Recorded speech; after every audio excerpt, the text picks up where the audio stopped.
Hello everyone, and welcome to He Makes Me Play. I am Marius, and I'm blind. I can't see, and so I make other people play video games. And this intro is so intense with this epic music, Vincent. I'm here with my friend Vincent. Hi, Marius. Yet again. Yeah, this just the loading, and there's always this choir going, and just now I was very conscious of that during my intro. Yeah. I wonder how that comes off, but anyway. We're Well, back in Baldur's Gate. Vincent. Yeah. How are you? I'm good. Yeah. Bit tired, but excited to play more Baldur's Gate. How are you? Yeah, I'm great. I'm very excited. I also have a surprise for you today. We'll get to that. And I also have a surprise for you, dear viewers, because we have a new screen reader and stuff. So your chat messages, as always, will be read out, but by better voice. Larian, hello. Yes, hello, welcome. Good to have you with us. Did you hear that? That was a nice voice, wasn't it? Courtesy of Amazon services, I guess. Or what was that called, Vincent?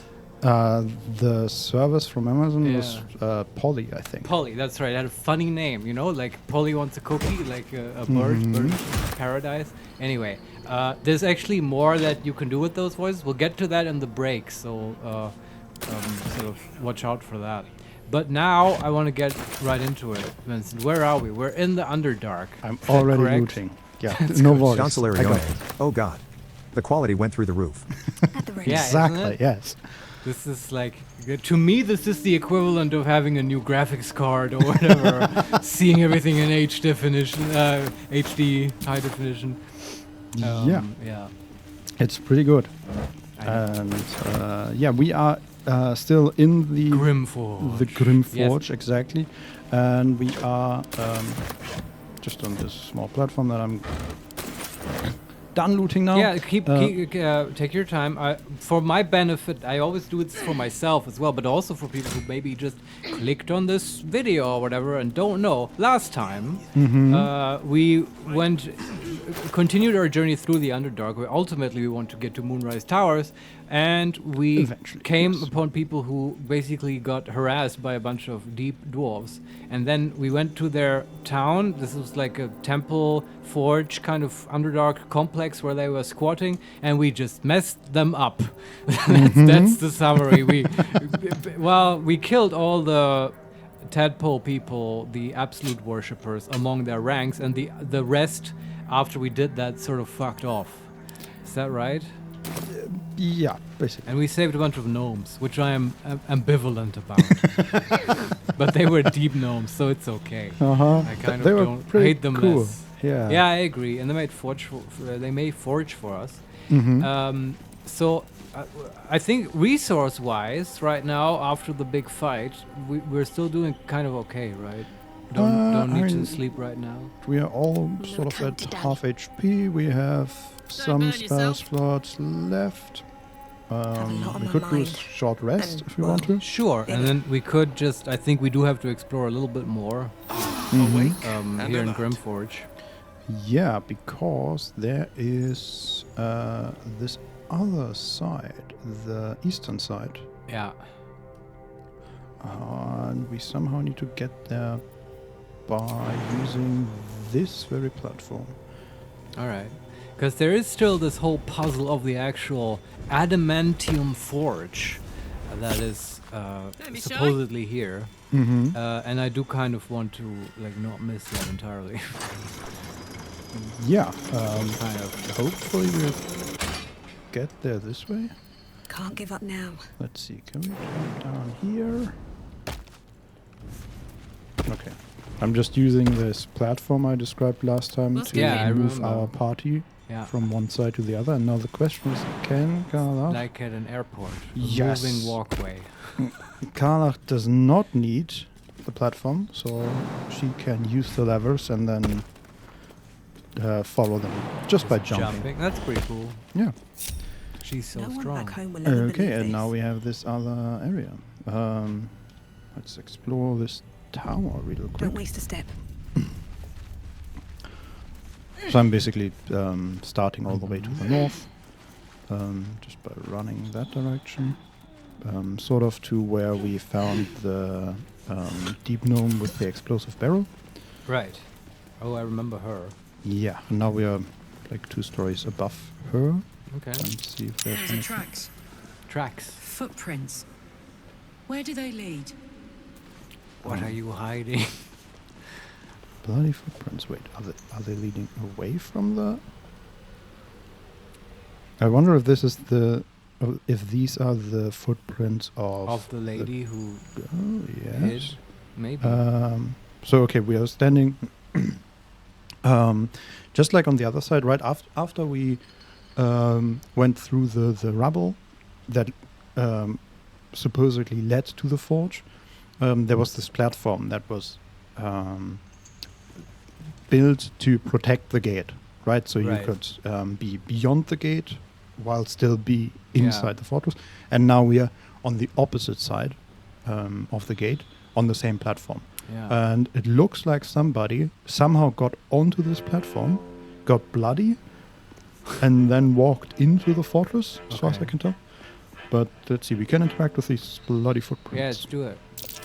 What happened here? It's hard to make any sense of this mess. Okay, we need a survival check. Let's see. Where's guidance? Guidance.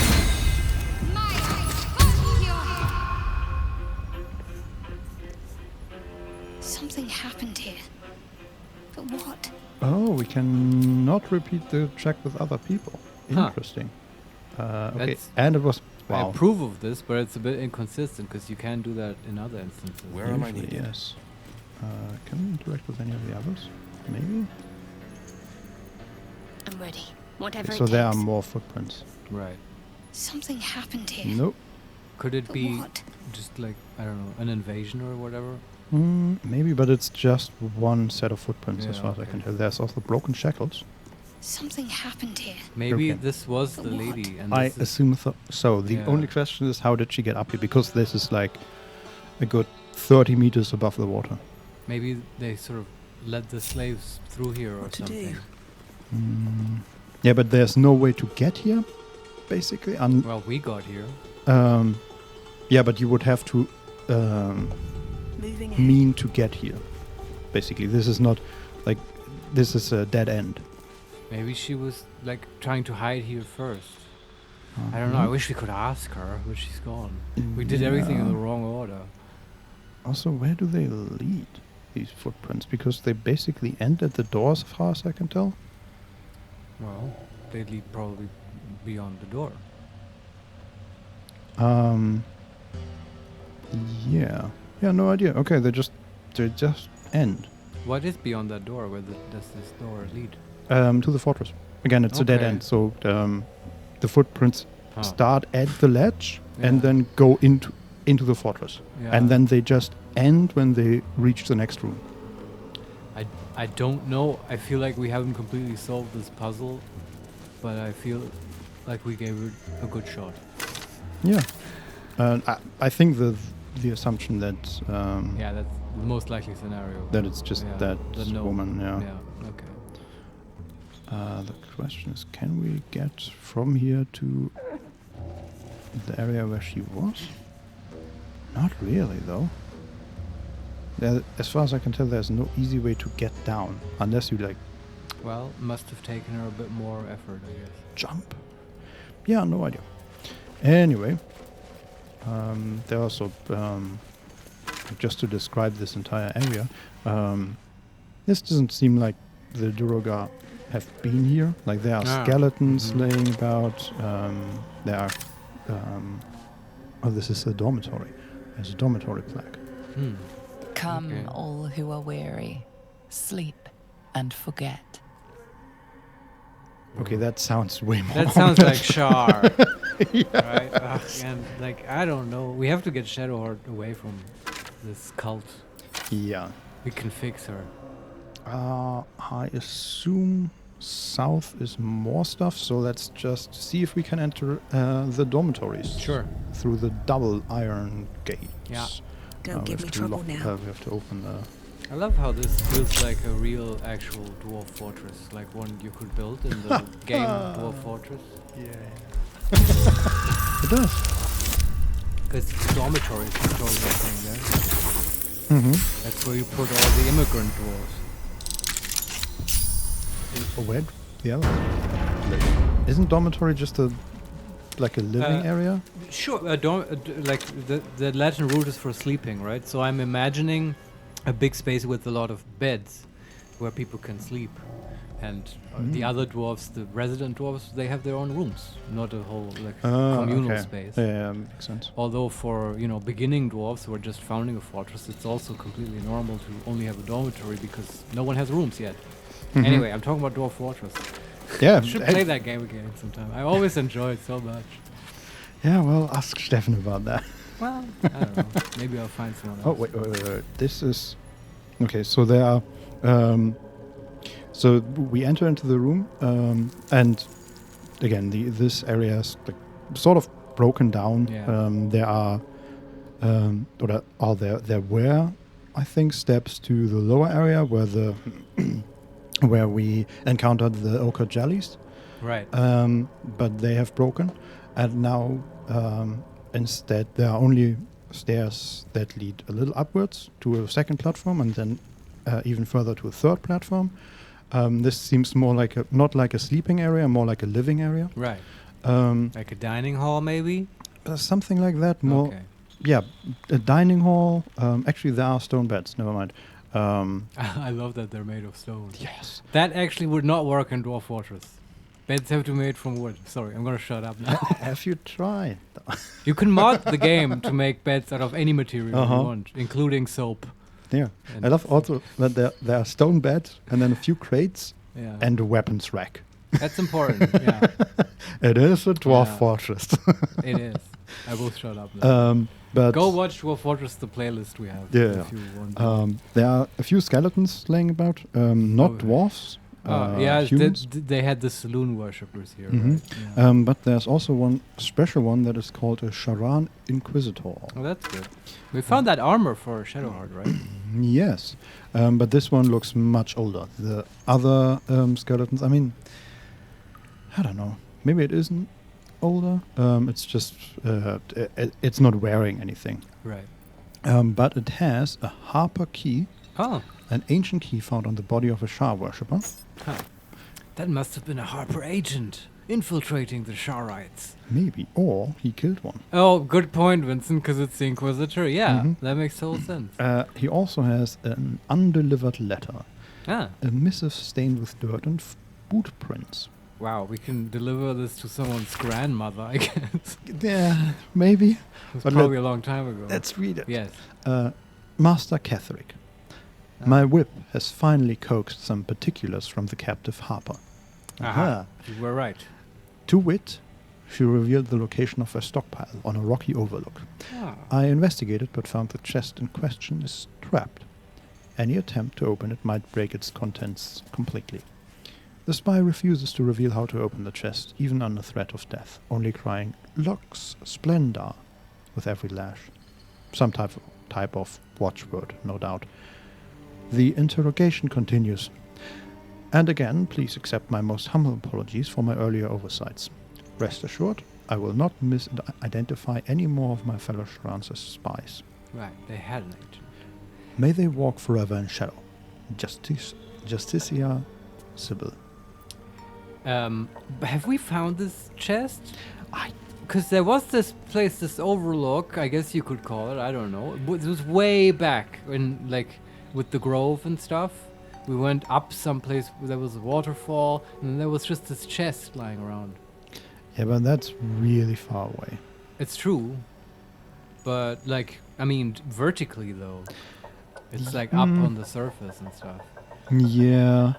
But, I mean, I don't know. I'm just wondering. I'm thinking, are there any rocky overlooks in In the Underdark. fortress? Oh, sure. Like we have seen. I don't know. Should we have a stockpile on a rocky overlook?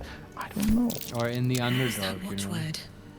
I guess we can watch Lux out for it. Splendor. I do want to explore the But what does Underdark it a bit mean? more, and we haven't seen all of it. Yeah, we just failed an investigation check to figure out what Lux Splendor means.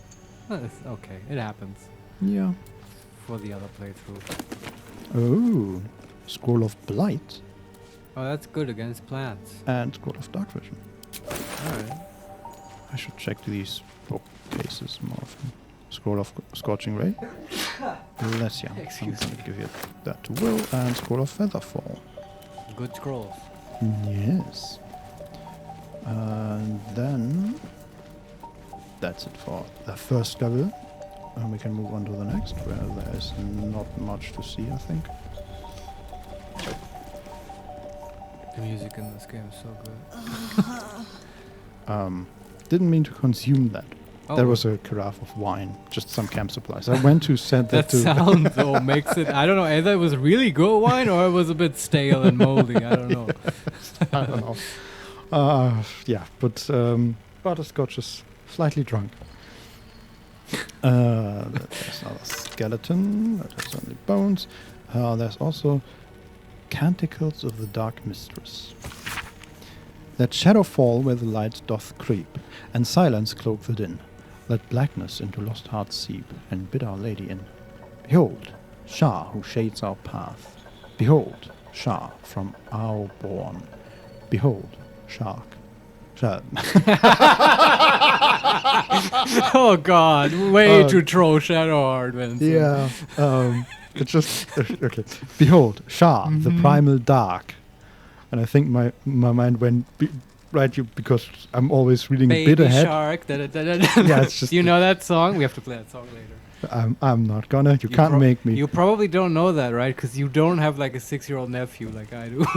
Oh, I do. It's a phenomenon in the internet. Okay, everyone knows it. I see. Yeah. I never made that connection though. Baby shark. That's a meme. Mm-hmm. Like that video should exist. And then our goddess of night, behold, and that's it. All right. We'll pick it up. I love Butterscotch. Like it's just on a bed, right? Yeah. But she has she's to climb up. She has to climb up. Yes. You failed your climb check. You can't get on the bed. No traps, please. Why are we talking about traps all of a sudden? Oh, I think it was just a normal idle line, you know? It's like she's Probably, but exploring and she's like, oh, no traps, please. Makes me uncomfortable. I know. People stop. But they have a very different These are sound to Sharan weapons. I would recognize the Night Singer's blades anywhere. That's Karlak saying that, right? No, that's Butterscotch. Oh, Why okay. would Butters... I mean, she succeeded in her Yeah. religion check, but sure. that makes me question the backstory of Yeah, Butterscotch. the way she like, sounded, it's like she encountered them before when we know she's just read about them. Mm-hmm. Stop being such a poser, Butterscotch. Yeah. Okay, more Char stuff. I guess in case you didn't get the memo that this was a Char place, they're going out of their way to make that clear. Yes, and there's also the weapons rack. Okay, apparently we have already interacted with that. There's a skeleton hanging from... Yeah, that's the Harper, I bet. Don Solarione, this is Shadowheart's happy place. Yes, it does have that vibe.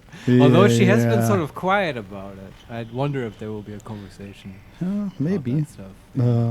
I mean, she has talked about the Shah That's true. idol Yeah, we found. yeah, there was that one. Yeah. Yeah, but there's a human skeleton hanging from the ceiling. Can you click on it? Yes, we can loot it. Tarnished silver key. A heavy old key marked with a purple ring. Evelyn_Charlotte. Hey there. What's up? Hey, welcome Hi. to the show. A heavy old key marked with a purple ring, Shah symbol, found on a skeleton in Grimforge. Okay, Yeah. we'll who take that knows? too. And I think we're done here, Yeah? so we can move on to the next room. There is Sure. Evelyn_Charlotte. How you doing? We're good. pretty good. Thanks. Yeah, I mean we're playing Baldur's Gate. We're Yeah. amazing. Yeah, there's a Evelyn_Charlotte. What's going on here? well, we're playing Baldur's Gate, and you're talking to us. Let's see if we can lock these doors. They seem... Does the key work? I guess not. That would be silly Actually, for we can- those keys to work. Yes, no. Oh, really? Use tarnished silver key. Good call.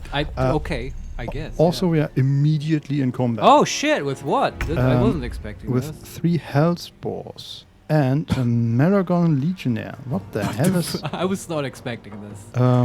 Yeah, okay. What the fuck Okay. are these even? Good question.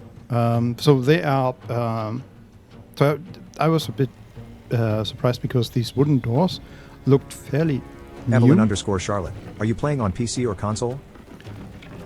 This is PC. Yeah. Yeah. Although I guess by now it's out on PS5. Right. Yeah. I also heard it's coming to Mac. Oh really? It's not yet on Mac? Apparently not. Okay. Yeah, I wonder if it's also coming to Linux. My god. I could run it on Linux with Yeah, that would be like amazing. on a Steam Deck. Yeah. Maybe. I love that they're going to many platforms though. Mm-hmm. It's pretty good. Anyway, we have to focus on this fight now. Yes, it's a rather small door that looks like that was the Evelyn _Charlotte. And do you play random games or just stick to one? It depends. Like right now, we're very much sticking to Baldur's Gate because we're obsessed with this game by now. But usually we play different games. You can check out our channel on youtube.com/@HeMakesMePlay, and we have a bunch of playlists with like games that we've played in the past. Like usually, I find some friend of mine and I make them play some game, and then Yes, you want stuff. Yeah, and it's different stuff. Like sometimes it's popular games like Baldur's Gate. We also have a lot of like really old and weird games like Dwarf Fortress and NetHack and stuff. And I guess we started, Vincent, with with Disco Elysium. That's a long playlist. So would you say, Vincent, we sort of focus on RPGs, right? We just tend to play those. I think so. Yeah. Yeah. But I mean, we also have we've played some card games, right? These are not really RPGs. Like RPGs and roguelikes, I think these are the two main things. Yeah, roguelikes definitely. I have a soft spot for them. I guess. Yeah, I don't know. Maybe good. they're. I guess you're not gonna see a lot of first-person shooters here. That's at least not yet. I feel like Would be interesting though. would it? So Halo, Vincent, walk me through it. What's happening? Yeah. Hey, Destiny, come on. I mean, hey, you found the two games I would actually be interested in playing. Oh with you really? Halo and Destiny? Because I heard that Destiny has a pretty. I mean, I'm not a shooter guy, at all, right? But I've never just played. hand the mouse to me. Tell me where to aim. Yes, I'll exactly. do it. More right? But, high up, you're shooting a slag. Shoot at 10 o'clock. Yeah. Yeah. But yeah, I've never played Halo, and Oh really? I'm kind of interested in just the story in general. And Well, I think Destiny has a really big story and stuff. exactly, that's it's the same reason for Destiny. And I've recently watched they had a big conference where they talked about their next expansions and all that. Yeah. And they It showed keeps being in the news. yeah, for the first hour or so, they just played cutscenes and talked about the story so far. And my Right. God, the enemy design, the cutscenes, they are so incredible. They had Nathan Fillion too, right? Yeah, that alone is good enough for me. of Malcolm Reynolds of Firefly fame, Yeah. if any of you have seen that. Yes, and more recently of detective procedural fame, like Castle and the. Oh right, there was that. I've Rookie or never something? seen that, though I've heard about it. It's not a mixed bad. bag, yeah. Nathan Fillion is in a variety of stuff. He also did weird horror movies and stuff. I always liked seeing him though. Yes. So him and Destiny has mixed that. Yeah, but the list is long with stuff we want to play, and I don't know if Destiny's on top of it. Yeah. But at the top of it right now is this fight against Yeah, exactly. a group of Baldur's Gate. Hellspawn. Yeah. Yeah. So again, this looks more like a private shrine maybe for the dormitory. It's not a very big room. Like it's maybe like 10 meters long. Yeah. Evelyn _Charlotte. Great. I am an artist and I create Twitch stuff for streamers. Are you interested to have a look on my work? Wow. We don't. We have no interest in this. Sorry. No. And there are three Hellspawn who are level 3. Right. And then there is a Marin Legionnaire who's level 5. Who? Yeah. What the hell is a Maragon? Yeah, I have difficulty placing the demographic of these enemies, and this makes me anxious. Are they like Avernus people? So it's a fiend. Right. It's a humanoid. I think I've seen them before. They have like very muscular bodies Uh huh. with like grayish, purplish skin. Lots of horns. Even like they have. This one has 2 horns coming from his chest and going Whoa. around his head, basically. Okay. And the head is not as we are used to on top of the torso, but rather like bent forward. So the neck starts a bit lower, and he's wearing, or she is wearing, or whatever that one is wearing a golden mask. Oh, okay. Which and what are they called? Myrmidons? Maragon. Maragon. Okay. Yes. And I think this golden mask is typical for them. Right. And let's see. They have obviously fire resistance and poison resistance. Resistance against damage from non-magical weapons. I feel like turning Shadow Spirit Guardians on would be a good move against these guys. Yeah. Has advantage on saving throws against spells or other magical effects. Sure. Okay. And apparently Sentinel. Okay, good to know. Yeah. And that's it. I think we can take them though. Oh yeah, absolutely. And okay, these hell spores are also fiends. They have like red skin and. Are they dogs? No, they're boars. Boars. Okay, I Yeah. kept hearing spores and it confused me. No, they're Hellish mushrooms. boars Yeah, actually. okay. Pigs, basically. They have reddish skin and like a head that is formed from like black bone. Oh, that's cool. Sure. Looks pretty cool. All right, let's And get these guys. then. They have blazing height. When the hellspore is hit with a melee attack, the attacker starts burning for 3 turns. Oh, that's like made for Karlak. Yeah, okay, we should keep that in mind. But apart from that, Karlach and Butterscotch are Still going on my first. feet. Okay, what spell slots does Butter have? 3 first level. All right. Huh. Do we have anything first level for them? Do we even need to? Good question. Maybe she just Mm. cantrips. Yeah, basically the only first level spell we have is Magic Missile. Yeah. And Let's then just, Mage Armor. I guess we should do the what's it called? The ghostly hand. Not the Mage- flame bolt. Mage Hand? No, the God damn it, the cantrip that does necrotic damage. Oh, Chilling Touch. That one, Or thank you. Bone Chill in this Yes, one. I was confused because it has a different name in this one than Chill Touch, which is also a bad name because it's neither frost damage nor a touch attack. But sure, they all tried to improve it. Yeah, I Yeah. think she could just do that on a boar maybe. Sure. Can she hit that one? Yes, actually, she doesn't need to see them, right? Yeah, that's pretty good. Cutting to the chase.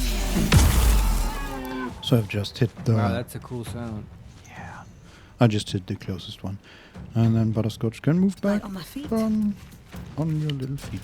All right, And Garlock can go... just rage and throw shit at them.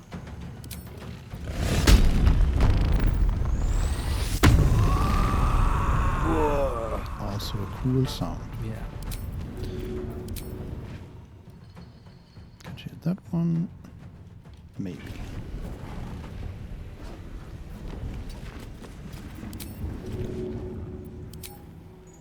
One, two.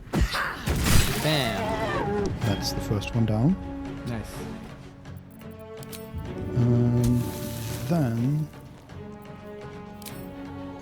Let's hit the next one. That was at 3 HP. All right. And then the Maragon is going. All right. Let's see what he can do. Can you reach us? Maybe. Soldier. Well, let's see. Build comes easy these days. What does he do? Also, he has a Arrow of Roaring Thunder. Crossbow shot on Will. Okay, so he hit Shadowheart and Will with the first Arrow of Roaring Thunder, Okay. but they both succeeded. All right. And Will was hit for 5 damage, and then again for 5 damage. And now it's Shadowheart's turn. Right. I take it back. I don't think Spirit Guardians is necessary. Do you agree? No. Yeah. She could just like do cantrips, I suppose. Just Sunbeam. Oh, from the Yeah. cool Lathander thing. Yeah, why not? You can do that. I was wondering, what's that? Oh, yeah, right. Yeah, let's use it. Can she? Yes, she can actually. So there's one health spore with 3 HP, Yeah, and that's gonna die, and then cool. she can also hit the Legionnaire. This is perfect. Cast Sunbeam on Will? What? He was... Okay, do we use a portent die to make Will safe? Sure. Well, he took 12 damage, but he's still concentrating. Good job, Will. And sorry. He put sunscreen on this morning. He's fine. Yes.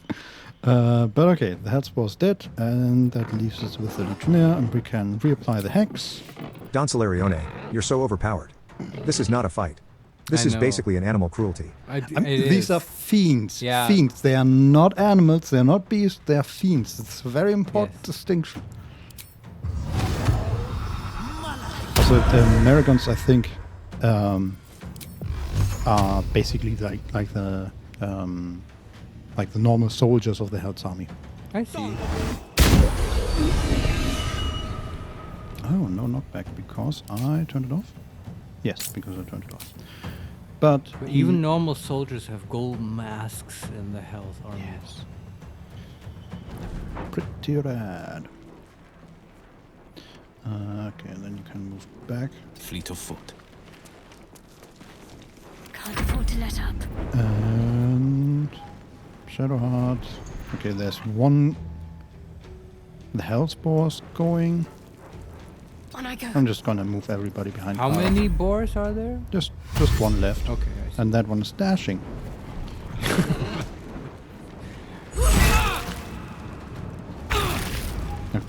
Okay. Opportunity attack or Yeah. she?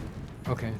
What is overpowered is the AI. Is what's overpowered. Wonder if this is worth the cost. Let's see if we can kill that one with Butterscotch, so we don't have to melee attack it. Oh, that one is blinded. Oh, That's cool. 4 HP left. Damn it. Gods, it's hot in here. Okay, let's just kill it with a melee attack, and then we can throw some stuff at them.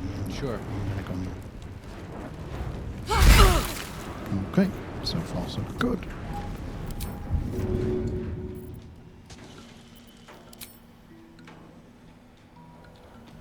Office interrupted.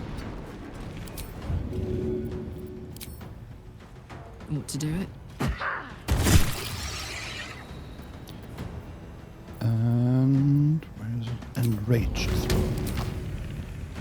Actually, let's not use a dagger. Let's use a light hammer instead. Sure. And that's it. Alright.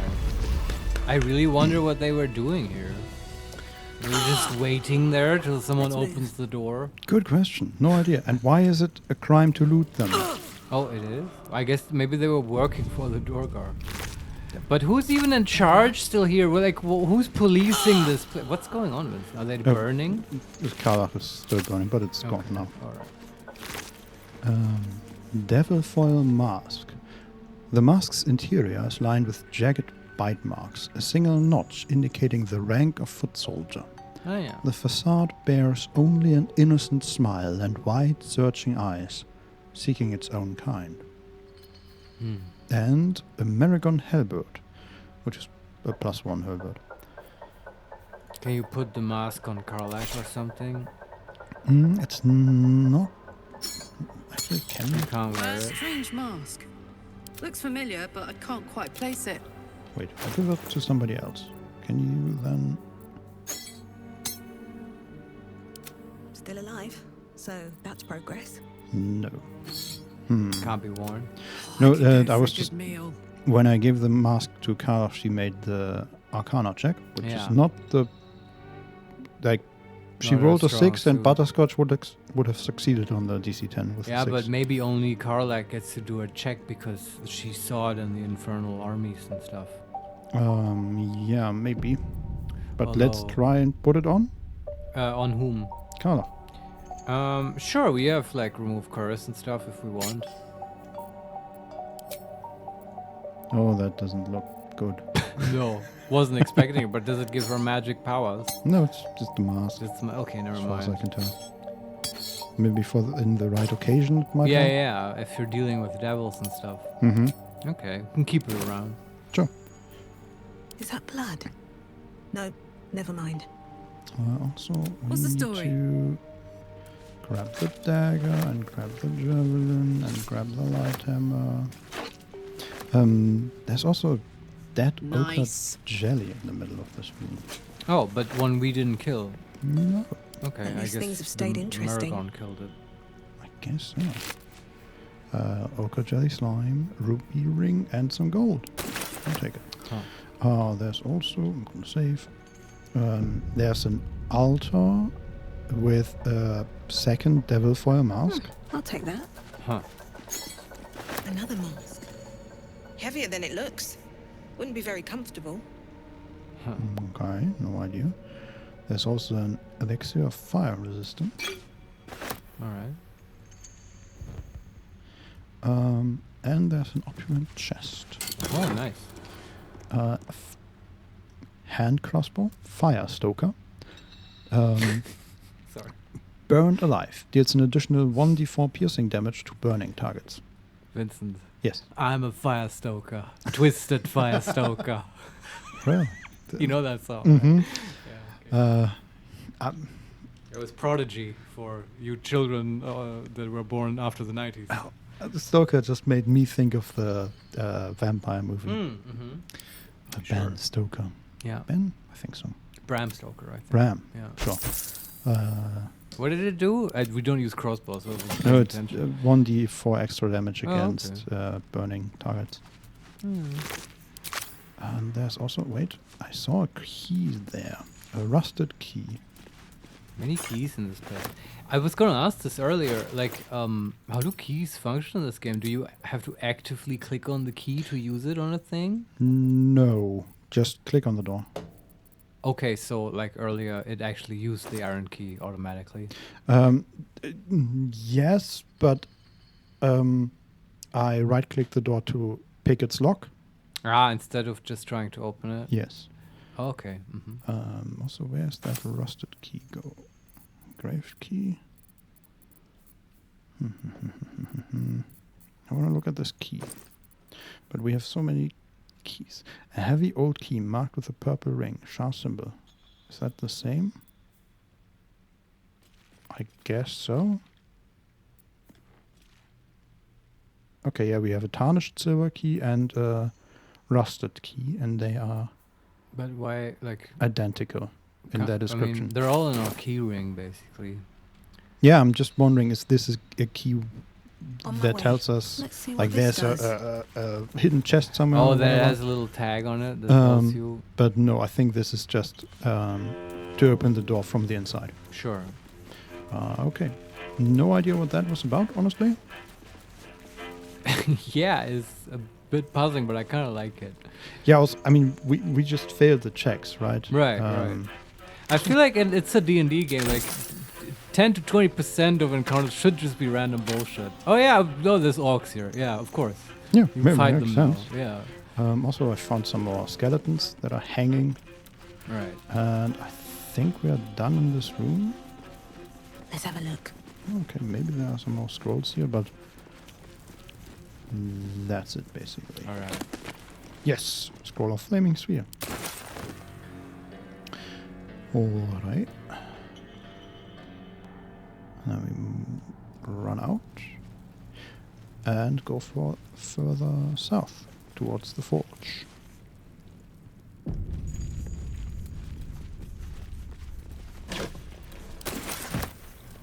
Butterscotch being encumbered again.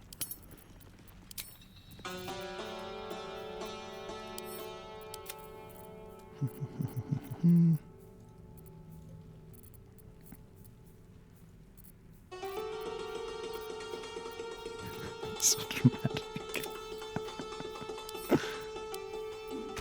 Oops.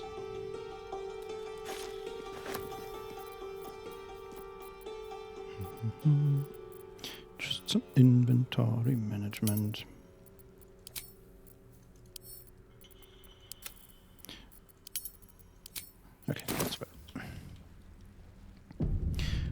Okay, let's continue exploring here. There are more weapon racks, Yeah. crates. This place better deliver something, but I'm getting bored here. It's just rooms with demons. Which is not. I mean, I'll but, take rooms with demons. Yeah, but they weren't actually. They were no challenge. Yeah. Okay. We are getting now to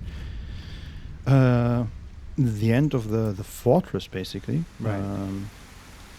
Well, I think this used to be part of the fortress, at least parts of it, but it's just way too broken down. So now we're jumping from a like tiled floor to part of a cave system, basically. Oh, that's nice. Could this be an alternate entrance? No, I don't think so. All right. Maybe? I don't know, actually. Let's see where this leads. There's some water running, and we're now as far south as... Well, almost as far south as the final battle took place. Right. Mm-hmm. There's also there's a map of Moonhaven here. Oh, what was Moonhaven? Isn't that the blighted village?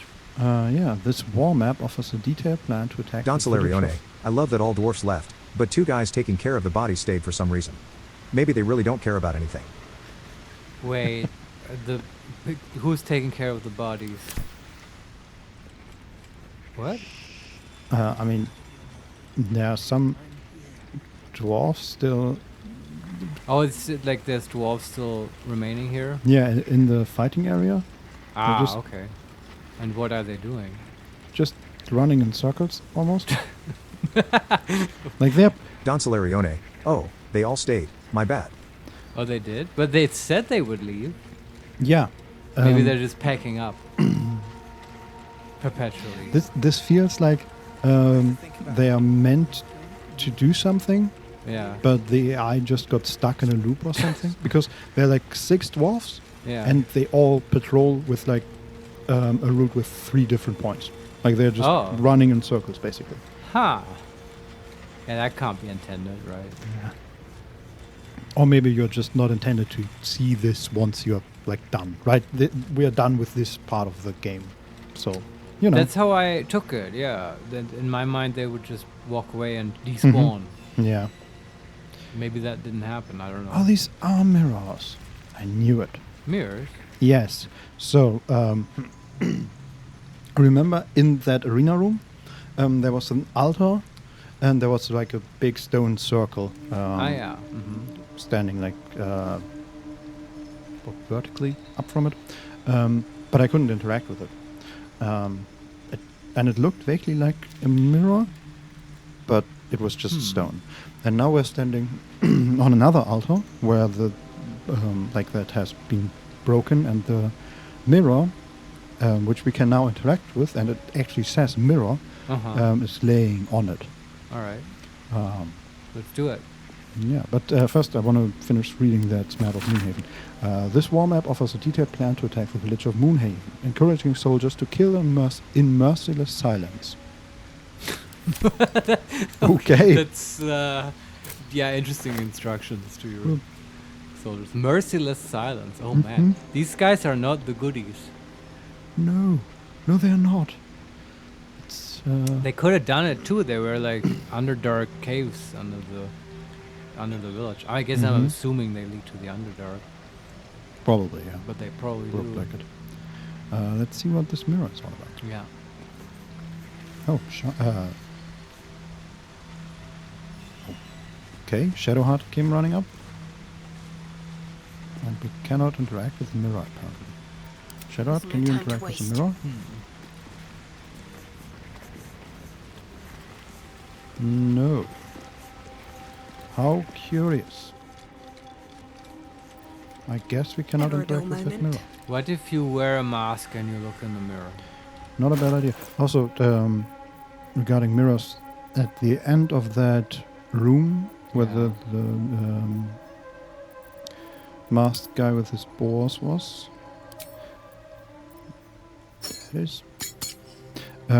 there was like a bigger mirror Oh, okay. But it seems like these mirrors are part of Shah worship. Hmm. No, doesn't do anything. Yeah, okay. I don't know. I don't know. How peculiar. One day I'll catch a break. Okay, but we can move further into this area. Okay, this is interesting. First we found a skeleton with a dark justiciar helm. Ah, we're getting the whole set.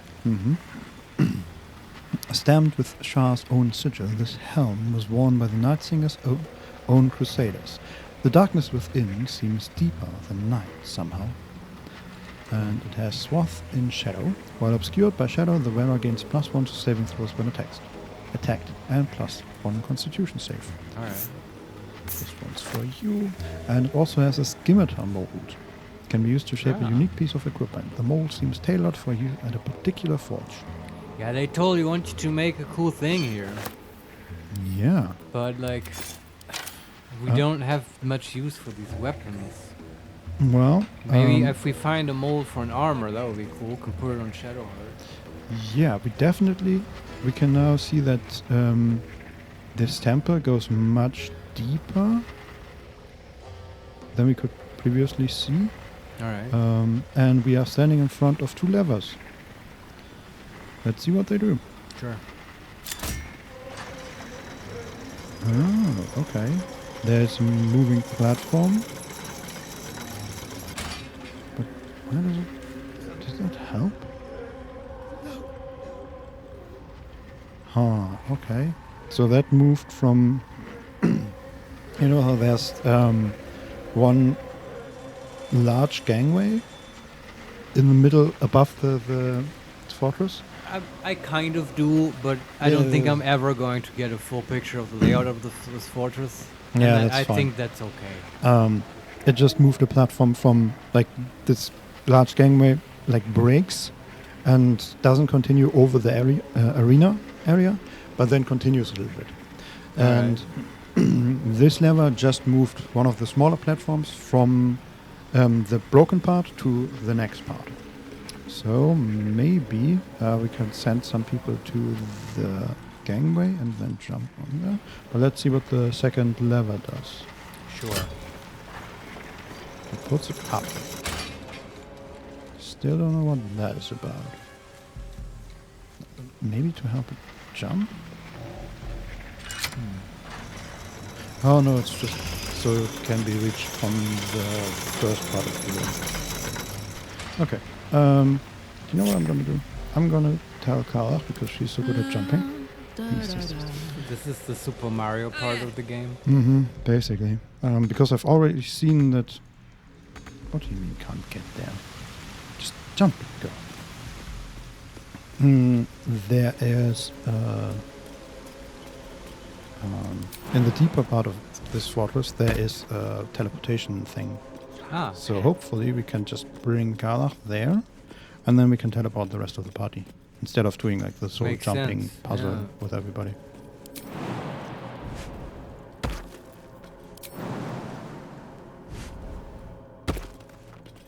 Jump, jump. Okay, she's on the big walkway. Just running. I'm your husband. It's What? my job. Oh, this is the nose? Yeah. Yeah, okay. It's just all of this is done. I'm not getting on that. Am I? You're already on it. No time to rest? And now you are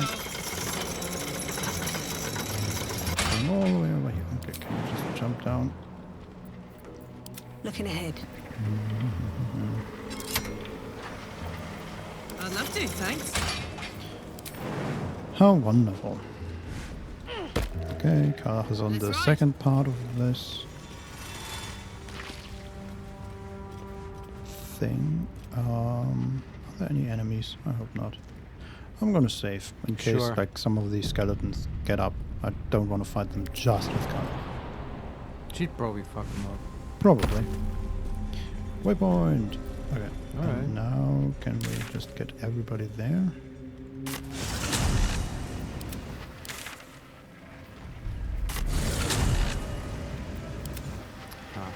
What's that waypoint called? Do they have a name? Ancient Forge. Yeah. Yeah, and it worked. We're all here. That's pretty much. Still That's pretty breathing, on the despite money. everything. That's where we want This to be. is an ancient forge. Yeah. Yeah. So we are surrounded by lava rivers, basically. There's also a lot of machinery parts. I already see some molds laying Swift about, as but my also feet can carry me. giant, like, what are they called? Cog wheels? What's inside? Yeah, cogwheels for machinery. Mm-hmm. Very Um, dwarvy. Yeah, and these are like 3 meters in diameter. Yeah. Potion of animal speaking. Should we take that? They're also. I'm just looting some skeletons. This one has a dusty book, an ancient log, written in the flowing lines and deep grooves of a fanatic. Okay. So- It's locked. No, it's just dusty. Okay. I find it interesting that apparently you can recognize a fanatic by his flowing lines and deep grooves in the writing. Yeah, the description is written by someone who has already read the book, I assume. Probably. Praise be to the Lady of Loss. She has, through Sister Ansa, taught Brother Silof the true nature of our lives, that they are loss and nothing but loss. Through that sorrowful lesson, he has turned from his fame and following and come to us into the Lady's loving embrace. But he has not left everything behind. The man once known as Silof Yali brings with him his miracles of metallurgy. This dark alloy, adamantine, will let us spread the Dark Lady's will with new fervor. Alright. Well, We're still learning that Shar is all about loss. yes. And yeah, there's definitely adamantine forging going on here. Oh, because these molds weigh like 20 pounds. Who else has a lot of weight to spare? Many of you can send some of them home. We're not gonna make a scimitar, right? You say that now. Well, who would use a scimitar? I don't know. Can't afford to stay idle. But Shadowheart has a lot of weight All's well that to ends. spare. Not as bad as it could have. Forge Overlook Black. That's an overlook. Yeah, that's right. Forge your blade in the fires and raise it in the mistress's name. Okay. More skeletons. And this seems like the storage area. What path lies before Like there are me? just a ton of spears. Right. There's another skeleton with a scribbled note. A few sentences regarding a search for Mithril are all that remains on this misty note. On this musty note. Must find new sources. Nearby Mithril veins are near depletion, and the quantities required for Brother Zillow's most recent project were considerable. Some of the acolytes have taken to calling it Grim, for the place it was made, though never within Brother Zillow's hearing. Ah, that's where this place got its name. I guess. Don't think so. I think they are calling the most recent project of Brother Silov Grim, because this is where it was Sure. made. I think. But then I'm assuming that this then developed on and then eventually, because Grim was forged here, they started calling this place Grim Forge. I guess. Just a theory. But then what is the place that originated the name Grim? Then that assumes that this was already sort of called Grim. Yeah, I don't know, but that might be another place then. I'm not sure. There's also a splint mold, That's for a splint mail, right? That's an armor. probably. I mean, Otherwise, it's like a splint for setting bones and stuff. Yeah. Which is something that dwarves would have, yeah, and they would make it from adamantium. Would they? Oh, of course, because they have so much. They make everything from adamantium. Probably, yeah. Okay, now we are. Oh yeah, now we're in the overlook part, and we're looking down on like the forge, I assume. Is there a hidden chest here, Vincent? There's a heavy chest. Oh, Don that's cool. Solarione, this place looks like set for Anakin versus Obi fight in episode 3. Oh, Yeah. thank you. Uh-huh. I remember that visual, and now Yes. I mean, that's sort of what I was imagining, but now it's even more vivid in my mind. That makes Yeah. complete sense. Just this, Vincent, That I Larian- have the higher ground. we really do at the moment, because now we're at the Overlook. Yeah. And it's really something I have to give Larian, that they are so good at creating these moments where you just look out over the entire set piece. Yeah.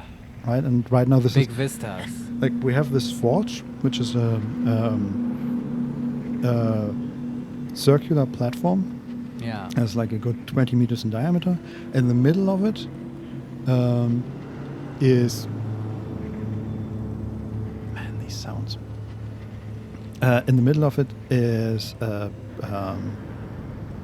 An oven? Like a furnace? no, this looks... it's not... It doesn't look like a forge. It looks more like a giant hammer. That is... Oh. so there's a hammer floating above the... It's like a big anvil and hammer. Basically, yeah, and the anvil is round in the middle of the platform, and then you have a 4 stories high hammer above it. That's That is so just cool. a metal rod, basically. Yeah. And all around this area is lava flowing, and then there are to the left there are These guys definitely played Dwarf Fortress. oh, there's a mithril vein. Oh. Going to look out for that. Anyway, there, to the left there are like a whole bunch of like copper or golden pipes running through the stone. So yeah, and then again a whole lot of lava, and this lava looks frozen. Very interesting. Frozen lava. Yeah, I think That's it's just called rock, Vincent. no, it's not cold frozen lava. It's just not moving. Yeah, it's. I think it's just an animation All right. thing. But anyway, we are on this outlook. There and was the chest, right? we have a heavy chest. Yes, Let's open but it. it's not locked. What did it say? If you could break the what's inside, right? The Harper thing. There was something. Yeah, I don't think this is it, Oh, okay. because this is Yeah. also It's a like- bit easy to find, right? exactly. Yeah. Yeah. But we found a scroll of hypnotic pattern, Oh yeah. an elixir of bloodlust. Oh, that's good. Drink to enter bloodlust. Once per turn, when you kill a foe, you gain 5 temporary hit points and an additional action. That is Once indeed per turn. Yeah, pretty that's good. pretty good. Yeah. Then arcane cultivation, gain an additional spell slot. That's level 1 spell slot. Does Butter have hypnotic pattern? Yeah, Yeah. I believe so. Okay. I mean, I don't think she has it prepared because we choose But fear over yeah, that. yeah, I know. But I mean, in her spell book. Yeah. All right. And there's also the Forge Construction Log. Okay. Let's read it. This decaying tome details the scientific and arcane principles behind the Great Forge's construction. The results of multiple experiments are explained in exhausting detail. Hammer test 2.5.66.8. They have versioning. Uh-huh. That's cool. The forge is functional, but operating at a scant 1/3 of its full potential. At current fractalization values, the hammer can force various iron alloys into molds, but adamantine remains unmoved and unmarked. Increasing levels of hypotorque to 6.94, doubling magma heat values. Hammer test 2.6.70.0. Test unsuccessful. So hot was the magma that the adamantine shattered entirely under the force of the hammer. The properties of superheated adamantine are intriguing, but I seek to mold it, not to crush it. Maintaining hypotorque levels, reducing magma heat values by 1/5. And these are the only 2 entries we can read. Wow, it makes me think like what's gonna happen when we find this fucking dwarf's GitHub repository and stuff. Yes. And, like, yeah. Uh-huh. Vincent, I hope they're not gonna make us do a stupid puzzle where we have to like find the right You heat know, temperature and stuff. I was thinking about that. That would be so hilarious when you find like the gigantic, perfect, legendary adamantine forge, and then you have just like Yeah. a pretty big likelihood to just shatter all Yeah, the you're too material. stupid to operate it and stuff, but it's just like, I Uh-huh. don't know. I think I'm so in 2 minds about it because it's kind of a cool idea as a design, but it's also kind of tedious to figure out, or at least a little bit tedious in a party where like these metal weapons aren't such a big deal. Yeah. Yeah. Like if we were 4 fighters, I would be all over this forge. Like, Well, fuck yes. I mean, what's that? I don't know. The legendary weapon we have is pretty cool. Yeah, sure, but it's like it's not the main event, right? No. Although like a cool great axe for Karlak, I wouldn't mind. Like I would forge that. Yeah. But it's also these puzzles can get so involved. I don't know. Found more of these molds. Then there is the way down to the forge, but this one, first I'm gonna loot the skeleton, which is just a bone. There's a forge plaque. Centuries of blazing heat have smoothed away the plaque's inscription. Well, thanks game for having it there then That for us to seems- click on. That seems like a mistake in building this place, right? You have the forge plaque, and it's so close to the forge. draft and to the It forge gets- itself. yeah. and it It's gets totally a destroyed. mistake you would make. Though. Yeah. It's, Also, like once if you're close enough to the forge that you can read the plaque, you are already looking at it. So it's kind of pointless anyway. well, you don't know what it said though. Maybe it had the right temperature instructions. Yeah, and that stuff. that would be. It's like a hilarious plaque which says in really small letters, "Don't step too close to the forge." Yeah. You know, beware the heat. And for some reason, very hastily scribbled. Yeah, and it's like so small, you have to get close to read it, and then you're like, "Oh god damn it!" Okay. The question is, can we get down this path?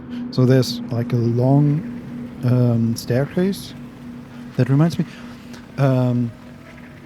Do you remember that scene in Lord of the Rings, the Fellowship of the Ring? The first one. Yeah, where they are running through Moria and they're Yeah. chased by the Balrog and the orcs, and they're running downstairs and are being shot at. I mean, feels like that was a small scene. I don't have it. Yeah, Right now in my mind. It's just like they are throwing the hobbits, and then like part of the stairway just breaks off. I don't know. And- Everything you say checks out. Yeah, and sure. it just reminds me of this because there's also like Yeah. the stairway goes down like 20 meters, and then there's a piece that is still connected, but it looks like it could break apart at any moment, and then we'll just plummet to our death. Right. Yeah, Vincent, whoever designed this place, was probably consulting that very scene from Lord of the Rings, I'm Probably, sure. yeah. There's also... And there's a lot more to explore down there. What the hell are you? Huh? So, again, the camera is MVP. So I'm just looking around this magma cavern. Sure. And we can go from where we are, we can go a little bit more, even further down south. And there's a second mold for scale mail. Can never remember which one is better. But I can already see that there are creatures. Oh, animated armor. Yeah. That I know. The point was, I was just looking through this area, and then there's just some dude in armor standing there behind, like a corner, Right. waiting for us, basically. And that looked a little ridiculous. Let's fight some animated armor before we go down to the forge. Sure, okay. Sounds easy enough. Yeah, and this is basically like the last bit of area we have to explore up here before we go down. The question is, how do we start this fight, and how many are there? I see 4, at least. Yeah, 4 that they're I can see. probably also sort of under-leveled for us. Yeah, they're level 4. Are they resistant against fire or anything? I'm just wondering how to start this fight. I think just by throwing shit at them. Anti-magic susceptibility. Held together by the weave itself. This armor is incapacitated by anti-magic fields. Do you have an anti-magic field, Vincent? Let me check my pockets. That's like a level 7 spell or something. Yeah, I don't. Psychic resistance and poison resistance, as you would expect. Okay. Also, intelligence and charisma of 1 and 3 wisdom. Alright. So, if we have phantasma force or something. I don't think that will be necessary. No. Also, they're immune to psychic damage. Soldier. Soldier, let's throw some stuff at you. How about light hammer? Can we hit you? Path is interrupted. And they're sort of standing behind shit. Okay. Or you could throw a fireball. Oh, sure. That's AoE, goes around corners. If you don't have direct line of sight. We could also shatter. I mean, I think fireball does more damage. Creatures made of inorganic materials such as stone have disadvantage on their saving throws. That's true, but will the game count that? Yeah, also it's like the damage is just ridiculous in comparison. 4d8 for level 3 shatter compared to 8d6 for fireball. Oh, yeah, okay. And fireball has more AoE. So it's yeah. 48 is like 18 expected value. But that's much lower than fireball. Yeah. But not like too much. Anyway, I think we shouldn't just throw a fireball at them. Sends a message. Yeah, Sharp I as just ever. I don't know. This feels like we shouldn't use a lot of power here. We might destroy the rope netting, but they can jump up there. Okay. It has been destroyed. Oh, we can teleport and stuff. That rope netting can't stop us. They're talking to each other. We're not in combat. The armors are talking? Okay, that's not what I expected. Shouldn't have wished to live in Can we more just interesting kill one of them? times. Have they healed? Okay, they're not healing. That's good.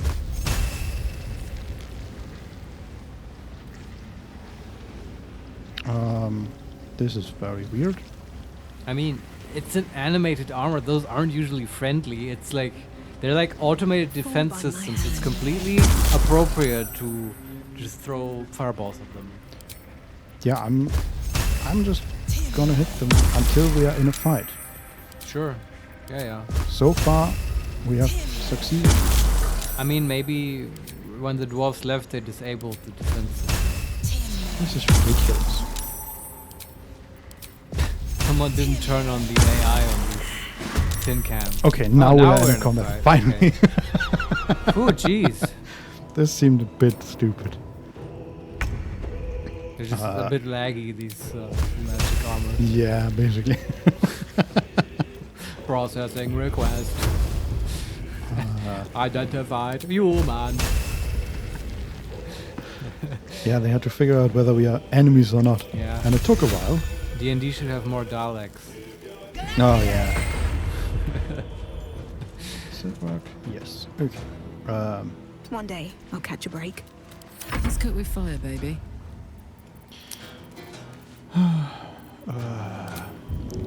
Still can't really throw anything at them. This is annoying. Because they're standing behind shit. Just walk in and beat on them. Yeah, but Karlach is so far away that she can't really walk in without Dash. dashing. Yeah. But then it's Count dashing and then they get a turn and... Alright.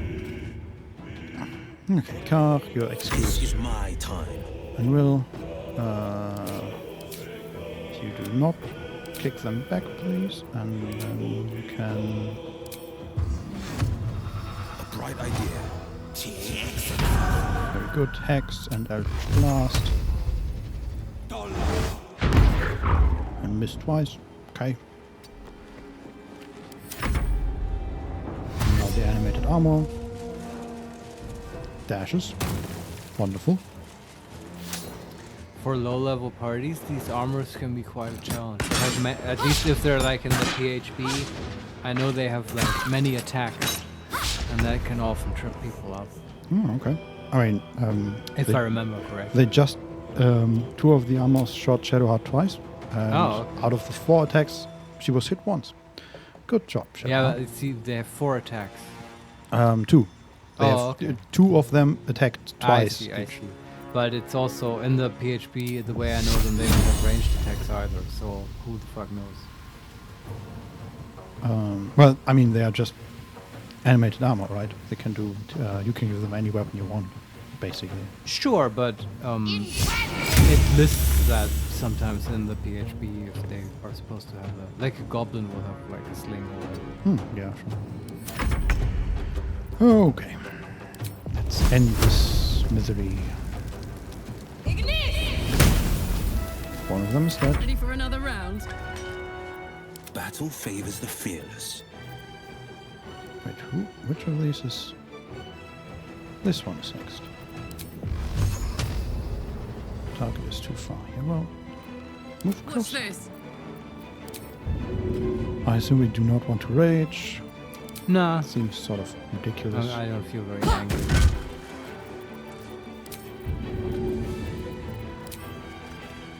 Easy. She missed her throw. Feel like that Happens, I guess. rarely, This is my time. but okay. You are next. I kind of want to shoot you. You can. No time to waste.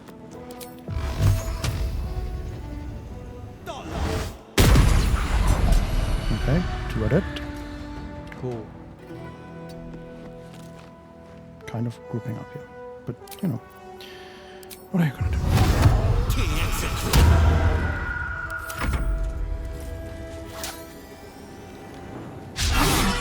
Okay, that one's attacking well. Missed once. Hit for the second time. And the other one is shooting Shadowheart for 3 damage.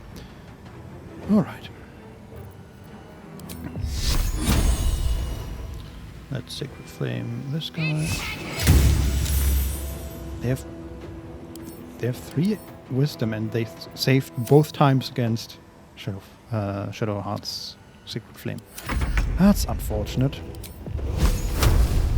Huh. Is that a wisdom or a dex save? I think it's a wisdom save. It's not. I'm not No, sure it anymore. is a dex save, you're right. Yeah. My turn. Never mind then. I'm not sure if there is a cantrip that is on wisdom. Toll the Dead might be. But I don't think that's in the game, right? On the victor's No. path. Don't think so. Yeah.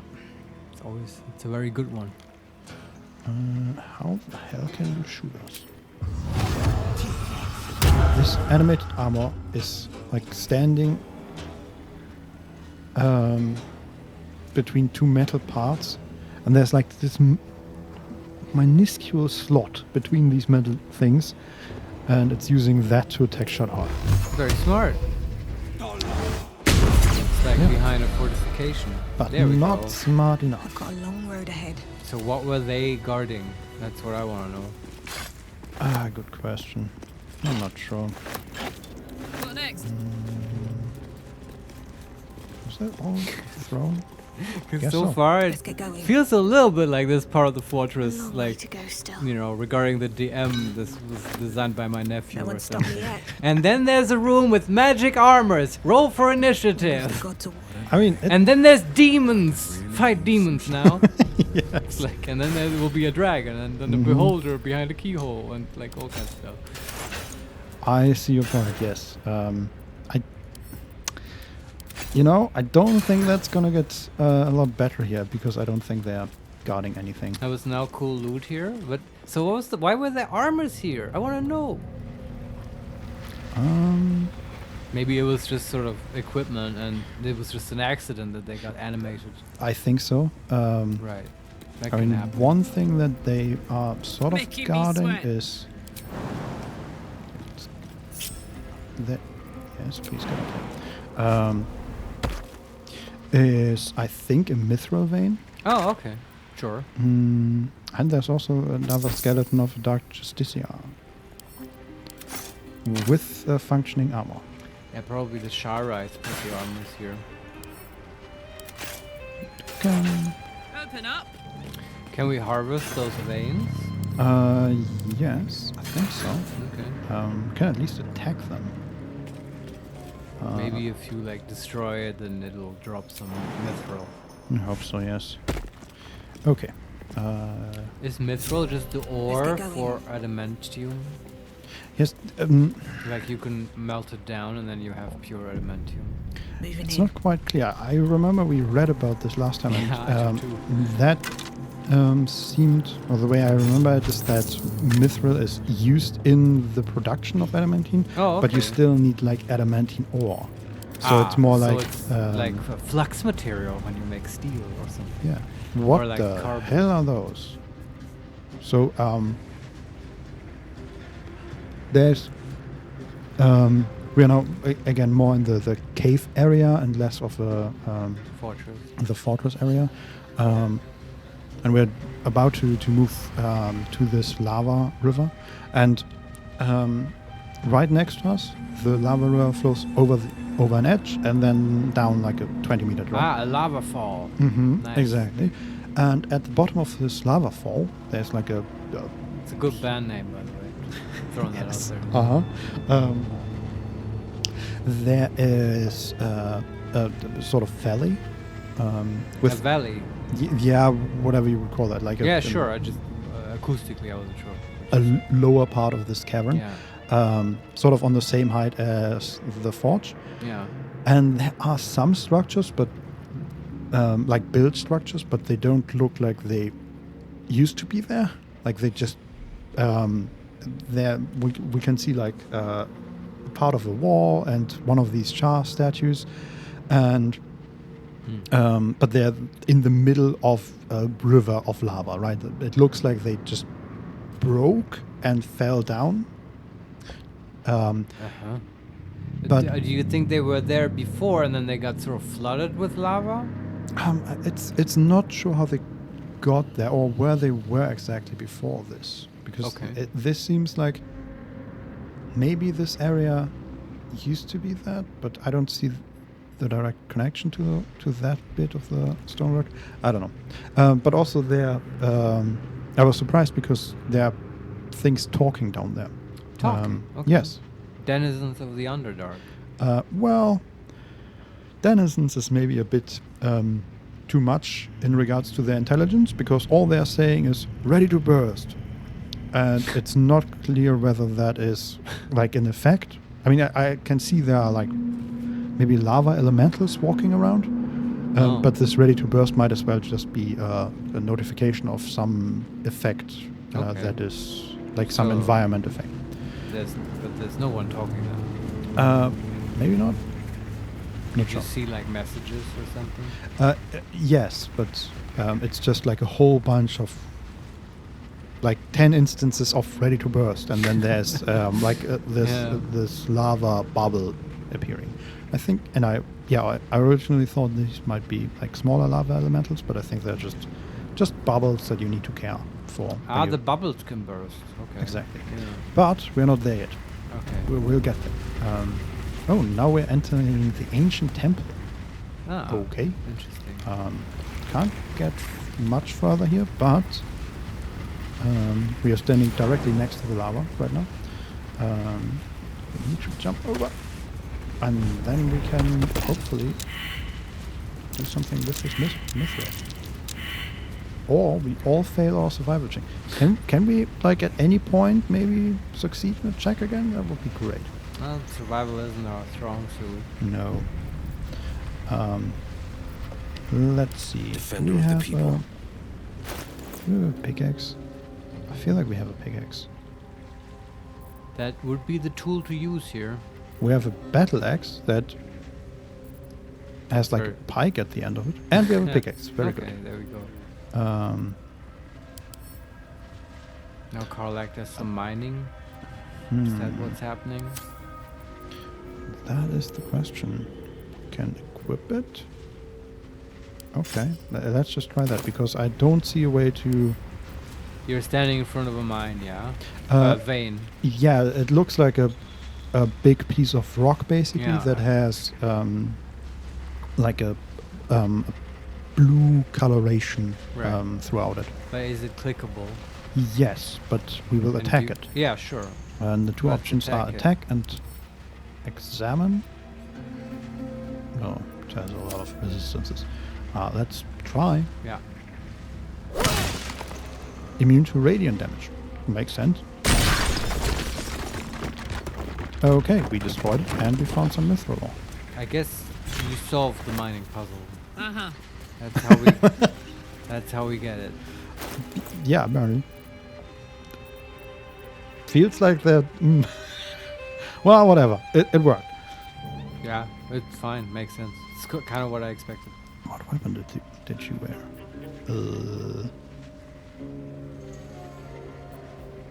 Great axe? Sure. Some great X +1, I think. Yeah, also there's this intransigent warhammer. But that's only 1d10. Huh. Don't know. Yeah, we have mithril ore. Rough, unprocessed, and raw. This mithril ore is ready to be fed to the forge. Okay. Right. Very good. At least things have stayed interesting. Should mind my step. And I've seen at least one more thing. Yeah, I wonder how much mithril you need to make a cool armor or something. No idea. Maybe you just need like one piece per, Yeah, maybe. or one But- per weapon, and then two for an armor or something like Yeah, that. that would feel right to me. Mm-hmm. Or maybe two for a two-handed weapon. I don't know. Maybe. I'll give it a shot. Okay, let's walk down these totally safe stairs Okay. and see if we can get to the forge without dying. But we were at the forge, weren't we? No, No? we were Okay. in the upper areas. Right, This was okay. sort of the... You could see the forge from there. Exactly. Yeah, I see. Now we are running down these Lord of the Rings stairs. Yeah. Yeah, that would Did you make... just... Why, Karlach? Karlach just took 3 damage because she couldn't jump like a normal being and instead jumped the maximum amount. Well, it's just too powerful. Hey, we gained 180 XP That's a lot. and the game saved. Wow. And we are now at the Adamantine Forge. Ah, cool. All right. And it's actually like... We found it, Vincent. we did, yes. Yeah. Also, okay, there's Mithril. I saw that. Let's get more mithril. Yeah, okay. So we have not quite reached the forge yet. Let's pick up the mithril before. Oh, okay. Oh, what's going on? Magma method. Ah, here we go. You are surprised. We might die. Oh yeah, that can totally fuck us up. It sounded like a lot too. There are 5. Alright. But surprise rounds are a bitch. Mm-hmm. And they're all attacked by Butterscotch. Okay, that one missed Karlach for some reason. Heat metal. Karlach dropped her great axe. Oh, automatically? Well, she failed a save on heat metal. Yeah, but then normally it would be your choice, right? I To drop forever it or fell. hold on Mm. and take the Mhm. damage. Yeah. Okay. Now it's our turn. Butterscotch is pretty hurt. She's at 22 out of 38. Alright, but what level are these methods and how much HP do they have? Level 3 and they have 15 HP. Yeah, we can fuck them up. Yeah. Will they explode? We care about? Probably. If it's in the PHP, they do. Yeah, have Yeah. to be careful about 2d6 that. Yeah, explosion. And they're probably resistance again. against fire. Fire Or damage even against these immune. entities is nullified. Yeah. Okay, so they will not take damage from their own explosions. Time But- for bone chill. Yes. No choice but to keep going. Can we get Butterscotch out? Is she So surrounded right now? She is surrounded by 3 of these methods. No, you can just disengage. We can also cast invisibility on ourselves, but I guess that's... Oh, don't we have an item that does that? Yeah, exactly. That was cool. Um, At least, like, and I don't know if they do it this way, but as per PHP, enemies have to see you to be able to do attacks of opportunity. So invisibility should get you out of a tight spot like that. Yeah, but also she would only take one attack of opportunity. Why, the others have no reaction, or? No, they're just out of range. Oh, well, you could just try shoving the one guy. Sure. See if it works, and then decide. Cannot reach. But then how can he threaten you? I don't know. It's because we're small. Yeah, I mean, makes sense that she's not the greatest at shoving. Okay, can I move? There's fire there. She's sort of standing on a rock and it's just annoying. Okay. Let's see. Okay, she just doesn't want to... Okay, that worked. Not sure. But the shoving worked. Okay, nice. Now she can... Oh, but now that... Why didn't the game... Like, I've looked for whether that one would get an attack of opportunity. I believe you, Vincent. I'm sorry. So this is annoying. And she's still alive. It's okay. Yeah. And now we can use... Boom, chill. Do they get, like...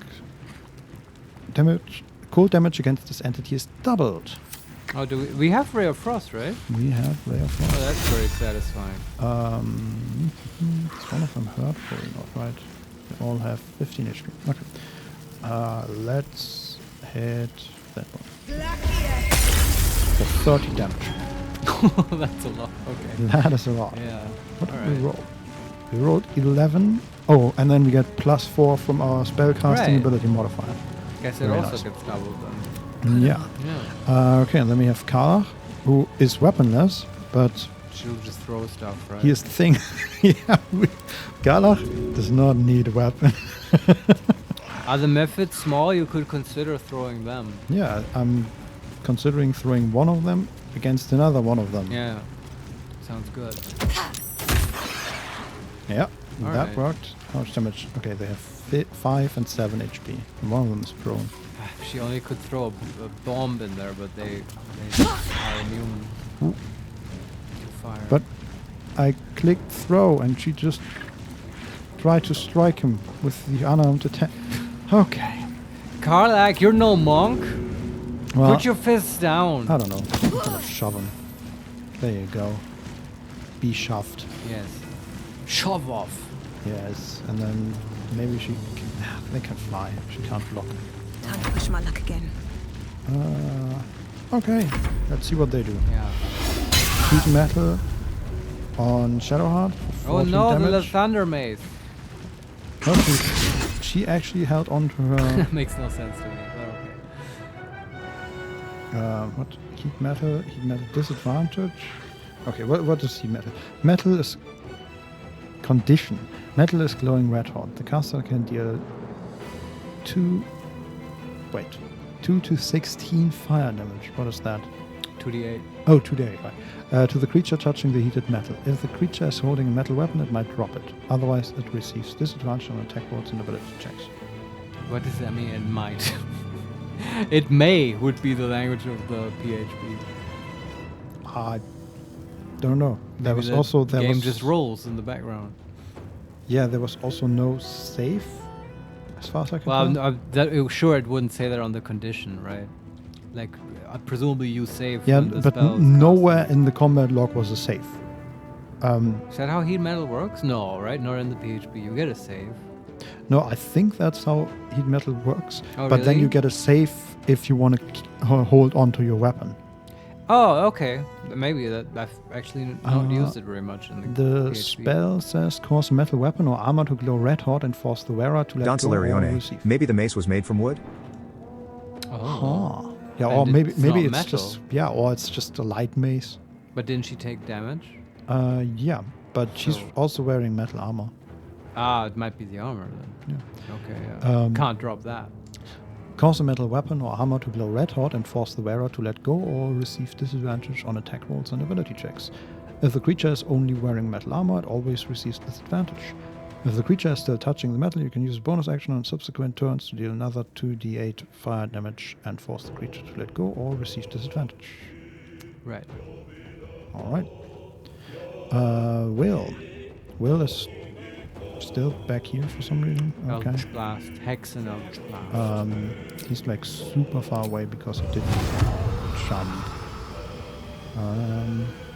But he's not far enough to not be able to hit somebody, which is good.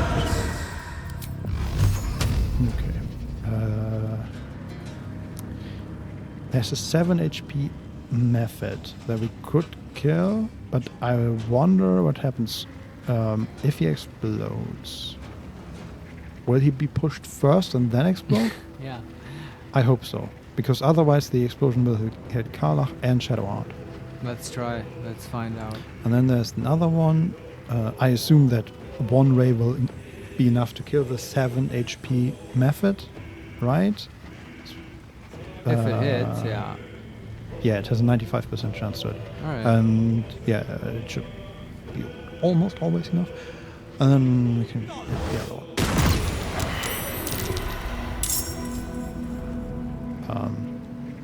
Did that explode? Did it die? It died, but it didn't explode. Okay. Why not? Malfunctioning fuse.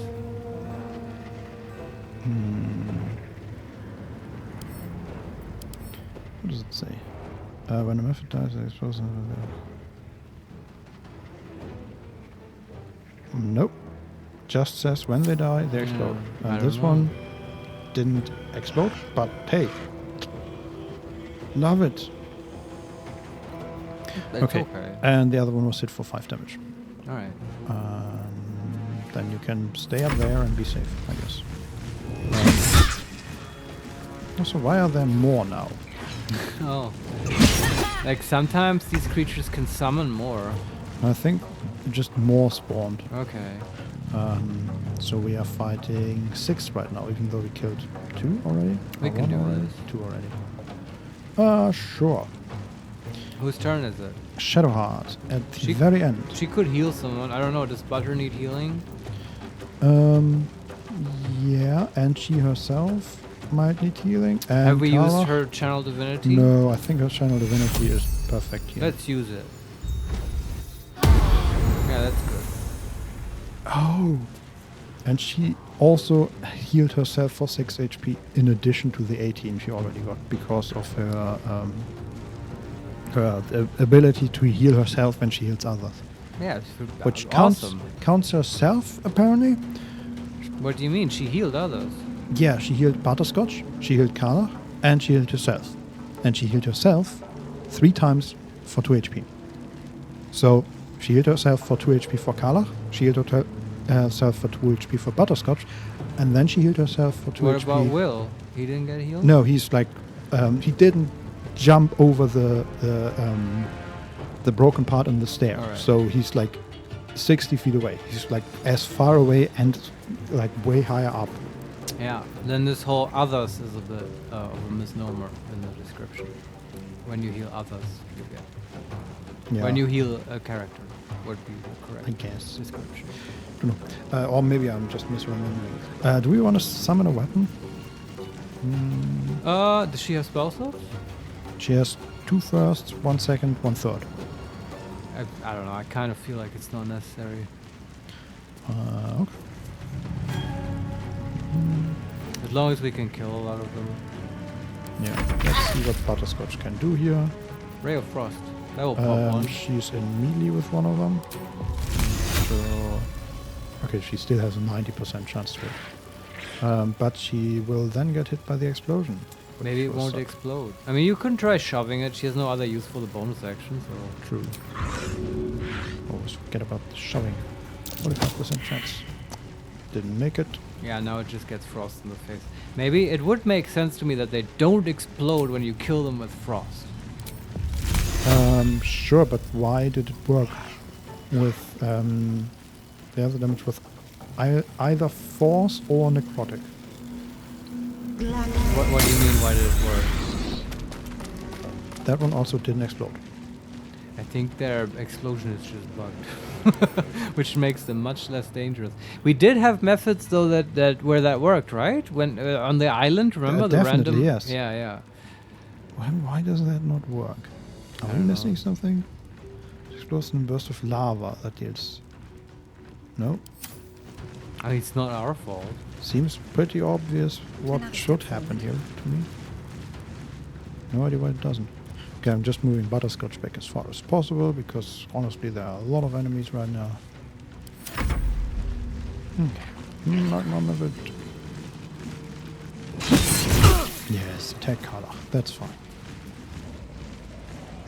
Nope, don't fly to Butterscotch. Stop it!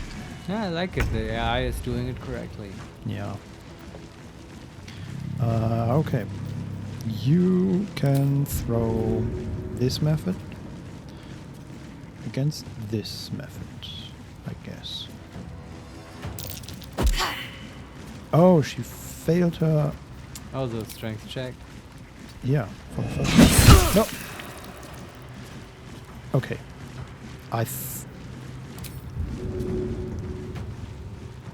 Can she? So what I'm trying to do is throw again. Yeah. And twice now it has not worked. Even though Alright. it's lighting up. I don't know if I'm just quick. Okay, now it worked. So she just took 2 opportunity attacks because I've tried clicking on And she throw and moved. then on the method, and instead she just ran there. Hmm. Which is a bit annoying. That one worked. Alright. Alright. And then she can, I don't know, shove one of them again.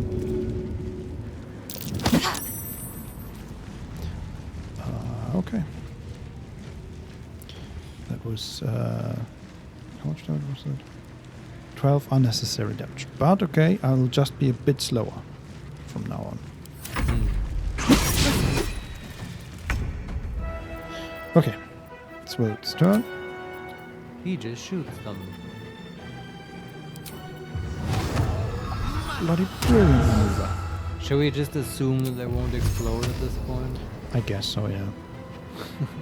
I'm gonna shoot this 15 HP method that is threatening Butterscotch twice. I think that's wise. Go for it. We could also shoot that 5 HP one that's down there. Ah, but they can't. If they were to explode, we could kill 2 of them, but they don't explode. Well, I mean, they wouldn't damage each other. Yeah, that too. Heat metal on Shadowheart. Oh my god, Shadowheart, just take off your armor. Oh my god. Heat metal on Shadowheart. Man, they really hate her, huh? Yeah. Do you think she should turn on Spirit Guardians? It's a lot of enemies. She could walk through all of them. If they don't explode, it's like not. Yeah, I think like we could have done that in the first round maybe, but I like the healing. And Yeah. now we have sort of we have it We're under getting control. the handle on this. Okay. Yeah. Alright. Karlach is surrounded by 3 of them. Another is attacking Shadowheart, and 2 of them are already almost dead. Okay. One of them hopefully just kill. What are the attack options for you? Guidance, resistance, sacred flame, blade ward. Yeah, Sacred Flame. Is fine. Yeah, I guess. 65% chance to hit 5 HP method. And it's saved. Alright. Okay, Butterscotch. Do Yeah, something. Frostbow. With her, I'm actually gonna attack one of the high HP ones just because she does so much damage. Yeah. Actually, can we? Which one is this? That's good. Killed one of them. And because we killed the one between Karlach and Butterscotch in the initiative order, we can now go immediately Ha. with Karlach. Karlach. And we can throw that one, hopefully against that one, and kill them both. There we go. Nope, that was opportunity attacks because she had to Oh. move like half a millimeter. Hmm.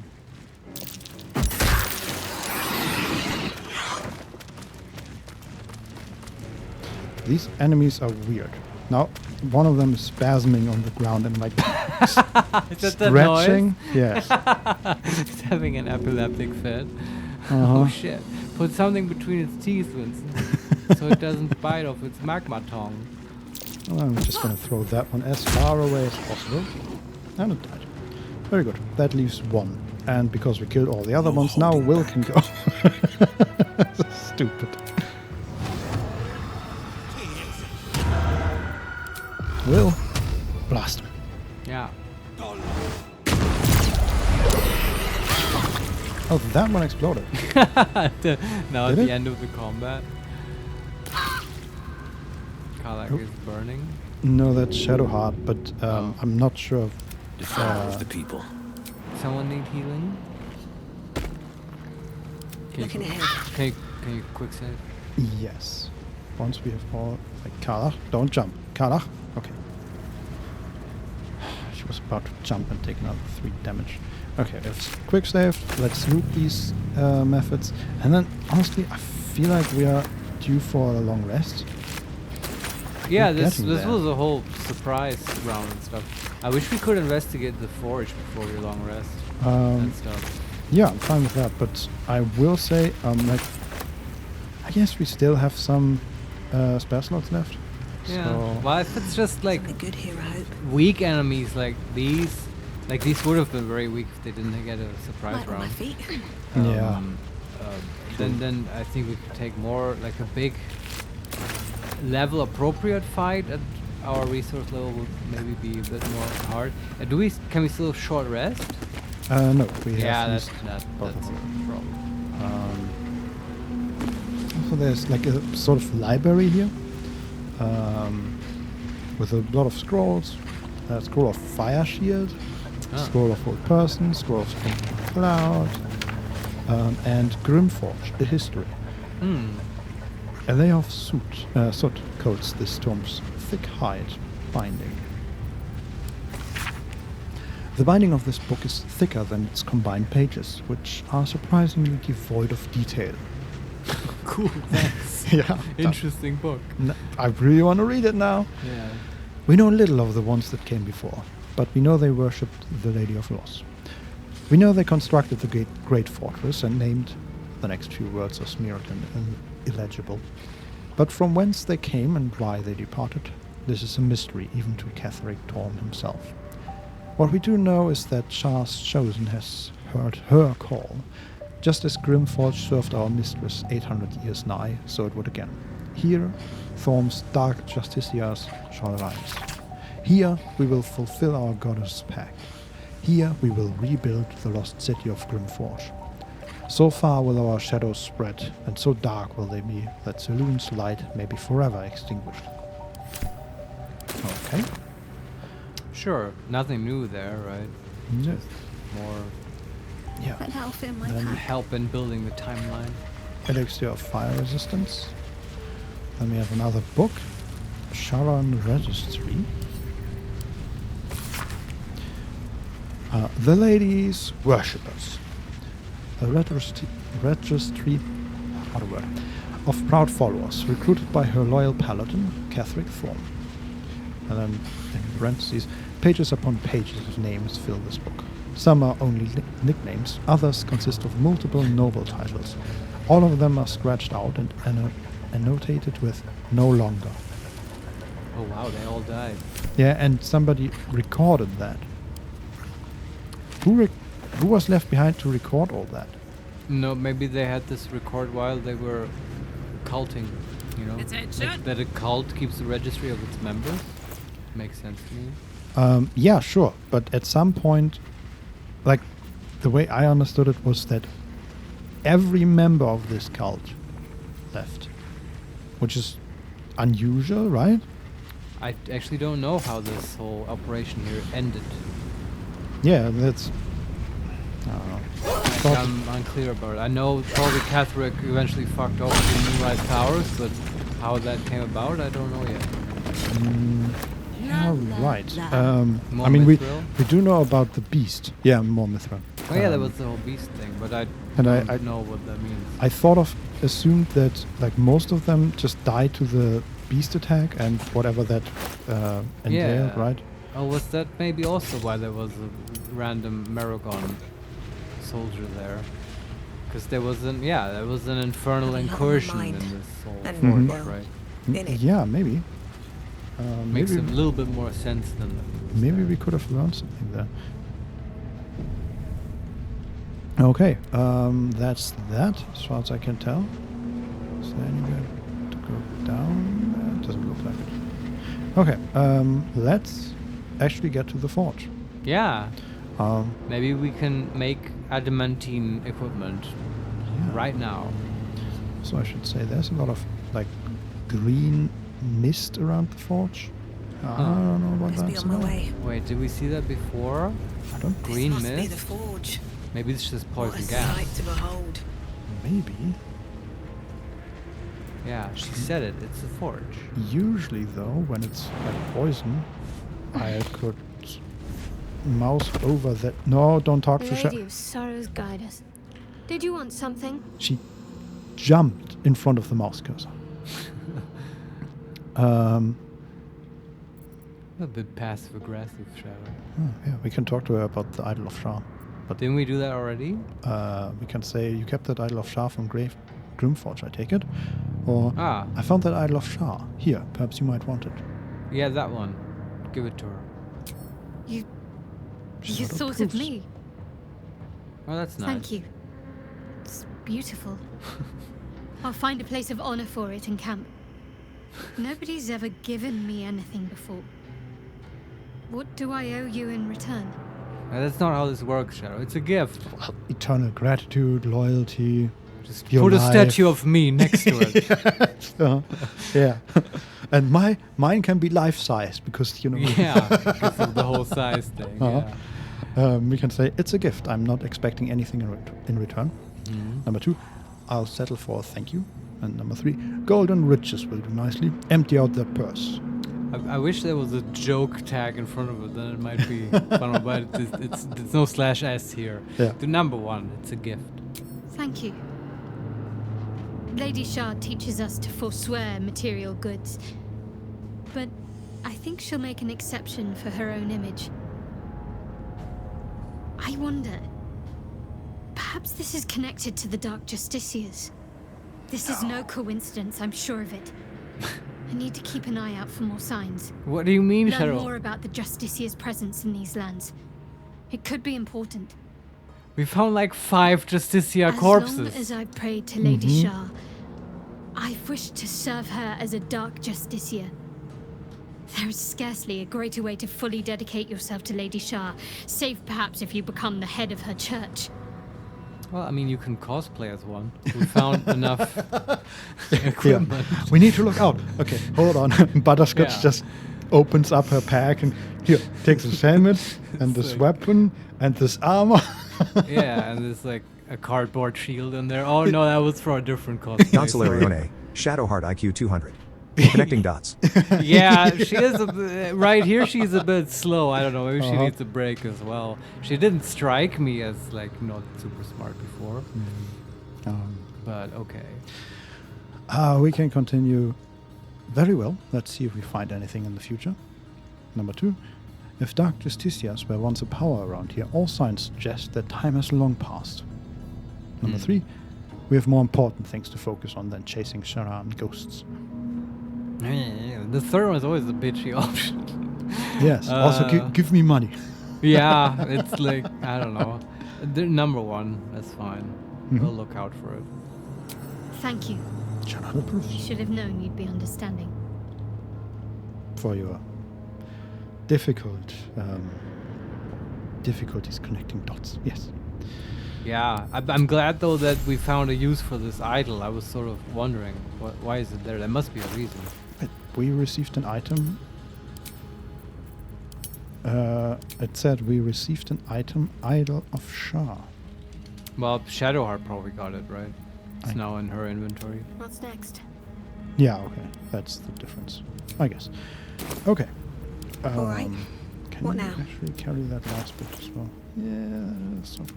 Can't give up now. Yes. Okay.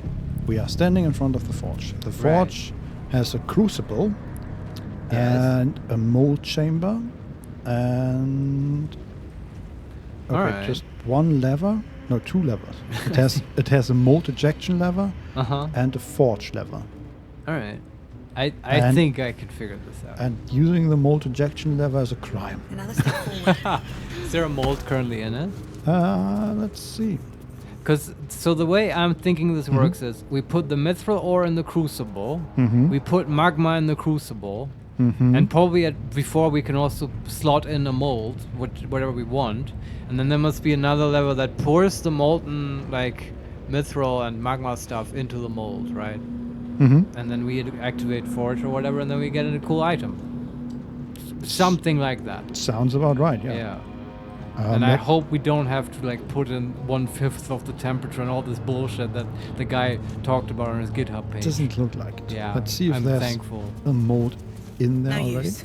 Because I was getting flashbacks to Icewind Dale too and the horrible ice temple prospects they Should had. fit perfectly. It was just too much. It was the exact thing that the D&D movie makes fun of. Yeah. But this one seems pretty simple, Yeah. honestly. Okay. My faith will guide me. If I wanted complex puzzles, I'd play adventure games. Or like Myst, you know? Which mold do we use? Yeah, that's the question. Which do we have, Vincent? We have longsword, scimitar, mace, scale mail, and splint mold. So, I feel like we need better molds. I'm not sure I want any of these except maybe the armors. Yeah, basically. Which one is better? At least maybe can we establish that? What's better, split or scale mail? I think scale mail is heavy armor and splint mail is medium armor. Yeah, you might be right. And I'm just- Shadow can wear heavy though. Yes, and Karlach can wear medium. She's wearing a +2 hide armor at the moment, which is not Ah. great for medium armor, I think. Wait, yeah, why have we not put better armor on her? Does she get Because a we do not have better armor. Okay, maybe she gets an adamantium. That'd be okay too. And splint that's medium, right? And it's good medium armor. I think so, yeah. And so she's wearing hide armor. Does that still give her the constitution bonus to armor class? No one stopped me yet. No, I don't think so. Okay, so we just have her running around all the time and shit armor. Well, it's a +2 armor. Oh, it's magic. Okay, Yeah. I take everything back. Hey, fuck, the adamantium. I don't even know what we're getting out of this, Vincent. The adamantium might not even be better. I think our best option here is medium armor because chainmail +1, that Shadow, she also has magic. yeah, and Yeah. that one is pretty good already. All right, and okay, honestly, the game isn't just gonna do this where you can only make one item and you're not gonna know what you're doing. Hope Right. not.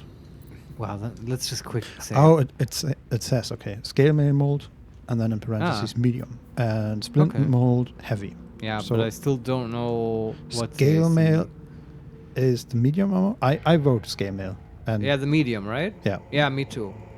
I have a little gift for. Look, we just gave an idol to Shadow. Now Karlak has to get something, and like a cool armor. Okay, scale mail insert Should work now. As soon as I find some metal to feed it. as well.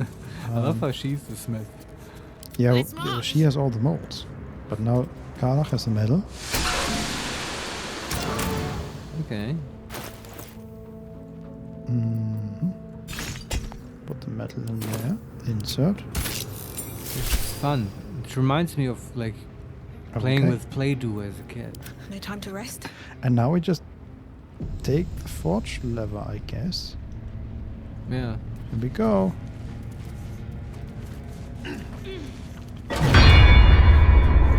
Cool. We're going down. The whole platform is going down. Marius, help! Into the lava? No, it's just to a lower platform. Oh. Okay, I'm sort of That expected did the trick, all right. that I to be wish that the fine. dwarves would Down it come out goes. now and start singing and dancing and smithing. For some reason. That would be great, nice. yeah. Okay. This looks a bit more complicated. There Oh are- no, is it what does it want us to do? There are a lot of pipes here, but the question is... Okay, we have a lava valve.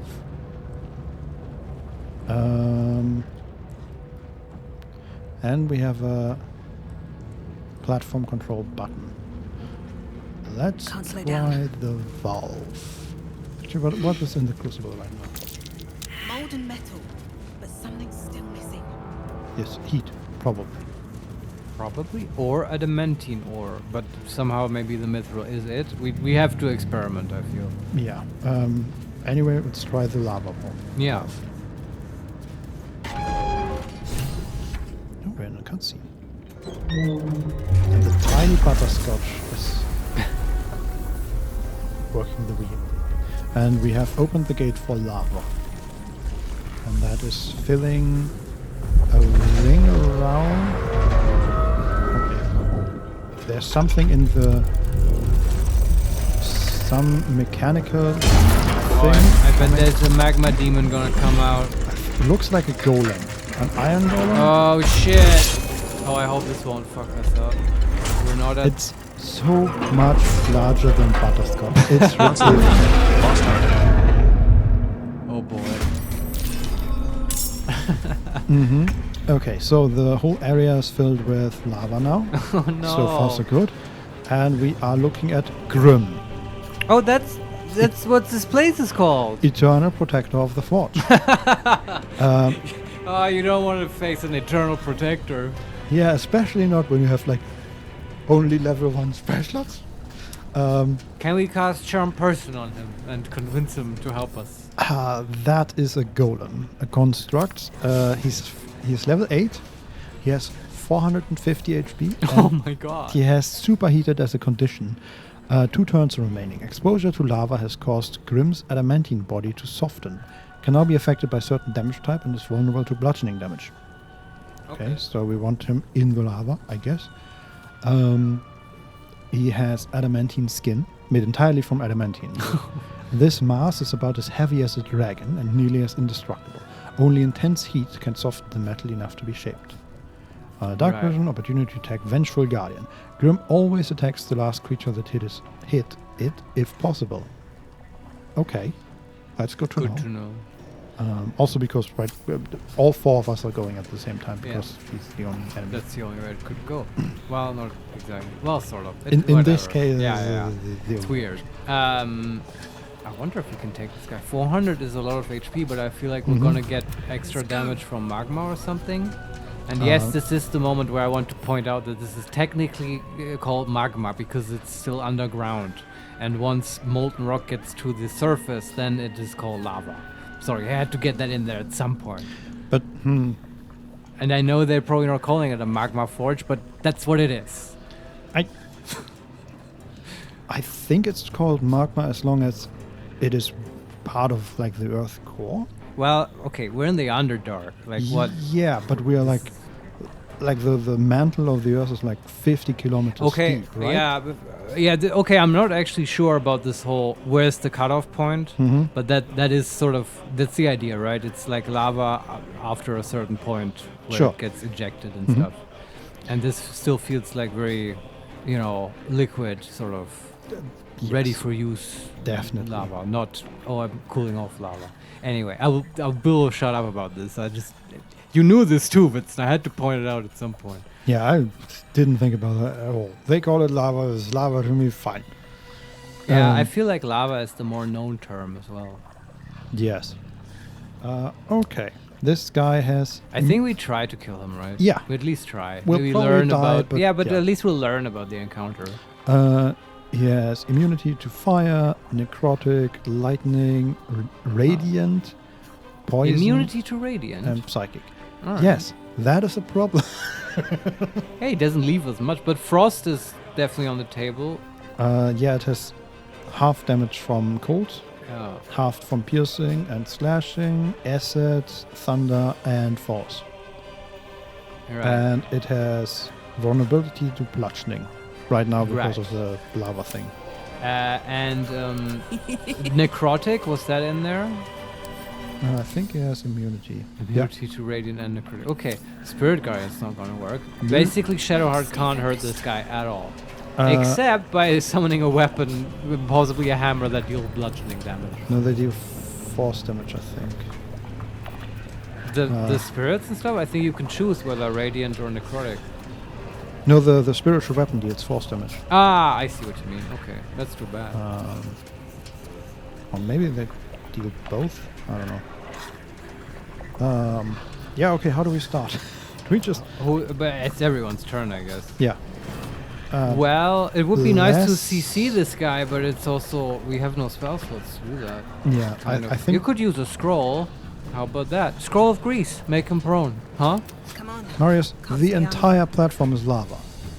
Do you mean magma? No, I'm sorry.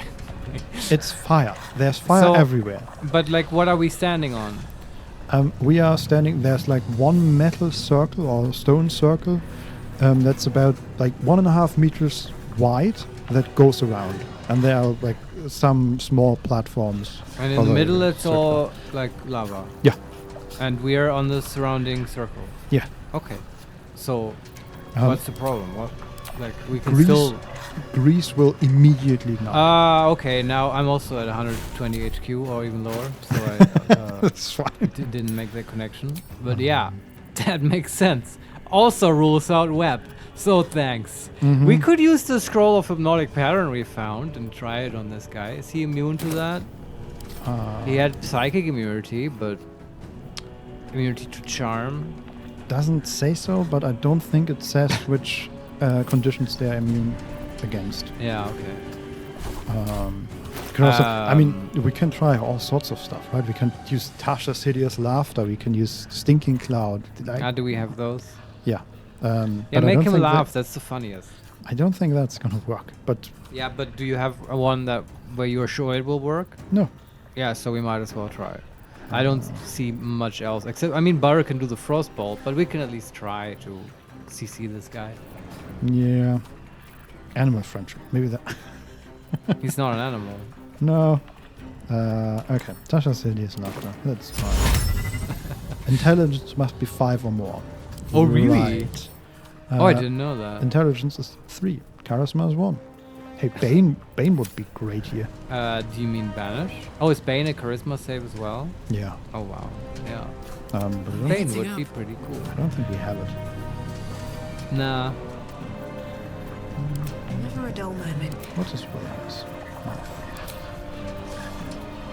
Hex. And yeah, no Bane.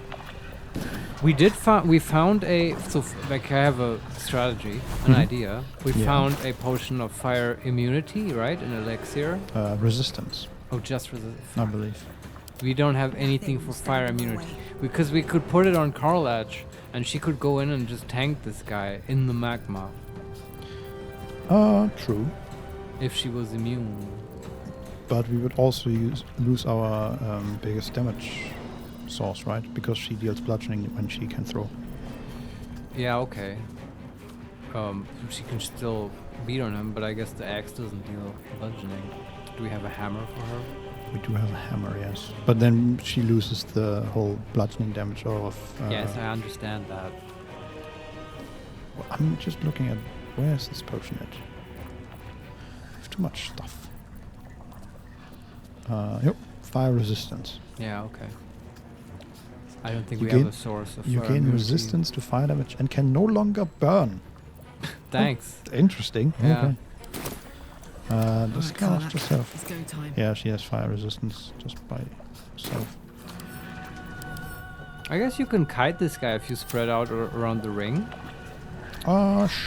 Sure. And if it said, like, hey, this guy always attacks the last person whom Mhm. attacked it, what does that mean exactly? Will he, like, If move possible. toward... Yeah, but that's the part where I'm Yeah. asking, what does that mean? Does that include, if he can find a path to them, he will then, like, take the dash action to get to them? I think so, because I think that's the... Like, if I'm thinking about the design of this fight, right? Mhm. You the designer basically set it up where you have to have them in lava. Because Yeah. otherwise you can't damage them. You're fucked, yeah. So that's the... You have to get him into lava. Yeah, and that's Yeah. the one way where they can guarantee Okay. that he will run into lava if you just So- yeah. make him run to you. So I say we spread out around this ring as much as possible, and then we just throw shit at him or, like, shoot him. Yeah. And always the one right when he's about to get to the edge of the ring so he can hit someone, then someone on the other side has to, like, attack him and make him move. Do you know what I Mhm. mean? So he Yeah. has to go all the way to the other side. and I think that can work. And then, like, I would just forego the whole CC thing. I don't think that's gonna work here. No. Okay, let's start with Bless. Yeah, That that's seems, always good. like a good thing. Level 2 for everyone. We only have one level 2 spare slot, but yeah, I guess but I don't think the weapon is going to help very much here. Yeah. And we can still use that as a third level. If we really want to, yeah. Yeah. Alright.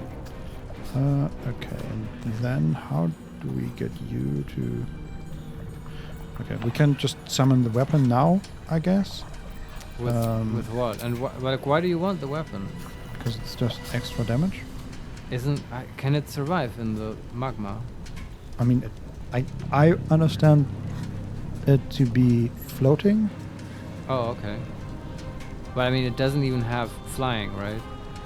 Yes, it does. It does? Okay. I mean, the movement it does is flying. It's just not yeah, what. okay. Well, it's weird. I don't know what it will do because in the PHP it wouldn't even be an entity, so it's kind of up for grabs. I still don't think it's gonna be. Yeah, but although if you cast with level 3, it'll it does more damage, right? No, it gets an additional D8 every 2 slots. Oh, so yeah, I don't know then. Yeah, it's I mean, what else are we gonna do it for? Well, healing word or whatever, right? Yeah. I think I'd rather have more healing options in case people do go down. I'm sure this guy will have some trick up his sleeve. That is fine. Okay, in that case, where can we position you? We can position you there? I don't know. Okay, I had a thought. Do you want to spread them at like 4 positions around this ring, like equidistant to each other? Or do we just split up into 2 teams and put them at opposite sides, right? So that I like the 2 teams more. Because then if someone goes down, because you know this guy is going to throw lava at you at some point. Yeah, we will do a surprise range attack or whatever. But then they can help each other and stuff. One of his hands is a giant cannon, so, you know. Yeah. Might also be considered a mace, but that's to me kind it of a looks, tell. Yes, yeah. like a cannon. Yes. Also, if one of the 2 characters of that team misses, you can attack again with the other person, right? It's true. The question, though, is how can we do that? We might have to... Okay, I think the best thing we can do here is use Will last and then Shadow Step with him away. Okay. I think that's pretty good. But we can Hex first. Oh no, right. We need the bonus action for Shadow for Misty Step. Yeah. Okay, in that case, Where do I go from here? Let's use. Is we have Frost an option here? Yes. I mean, we can also dash, just to set ourselves up. Yeah, but right now we are all standing in front of him, basically. Oh, okay, that's no good. Yeah, so what I want to do is use Will's first turn, not to deal like a lot of damage, but rather to just have him move. Sure. And keep him busy. And to aggro him, right, so he follows and stuff. I get exactly. you. Yeah, that makes sense. So I'm gonna attack first with Butterscotch. Threat assessment. Prime target. Okay, Butterscotch is a prime target. Will better hit now. Is this guy hard to hit? You have drawn Grimm's Ire. Grimm will attempt to attack this creature if possible. Smell blood. We'll see. No holding back. And then we can rage with Kara. I'm also not using the movement of these characters for now, just attack. And then we can see if we need to... Who gets it last? Yeah, basically. Yeah. I feel like we're gonna throw a lot of stuff at this guy. Yeah. We might also lose a lot of stuff. That yeah, maybe don't throw magic stuff at him. That's all. Yeah. The other stuff, I mean, who cares? Okay, that was a casual, almost 40 damage. Yeah, this is kind of the thing I wanted to talk to you about earlier when I mentioned I wanted something changed. Why? But- It's fine. No, it's fine. If I think, you know what, for this fight, it's totally fine. Uh-huh. I'll take it for this big 400 HP guy. And of course, will miss twice. Okay. This is my happy place. I guess Karlak was the last one to hit him, Carla, right? run. Maybe she can take a hit. She can sort of. She might take that to Tyrants and brag with it. Hey, I got hit by an adamantine golem. once." Okay, but she will have to run through lava to get away. Who, Karlak? Yeah. Yeah, I'm saying like, just have him attack her. Mm. Like tank him for one Okay, turn. but I do want to find out what happens when she runs into lava. I think she just. If it's actual lava, I think she will insta die. Probably. I've saved. Okay. So let's try. Aye, aye. Yeah. Melting, and she took 14 damage. All right. What does melting do? It's not good. Nothing apparently. Okay. She doesn't have it as a condition, so I guess she just gets it while melting. Maybe it's just sort of. Yeah, up- okay. Takes 10 to 60 fire damage per turn. All right. But she lost it the moment she got out of that. Okay. So you can kind of walk through it Mm-hmm. if you're quick about it. Okay, good to know. Okay, let's see. That was basically our turn. So what's gonna happen now? The guy will run to Karlak and attack her, or Hopefully. Okay. And I'm gonna move everybody out of his way. Not. So what are the teams? At the moment, it's all three, and then Karlach alone. Okay. Who are we gonna set up with Karlak? Shadowheart and Butterscotch take the other side. Sure. Yeah, I like that Okay. because Karlach is pretty good, and I Yeah, like yeah, having a healer next to her. Yeah. Let's see. Grim. Awaken. And he moves slowly in a direct line to. Okay, he did not move a lot. Oh, what's his move speed? Don't know. Can't see. Probably. Yeah, movement speed 0. But Okay. also we hit him with the Ray of Frost, right? So Right. things. It's a good spell. Yeah. What does Awaken do? Class action. Okay, so he didn't dash, he used Awaken. Mhm. Nearby activity rouses Grim, readying it to crush any who set their eyes on its forge. Right. Okay, I thought that it already did that, but I guess Yeah, not. yeah. It sounds like that's what happens when you activate the forge. Yeah. But okay. I think we just continue will not bend. blasting it. Yeah, just be mindful of the teams and like always aggroing him to the side where he can't get to, but he might even not be able to get to Karlak right now, right? Yeah. Also, because for the moment we are still pretty close, I want to use the preserve life option, the channel divinity of Shadowheart. Does she have another channel? Yes. I guess at level 6, right? She has one. Yeah, do it. Yeah, and I think she can hit everybody, hopefully. Okay. Butterscotch. I won't give in. Move a little. I'm ready.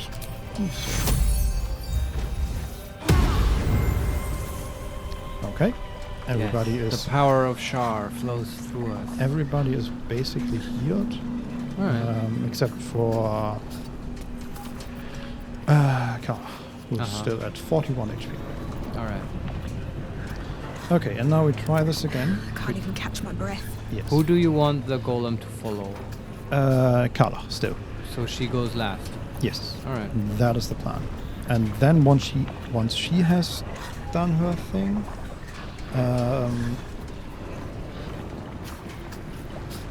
thinking the question is how can we reach the opposite platform? Actually, she can just run around, I guess, because this ring, the ring around this platform where we run on, has 4 interruptions. Oh, what does that mean? That, like, it's just like a meter of free space. So Can it be crossed?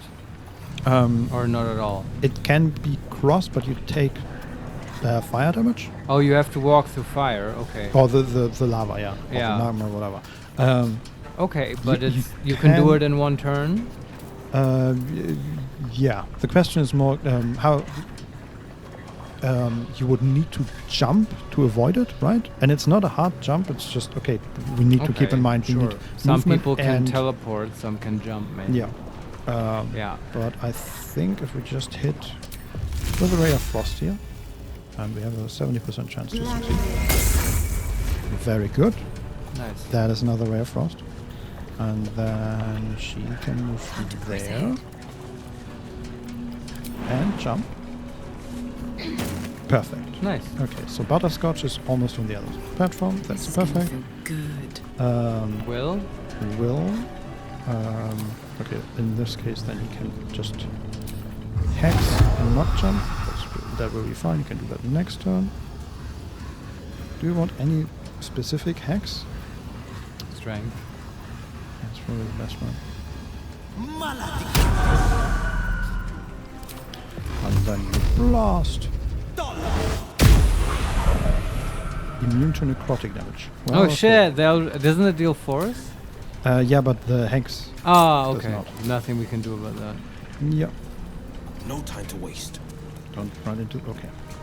Oh, he's on the edge of the lava. But should be fine. Because now we can throw some stuff. Yeah. I still don't know if throwing stuff actually always does This'll bludgeoning. help. Okay, that one hit. No. Okay, so we need to throw stuff that is.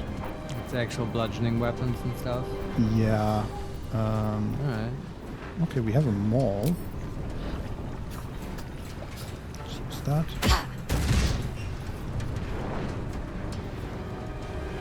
Okay. And then we have the enraged throw. Yeah. Do we have anything else that does bludgeoning damage? Some magic stuff, but I don't especially want to use that. Yeah. Can use heavy stones, but I feel like weapons just deal more damage.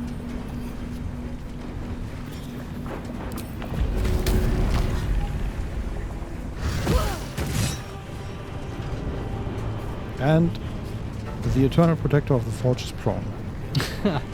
Powerful throw, Karlak. Indeed. Not bad. Moving.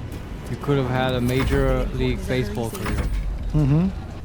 Well, maybe not, because you would kill the guy who's catching. Who's that called, Vincent? Is that a catcher? Yeah. The pitcher and a catcher, right? Mm-hmm. Yeah, she'd be a good pitcher.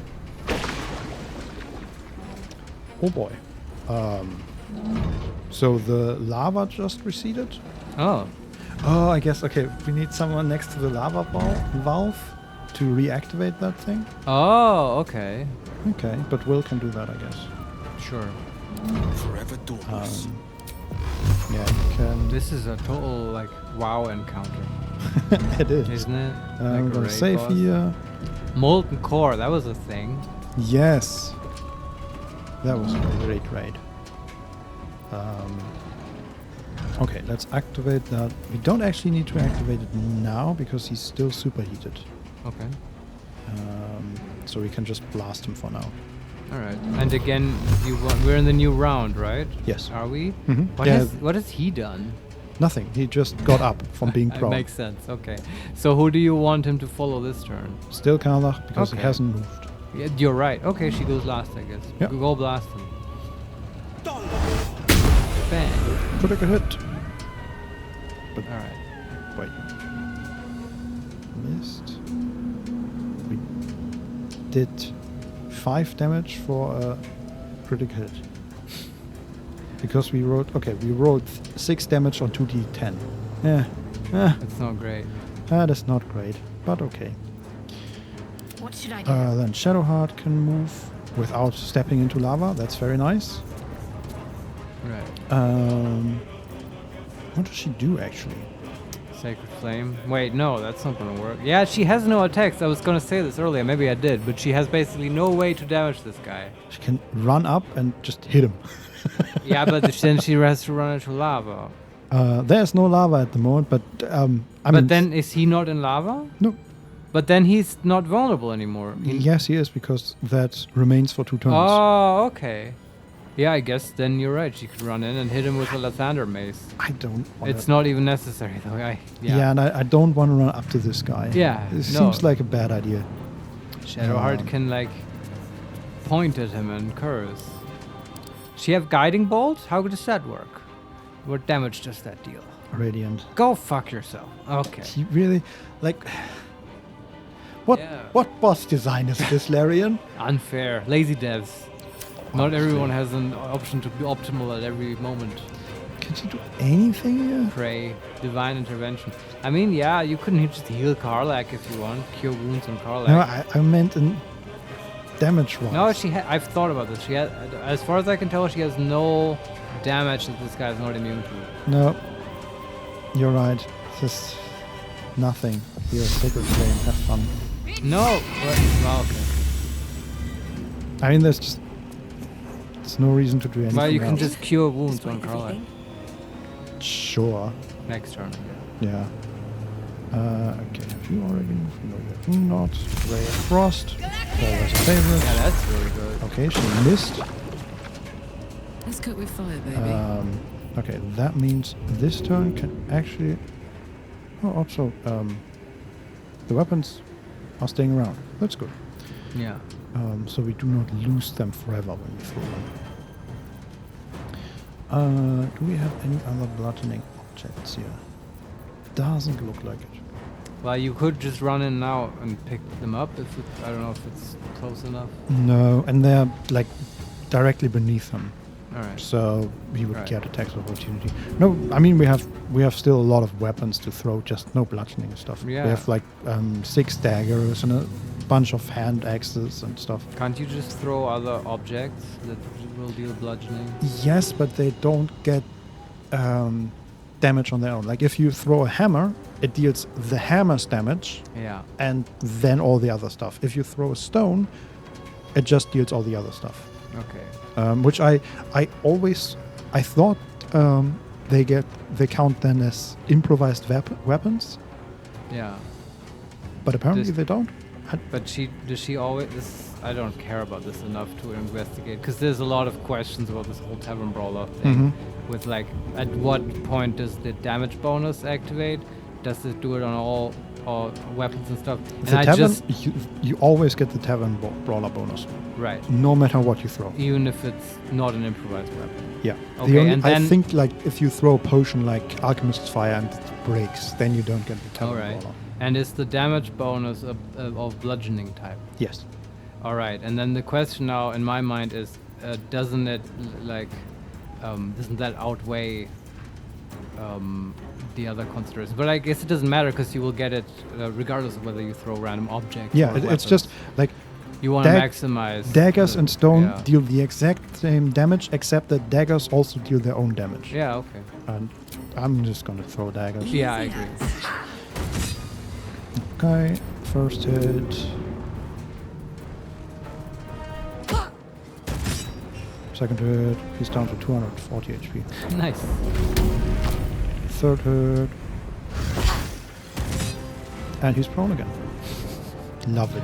He has done nothing to us so far. No. No, he hasn't. When do we pull that valve? Next turn? Yeah. All right. Okay, he gets up. Seismic Wrath. And he moves. Wait. Okay, Will is knock. No, wait. What happened? Earthquake. Okay. He made an Seis- earthquake. He activated Seismic Wrath. Grim makes the earth quake and the ground roar. Anything to eliminate intruders. Is that like his second phase? Then used Quake. Stomp the ground to cause a massive shockwave and knock nearby creatures prone. Yes, do some gore dancing, Grim. Failed a saving throw. But we're all Victor's fine. path. Yeah, did it deal damage? Yeah, Will was hit for 15 bludgeoning damage and Alright. Shadowheart was hit for 20 damage. It's not too shabby. No. Let's activate that valve and Yeah. show him who's boss. Yeah, exactly. You better behave, Grim, or you get the valve again. Mm-hmm. There's the lava. Alright. That's very nice. Okay. And that's Will's turn. Great job, Will. Now the question is, do we want him to continue on its path? Like, he's sort of in the middle right now between Karlach and Butterscotch. Yeah. Do we want him to pursue? You have to be the judge. Will he reach Karlach next turn? Maybe. But I think Butterscotch is a little further. Okay, let's end this. Let's do the other turns first. Shadowheart can heal herself. She's down to 25 HP right now. Oh, she healed herself for 11 plus 3 plus 3. Which is so good. Yeah, life cleric is great. Then you can basically just stay there. That's good. So who do you want this guy to aggro? Butterscotch. Alright. Then Karlach goes first. Oh my word. Yes, she goes now, and if he pursues Karlach, then it's not the end of the world, I think. Sure. Good idea, Carl.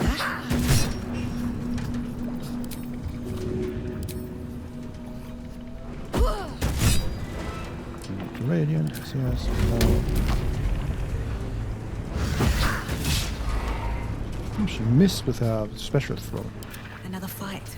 Okay, let's see if we can aggro. Yeah, better hit. We did. And it's Ray of Frost. And then you move the fuck away. Run! Man, this is some real David versus Goliath shit. Yeah. Halfling against the eternal defender of the fort. He's moving quick. Oh, that quake, man. Okay, Butterscotch and Will are down to about half health. Yeah, maybe they should start chugging potions. Okay. Let's see, Will can just blast again. Who do you want this guy to aggro this turn? Karlach. Karlach, okay, then she goes last. Yeah. Also don't know if Will actually can knock him back. That would be hilarious. Have we ever seen him do that? Okay, it doesn't work. Yeah, it makes sense. Okay, and then Butterscotch? Butterscotch. Well, so much for peace. Hopefully hitting with a ray of frost. She did. Okay. Very nice. Ready for another round? And then how far can he throw this stuff? She can hit him all the way over there. That's ridiculous. Got it. For a critical hit. Nice. Okay, what of these numbers actually gets multiplied? Yeah, see, that's... I can't care enough to care about that. Okay, she gets a second D4 from Tavern Brawler.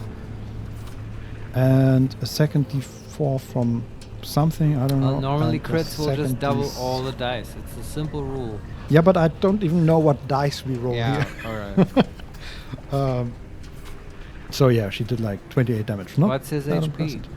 140. Alright. We have still some throws to do. Though we should be mindful of the fact that she's getting a minus every round. Yeah, but there's nothing we can do about that. Yeah. And he's prone again.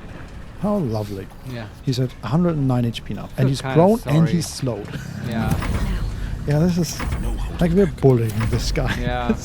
I wish we could have at least cast Natasha's Laughter so he would have some fun in his life. Yeah. Well, Lava's gone again. Alright. But Will is This is my time. doing his part. Sure. Drink a potion, just in case. Sure. Then Time's the only way out, Butterscotch it's can go. She can drink a potion as well. Because we might be facing a this is not my final form situation. I Though feel I like- don't think so. I feel like that was already his Quake Yeah. part, but Might be. so see. I'm not sure if his visuals changed. He might have gained some purple like magic stuff. Okay. But Ray of Frost worked again. Put him up. We're actually running out of weapons to throw. I mean, Go not on. really, just out of weapons yeah. that are not magic. Carla has so much stuff. Okay, and one more enraged throw. Let's throw this. Miss. He's down to 60 HP. Yeah, okay. Might be one, maybe two more turns, right? Wait, who is he? Okay, no, he is fallen. Blood comes easy these days. We might want to next turn, though, open the valve. Yeah, definitely. One more time. Oh man, yeah, this can add up. Yeah, but the good thing is everybody is so far away that only the closest targets get Ah, hit. okay. So Shadowheart and Karlach. Right. Shadowheart was hit for 13 damage and Karlach saved. Alright. So we're pretty healthy still. Yeah. Okay, first order of business. Well, Forever dauntless. turn that wheel. Unleash the Kraken! No, wait. That's a different...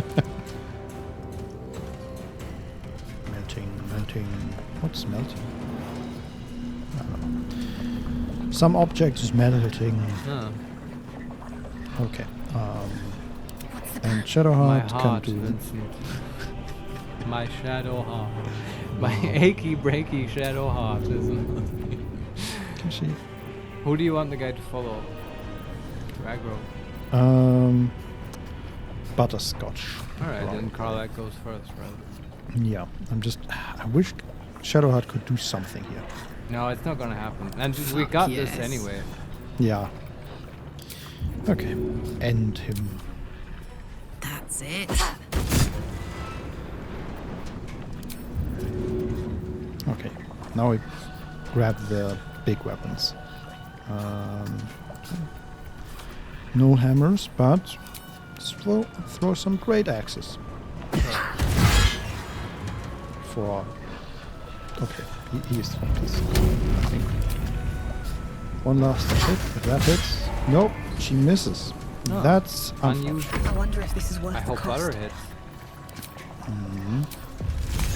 70% hits. Alright. Very good. He has 12 HP left. Oh man. To concentrate. Turn around. The big scary monster. Didn't He's a big scary This is my Yeah, didn't- place. even do. This is why every place is such perfect. Yeah, I'm Yeah. just throwing stuff at some giant dude. Yeah. It is a Indeed. happy place.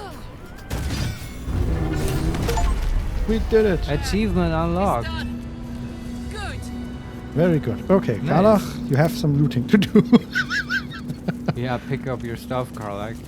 Look, do we want to leave this place like this? Come on. This is messy. And don't forget to loot him. He probably has some adamantine. Yeah, I bet that's how you get the adamantine. Yeah, you just take his head off or something. No, just his entire body. We will now craft it into weapons and armor. Yes. I love the idea that the Druids come here and think, oh, this is a great fortress. And then we kill their leader and march into their deep into their fortress and come back like a week later completely decked out in Yeah. adamantine. Huh? What do you mean? No, I didn't find anything. Anyway, I gotta go. There was no adamantine in the walls, never technically. No. We Okay. found no ore. Let's loot him. Yes. Grim. Grimskull Helm. Very rare. Attackers can't land critical hits on the wearer. Oh, there's that helmet. Yeah, but that's only on this helm, right? Not on Mhm. every helm. Okay. Grants resistance to fire damage. Okay. Okay. And Hunter's Mark. Level 1 divination spell. Nice. But what armor type is this? Heavy armor. Oh, no one can wear this. Maybe Shadowheart. I'm gonna give it to Shadowheart. Does she have fire resistance Whips already? and blades. Nope. Does she have a helmet already? She This has. fucking circlet, right? Yes. God damn it! I kind of like the circlet more. Yeah. I mean, it's just. The helmet. I don't know. yeah. I wish Will could wear it. I mean, it looks cool. I know, and it's But- sort of thematic for him in a way, but he can't wear heavy armor, right? Yeah, and it's not that great. honestly. Yeah. Wished At to least live not in for more our interesting party. Can we times. melt it down? I'm afraid not. Yeah. No, we can give it to Lazel. Okay, Back at camp. what do we have to do here? We still have to figure out this forge. We have the forge left. Last thing we did was open the valve. Yes. Can we just... Do we just move up again now? I guess? Why did the magma reservoir now fill up or something?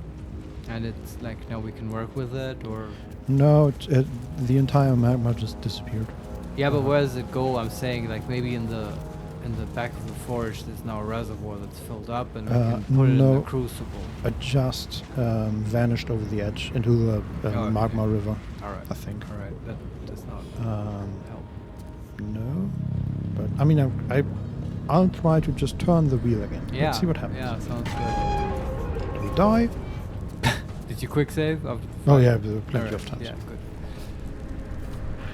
It's a cool encounter though, very appropriate Yeah, absolutely. for this. But It makes me want to do that in a tabletop. And then people don't figure it out. Then they just die. yes, that's always the. Okay, should we walk up to him and beat on him? No, you're not supposed to do it like that. I mean, you could try. Yeah, you could certainly try. Proceed to obliterate your party. Yeah. Okay, see you next week. Make new characters. Yeah. Make better characters, guys. Yeah. Are you Maybe fire excited resistance. about my next puzzle encounter? Yeah. Okay, but that wheel didn't do anything. We still. No. Let's just press the button. The Yeah. platform control button. I think we'll get back up. Hopefully. Yes, we will.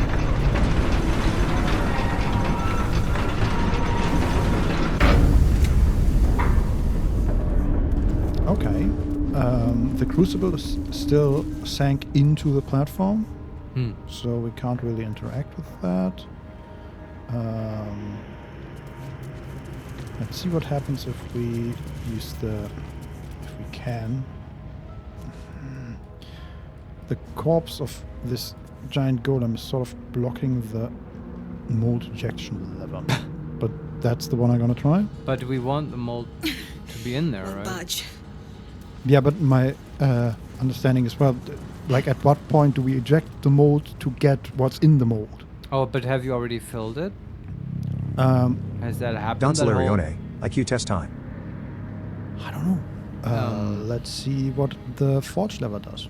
Yeah, okay. That's what we initially pulled, right? And then we got that. There it is. Forged in blood and fire. Craft an item in the adamantine forge. Alright. Adamantine scale mail. Ah, it's done. 120 XP. Cool. What is that? Okay. Very rare medium armor. Don Solarione, you could use this giant hammer to attack green. I think that was the dev's idea of this fight, but Tavern Brawler is just too broken. We totally missed that part. Yeah, you described earlier to me this big hammer, right? And it sort of makes sense with bludgeoning and stuff. And I actually, That is true, I yes. did think of that, but there was no. Was that even close, that hammer? Like you didn't Oh mention yeah, it. he literally walked over the like the hammer is just in the middle of the platform, and we just Yeah. kept walking him over the middle of the platform. So we could. So how do you activate the hammer though? I love how we just did it with Tavern Brawl instead. Yeah, but then I mean, my understanding was that if we would have to lift up the platform, and then the lava would have been gone. So I guess that would have worked. Yes. Two turns then. Soften them up with the magma. Lift up the platform, and then is that what happens when you pull the forge lever? The hammer Yeah. goes down. Okay, I see. Yeah, that makes sense. Yeah, you could probably do it. It's kind of. Don Solarione, nope. Just pull the lever. You don't need to lift the platform. Okay. Yeah, Just- that was my assumption. Okay. But I guess in that case, just Pull hit him lever, with a have hammer. him get Makes sense. smashed Yeah. with that. Yeah, it makes kind of sense. I love how we just did it with Tavern Brawl. Yeah. I mean, it's bludgeoning damage. It's so much bludgeoning damage. I mean, yeah. I do like that in the design they're like soft gating it. I actually really don't like these encounters where the DM has like the one special solution to the encounter, and unless you do that, they're immune to everything else, or the HP is so crazy you'll never make it. Yeah. So I love that it's basically soft-gated. Sorry, I remember when I DM'd you guys, right? Yeah. We had this one fight. I don't know if you remember. This was there was this fight against like a vine monster, basically in a Sure, in the grotto. Yeah, exactly. Yeah, this was the boss of the whole place. Yeah. It healed like quite a decent amount. Yeah. Every turn. And it got deactivated with fire damage, right? The regeneration. I think so. Yeah. Yeah. And like you hit it the first time, or the first round, pretty hard. Yeah. And then like your entire group got pretty frustrated because it healed, and you figured like we can't kill it that way. And I'm just sitting there, guys. You did like 80% of its damage in the of its HP in the first turn. Just attack it again. You never did. So yeah, I like these encounters. But that was not. I mean, I'm not quite sure what you're getting at, because it's like that was not an encounter where. Yeah, but the thing is, you thought then that you can't kill it in the conventional way, and spent like 4 turns experimenting in the grotto and killing ants we and all thought that you stuff. made it. Well, yeah, okay. I remember that encounter, but I don't remember if I thought, because I wouldn't have thought that you would design such an encounter. At least now I'm saying that, where it's like, there's only one special way and stuff. Yeah. I think we were probably just trying to optimize, just like we play this game. Yeah, We just obsess about like, which damage item do I throw now to maximize the bludgeoning damage and so on. So I can see why this reminds you of that encounter. It was a fun encounter. It was like you do want that upsetting feeling of how are we going to damage this guy, so that the encounter feels good, especially if it's a boss monster. Yeah. But I wish we had used the hammer now. I wonder how much damage it Next deals. time let's make a totally shitty, ineffective party. With no bludgeoning damage and only fire damage. Oh yeah, that would be fun too. And then we can write angry emails at Larian like, this is impossible. See, this is the solution for. Imagine you have a party where everyone is shadow heart and you can literally do nothing. Larione, 4 rangers. Yeah, yes, exactly. Actually, rangers will probably still be able to damage this guy somehow, right? You could just shoot bows at it. I don't terrible, know. Though. Are rangers in Baldur's Gate as bad as they are in 5th edition? They made that's the thing. I want to play the ranger with the Beastmaster, because I think they completely revamped it, and I think it's just fine. But this is a hilarious fight for 4 rangers with Beastmaster, and they all send their fucking pets in, and they all die in the lava. That's hilarious. Like, oh no, my badger is dead. No. Oh god. Yeah, and then you have to bring down the hammer, but the rangers can't figure it out because they don't like technology and stuff. And also this fight with 4 dwarves would be hilarious, just for thematic reasons. And there's many options. This will be, next time I do this, it will be different, I'm sure. Yeah. Also, if we weren't so over-leveled, I feel like this would have been, like, if we were level 4 to maybe 5. Yeah, but still, he was like level 8. I don't know. Yeah, just like, sure, if we're we weaker, took damage and we would have done less. It was just but the thing is, his AoE is a thing. You need a certain amount of HP, but other than that, as long as you can kite him by sending him back and forth, it's pretty. Totally. But it's doable. That's exactly what I mean. He will deal damage. Yeah, you do. I'm saying what you need is a certain amount of HP or ability to heal, and there's definitely a cutoff where you would just get obliterated. Yeah. And other than that, I think the level 5 jump to get 2 attacks is a huge boost, because you have more opportunities to trigger his kiting and stuff. Yes. Yeah. Also, like, just double damage on all of them, basically. Yeah. Yeah. But anyway, we have an adamantine scale mail. I wonder how painful that was to watch, how we just beat down this guy while the hammer is up there and stuff. Yeah. Thanks for not spoiling us and not calling that out. Moving over the platform. Yeah. Yeah. All right. So adamantine the scale mail. Yeah. AC 16, very rare medium armor, magical plate. All incoming damage is reduced by 1. Oh, that's cool. Adamantine backlash. When a melee attack hits you, the attacker is sent reeling for 2 turns. What the hell is reeling? Recovering from receiving a terrible blow or hitting a strong metal. Has a -1 penalty to attack rolls for every turn remaining. every turn in its life. Every time you take a turn from now on. Yes. Okay, no, I'm probably in that combat. Yeah, reeling for 2 turns. So the debuff, like it's just like the momentum and remaining stuff. turns of the reeling. Okay, Yes. yeah. Also, a mechanic they like a lot. Yeah. Then disadvantage on stealth John checks. Solarione, it was quite bad. I was feeling so sorry for the green. Yeah, I know. I also felt Yeah. so sorry for him at the end. Yeah, but Tavern Brawler. Why are you throwing stuff at me? That's probably what he was thinking. Why does no one like me? I just want to give hugs. Very warm and Yes, his spiky hugs kill hugs. is the problem. So tragic. And attackers can't land critical hits on the wearer. Like the helmet. Yes. Cool. Maybe that's just an adamantine thing in this game. Yeah, I mean the damage reduction is certainly all incoming Yeah, damage is yeah. reduced by 1. That is, I don't know if it's true for all D&D versions, but certainly for all Pathfinder versions. Adamantine just reduces damage That's you cool. take. There's also a skill like Adamantine Skin Yeah. that just gives you 3 damage reduction or something. Makes sense. I've not Pretty actually seen adamantine in other D&D games. Not that I remember. Well, Karlach can finally take off her terrible hide armor. Yeah, does it look good? Okay, I'm also gonna take off that helmet because that looks ridiculous as well.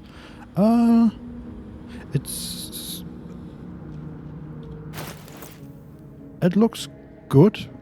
I would say it's hard to tell whether it looks great because she's splattered in Okay. blood and dirt and Right. stuff like that. But it's basically like you would expect from Scalemayor. It's made out of Scales, would you say? scales, exactly. Yes, and it's sort of silvery with a green bluish tint at times, and like a shine. Uh-huh. Yeah, just that like makes the sense. That's metal. cool. Yeah. Yeah, looks decent. Yeah. Cool. And This was also- actually worth forging. Yeah, also multiple layers. Like her shoulder pads are pretty flat, but there are 2 of them, like one above the other. Right. And then there's the armor underneath that. It's pretty good. Cool. Now, can we forge something else? Is their armor Never a class dull actually moment. better? Sorry. Yeah, Okay, cool. +2, basically.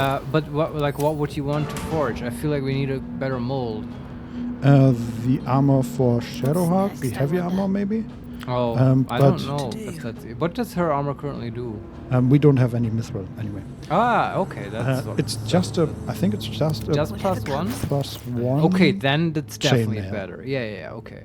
Then, sure. Yeah. But then we still might find a better, wouldn't it be cool to find a, full plate mail mold? Sure. That would be amazing. That would be great. Yeah. Also, like any Great weapon. Yeah, great weapon Yeah, would I be would be down fantastic. for that as well, yeah. Mhm. Or boots or some weird shit. Like a shield. Let's move. Shadowheart wears yes. a shield, right? I love all of it, yes. We just find the stupid molds for scimitars and stuff. Who the fuck uses a scimitar? I guess rangers would. So, Yeah. hey, giving one to the rangers. Maybe that'll be my next character. Ranger with dual-wielding scimitars. Call him Well, Drizzt. you play that with somebody else. Okay, but there's still stuff to explore here. Let's see if we find actually more mithril. Sure. How deep does it go, though? Like we are basically as deep as we can. Oh, so it's just this room exploring? Yeah, there's this entire area that I described earlier with these bubbles set up. Don Solarione, what Busting. about Halaberd Run, guys? The lava's erupting. Uh-oh. Better watch my step. Yeah, I'm not against it. I mean, the Sentinel turn or the Sentinel character. Oh, that was what Don Solarian just said. Yeah, I didn't quite catch that. What about a Halberd run, guys? Okay. I thought you were talking about lava for some reason. Halberd is cool. I love pole arms. I love that, in the old D&D books, they had completely gratuitous numbers of pole arms with all weird names. I love, I don't know, they have these weird French names and stuff. I should memorize them at some point, but there's a whole list of them. They have weird names and stuff. And pole arms are just kind of ridiculous. I love them. And normally you also get reach with them, right? So you can attack at 10 feet. I don't know if that's in this game. Me neither. But there were also like broken feats for pole arms with Sentinel, and I think there was an Unearthed Arcana feat at some point called Tunnel Fighter, which completely broke the game. And so, like that was definitely on my list. Like playing a halberd fighter is hilarious. And then you have a wizard buddy who casts walls around you all the time, so you can like bunch up in a corner and fight everyone at range. It's wonderful. So these creatures that are running around are lava elementals. Level 6, 123 HP. Are they like aggro or just neutral? I think they're aggro, but maybe we should rest at some point. Quite close enough. Right. Also, they have magmatic regeneration. That sounds I awesome. don't know why suddenly this is magma.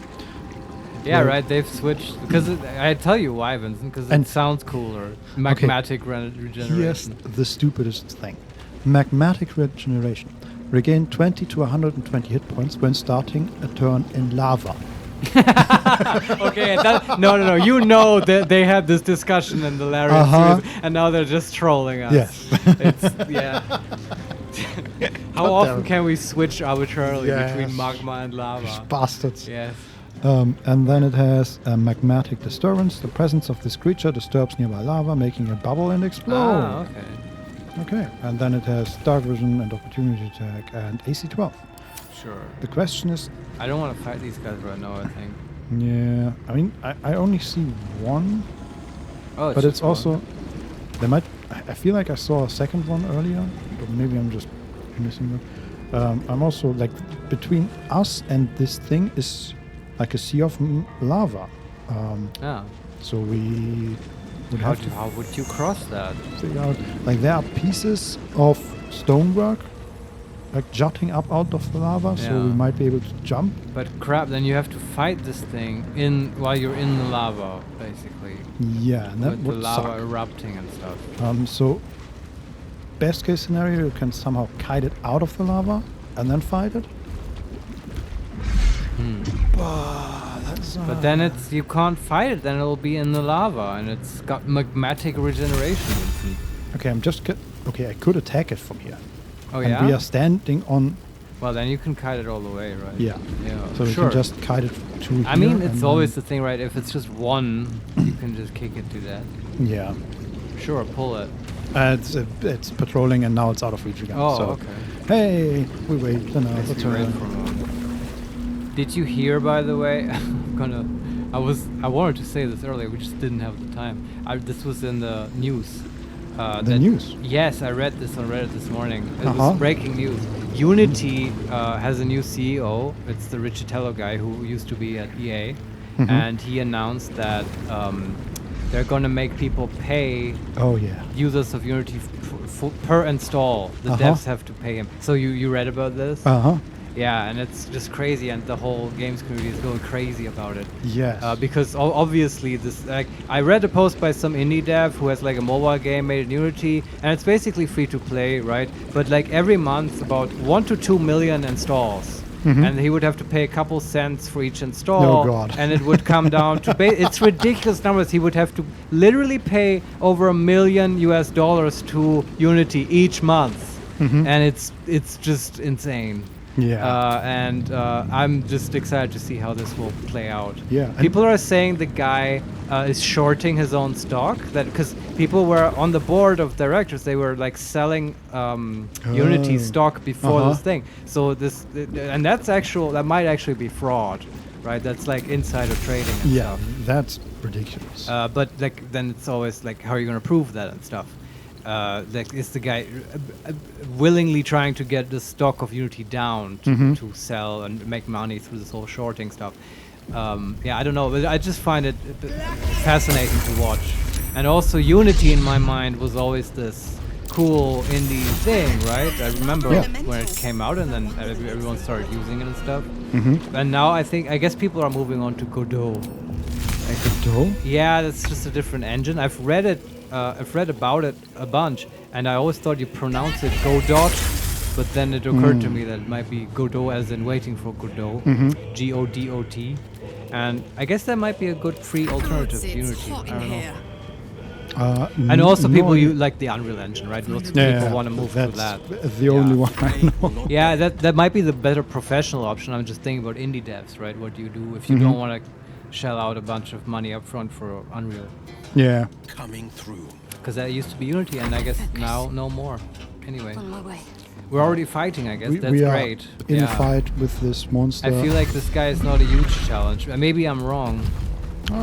We'll see. It's just the biggest difficulty is how can we fight him without touching it, Swift as my basically. feet can carry me. Just keep range attacking and moving backwards. Yeah, but there's not a lot of room to move back Oh, okay. here. That's the issue. But the only thing is we have to get him out of lava, right? Yes. But man, Ray of Frost has already dealt like 90 damage to it. My turn. Is he not regenerating? He did after the first one, back to Uh-huh. 120 HP or something like that. But he did not after that, at least not yet. It might be that he is just barely not in lava right now, Okay. which would be hilarious. Yeah. Mhm. Questions, can we kill him? Probably not right now. He's down to 60 HP already. My little trick. Interesting camera angle there, game. So just like I threw something with Karach and the camera just zoomed in on the floor, like super close up Huh. on the floor. Did it again. Cameraman Thanks. is drunk and high. Yes, it's down to 31 HP. Okay.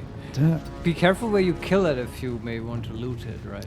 Yes, I This hope is that it's my time. coming a little closer here. Does it explode? Doesn't say. So I don't think hope it does. Not. I think only the small ones do that.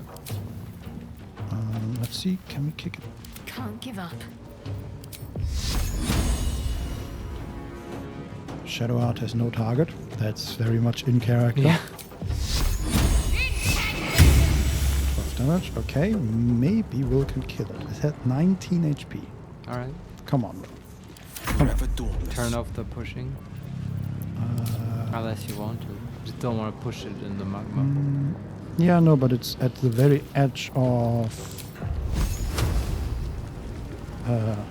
wait, no. This is Scorching Ray. I do not want to hit it with Scorching Ray. Yeah. It is All right.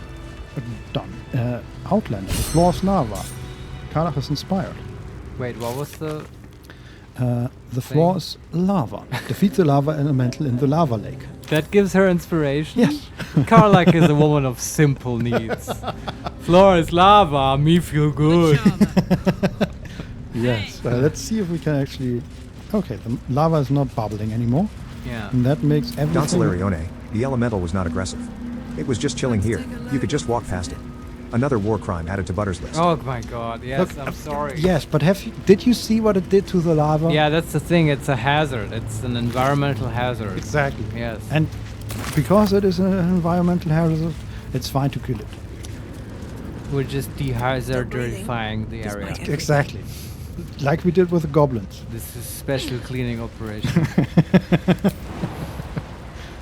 Can you please not run into I the was lava? wondering about how you might be able to talk to it. This is a favorite thing of mine to do in actual tabletop D&D, make wizards and players who get or characters who get more languages and pick weird obscure languages, and one of them is elemental. Oh yeah. Right, so you can talk to elementals by making weird crackling noises with your mouth. Mm-hmm. And also infernal is also always a good one. Can also talk to druids that have Yeah. turned themselves into elementals. That's right. Or just pick Sylvan and talk to Fae and stuff Yes, like abyssal for the demons. Well, Don they Solarione, usually- even Shar worshippers did not kill it. Just saying. that. Yeah, good What is point. this about? But like, So I mean, that's progress. you don't know. It might not Also- have been around at that point. Yeah, the Shah worshippers never got this far, Look, right? if they had figured out mean- the forge and had adamantine armors, maybe they wouldn't have all died. Did you ever think about that? Maybe they should have committed more war crimes. Maybe that was their problem. Anyway, under the Geneva Conventions, elementals are exempt from, combat casualties. They're not considered combatants. Right. With haste. Sure. So I guess it's a war crime. Okay. We have found an adamantine chest. Oh wow. So we are now at the. Is this the Harper chest? I mean, it is an outlook, maybe. So. Yeah. And it's adamantine. Probably you can't crack this one open. Made of precious stone and covered in gold. This chest is both sturdy and pleasing to the eye. Will it explode if we touch it? Also, what the fuck was going on here? If you have a bunch of adamantine, what do you make with Larione, it? BTW, what is the alignment of elementals? Neutral, I suppose. Or sometimes they're unaligned. Yeah. That true. can happen. Like they just. Are animals? Do animals have an alignment, or are they just Neutral not or neutral good? It depends. But if you think about the planes, right? The neutral good plane is like, I forget what it's called, Arborea or something. Sure. And that's like just a big forest, and that's where most of the animals go when they die. Oh, okay. But then what is unaligned? Is it just elementals? Constructs and stuff. It's okay. it's a special thing. It's stuff that doesn't have a soul, right? And I believe elementals should have a soul. Yeah, because I was wondering if it's just an intelligence thing. No. I don't think so. I mean, stupid animals have alignments, right? Yeah, I guess. That was your point with the whole yeah. Yeah, I just didn't know whether animals had. No, I mean, it goes deep, right? This is the whole alignment discussion. What does that mean in the setting? And I guess for this game and for D&D 5, sort of, they don't want to talk about alignment anymore, which, fine, it's not necessary. But I feel like you can totally have a cool D&D experience with taking alignment seriously and taking the plane seriously. I'm gonna click on this chest. Yeah, let's do the chest. That's better. Okay, it's locked. Use the key. Open up. I guess that means we don't have the key. Apparently not. I'm gonna try and open it. Sure. DC 20. 7. Plus 2, plus 2, plus 1, 12. Okay. That was not successful. But, we have 3 inspiration. And we also have 35 Thieves' Tools. Let's try again. Use another Thieves' Tools. 7 again. Okay, 15 in total. Cool. Yes. Who the fuck needs a stereo? 20. Got 34. Yes. Just Alright. exactly 20. Unlocked. First try. Easy. Come on. Okay, we have Sylvan Stone, some wood bark, some gold, and a sentient amulet. Oh, what's that do? Sun-graced warmth radiates from both the pendant and its chain. Somehow, even a brief glance of it brings a smile to your face. Oh. And it gives Shatter, level 2 evocation spell. Okay. Key Restoration, class action. And Talk to the Sentient Amulet, class action. Someone should put this on and use those abilities. Yes, probably someone who has key points, which, let me think. Ah, it's We don't have key restoration. I thought it's key as in K-E-Y. No, using the spiritual energy in the amulet, you restore 2 key points. Oh, okay. But can you talk to it? Sure. Or do you need keys?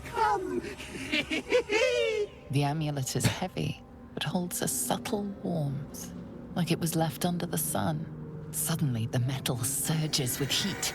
You feel great power and an overwhelming urge to laugh. Oh boy. Can thou endure? This was totally made by gnomes. Calling it now. Yes. It's so annoying. We can give into the laughter. Number 2, what is happening? What are you doing to me? Number 3, we can drop the amulet.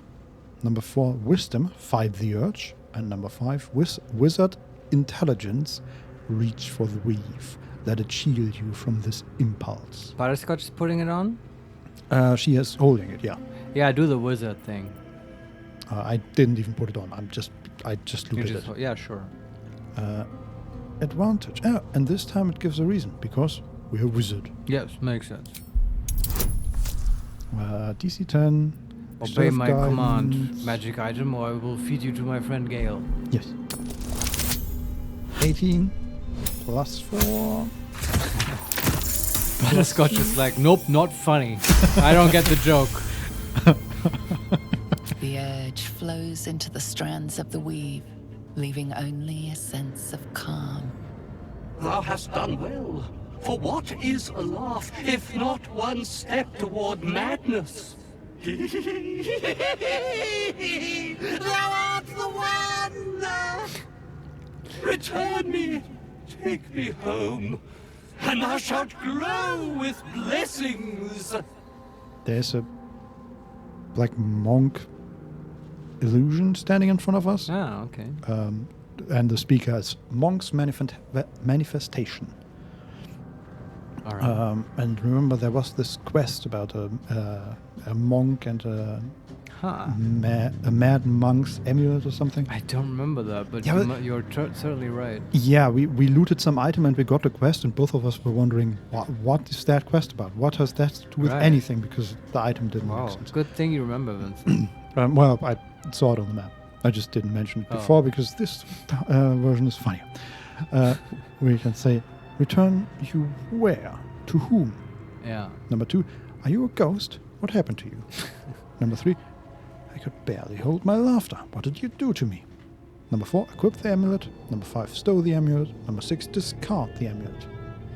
I definitely want to throw it in the You are lava. the one, Oh, and we just Jesus. throw it in the No, I don't hate it that much. Ask it where it wants to go. That's the most relevant thing here. Mm-hmm. To my granddaughter, Shira Clarwen, serves Ilmata, she does. She waits in Worm's Crossing. Oh, that was Take weird. me there, and thou shalt bathe in her golden gifts. Oh, thou shalt be blessed indeed. Yeah, that was Butters- recorded again, I guess. Butterscotch is looking around confused. Who's And, talking? Yeah. What's going on? Will, can you hear this? This manifestation is still standing in front of I guess only she sees it. Yes. Maybe she's pretending not to see it. So Shiva Klaven, yeah? Priestess of Ilmata at Worm's Crossing. Let me read it again. To my granddaughter, Shira Clown. Shira, okay. Serves Ilmata. She waits in Worm's Crossing. Take me there, and thou shalt bathe in her golden gifts. All right. I don't know if I believe that, but sure. Yeah, the way he said it made me very suspicious. But yeah, we'll do Also, it. like monks, famously known for their golden riches. Well, she might be not a monk. Yeah, maybe. We She's don't know. a successful businesswoman. Well, priestess. I would wager a priestess. But also, Priestesses known for their riches. yeah, but they kind of are though, right? Temples can be sort of rich. Yeah, but that's the difference, right? It's the temple, not her. So if she just gives you, oh yeah, you found the amulet of my grandfather or something. Here, have this statue that we no longer need. Well, I mean, also it's probably metaphorical, right? It's the golden riches is probably the light of Ilmata. Yeah. Actually, Ilmata is not the light guy. That's Lathander. Ilmata is the suffering guy. So yeah, maybe I don't know. Yeah. There's a golden shower joke in here, which I'm not gonna make. Yeah. You will have that for free. Anyway, we'll do it. We'll get there once we get to Yes. Act 3. Yeah. we can still ask, are you a ghost? What happened to you? Sure. I could barely hold my laughter. What did you do to me? And we can now say, I will take you to your granddaughter at Worm's Crossing. Are you a ghost? A ghost? I am sunlight on water, dew on grass. Sharons broke my body, but my spirit they could not. Ah. Well, not completely. Yeah, I can see how this guy would not get along with Shar. Thou shalt return me home. It is written. That thing's tainted. Better to leave it than bear a dead man's grudges. Oh boy, yeah, she's not gonna like this. But sorry, Shadow, I think in this Ooh. case we have to piss her off a little. Well, we can find out more, maybe. We can still say we'll take it to your granddaughter. Yeah. We can equip the amulet, stow the amulet, discard the amulet, but we also have investigation. Examine the amulet, and insight. Focus on this entity. What are its intentions? I'd rather do inside, I think. Okay. Although we're better at We investigation. are better But at we can spend investigation. some inspiration. We can crack the inside. Sure. Let's try. Yeah. DC 10. We have +1 from wisdom and 1d4 from guidance. Sure. 5. Come on. Damn. 7 in total. Yeah. Do an inspiration.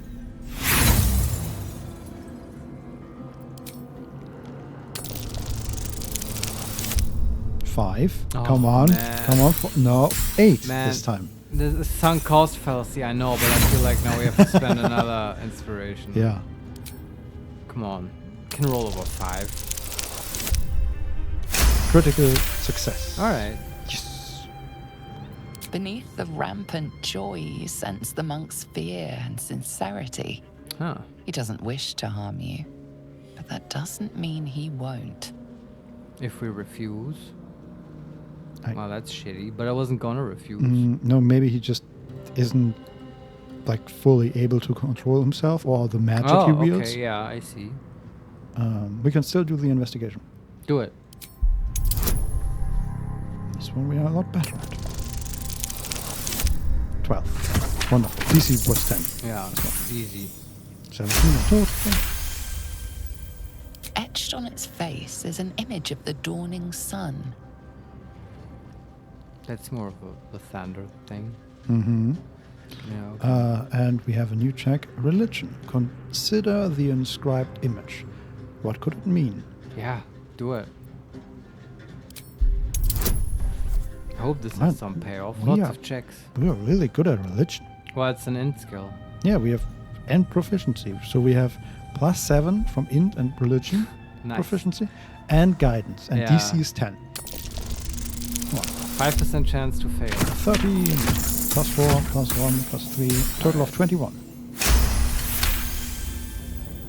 You recognize the symbol. It belongs to those sworn to Lathander, god of dawn and renewal. Yeah, Whatever madness this spirit suffers was inflicted by Lathander's enemies, followers of Shah. And this madness may flow into you. Oh. Interesting. But we sort of protected ourselves from that already, right? Kind of, yeah. I guess maybe if you put it on, you'll have more problems. Yeah. But I guess. don't want to wear it. So, do we say we take him to the square? Yeah, I total? want to do that. I shall walk with thee. I shall grant you my power. Oh, No, this- no, this don't. Just was fine. Just stay quiet. Yeah, Just in the just- pack, please. We stole the amulet. Just sure. You feel Yeah. a chuckle coming on, but it soon fades. Okay, I guess Butter just randomly chuckling and finding stuff funny is like. Don Solarione. It reminds me of the talking sword from BG2. I was gonna Same say level of that. madness.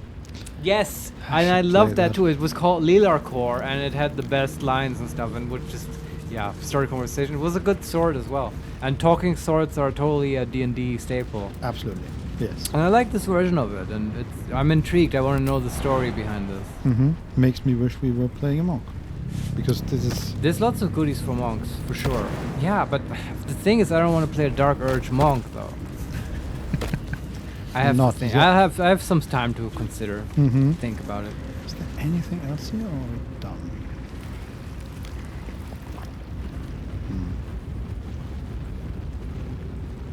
Can one jump there? Doesn't look like it. I'm just looking around if there's any more mithril somewhere. Right. If we missed anything. What happens if we go down with the platform again? But I think we're pretty much Yeah, done. maybe we'll find more mithril somewhere else. I don't know. We can go back here. I feel like we got our money's worth with that armor. Oh, there's something. Hey, good looking. There's a skeleton. Uh-huh. A pretty far jump away, but good thing we have Karlach. With a Maragon Hellbird. Here we go with the halberds. And with the devils again. Are these Yeah. devils or demons? I forget. Well, the Batizu are the devils, and they live in the 9 health. Okay. The demons are in the abyss. It's just a +1 Hellbird. Yeah, okay. Sent to camp. Oh, better than not having it. Sure. +1 Halberd.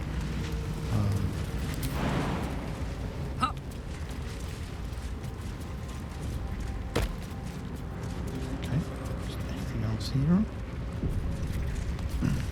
I'm just running around with Carla because she can jump very far and it's very fun.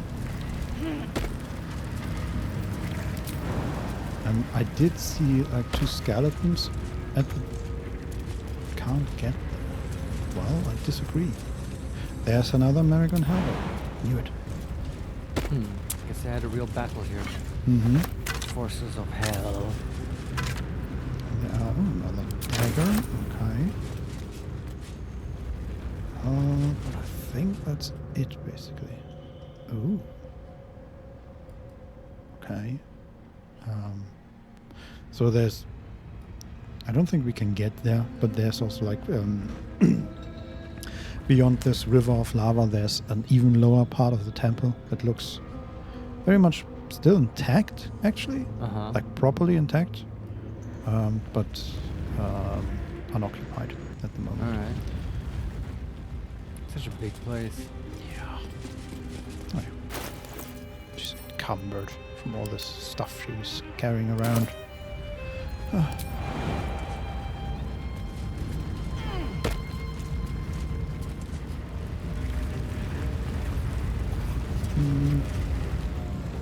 So much to explore, but not much to gain here, I believe.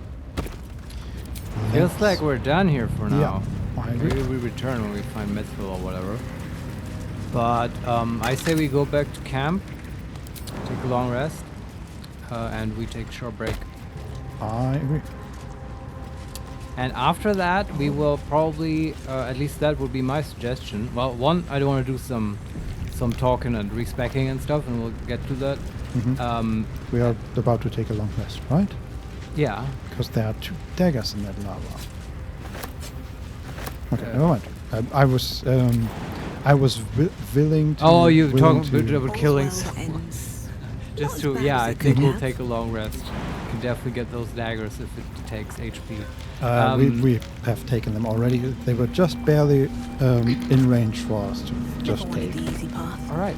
I was gonna say I would like to do the Wizard's Tower today.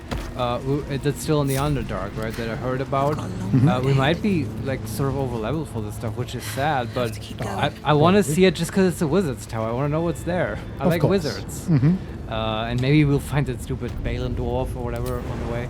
And after that, I guess at some point we should go to Moonrise Towers or something. There was some sort of story to this game.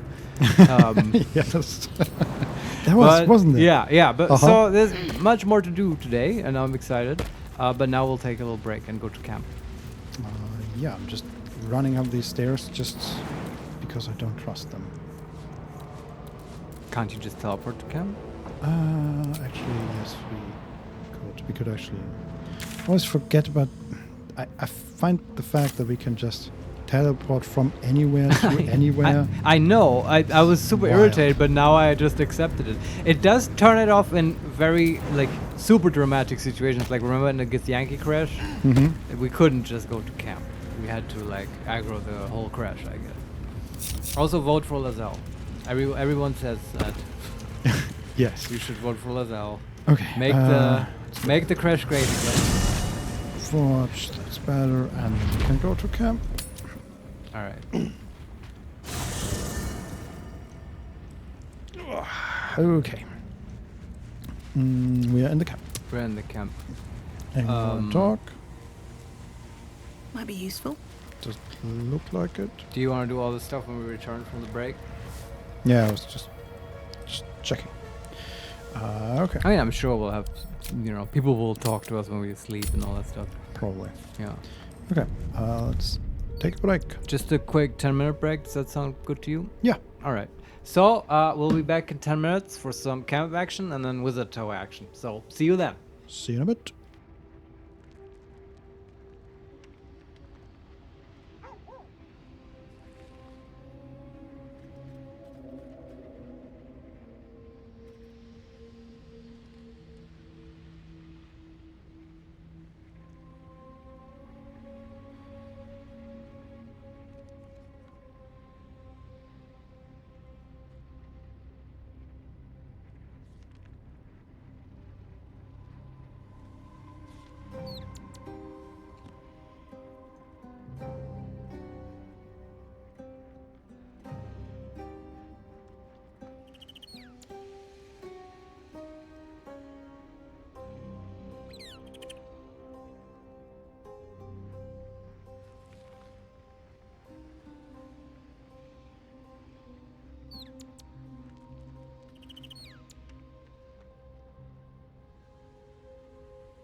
Hello, everyone. We're back. Hi. We just had a little conversation while still muted about misophonia because one of us was still chewing, and like that makes sense not to put the misophonia conversation on air. Anyway, Yes. now we're back. After we always stuff our faces in the break. That's basically all we do. Go to the bathroom and stuff our faces because we refuse to eat on stream, which that will not change. And now, At some point we need to do like a cooking and eating stream. you know, I'd be down for that. And in a cooking stream, it's okay to eat, right? That then it's like no longer unprofessional to eat on mic think because so. otherwise it infuriates me. I'm not actually that Well, strong on the misophonia. I just think it's super unprofessional for people to eat in front of a microphone. Yeah, also, in that case, I'd probably want a different microphone than these, right? Because with these You would need a lavalier mic here, right? um, Like a lapel on your. yeah, maybe. With think a you room can do it with a microphone, shotgun, but then people move around. Is the problem. Yeah, they'll probably love you. That's the Apparently, best we've idea. both thought about cooking streams because, we Well, have no, to talk about this, okay. Vincent. So I have watched like JP's Of IDME JP fame. yes, genau. Yes. Whiskey Sweet, I think it's called, where he cooks with his wife, Right. and they constantly eat and taste and all that stuff, and you Yeah. never hear that. You don't right? get chewing noises. Yeah. Yeah. Hey, So Odyssey that's- Oil. I'd be so down for a cooking stream personally. That's good to know. Yeah, well, We have to I have to come up with, maybe someone has an idea for a cool, it has, in my mind, it would have to be a sort of themed cooking stream. And if you can find a way to make it Baldur's Gate themed, that would be fun. Like, Huh. what would be like, Faroon style dishes and okay. stuff we can make? I bet there's a cookbook out there. I know of. I know there's a Game of Thrones cookbook. I bought that once as a gift for someone. Okay, It just had a lot of potato-based dishes. It was nothing special, but I know that there's stuff also exists. there is one for Critical Role. But that's interesting. I didn't know that. Hey, Odyssey What's- Oil. You can turn that into a mukbang type video if you want to eat in front of Mike's lol. What kind of video? What did you say? mukbang, which is a sort of restaurant, I think. Oh, I don't know that. Okay. Um, How do you spell that? Mukbang? What? Mukbang, I think. Is that a Korean thing? I think so. Because bang means room or place in Korean. I know this. Really? Yes, because the. Okay, we're sort of still on break. Whatever. If you have came to here deal with this. expecting Yes. Baldur's Gate, you came here. Look, we'll get to the wizards. We just have to talk about Korean language and like cooking for a while. So they have these things. You've heard about this, right? Because Vincent and I also, but we used to watch StarCraft, right? You watched that as well, right? And Yeah. There I learned that they have so-called PC bangs in Korea, and that's a big cultural Oh. thing. That makes sense. And those yeah. are, we would call that internet cafes, like in Germany, but it's not the same because they're just more hardcore about it, I guess. And you play games there a lot and stuff. Yeah. Yeah, bang, I think is just the name for room or place, right? Because it's like a PC place. Yeah, that makes sense. So mukbang is like, now I need to know what muk is. God Well, damn it's- it. I have to ask my Korean friends. Mukbang. Hey, Odyssey Oil. Mukbang. Audiovisual broadcast in which a host consumes various quantities of food. Okay, thank you. That's a very good description. I wonder where that term comes from. Okay, it's which combines the Korean words for eating and broadcast. Oh, bang is broadcast? I guess yes. Well, who knows? I need to learn more Korean. Broadcast is bang song, and obviously I have no idea how to pronounce that, but I'm doing my best. And eating is myeongnyeon. Okay, So interesting. And did they champion this idea for streaming that? And is that the same as I heard about these a long time ago? Social eating streams? Is that the same? sort of. It's all kind of the same, isn't it? Yeah. Cooking streams, social eating, mukbang. But I totally love that term. I have to investigate a little, see what other people do there. Huh. And I guess Vincent and I will have to think about a theme and a Yeah. the technical setup is I probably have the to biggest figure out challenge. what kind of restaurant I was thinking about. I don't know. Oh, you were thinking of a restaurant? Oh, where they serve Baldur's Gate themed food? No, because I thought a mukbang is a restaurant, but Oh, okay. apparently it's not. Hey, Odyssey Oil. I cannot tune into these too much or else I get too hungry, Lamal. Yeah, I guess you're forced to Well, just watch. Yeah. Okay. How we deal with that, obviously, is just we announce it with a lot of preparation time for our viewers, so they also you have to can prepare eat. food. Just order at the Mecca's and stuff your face while we Oh, eat. God. Yeah, we'll look into it. Yeah. No promises, lots of challenges there, but it sounds like fun. Also, blind cooking is hilarious. That's the last thing I'll say, but that adds some extra spice to it, because Oh I do God, love yes. cooking. But you bet I make the entire kitchen into a fucking battlefield. And everything is talking to you. Oh, yeah. 100 grams. Yeah, but I'm completely oblivious about it. But it's like, it's fine that flour is everywhere because I don't even see it. And it's just, it is fine. You just clean it up afterwards. But just while I'm doing it, it has shocked people before. Yeah. Also, Marius with a knife is an interesting experience. Okay, I guess people.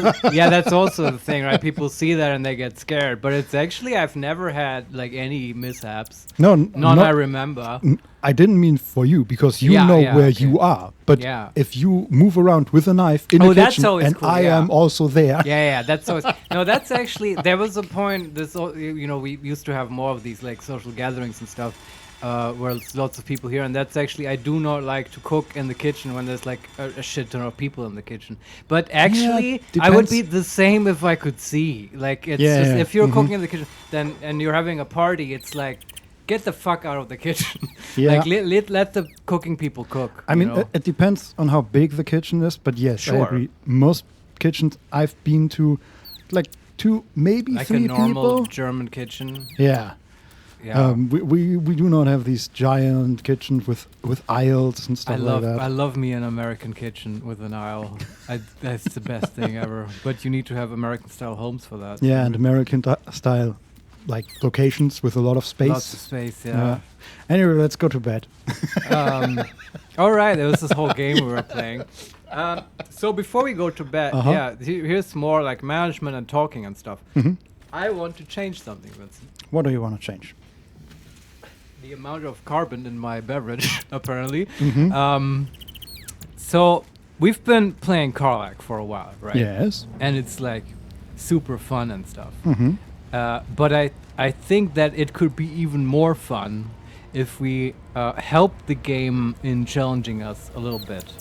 And I've noticed that basically with Tavern Brawler the way it is, sort of what to do with Karlach at all is no longer even a decision, right? There's no interesting tactical decisions to be had.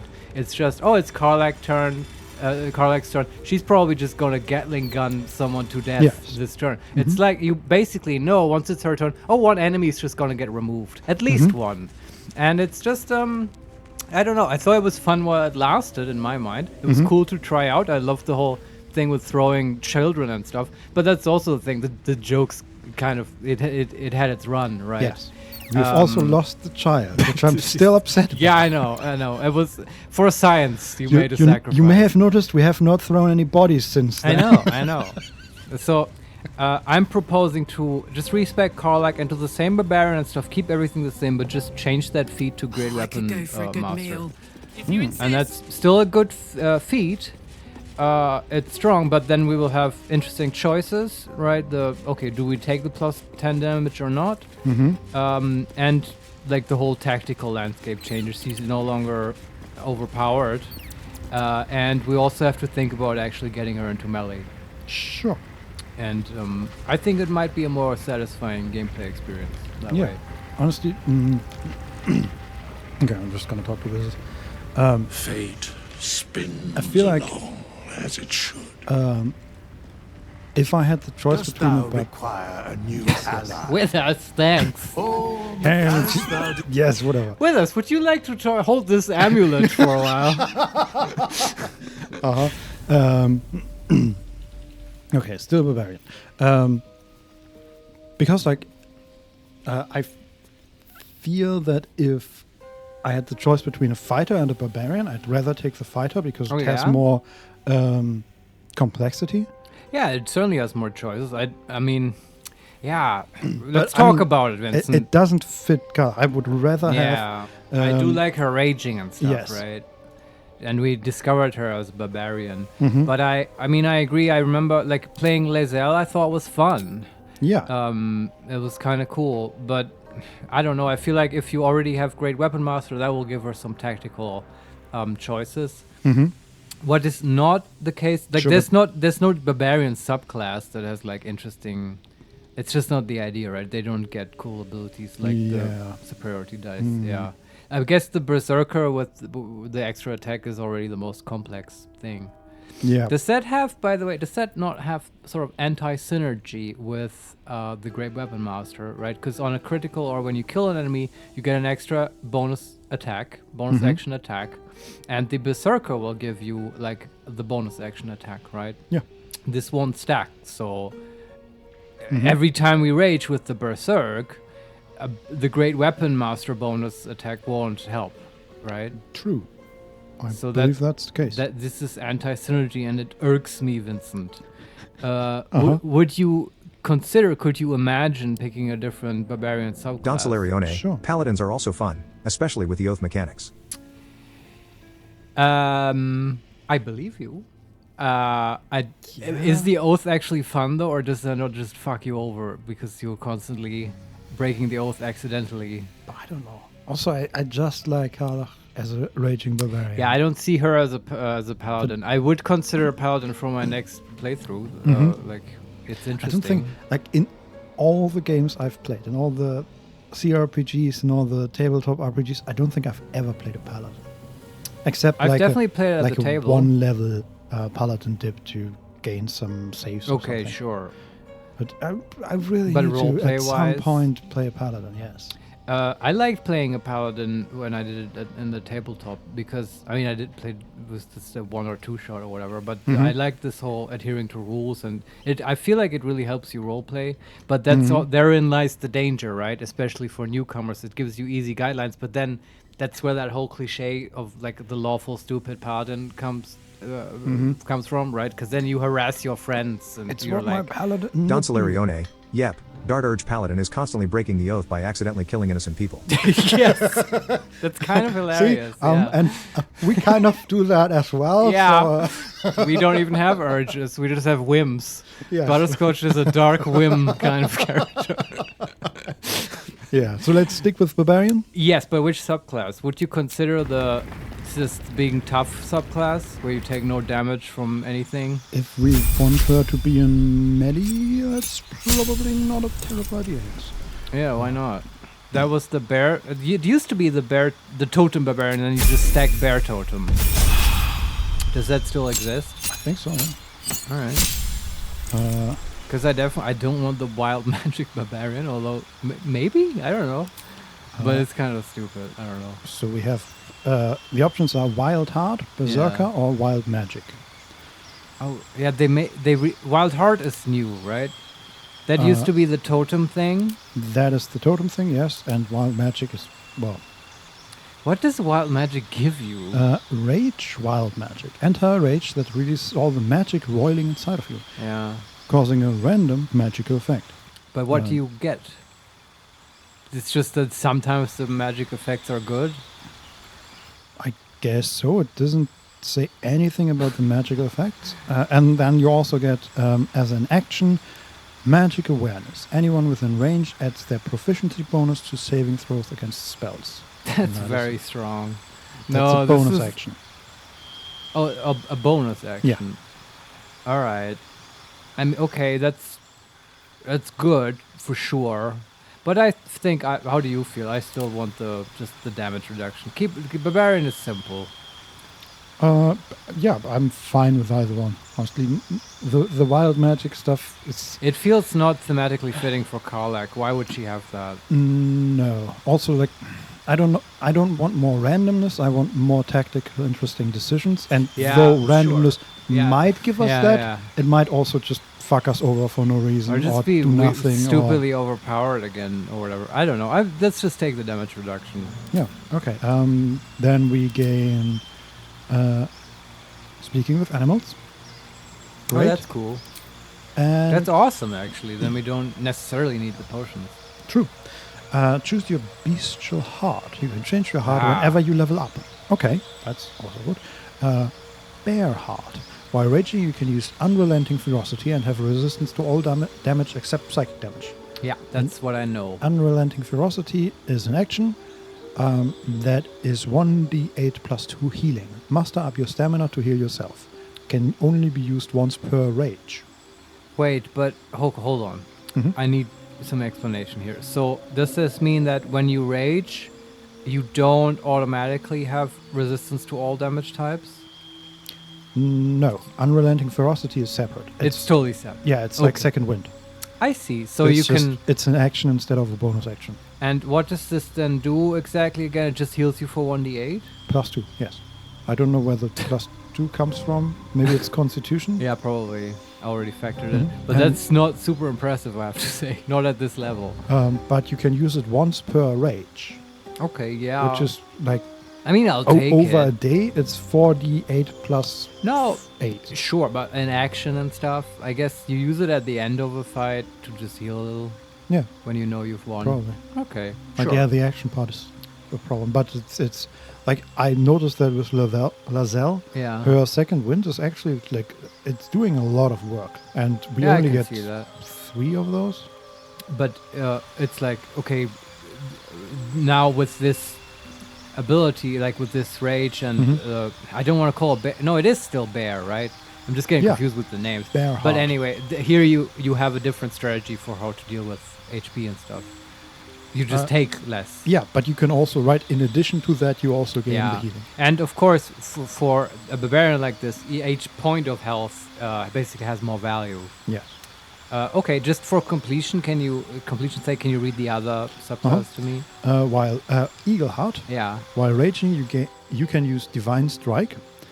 That's like a paladin thing. It's a weapon action.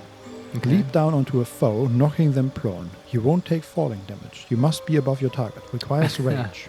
Yeah, that's also kind of fun, but too situational. Yeah, and it's an action, and it doesn't deal damage as far as I can tell. Yeah, but so I get it, right? You get up high on ledges and you just jump down on people, and then you take the falling damage, and they also take that damage. But of course, you take half damage because you're a barbarian, and it's just fun. It even says here you won't take falling damage. Ah, there you go. So you can be as high up as you want. But so far, it's super situational. Yeah, and we may have been able to jump maybe 2 stories or something, but not that would have that would need a lot of setup, and it wouldn't have a big payoff. And compare that to you just take half damage from everything. Yes.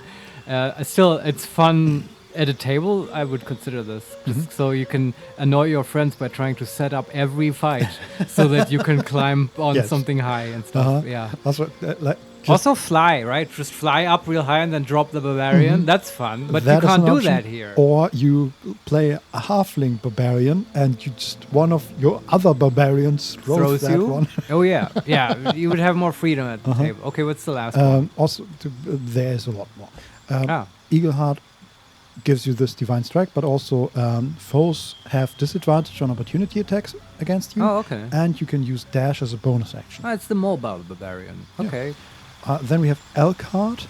That's cool. While raging, you can use Primal Stampede, and your movement speed increases by 15 feet. That's what also is Primal Stampede? Mobile. Charge forward, attacking all enemies in the way and possibly knocking them prone. Yeah, that's available cool. only by raging. Does 1d4 plus 3 bludgeoning damage, and doesn't provoke opportunity attacks. So it's great opener for a fight. Yeah, and it's good to reposition, I guess. Yeah, and a little bit of control, make him prone and stuff. And it's just a cool barbarian move. You want this on like a Minotaur barbarian. Yeah, basically. Then we have Tiger Heart. More hearts. While raging, you can use Tiger's Bloodlust, and your jump distance increases by 15 feet. And Tiger's Bloodlust is lash out to attack up to 3 enemies at once and make them bleed. Okay. And I guess that does... You jump at them and then paw them and stuff. Very thematic. Yeah, but does it deal no damage, or does it deal weapon damage and makes them bleed? I would suppose the last option. Yeah, it doesn't say... Oh, yeah, actually weapon damage. It says there in big, bold letters. Okay. Let me see if... Do the others say that? No, it's just okay. This one is the only one that uses weapon damage. All right. And in this case, if you're surrounded and just cleaving at 3 enemies, that's pretty strong. And then finally we have Wolf Heart. While raging, you can use Inciting Howl, and your allies have advantage on melee attack rolls against enemies within 7 feet of you. It's because wolves are in packs and stuff. Yeah. And Inciting Howl is an action once again. Each ally within earshot can move an additional 10 feet during their next turn. It's a lot about movement, these other hearts. It's true, but yeah, I mean, it's good, right? You want the strong barbarian to be able to get into position. Yeah. I get that. I like all of these. I think this is a fair redesign of the class, at least so far, because the totem barbarian was a bit, well, it worked, but everyone just picked the totem all the time. And people didn't understand that you're supposed to pick one of them at certain, levels. Then because you stack the totem on top of each other and stuff. Many Yes, people misunderstood that and thought that once you pick bear, you're locked into the bear path. That wasn't the intention.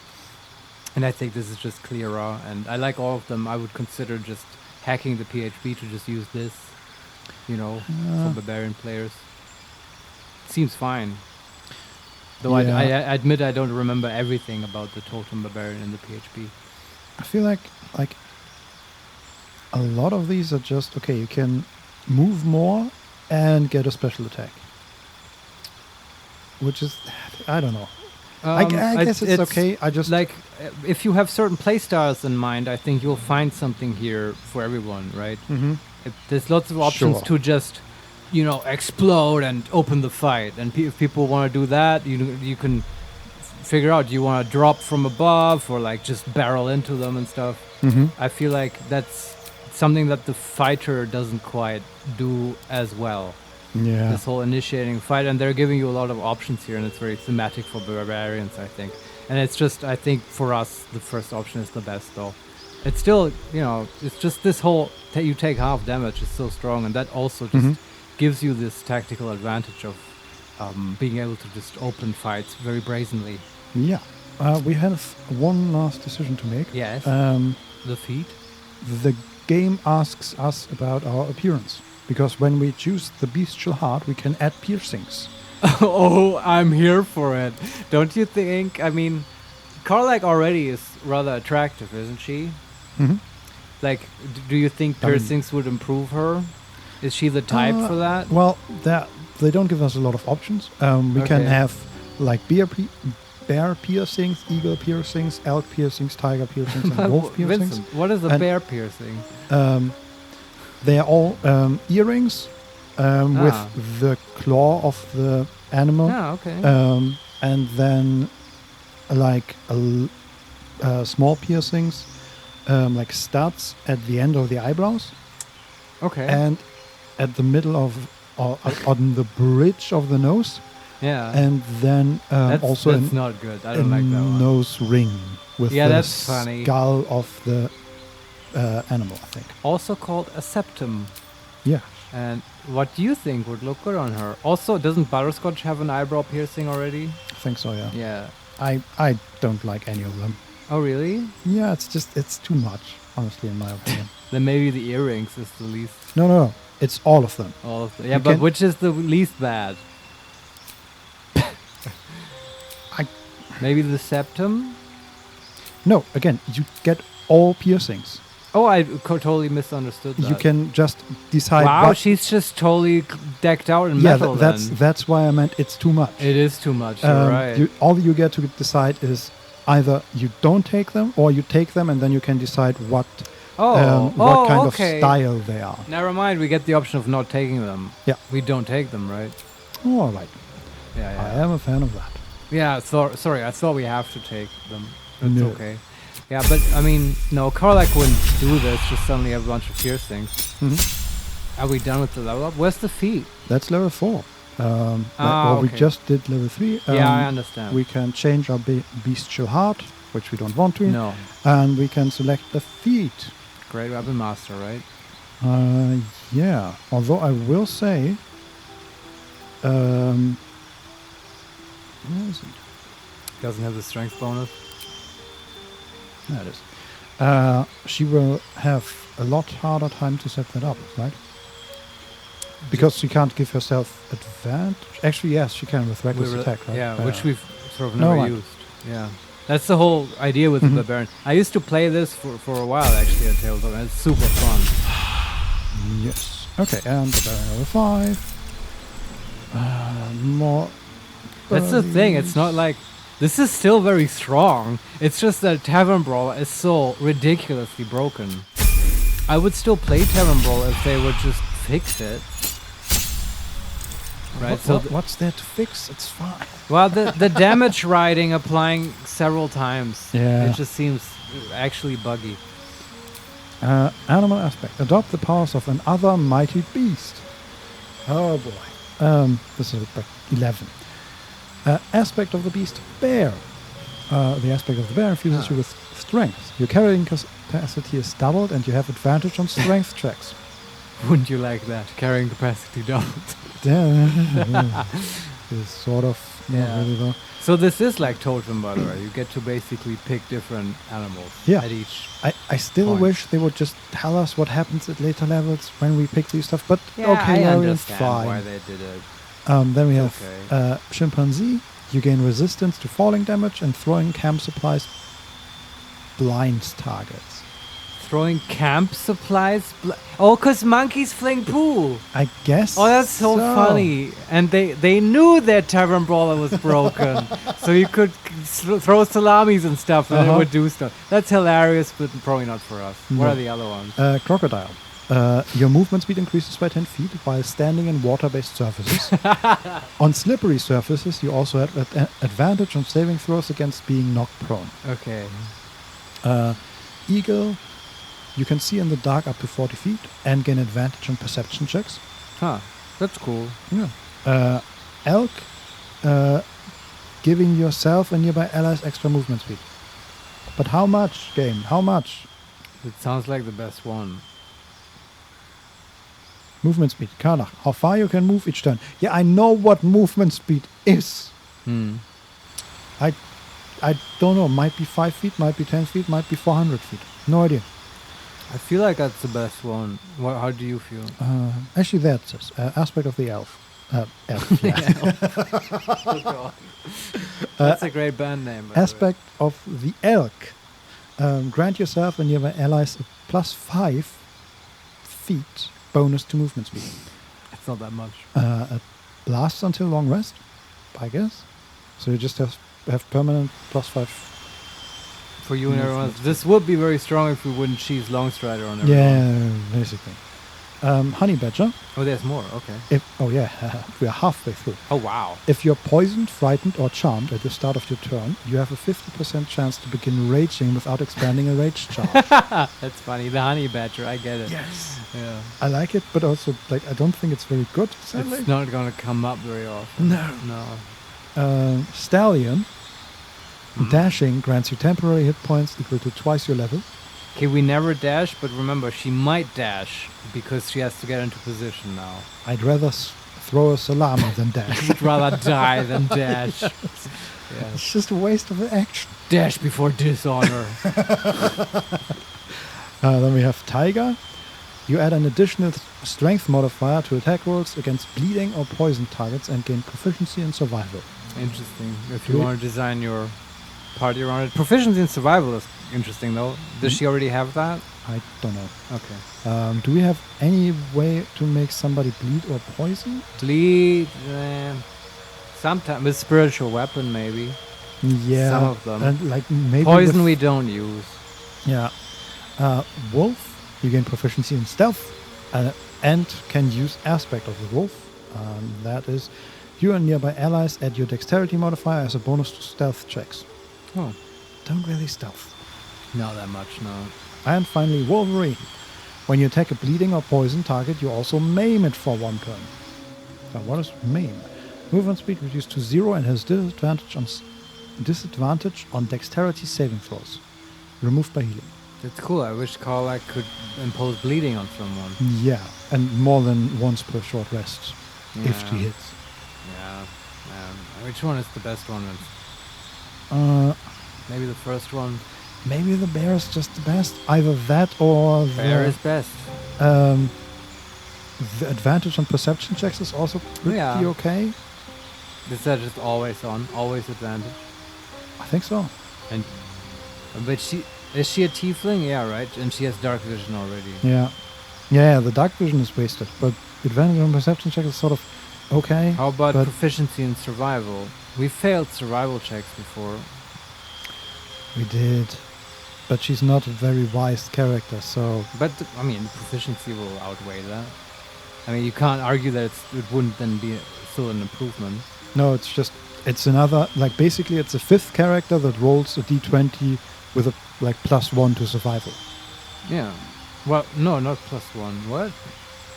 Is her wisdom that bad that she has like -3? No, is she? But is she proficient in survival? I don't know that. What do you mean?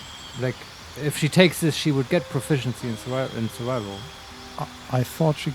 Oh no, right, proficiency, not advantage. So that would be a, yeah, because then it's like right now at level 6 it's what, +3? No, +4 already. The proficiency bonus. Yeah, okay. Right, you start with +2, and it scales up. Anyway, it would be it's a good improvement, but might not be the best one. This is a hard choice. Yeah, but mostly because all of them are sort of. But they're all. That's the thing. They're all minor bonuses. Right? Yeah, I just vote bear. Just what does that do again? Carrying capacity is doubled, and you have advantage on strength checks. Honestly, the carrying capacity seems like this will make your life easier, Vincent. This is the choice for us. Yes, and also advantage on strength checks. Like we had strength checks before. They come up failed. for sure. Yeah, and advantage is really good. Go bear all the way. Yeah. Except this is it. All right. And she is no longer encumbered. I don't know why she was encumbered, but well, it makes sense. There we go. All right. Well, I'm glad. This will be exciting, I think, to play now. Yeah. Also, she's still at 17 strength, which is a shame. Oh, we'll get there. Yeah. Feats will come. Okay, but that means now she has so much carrying capacity and she doesn't need all these weapons. That's right. What did you do with that blade? Oh, put it on. Also, does she have a cool two-handed weapon? She has Yorgural's greatsword. Okay. What did that do again? That's a +1 greatsword. That's it? I think so. Okay. Why is it rare? Maybe we'll find something better. We also have a +1 great axe. Uh-huh. Do you have... Which one is better? At the moment, I think the great sword, but as soon as she gets brutal criticals, the great axe. Oh, yeah? Yeah. Because of 2d6 versus 1d10 or whatever? Or 1d12? Okay. Yorgural's greatsword also gets, in addition to all the other abilities like cleave and stuff, it gets Colossal Onslaught. 1d12 plus 14 slashing damage. Oh, wow. Plus 1d4 radiant, because apparently we are still buffed. Yeah. And plus 3 slashing. Channel your mettlesome strength and strike all creatures in a line. And it refreshes on a short rest. That's just an ability that you can do with it. Yeah. That's cool. That's awesome. That is cool indeed. Yeah. Nice. So I'm excited about using this. Equip this. The one thing you may actually consider now is to give her an actual ranged weapon. Just in case, you know. Maybe javelins to throw. She has a longbow. She also has a bow of the Banshee. I vote for bow. That's cool. It's barbarian themed. It's nice, and we can use all of those fucking arrows that we collected at some point, maybe. Okay, we have bow of the Banshee. It's a short bow, but it's rare, and it has blood-curdling emission. On a hit, possibly inflict frightened. Gain a plus 1d4 bonus to attack and damage against frightened creatures. Yeah, that's cool. That sounds pretty good. I don't think she will use it much, but when she does, I'll be excited. Nice. Yeah.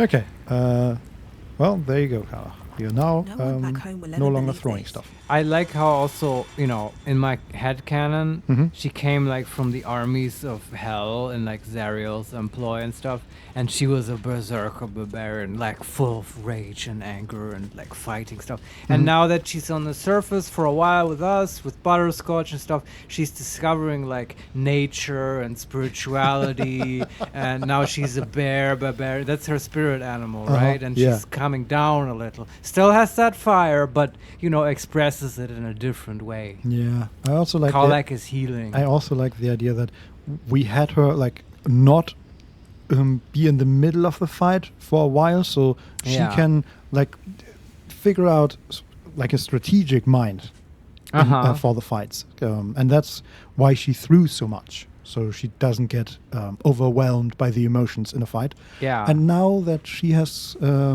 figured that out, Yeah. she can Actually use a Actually bow take- and actual real weapons and not just throw corpses around like a toddler. exactly. Like a hell toddler. Yes. Yes. It Okay. makes complete sense. Yeah. Let's go to bed. Yes. Do you want to end the day? Yes. Put some salami on. And Gale wants to talk to us. Oh, sure. the buff guy. Gale. If not over, then through. I'm going to save in case he wants a magic item. I don't think he does that anymore. Probably not, but he's holding something. Oh, this is an illusion of Mystra, I think. Like just her head. Oh. I did consider if we want to take him along to the Wizard's Tower.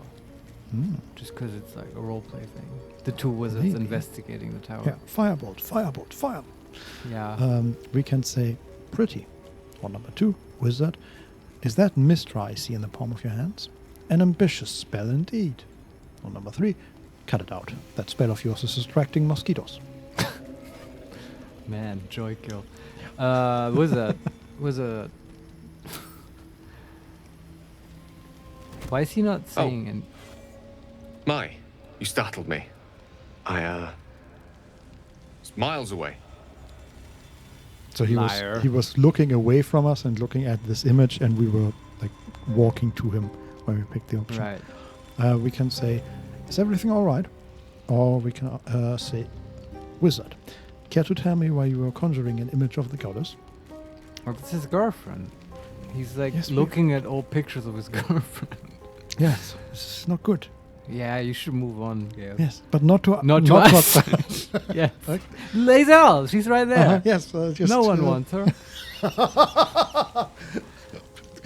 Not so loud. No, Butterscotch. okay. I should phrase that differently. Anyway, wizard, right? Just pondering what I lost. Mystra commands all magic. Salvation, if such a thing exists, is hers to bestow or withhold. And yet even now, more than I fear losing my own self and soul, I fear losing my command of her art. Magic is my life. I've been in touch with the weave for as long as I can remember. There's nothing like it. It's like music, poetry, physical beauty, all rolled into one and given expression through the senses. Is it the same for you? Huh. Is it the same for us, Vincent? Butterscotch is looking at him thoughtfully. Is it? Is it? I shall consider his words. We'll talk to you later, Gale. We can say, that sounds very familiar, yes. Number 2, it's different for me, not quite so intense. And number 3, I practice magic, not melodrama. I never want to take the asshole option, but now I kind of do. I don't know. That's such a great answer. I don't want to be a... Can you say that in the least dickish way possible?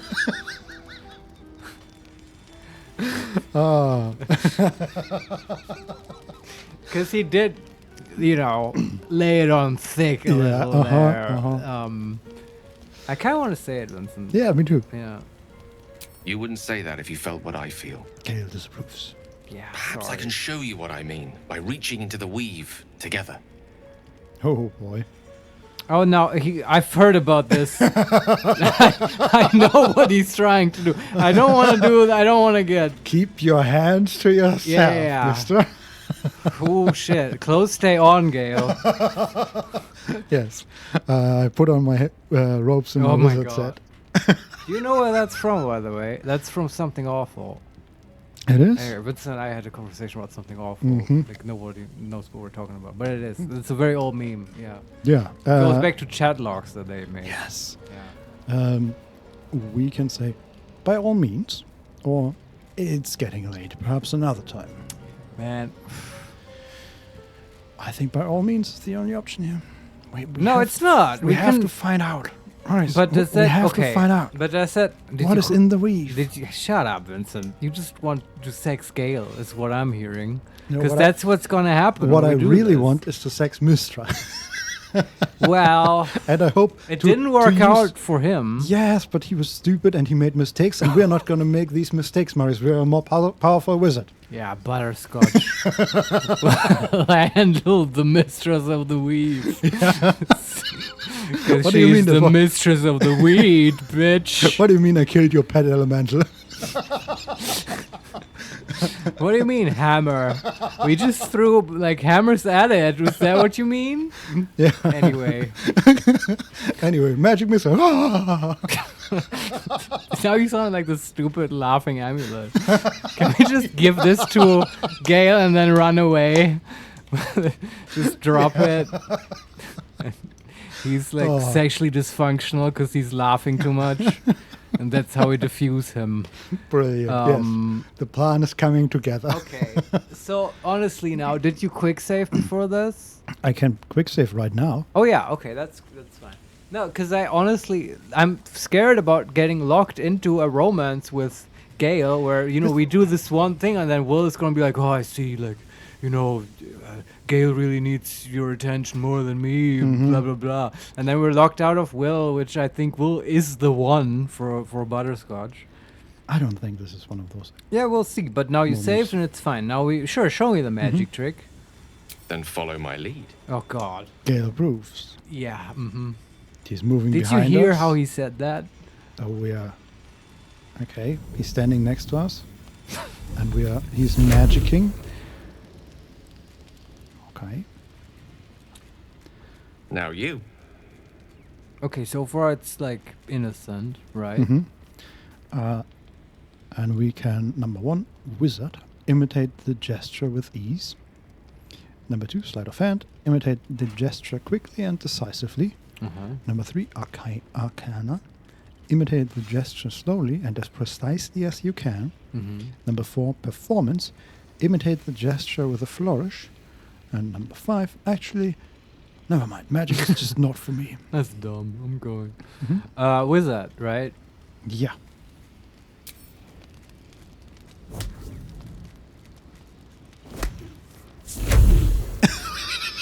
Like what happened when he did it and what happened when we did it? A familiar feeling, like a kind word and a kind touch at the same time. It's warm and comfortable. Excellent. Now, repeat after me. Athran Mistraril Kantrak Eo. So what they did is they put out the hands in front of them, and then clapped from like the left hand held out in a straight line and just open and didn't move, and then with the other they clapped from the top like you would mime straight arms all the way out, like you would mime a giant mouth. Like this? Yeah, but clap with not with the hands, with the arm. No. The left arm stays, and the right arm goes all the way above you, and then claps down.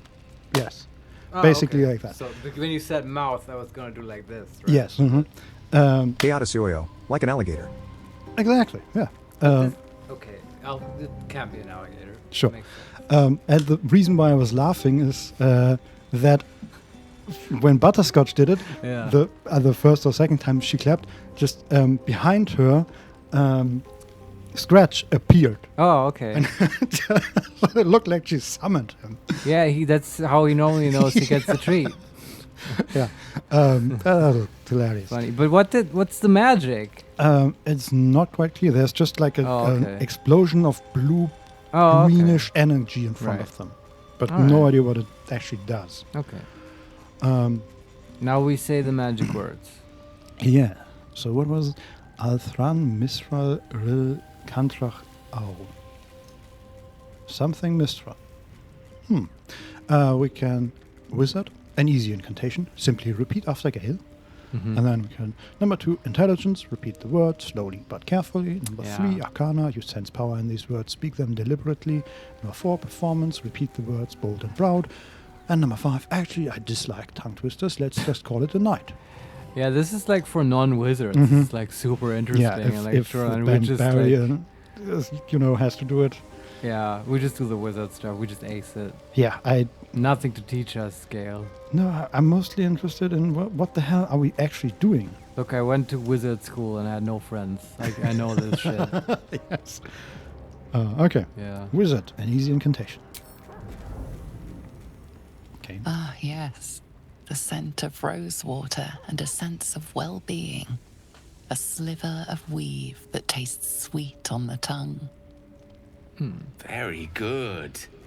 Now, I want you to picture in your mind the concept of harmony, as true as you can. Okay. We can wizard, recede into the calm center of your mind, just like you were taught at the academy. That's right. Number 2, history. Think of the here and now, this unexpected moment of learning. Number 3, nature. Picture a place of utter peace, away from all harm and the mayhem of civilization. Number 4, insight. Recall a memory of early youth, a happy family moment. Number 5, performance. Try to hum a familiar tune. And number 6, that's too abstract for my tastes. Let's just forget about all it. I love how, the choice of skill really characterizes you. Like, what kind of person are you and what do you consider to be, like, harmony? What's your happy place? Yeah. But I think for Butterscotch, it is the academy and the magic stuff. That's worked for her. Yeah. Yeah. And it's going to continue to work for her. Yeah.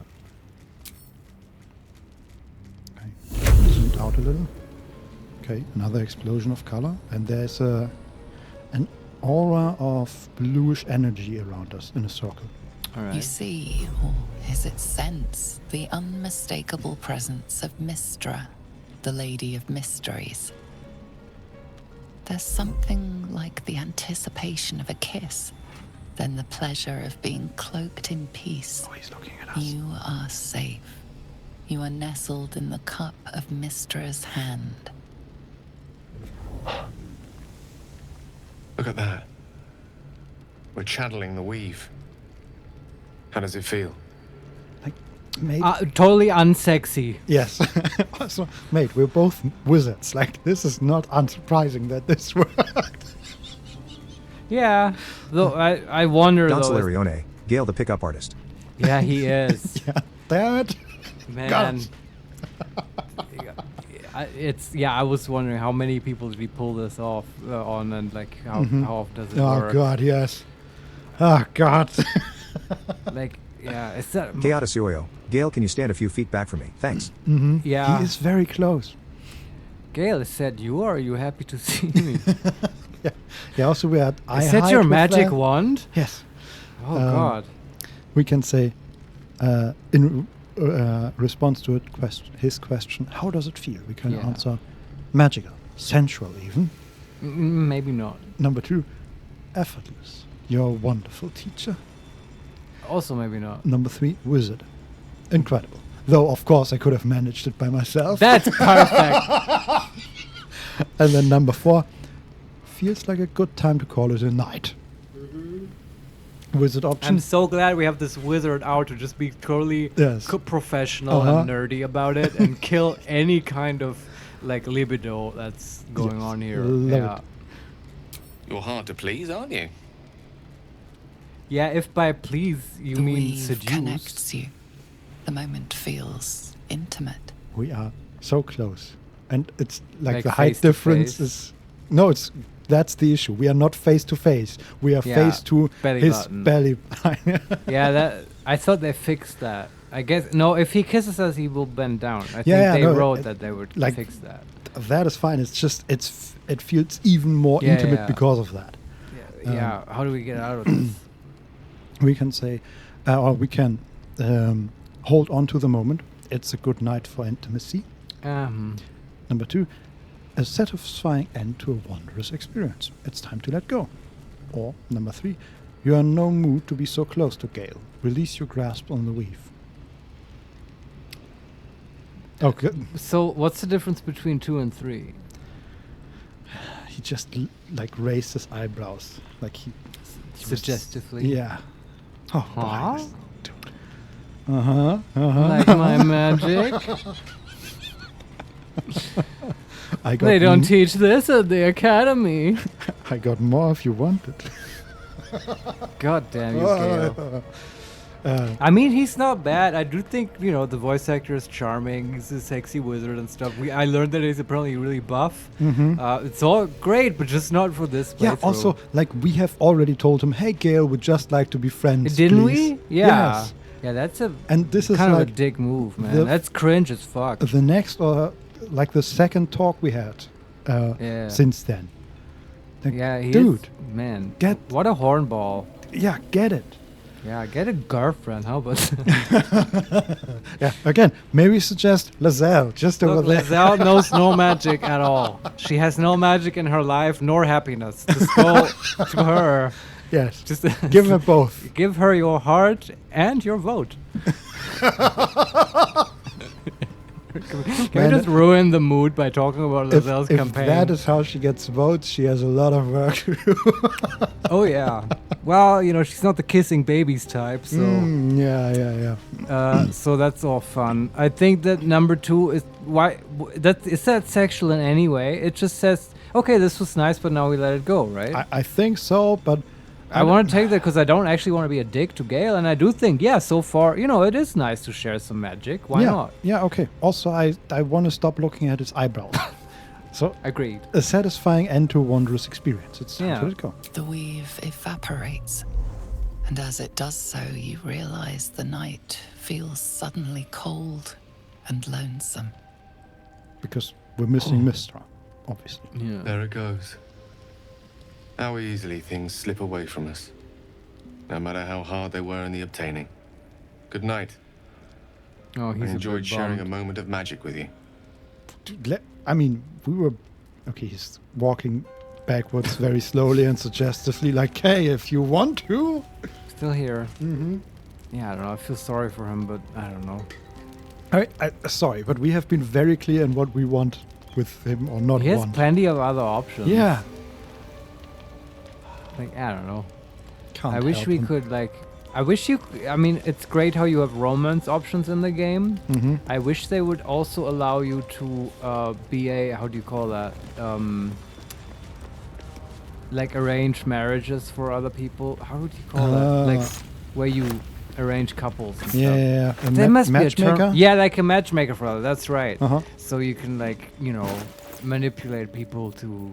be together and stuff, and then see how it works out, give them relationship advice. That stuff is fun. That stuff is, makes lots of drama appear in friend groups. Oh yeah. And in general, I feel like the game, obviously they already did a lot with these camp scenes and they're great, and I'm like, this is already like all on a 9 out of 10 level, but what it would push to a 10 out of 10 for me is I think a couple more scenes of just like not romance and like deep character story background stuff, but just sort of whimsical scenes of like group activities that are just friendly, Yeah, just sitting around the campfire talking. Yeah, or like, I don't know, something funny happens and then the whole group has to chime in, like maybe they get a little game from a kid and they all try that game and we see how the barbarian fails at it because she used too much violence and all that stuff, and then Shadowheart makes a joke about it. That stuff.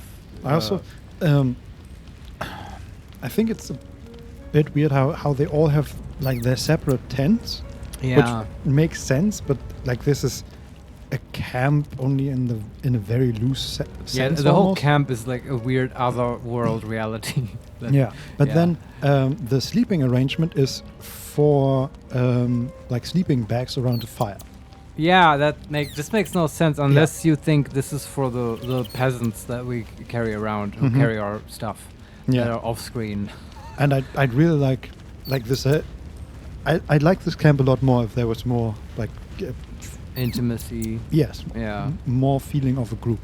Yeah, pick one, Larian, I guess is the answer, right? Either you have tents where you can characterize people with their equipment, or you have the intimate, everyone lies around a fire situation.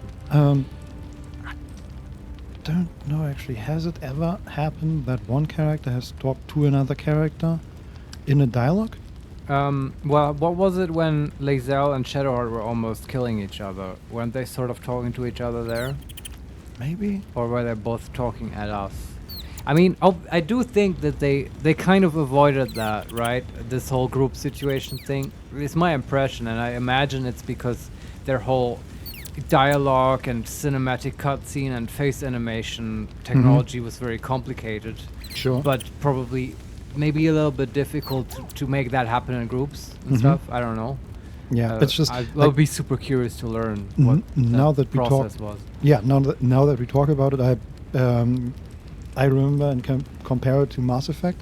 Yeah. And that was a huge part that the characters, the companions actually talk to each other without our interference, basically. And Right, I've actually played Mass Effect 2, I think all the way through, and I feel like that was there, but I don't remember it exactly. But I feel, do you know this, Vincent? Was there like exactly that scene that I'm talking about, where it's like, oh, a whimsical group activity and stuff?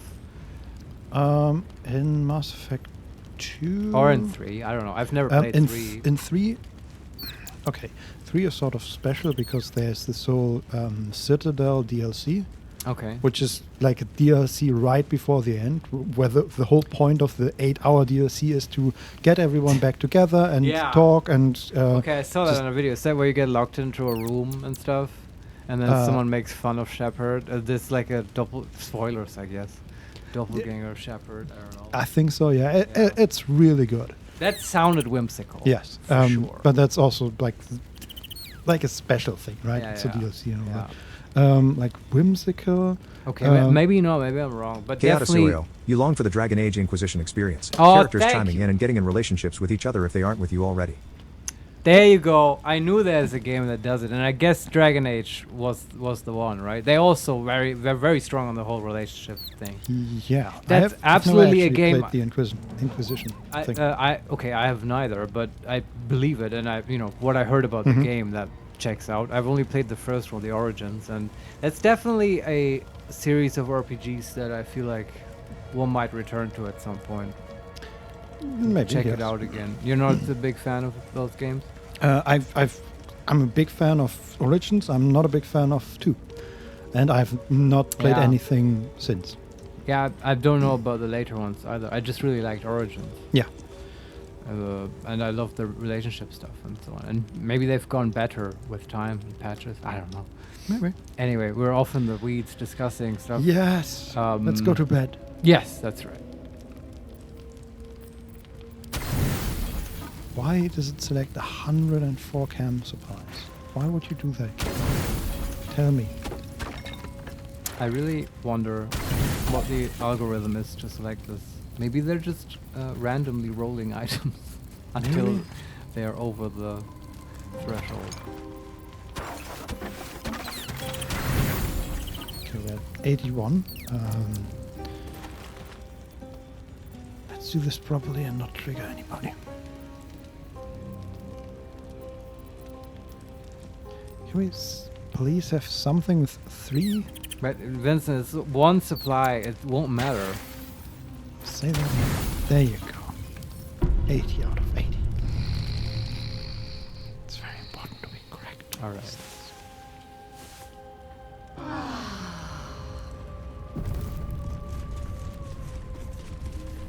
And now everybody goes back to their camps. It's weird.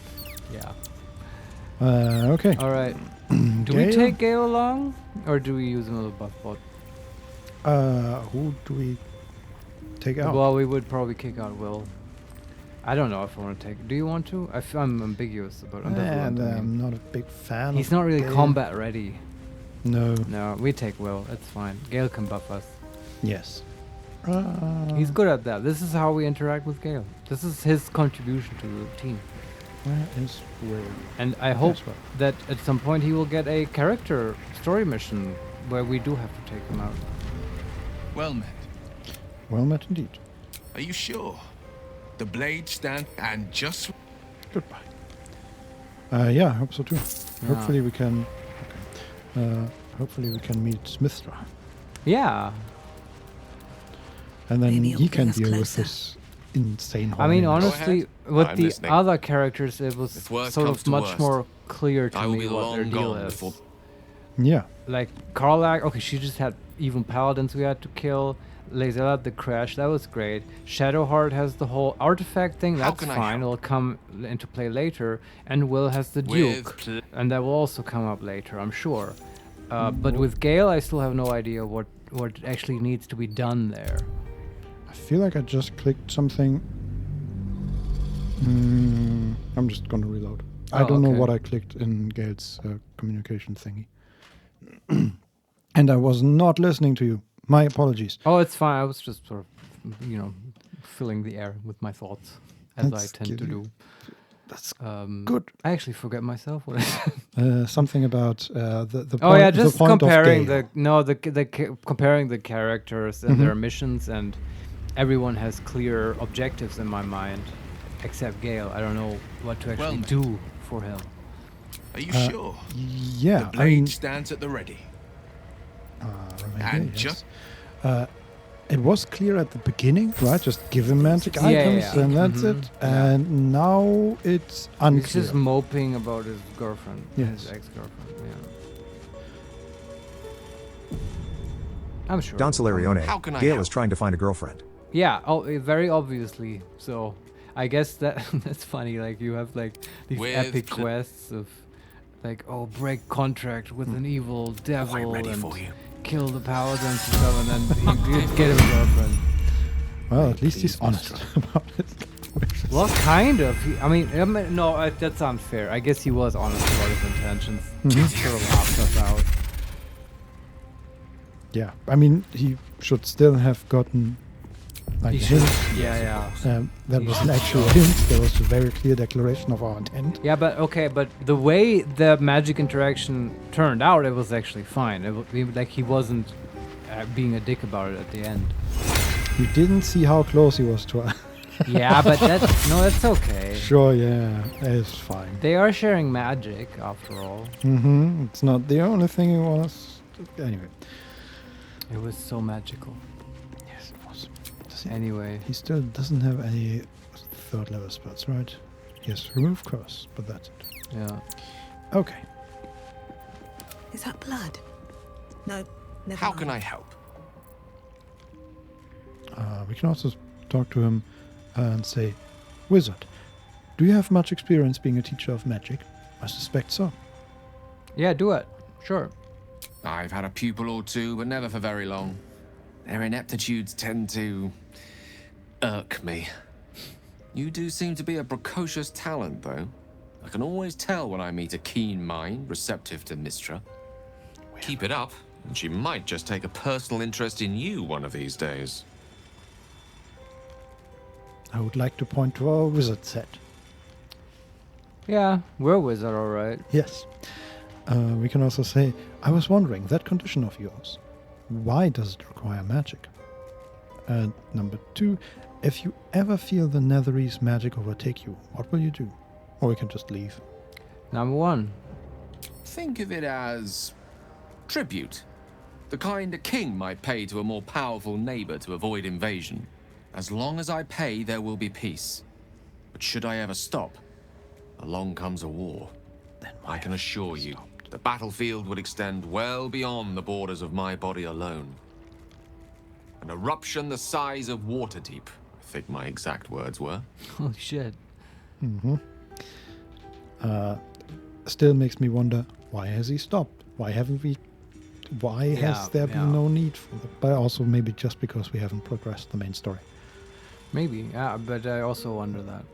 And then if you ever feel the Netherese magic overtake you, what will you do? If it should ever come to that, if I ever know I am no longer able to stop it, I will do anything I can to ensure no one but me pays for my mistakes.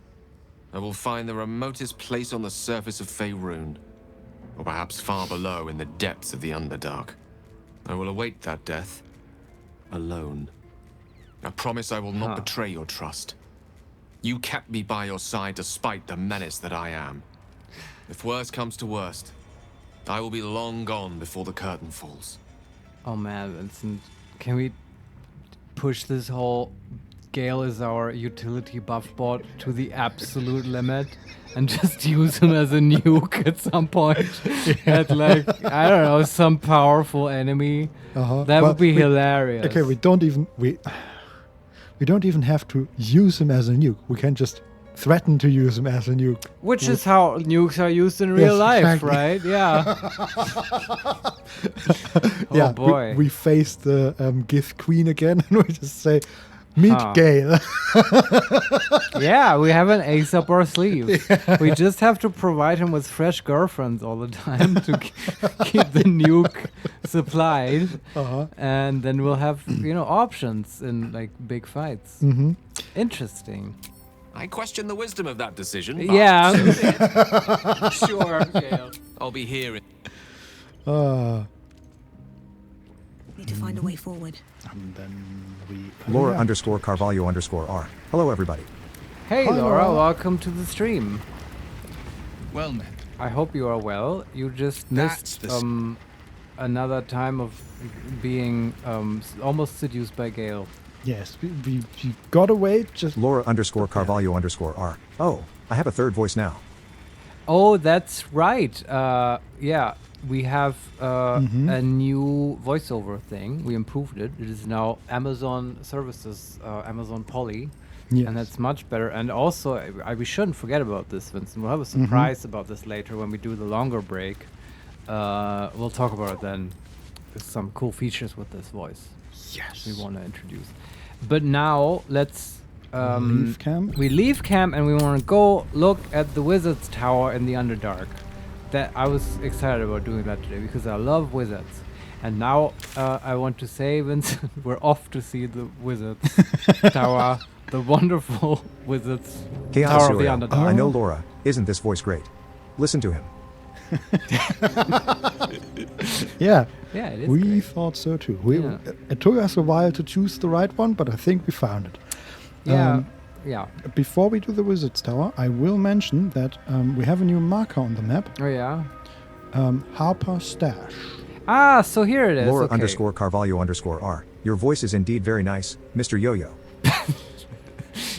But now you all have the same voice. Now our chat is flirting with itself. God damn it. I mean, I approve, but... This is not the direction that I...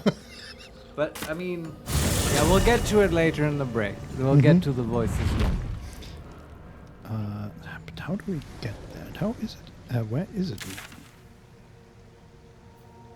I'm just looking how we would get to where the... Is it on the way? What the hell? Okay, so there's... I have no idea how to get there, but there's an area... like I've just teleported back to the harbor area.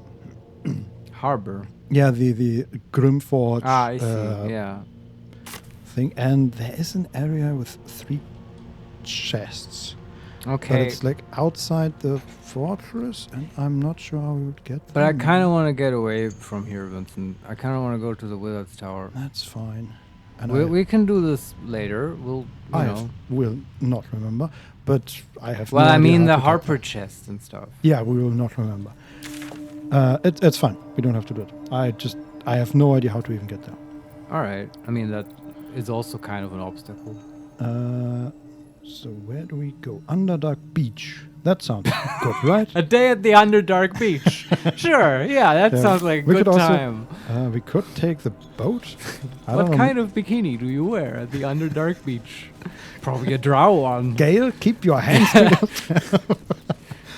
Let's just take the boat in case something happens on the way. Sure, the boat was fun. Yeah. Underdark Duergar boat.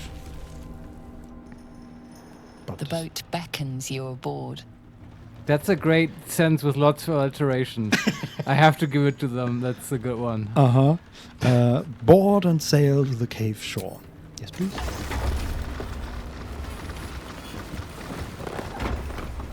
Oh, there's the... They have even animated the giant portal opening. That's very nice. And we're on the loading screen. I want to play some Underdark Beach Ball. We could do that if we just used one of the many corpses that are still here. You never need sunscreen at the Underdark Beach. Mm-hmm. Sorry, I'm sort of enamored with this term. I noticed. More pockets. What's up here? Is that the...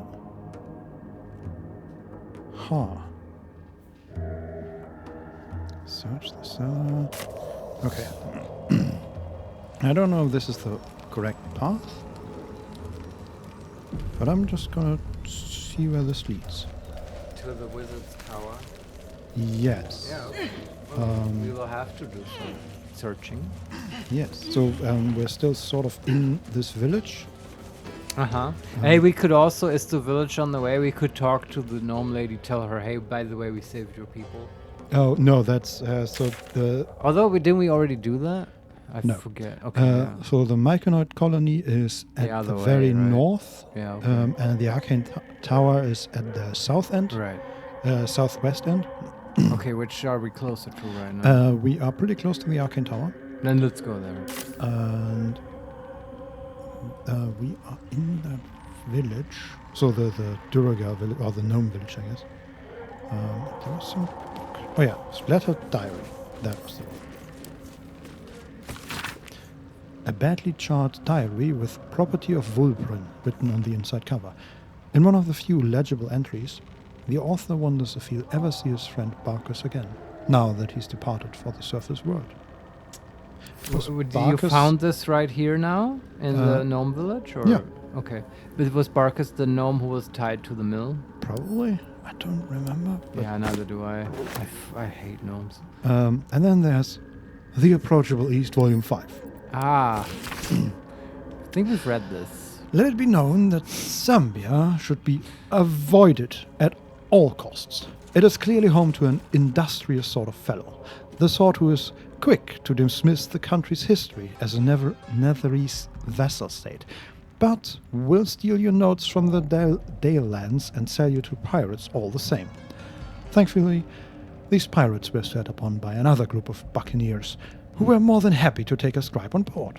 I was excited to document the voyage as we are headed to Tesk, the gateway to the east, where the roads lead straight to Rushman. Alas, I've spent almost all my time forging ship manifests. Rushman is where Minsk is from. Ah. That's what I can say to this. This is what I can contribute. Also, I was trailing off while you read that, and I had flashbacks of like long-winded dialogue talking about the coasts of Oranje and the path to the Yves Saint Duclat or whatever. I don't know. Like lots of proper nouns, which are all well crafted, but still too much. I mean, it was also like by a lot.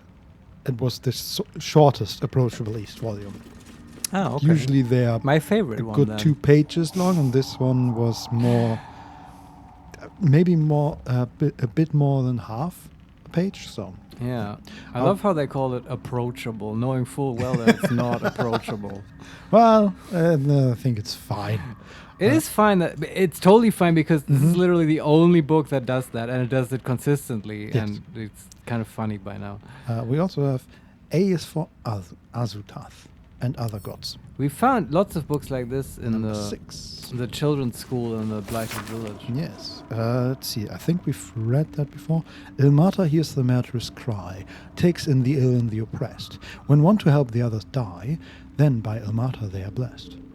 Jurgil, or so it's often said, once gave away his bony throne. For Kalimvor he tracks the dead, makes sure that dead souls do not roam.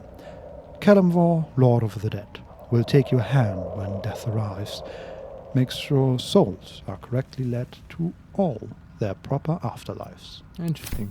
He's like the Anubis of the setting. Yeah. Weighs souls to see if they are heavier than a feather. I guess Kalimvor doesn't do that, but that's the thing, right? I always imagine D&D Afterlife is you go to the dissemination place and then you get sort of sent to your proper plane where your alignment has determined you will end up. Yeah. And as long as you're still there, you can like be resurrected. You know, while you're in the waiting place.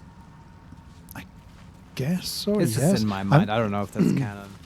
I mean, I'm not too familiar with the D&D religion stuff, but I do not know. Is there a god that like judges you at the end of your life cycle in D&D? No, not exactly like Anubis, like I just said. I just think that it is indeed Kalimvor, whoever, like some force is behind sending you to the proper place. So like chaotic or like rather like evil and lawful evils go to the 9 hells, right? To fight in the blood war and stuff. And if you're like chaotic good, then you go to like that place. I forget what it's called, but that's the whole plane full of like Viking people, and like and heroic warriors. I guess like pirates and Vikings go to chaotic neutral plane that also has a name. And I always thought that's how it works. And I don't know who's in charge of doing that, but that book now made it sound like it's Kalimvor. And probably at some point Jurgil, until he got sort of tired of his job. God that gets tired of its job. Well, he's a weirdo. I mean, he's literally just standing in our camp and saying strange things. True. According to my theory, anyway. Yeah. He is weird. And sort of like... Not unlikable weird, but no, just a bit peculiar. Yeah. Mercurial, I think, is the absolute perfect term for him. There is a necklace that we spotted, but it's out of reach. Like, can we just loot that? What's the story? Mage hand. If it could actually fly and not Baldur's Gate fly, then it could. Baldur's Gate fly is a nice term. But in my next TTRPG campaign, I will give out scrolls of Baldur's Gate flying, which are not actual flying.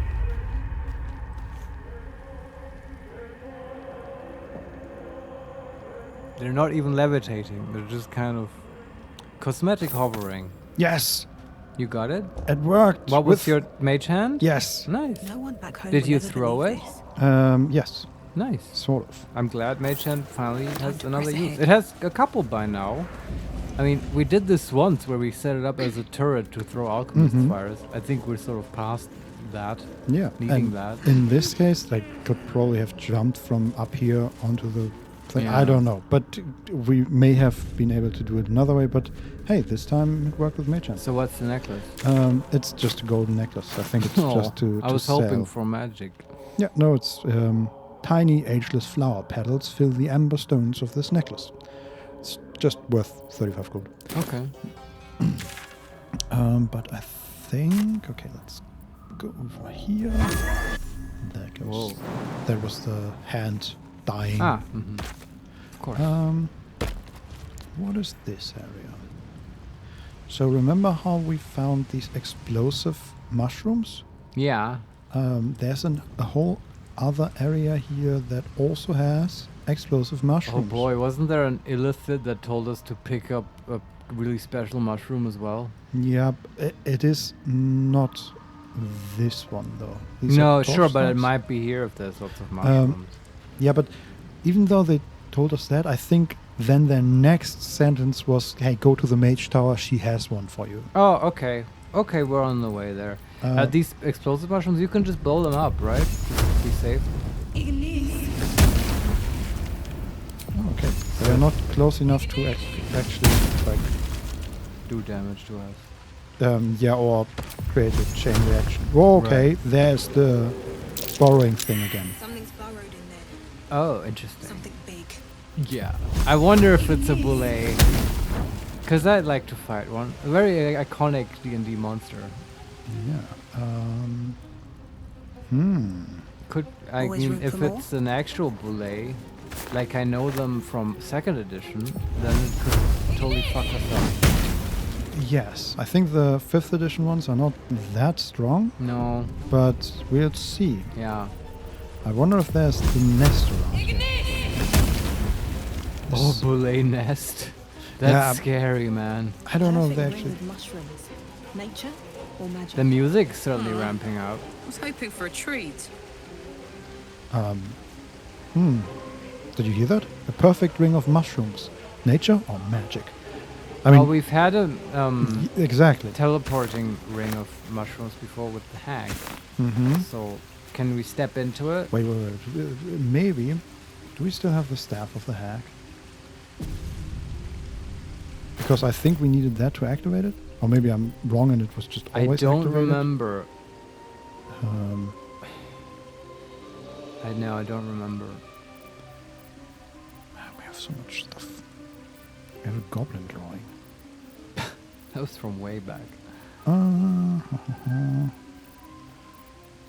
Staff of Crones. Alright. Does it do anything? Nope. And the Doesn't- circle doesn't do anything. No, we can't interact with it at Okay. all. Whoa, organ. Okay. I love a good organ. Oh, Oh, I actually meant that not at all. As a, God damn it. Gotcha. Half this drow's body is crushed. Must have fallen from pretty high up. Huh. Okay. So there's a dead drow, as you would expect. Speak with dead? Oh yeah, right. We can do that. Who has the necklace? Will, I It's think. not. I think so too. Yeah, because you can also disguise and stuff. Right. I don't think we need a disguise here. No. Does he light up? No, but we are. The corpse regards you lifelessly. Okay. So far, so good. We can ask, who are you? What happened to you? Did you have any allies nearby? Uh-huh. I want to know what happened to this guy. Mm-hmm. Through backpack. Too light. Fell. Wait, what? Through backpack? We can ask, how did throwing a backpack make you fall? Maybe it was a parachute. Maybe, or he, Stupid, I don't know. or maybe the too light meant himself, so he just misjudged the weight of the backpack and lost his footing or something. Yeah, maybe. Be more precise, corpse. Come on. Yes. So, how did you throw a backpack? How did throwing a backpack make you fall? Yes. Mushrooms. Disappear. Guessed wrong. Is he saying he was high? Huh. Or do mushrooms make you levitate? Is there a type that does that? Maybe. Or it was one of these tree mushrooms that disappeared and that did something. But I don't... Even in that case, I don't know what happened exactly. Can't they talk in full sentences? Yeah, seriously. We can still ask, who are you and do you have any allies nearby? Who are you? House Vandry. Far Scout. Searching. Searching. What were you searching for? What were you searching for? That is the next Yes. question. Quick path. To surface. Oh, okay. Well, you are pretty close, buddy. Why does it sound so evil? I mean, I know He's a it's a drow. drow, but still. Do you have any allies nearby? Worked alone. Better that way. Yeah, he's super evil. Mm-hmm. Well, The spell's power wanes. You can ask no Okay. more questions. Still no idea how exactly no, he died, but I feel still. like I'm really stupid for not figuring it out, but Still I'm breathing, not figuring it despite out. everything. He has... Okay, he has a journal Ah, this Mhm. might help. and some equipment, and a scroll of expedition retreat and gold. Let's This see. really, I have to say this, Vincent, this really reminds me, I know you didn't play Morrowind, but maybe you know this encounter at the very beginning of the game. You just walk along a path, and then some guy just starts screaming and like falling out of the sky. And then on him you discover that he was doing magical research and he came up with a new jump spell. And you can then cast that jump spell, and it just increases your, because it's a Bethesda game, it just increases your acrobatics score by like 3,000 or whatever. And then you can also, if you just hit the spacebar, you will jump and just jump like way out of the level geometry and fall to your death just like him, like a sucker. And this whole thing reminded me of that. Yeah. I just wanted to share that. It reminds me of I played a mod for Gothic 2 recently. What was that called? The it mod? It sounded really cool. God damn it. I will look it up or whatever. But it was a whole fan project, right? Yeah. Huge thing. Even voice acted. A total conversion. It's like 100 hours of playtime. Insane. And it even like it's true to the lore. Like it's not a it's not its own separate fiction. Exactly, it's just on another island of Myrtana, and I think Myrtana is even in the title. And Arcolos, I think, is the name. That's the name of the island. And there was something like that as well, where you go into a swamp and then you find like a dead guy, and then you read through his notes, and apparently it was like he went into this insanely dangerous swamp because he was a magic researcher and did like a levitation spell or something like that, and didn't work out the way he planned. Yeah, I bet lots of wizards died to like flying and levitation stuff. I mean, that must be a total occupational hazard. Yes. I mean, just think about how many people die in real life from flying. No, I'm serious. Like in airplanes and stuff. Sure. And also just falling. And then you have like a parachute accidents. It happens. Yeah, and then you have suddenly a group of people who can just fly at will. Exactly. You don't even need a license. Anyway, Hidebound Journal. The memories and plans of a displaced drow. Oh, okay. One favor, one faithful servant. That is all I summoned. No more and no less than Malice to Orden ever had. What? Sorry. Who's Malice to Orden? I know Driz to Orden. Yeah, just the last name is Dordan, which is the short form of the, I think, Ben Ray family. Because they have these Forgotten Realms, so they have 10 names for everything. Are they like nobles? Yes, they are nobles of Manzobaranzan. Not like the highest noble family, but pretty up there, at least until Drizzt sort of disgraced them. But of course, then, Drizzt, famous Forgotten Realms, Dark Elf character, that's his origin, that's his family. And Malice, I think that is the matron of the family, which is the highest position in any noble family. Makes sense. Because here it says, one favor, one faithful servant. That is all I summoned. No more and no less than Malice to Orden ever had. Or indeed the mother of lusts herself. That must be Loth, right? Yeah. The Yochlol was quite a sight in all its forms. I'd read of its foul odor, but I found it intoxicating, like rose water. So it smashed a few artifacts, hissed at a master. The Archmage should have revered. Revered, yeah. But just for me, none of these makes any sense. But okay. Yeah, I know. I'm really internally smiling a lot because it brings me back to when I was 13 and read the Dark Elf trilogy, because I think that York whatever thing is like a spider servant, a special servant sent directly from Loth. And I feel like whoever wrote this also read a bunch of R.A. Salvatore stuff. It's like now pulling deep lore into this. And I'm here for it. I'm digging it. I know, like, for other people, I'm sure this is like the approachable guide to the Sword Coast or whatever that boring thing was called. But for me, it's not, right? Because the code kind of makes sense to me. Okay, Now and the Archmage too. That's a thing. That's a position in Manza Baranza, and it's an important one. I talked about this. Do you remember? That's the guy who has to light Narbondel, the underground clock where heat is rising from the bottom to the top. Is that actually a guy? Yes, I was going to say that now because Drow society is so super sexist and matriarchal. Like men are typically in like lower roles in society, and they cannot like have real political influence at all, and can never become priests. Like the whole priest caste is closed off to males because Lols only wants female servants. But they can learn magic, and actually the Archmage is the highest rank a man, like a male Drow, can reach in Drow society. Right, so that's an interesting position, and that guy, I forget now if that was in the Dark Elf books or in like other ones, but that guy has this whole thing about how he's frustrated about, being very, very intelligent and sort of very competent, but unable to rise higher in his ranks because his sex is preventing him from doing that. Yeah. So, anyway. The Yorlol... Thanks for listening to me. Yeah, now it makes more sense, honestly. The Yorlol was quite a sight in all its forms. I'd read of its foul odor, but I found it intoxicating, like rose water.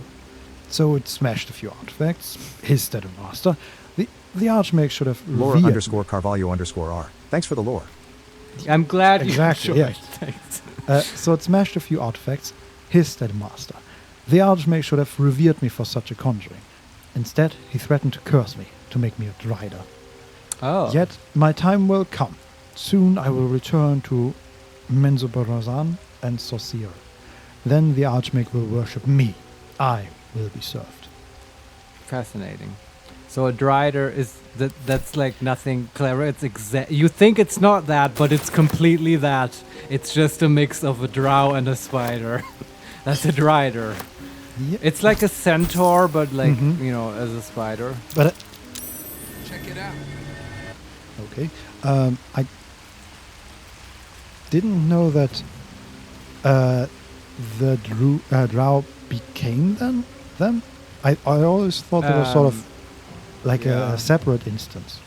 It kind of is, but like Lols sometimes makes people into driders, I think. Okay. But they also just sort of live in the Underdark. There's like colonies of driders. It's unclear to me how civilized or intelligent they are. I think it depends on the type of drider, right? And it's also I think they vary whether like which part of them is spider and which is drow and stuff, and how far. Like it's on a spectrum.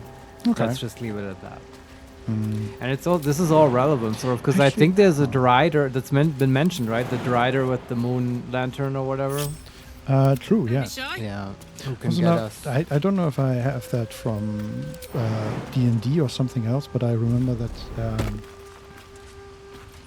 there is. I'm just jumping up some mushrooms to collect alchemical. That's cool.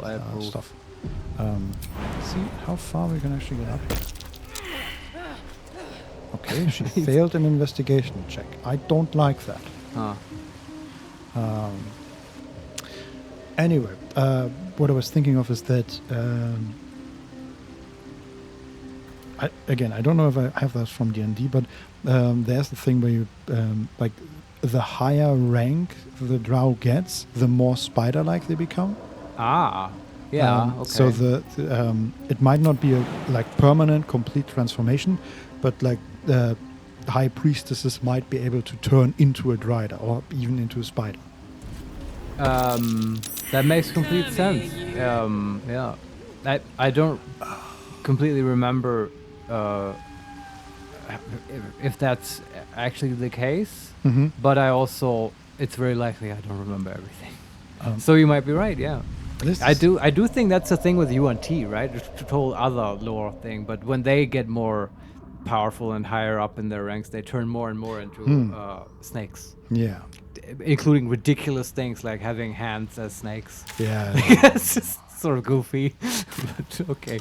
That's the thing with the drow. They're always sort of cool in my mind and not so goofy. Yes. Like, what? You have spiders for hands? But that happens if you read the books as a child. God, they're so cool. They're so edgy. Oh my god. I know. It's total edgelord material, and now you know why I'm like into Shadowheart and stuff like that. Yeah, obviously. But it's honestly, talking about that makes me want to, like, maybe I should try out some of those Dark Elf books that are around nowadays. I don't know. There must be. I heard that there's like another whole trilogy with like a female drow as the lead, and that's supposedly better than the Drizzt books, which is a tall bar to clear because the Drizzt books are not horrible. Okay. Yeah, that's exactly the response I was expecting. That's yeah, exactly I'm right. honestly now I'm just thinking, I haven't read anything in a while. I know, I haven't read like a good cheesy Forgotten Realms fantasy book in a long time. Should read one. Also, I'm just to describe what I'm doing here. Please. There's a next to this drow is a wall, and on that wall are mushrooms, like these mushrooms that are just the head basically that sprang out of the wall, and Carla is jumping up from one to the next. Like these are. Like she is Super Mario. Yeah, and these are basically like they're giant, and some of them are fake. That's why she does investigation checks. Ah, they're like illusions. Is this how the drow fell? Maybe, I guess. Through backpack to light? Oh, maybe that's what he does. It's just he's throwing items. Threw the backpack, seeing if it would fall through the mushroom. But the backpack was too light, and the illusion probably has some ability to hold stuff up. And so he thought it's like solid, but then he fell through. Well, okay, we are... Can we do the same thing? I have thrown a red cap body. Something heavy, right? Don't do his mistake. Oh, that's actually really clever. Yes, it is. God damn. It's kind of cool. Like, even writing that is very clever. It's such a good riddle. Okay. And it's not too hard either. Also, Kara is completely alone. Just so. Ooh, and there's a mushroom circle up here. How curious. I have no idea how we'd get the other people up here. Well, maybe with that circle. Maybe you can activate it and then the other ones can step through. Can't reach that, okay. Let's see. And jump up. Okay. This looks way more like the entrance to a den of a witch or something. Phew.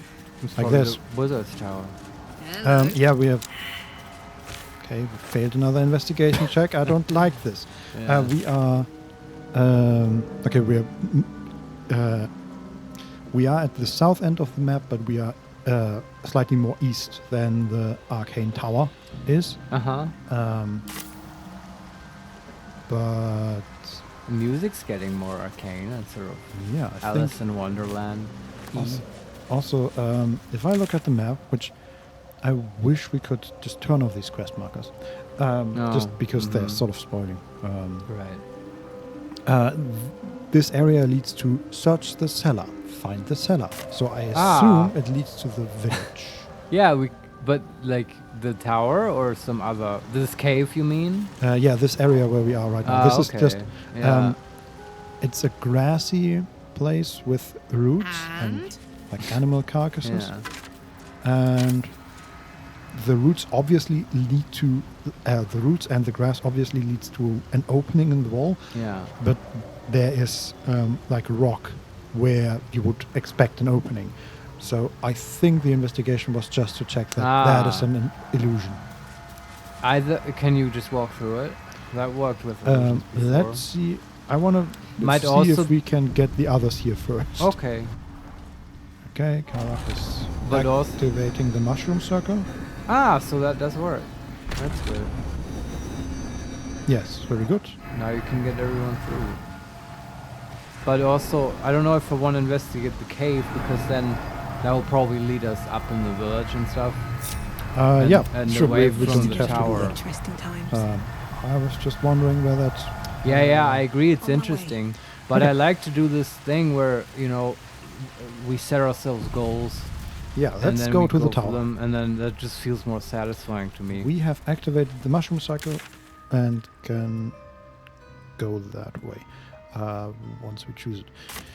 Okay, so we are on our path to the tower, and we are entering into a more... is that actually... This is sort of the castle we saw before. Ah. This is like not necessarily like an actual castle, just like a fortified, walled area. Yeah, okay. And we can move into it. So that might be the tower. Better watch out. Oh. We are in turn-based mode. Why? Why are we entering? Oh, because an arcane turret is targeting us right Oops. now. Oh, that sounds good. We have to bypass wizard defenses. That's fun. Uh-huh. Can we just move to the side and then it's not targeting us anymore? Move out of the range. Yeah, that's... Okay. We are not out of the range, just behind a wall. Okay. Let's see what happens here. Sharp as ever. What to do? I have saved, and if it's just gonna shoot us... It's doing nothing. Very good. Probably out of range. And... Okay. Is this a far cloud situation where that's helpful? I mean, the arcane tower has 22 HP. Oh, we can and just it's blast it. dirty. Let's see. Also, I should say it's like a... it's a ball of like gold metal. Okay. That is really comprised of like multiple rings that just wrap around each other. Mm-hmm. And then at the front of it is a sort of rectangle that looks a little bit like a sail, like it's pulled back at the corners. Okay. Sort of wrapped around this ball. Huh. And there's a star at the front of it. And Yeah, that sounds arcane, alright. Yeah, it is sturdy. This material is rather strong. Only a hit that deals at least 10 damage can damage it. Yeah. It's immune to necrotic, psychic, poison. Lightning damage against this entity is doubled. Ah. And a lot of other things are resistance, like piercing and slashing and fire. Can you just teleport Butterscotch up there and she can shock and grasp it? I don't even know. I need to think we No one stopped me yet. need to teleport. Can just But- move up because we have so much. Like there's a Eldritch Blast might do it. yeah, and like this arena is obviously built where you can just run up to it basically in multiple steps. Okay. Um, because there's cover. Yeah, Okay. there's like a giant rock formation in front of it. I wonder what happens if we just dash. One We day just I'll catch a dash, break. Or do we die? I mean, we're pretty fast. Yeah. Okay, it's targeting us through the rocks. This should be fine, right? Well, Played I it don't even already. know what it does. Me neither. Maybe we One should move let it ahead. shoot just once. Just to know. Let's see what happens if Will is just like Out available. in the open. Yeah. Still alive, so that's progress. Okay, it's targeting Will. That makes sense, even though Butterscotch is closer. Will it target? No, it doesn't shoot. Am I needed? Interesting. Checking things out. I mean, can we just shoot it down? I mean, Will can just totally blast it. Just 2 HP. Damn it. And there's... He rolled a 2? No, he rolled critical and did 20 damage and a 5 and did 9 force damage, but he needs to deal more than 10 to do any damage. Mm-hmm.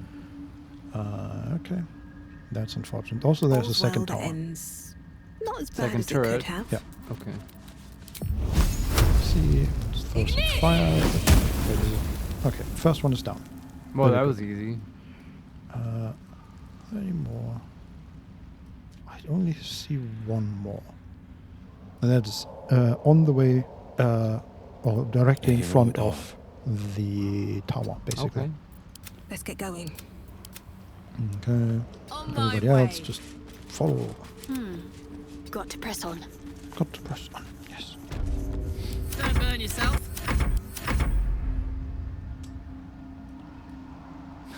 This is stupid, but when she says that, it makes me think that because she would be the type to walk around with one, that Shadowheart like has like Light a on my feet. Walkman, and she's Walkman? like, "Oh, you have to press on, to turn it on." Oh. It's not funny. I told you, I'll it's take not. this It's so way. stupid. It's so Making me creational. sweat. All right. I guess I'm dating myself of because the I know what a gate. Walkman is. Yeah, well, But that's okay. it's not that old. It was like with cassettes and stuff. Stop talking. I remember the era where there was also Discmen, right? CD players. Mm-hmm. That was a brief era, I guess. The era of the Walkman was longer, Yeah, man. It's right? just- Like the whole 80s was Walkman territory. Yeah, but the farther we get, the shorter the areas become. Yeah. Though the Was that all? They're done? Did they do nothing? No, You just deftly avoided them through cover. Yeah, and why are the arcane cannons still there? They're not targeting anything, they look dormant, but the arcane cannons are still there. Can we also destroy them? I don't know. They're not sturdy or anything. I'm gonna save, and then I'm gonna end turn-based, and we'll see what Okay. happens. Sure. Let's get Do on they with it. just reactivate? No, don't Well talk to Will. Can you jump in front of the camera? I Yeah, have a lot on my mind. I And, just want to well, do this. in it. Don Solarione, if you are old enough to know what a Walkman is, At the it is a ready. time to do a colonoscopy. Yeah, I guess. I guess you're right. Should make an appointment at some point. Well, according to my insurance, I still have, like, Free colonoscopies. arcane cannon was resurrected. Oh, you can't. See, interesting way to ensure that they're around. Yeah, so we can destroy them, but they just, They reappear. yeah. Infinite cannon. Okay. Interesting. Good target practice. How curious. Yeah. Uh, You really wonder, like, why not just make them invulnerable? yeah. Maybe this is. Maybe people found a way around that. Interesting. Also, seeing the time. Do we want to order at any point? How Yeah, are you? sure. We can do Uh, that. Then we take a little break. Yeah. Order. Because it's Yeah, we have to look at the time. It's late in Germany. 9:30. Oh yeah. Oh, I It's hope they pretty still late. deliver. I have no idea. We'll find out. We'll see. But yeah, then we'll take a 10-minute break right now. Yeah. Because we and- always need some time to order. Yeah, and then we explore the Mage Tower. Yes, that's right. All right. See you then. See you in a bit.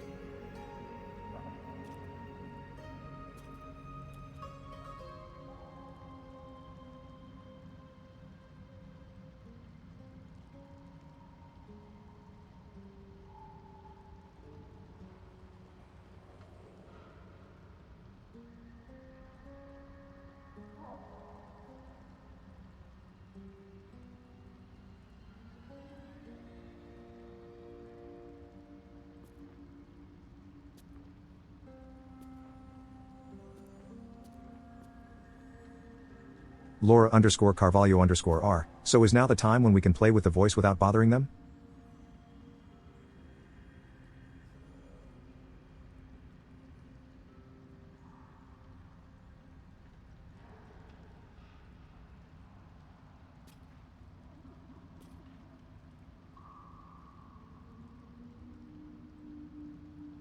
Don Solarione, oh yeah.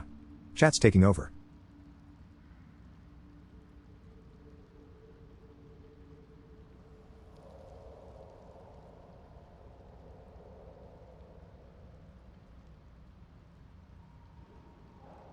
Chaotisioyo, absolutely. This voice is way better than any of the other ones. Listen to him go. 1 2 3 4 5.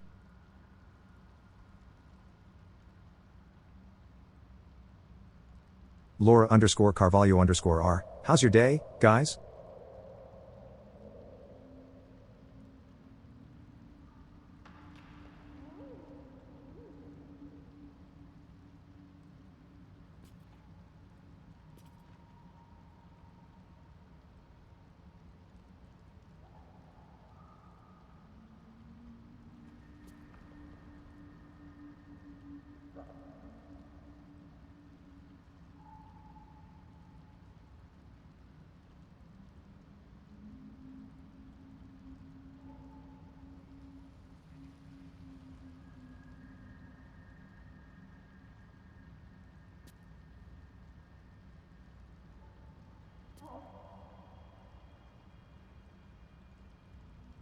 Chaotisoyo, I'm sick but it's a good enough excuse to watch streamers lol. How are you doing, Laura?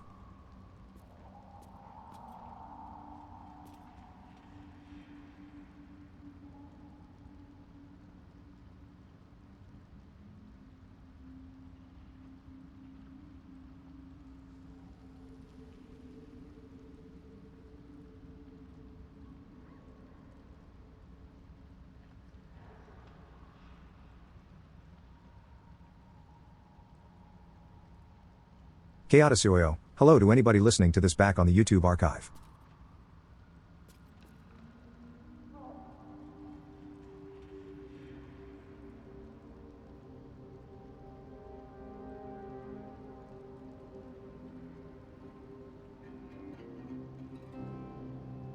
Don Solarione, good. I wasn't given any task in my job so was playing BG3 tongue. Laura underscore Carvalho underscore R. My life has been pretty busy lately, but it's nice to stop a bit and relax.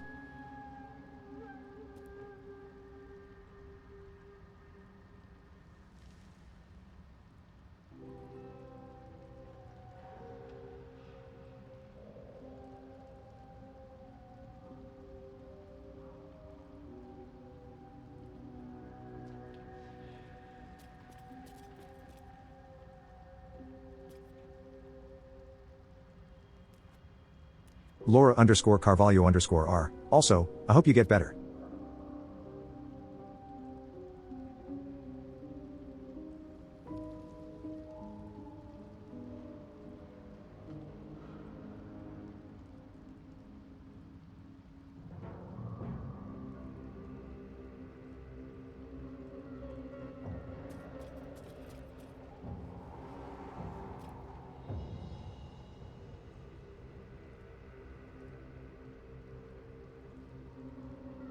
Chaotisoyo, thank you. I feel awful, Lamau.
And we're back, unmuted. Hi. And ready with pizza on its way. Yes. Yes. And I see you had fun with our new voices. Oh, do we have a surprise for you guys later? We'll do that when we take the long break. Got a long road ahead.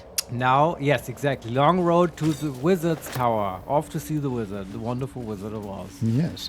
We are sort of in the, how would you call that? Like the courtyard? The courtyard, yes. Yeah. And there is a little, like, work area.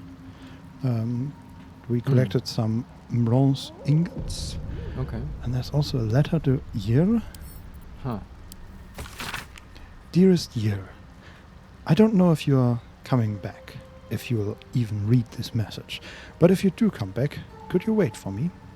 I'll only be gone a few 10 days, but the thought of coming back to this empty tower, with nothing but Bernard to fill these halls, I don't know how much longer I can take this. I miss you. I miss you so much. Are all wizards heartbroken? Maybe. Sorry, I think it's it's occupational hazard. Maybe, yeah. I can't shake the thought of how different things might have been if only I'd been less stubborn. Working on your lightning inventions, my magic, eating together, laughing at your stupid puns, waking up next to you. Despite everything, I still love you. So please, if you read this, can you wait? I'll be back. I won't be long. Forever yours, Lenore. Lenore. A few sentences are penned below in a different hand. I waited. I waited until Tharsak. I'll always wait for you, but you didn't come. Oh. Isn't Yer the... I think we heard that name before. It might be the occupant of the tower. So either Yer or Lenore owned this tower, and is what I'm thinking. And like it sounds like they lived here together for a while, perhaps as a couple.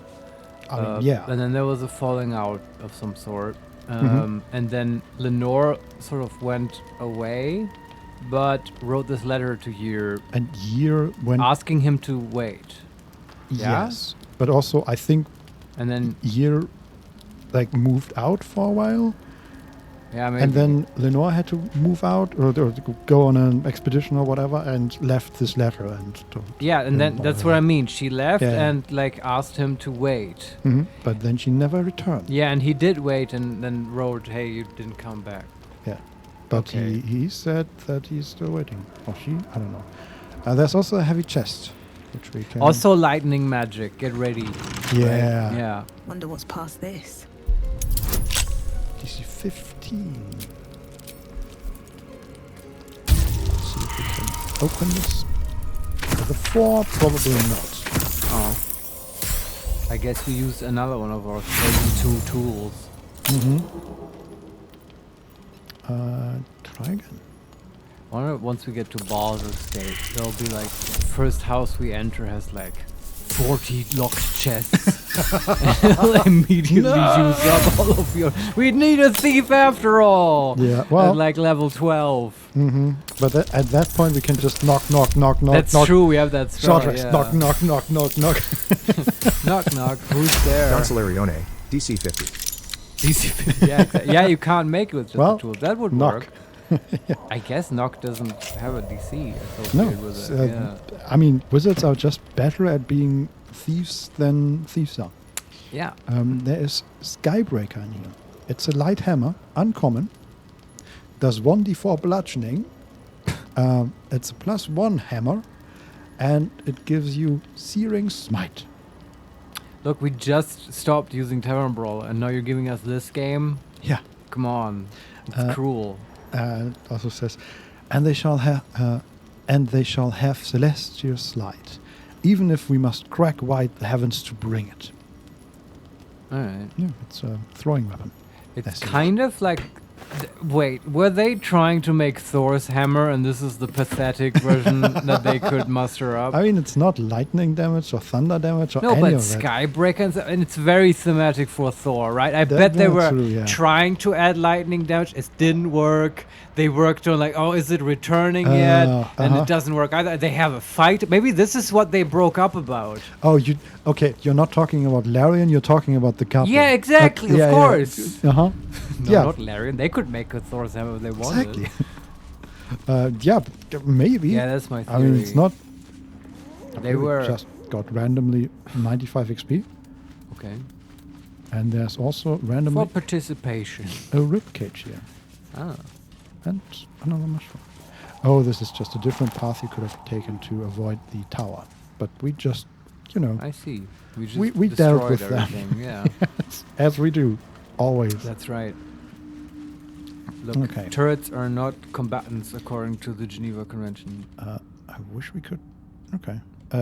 So there are there's a staircase that leads up, and it's flanked by two enormous statues of old bearded men in long robes that are holding like very thin shields. Okay, you have to ask the one what the other guy would say is the right path. Only one of them has a head, and we can't speak to either one. But I know what you're talking about, and I would wish that's totally what happened. What should happen here? Which right? one of you is lying? One always lies, one always tells the truth, and then the third, then you just kick him in the balls or whatever, and the door opens up. I guess that's. And it just it makes me think of Labyrinth, right? That's the movie where that is heavily featured. Totally. With Jennifer Connelly.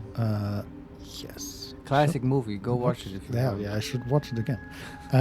So this Wizard's Tower also has some interesting like pipe work around it. Like it's not just like it's a more or less square stone tower with a lot of like windows, but there are thick metal pipes, like about as big in diameter as butterscotches, that run along it. I wonder what they pipe, those pipes. Good question. Perhaps magma for a tiny forge. I mean, there's no magma around us. Maybe just water. Yeah, I guess the magma is far away. It is sort Maybe it's just plumbing. Just wizard. Have you ever considered that wizards have just very normal civic engineering needs? Yeah, maybe. Not everything has to be a magic gargoyle turret. Yeah, and it's just a toilet. They built the entire thing, and then somebody said, "Hey, have you guys considered plumbing?" Now they just had added it on the outside. Yeah, they probably had a fight about that too. Oh God, yes. Your lightning magic. That's just code for horrible flatulence. Like that's the one fatal design flaw of this Wizard's Tower. It's not the teleportation circle or the laboratory. It's only having one bathroom because it's a nightmare for this couple. Yeah. And whoever goes, everybody hears it for miles. Lightning magic. Thunderous. Yeah, it reverberates through the entire tower. Yeah, come on, Larian, give me a call. I can write these adventures. Make amazing characters for you. I love it. Okay, the question is, how do we get in? Just walk in. Why can't you just walk in? There's an ornate door that we can open. It's locked, but we can probably open it. That's no stopping for us. There's also one of the windows is open that we can walk in. Okay. This is just like at the Githyanki Crash. There is a tower looking right at me right now while I look through this window. So, a tower? Yeah, one of these arcane towers. Okay, like a turret. Mm-hmm. When you say tower, I think it's something several stories tall. Yeah. Yeah, okay. I'm thinking like Warcraft 3 tower. Yeah, but there's an arcane turret. Can we just destroy it like we did with the others? Probably. Okay, let's enter turn-based. Question is, can we reach it? No, we cannot. Okay, that is annoying. So we have to get in there. Go through the window. Yeah. Don't stand in front of... Guys, don't stand in front of the open window just because I'm close to it. Okay, let's activate turn-based one more time. Can we just... Can't reach destination. Can they not? Climb through the window? Apparently not, at least not in turn-based. Can we jump through the window? Sort of ridiculous and unnecessary. And way overcomplicating this very simple. Okay, we dealt 0 fire damage. Does it have the same protections, like you have to deal over 10? Yes, but why did it apply that twice? Oh, because it has fire resistance. So it's halved, and then it still needs to be over 10. Okay. Right. Fine. That would be tough. Okay, but there's a second tower. That might hit us. I don't know, we'll see, I guess. Someone else should shoot it. Defender of the people. The pride of the gate. Man, imagine if we still had tavern. Yeah, I know. But now other people get to shine. That's true. And Will doesn't have enough movement to jump. God damn it, team. Okay. I wonder what the next move is. Do they actually shoot her? Can they actually shoot her?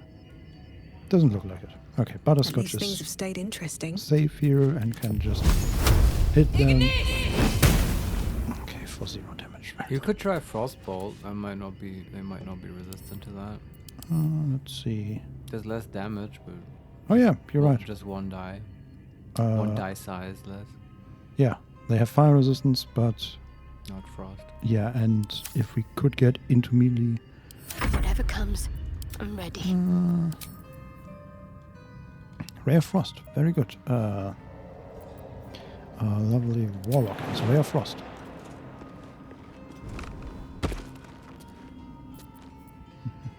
And do they have resistance against force? No. Okay, then we can just blast him. He rolled a 1. Yeah, that will. We do not roll a or to die. Nah. We also we Not have for turrets. 20 and 10.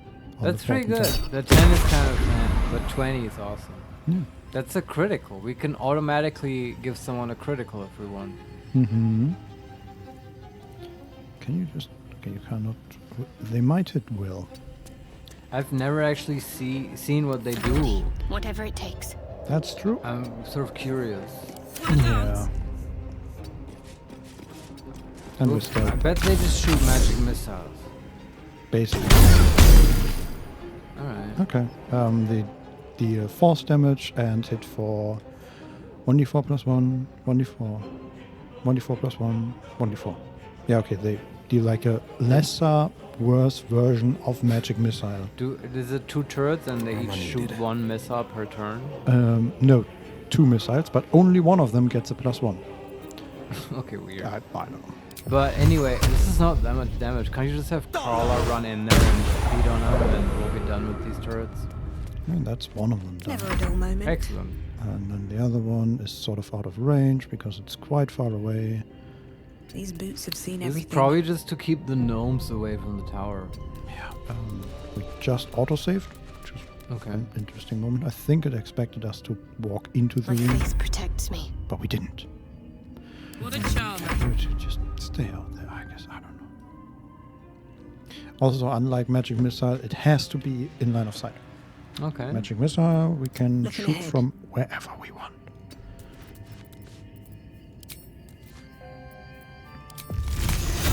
Vincent, I bet those pipes are for a cool, massive organ somewhere in the tower. Oh, Can't afford to stay idle. possible. Because the music keeps bringing this sick organ. Did I mention how I'm a sucker for huge organs? Mm-hmm. Now I was aware of that. That was on purpose. Yeah, but see, then I it's not am, as though. fun. Like I love like going to churches and looking at organs and stuff. What's next? Mhm. Come on, See, that was good again. like because it's so impressive when you have to design the whole building around a musical instrument. Gonsalarione, Seuss. Said German. Laura _Carvalho_R. Arguably, that makes it worse. Yeah, okay, I'll shut up now. No, there was Seuss was sus, as in Oh, suspect. yeah, I see. Okay, Well, I think we killed both tower, which is an good. amazing feat, Yes. as we all know. No time to rest. Can we open the door now? Is there like a... Yeah, there's a lever. Open the door. Hello, outside world. And we didn't even die. No, not to the one before miss. Oh, broken machinery. Broken machinery. So they are just... in the middle of this tower is a glass cylinder, like a tube almost, with a good like 4 or 5 meters diameter. That has an entrance, I assume. Yeah, it has 2 buttons, descend and ascend. I assume that's an elevator. And around this tube are a bunch of crates. Looks like somebody was maybe moving out, yeah. And apart from that, there are a few statues, and one of the corners is filled with rubble. Okay. Let's investigate, loot some stuff, and then take the elevator up. Yeah, and in one of these crates is broken machinery, Okay. which we can use to make elixirs of lightning resistance. Must be on my way. Interesting. Yeah, I mean, she had this lightning thing, I guess. Some healing potions. Or here, I forget which one of them. I don't know. But one of them had a lightning obsession. There are also doors to all 4 sides. Is there anything out here? No, that's just a balcony, I think. Yeah, looks just like a balcony. With nothing in it. Or on it, I guess. Okay. Let's see what the west one goes to. Another balcony. Oh. So, what, 3 floors below us, 4 floors below us? It's like a small garden with a glowing tree. Nice. Might be able to get there. Okay, let's check the last door, and then I say we... Better not be cursed. Does the elevator go up and down? I assume so. I mean, test both buttons. From the chest. I can feel it. Magic. Okay. Butterscotch failed an Arcana check. Shadowheart succeeded. Karlach succeeded. Will failed. Like, come on. This is the wrong distribution. We have a scroll of mage armor. Take that. And a silver cup, which I'm going to take. And then we have chest of the mundane. Which I don't trust at all. Don't put magical stuff in there. Examine. Looking at this chest fills you with a suspiciously overwhelming feeling that there's absolutely nothing special about it. Yeah, it's so mundane, it's extraordinary. It's also pretty heavy. Weighs 40 pounds. So let's open it. Ah, yes, a spatula. Numerous burns hint that this spatula's previous owner was a careless cook. A cup, an unassuming cup, slightly chipped and scuffed. A mug, a handless mug, often used to serve warmed spirits and cordials. A plate, stained by an untold number of meals. And a bowl, a modest wooden bowl. This is very boring items. I'll take them all. Did that just transform? What happened? I don't know, but the chest... Magical lights. But how to turn them on? There are magical lights on the wall. The chest just exploded in magical energy, but what did that actually do?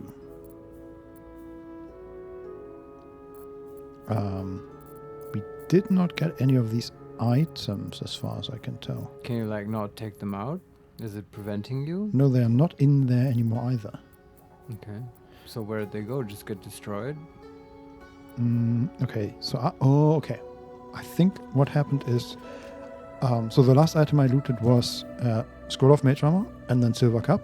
And after that, instead of the 5 mundane items, we get Scroll of Protection from Evil and Good, Mistress Grace, which are uncommon boots that allow you to cast Featherfall, Scroll of Mage Armor again, a gold ingot, and Hearthlight Bomb.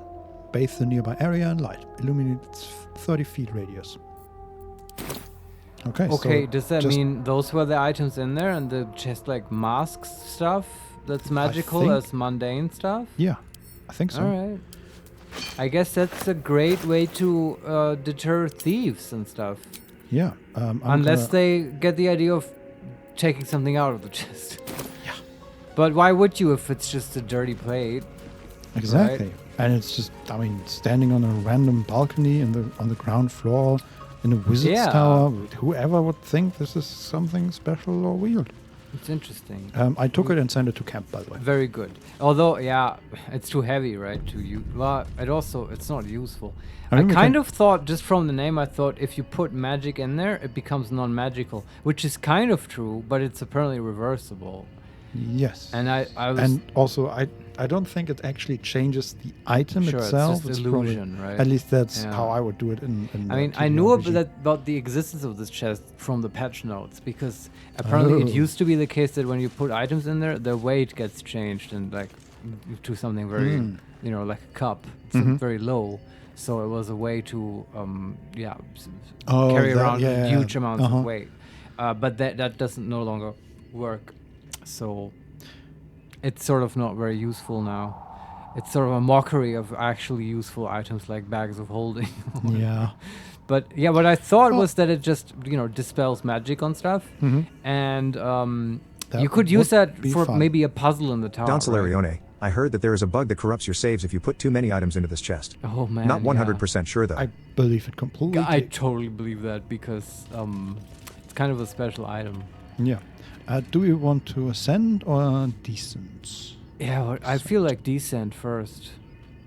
All right, I'm gonna save, and let's see where we go. Looks like some kind of magical contraption. Also, do you want to look at the Now boots? to get it to work. Okay, we have to get it to work. Ah, okay. What? You looted some boots? Yeah, they give you Featherfall. Oh, okay. Okay, instead of taking the elevator down, can we just fall down? Possibly, yeah. Jump down? Like, how do you get to the lower level? I don't know. When you saw that tree earlier at the lower level, how did you see it? Just with the camera outside. So we moved to the back of the tower. Yeah. Onto the balcony. Yeah. And it's just... You can just look down. Yeah, it's like 100 meters below us. Can't you just jump from the balcony down? Sure. I just feel like there's some way here to activate this elevator. Yeah, I mean, we can look for that as well. Sure. Get it. But maybe it's not here. Can you go up in the elevator? I think the entire elevator is turned off, whole but thing, let's try. I don't know. Still nothing. Nothing. Also, I should say there's like 2 pipes next to the entrance, and one of them glows. Okay. So I wonder if we They need probably both need to glow. Yeah. How do you make the other one glow? I don't know. I'm just gonna move some of these crates that are standing in front of the thing. See if there's any...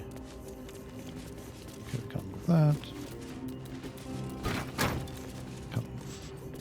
Laura_Carvalho_R. This elevator gives me Bioshock vibes. Yeah, is it like a tube? Oh, brimmed head. Yeah.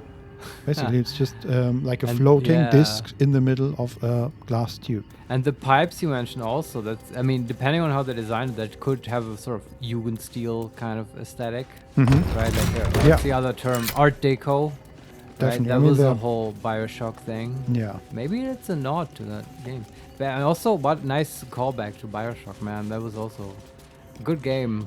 Too scary. Long time ago. Too scary. It has scary parts. It does. Yeah, But well, it's so good. not scary, more like too tense. But it's so good. That's the first-person shooter I play.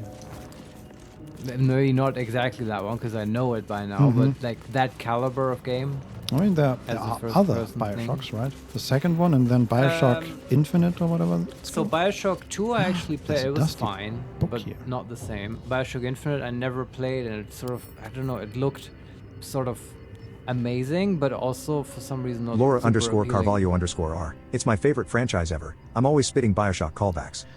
Wow. I don't want to play Bioshock. So what I would actually really like to play, and that's even worse, and I wonder if Laura also is into that, is like the predecessor to Bioshock, at least spiritual predecessor, like from, you know, like Ken Levine made Bioshock, right? And before he was working at, who was it that made Bioshock? I think Irrational made Bioshock.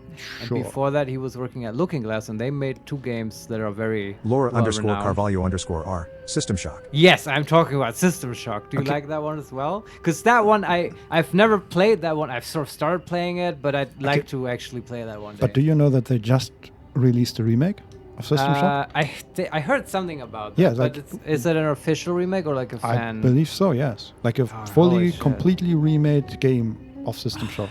And apparently it's pretty good. I kind of need to play that. Yeah, it has some inventory issues, I think, but apart from that... on.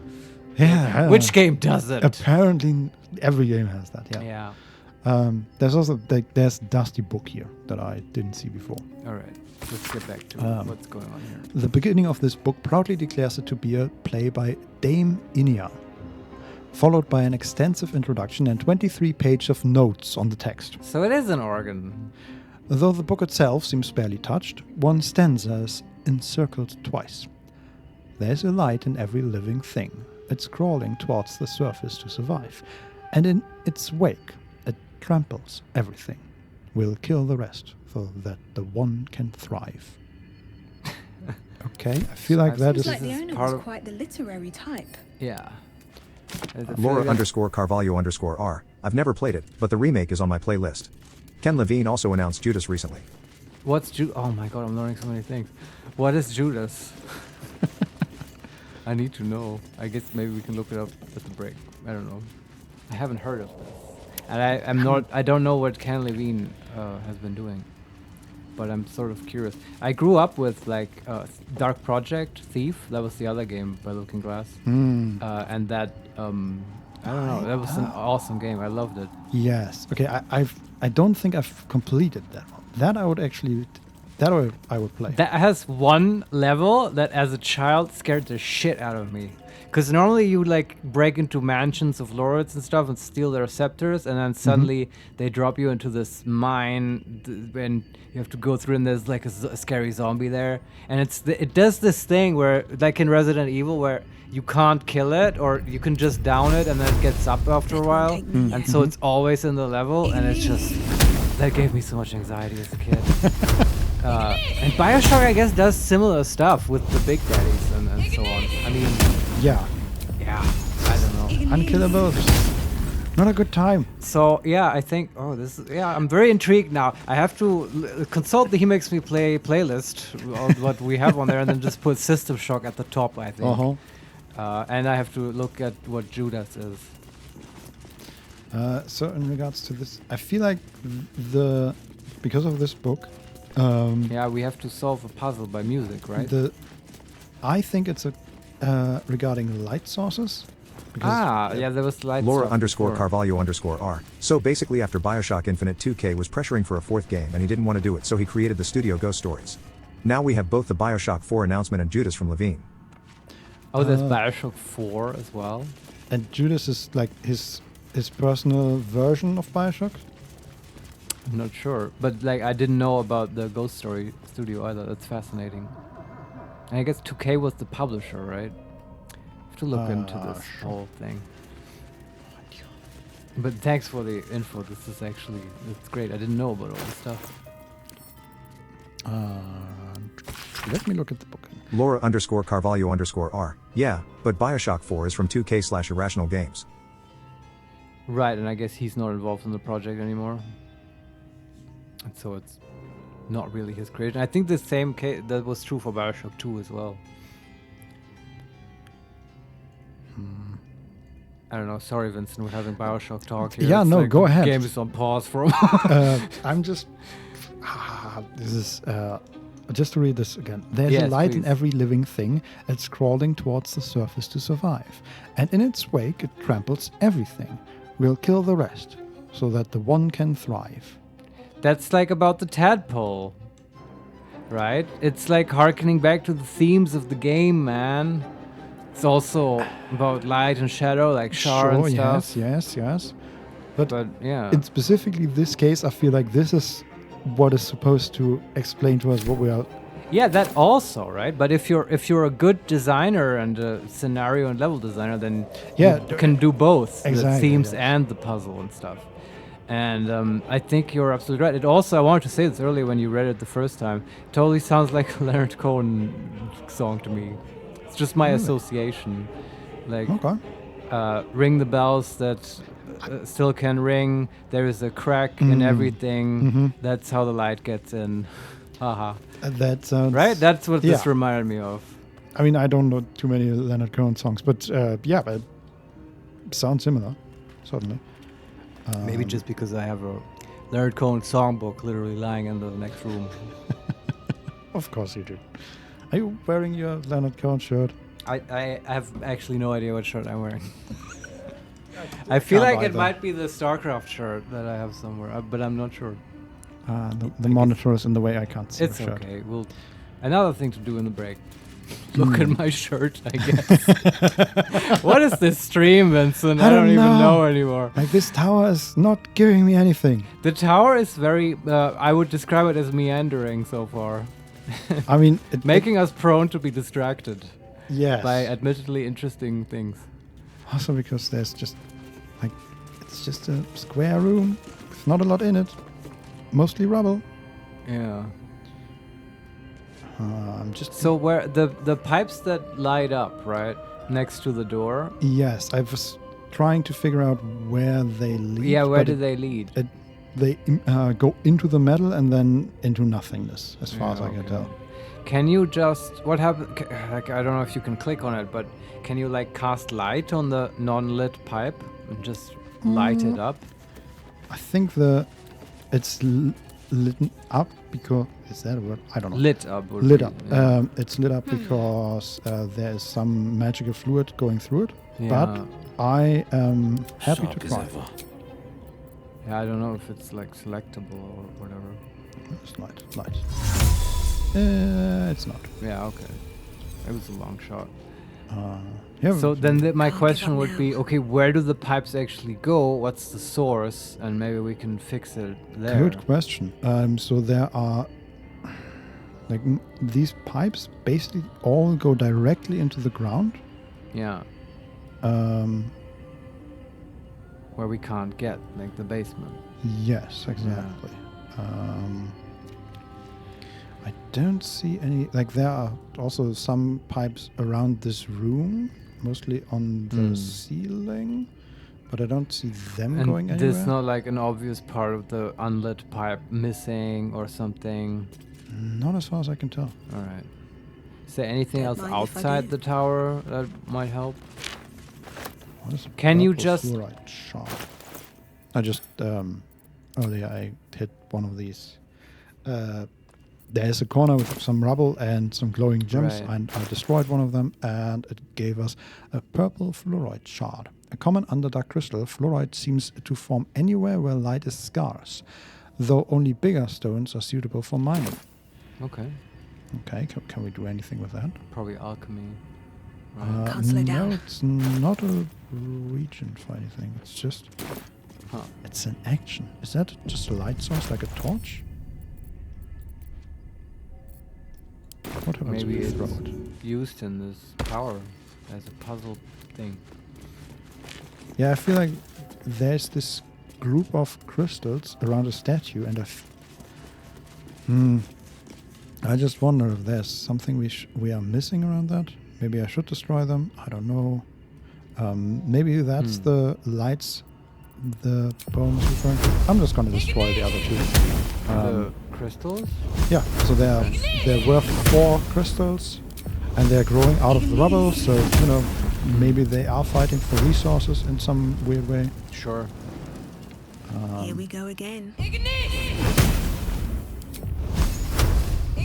Not completely. This is special decalcifying operation. Exactly. Fire is apparently not great at it. They put fluid in the water to mind control us. Oh god. Listen to the That's invasion. conspiracy, Marius. No. Turning the frogs gay. Okay, as far as I can tell, nothing has changed for the thing. It's just Still nothing. still nothing. Okay. Is there anything in here? No. So What? it's a tower, right? Can you just climb it on the outside and go in through an upper stairs window? Good question. Okay. We might need to use Carla and her jumping ability. Or throwing? Haha. Also fly, if fly wasn't like useless. Exactly. Can we jump on... I'm wondering if we can jump on these pipes to get to different sides. Also remember there might be illusions about. Well, yeah, but Probably not. if we don't see them, then we can't really interact with them. Right? No, you can walk through them. There's the pizza. I have to go get. It's perfect. I'm busy, you're busy, we're all busy.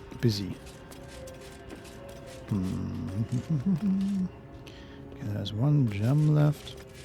Can we just... Okay, I'm gonna save and destroy the last gem. Maybe that has nothing to do with what we are doing here. Or maybe it has everything to do with what we are doing here. Maybe that is what we have. Okay. Probably had nothing to do with anything. Going to down there. That's probably too far, right? Can we jump anything? Cannot jump down. That's interesting. There's an opening in the window below us, but we can't get there as far as I can tell. Let's check the third balcony. That's where we are supposed to go. Okay. Giant mushrooms seem like a reasonable assumption to be jumped on, because we did so earlier.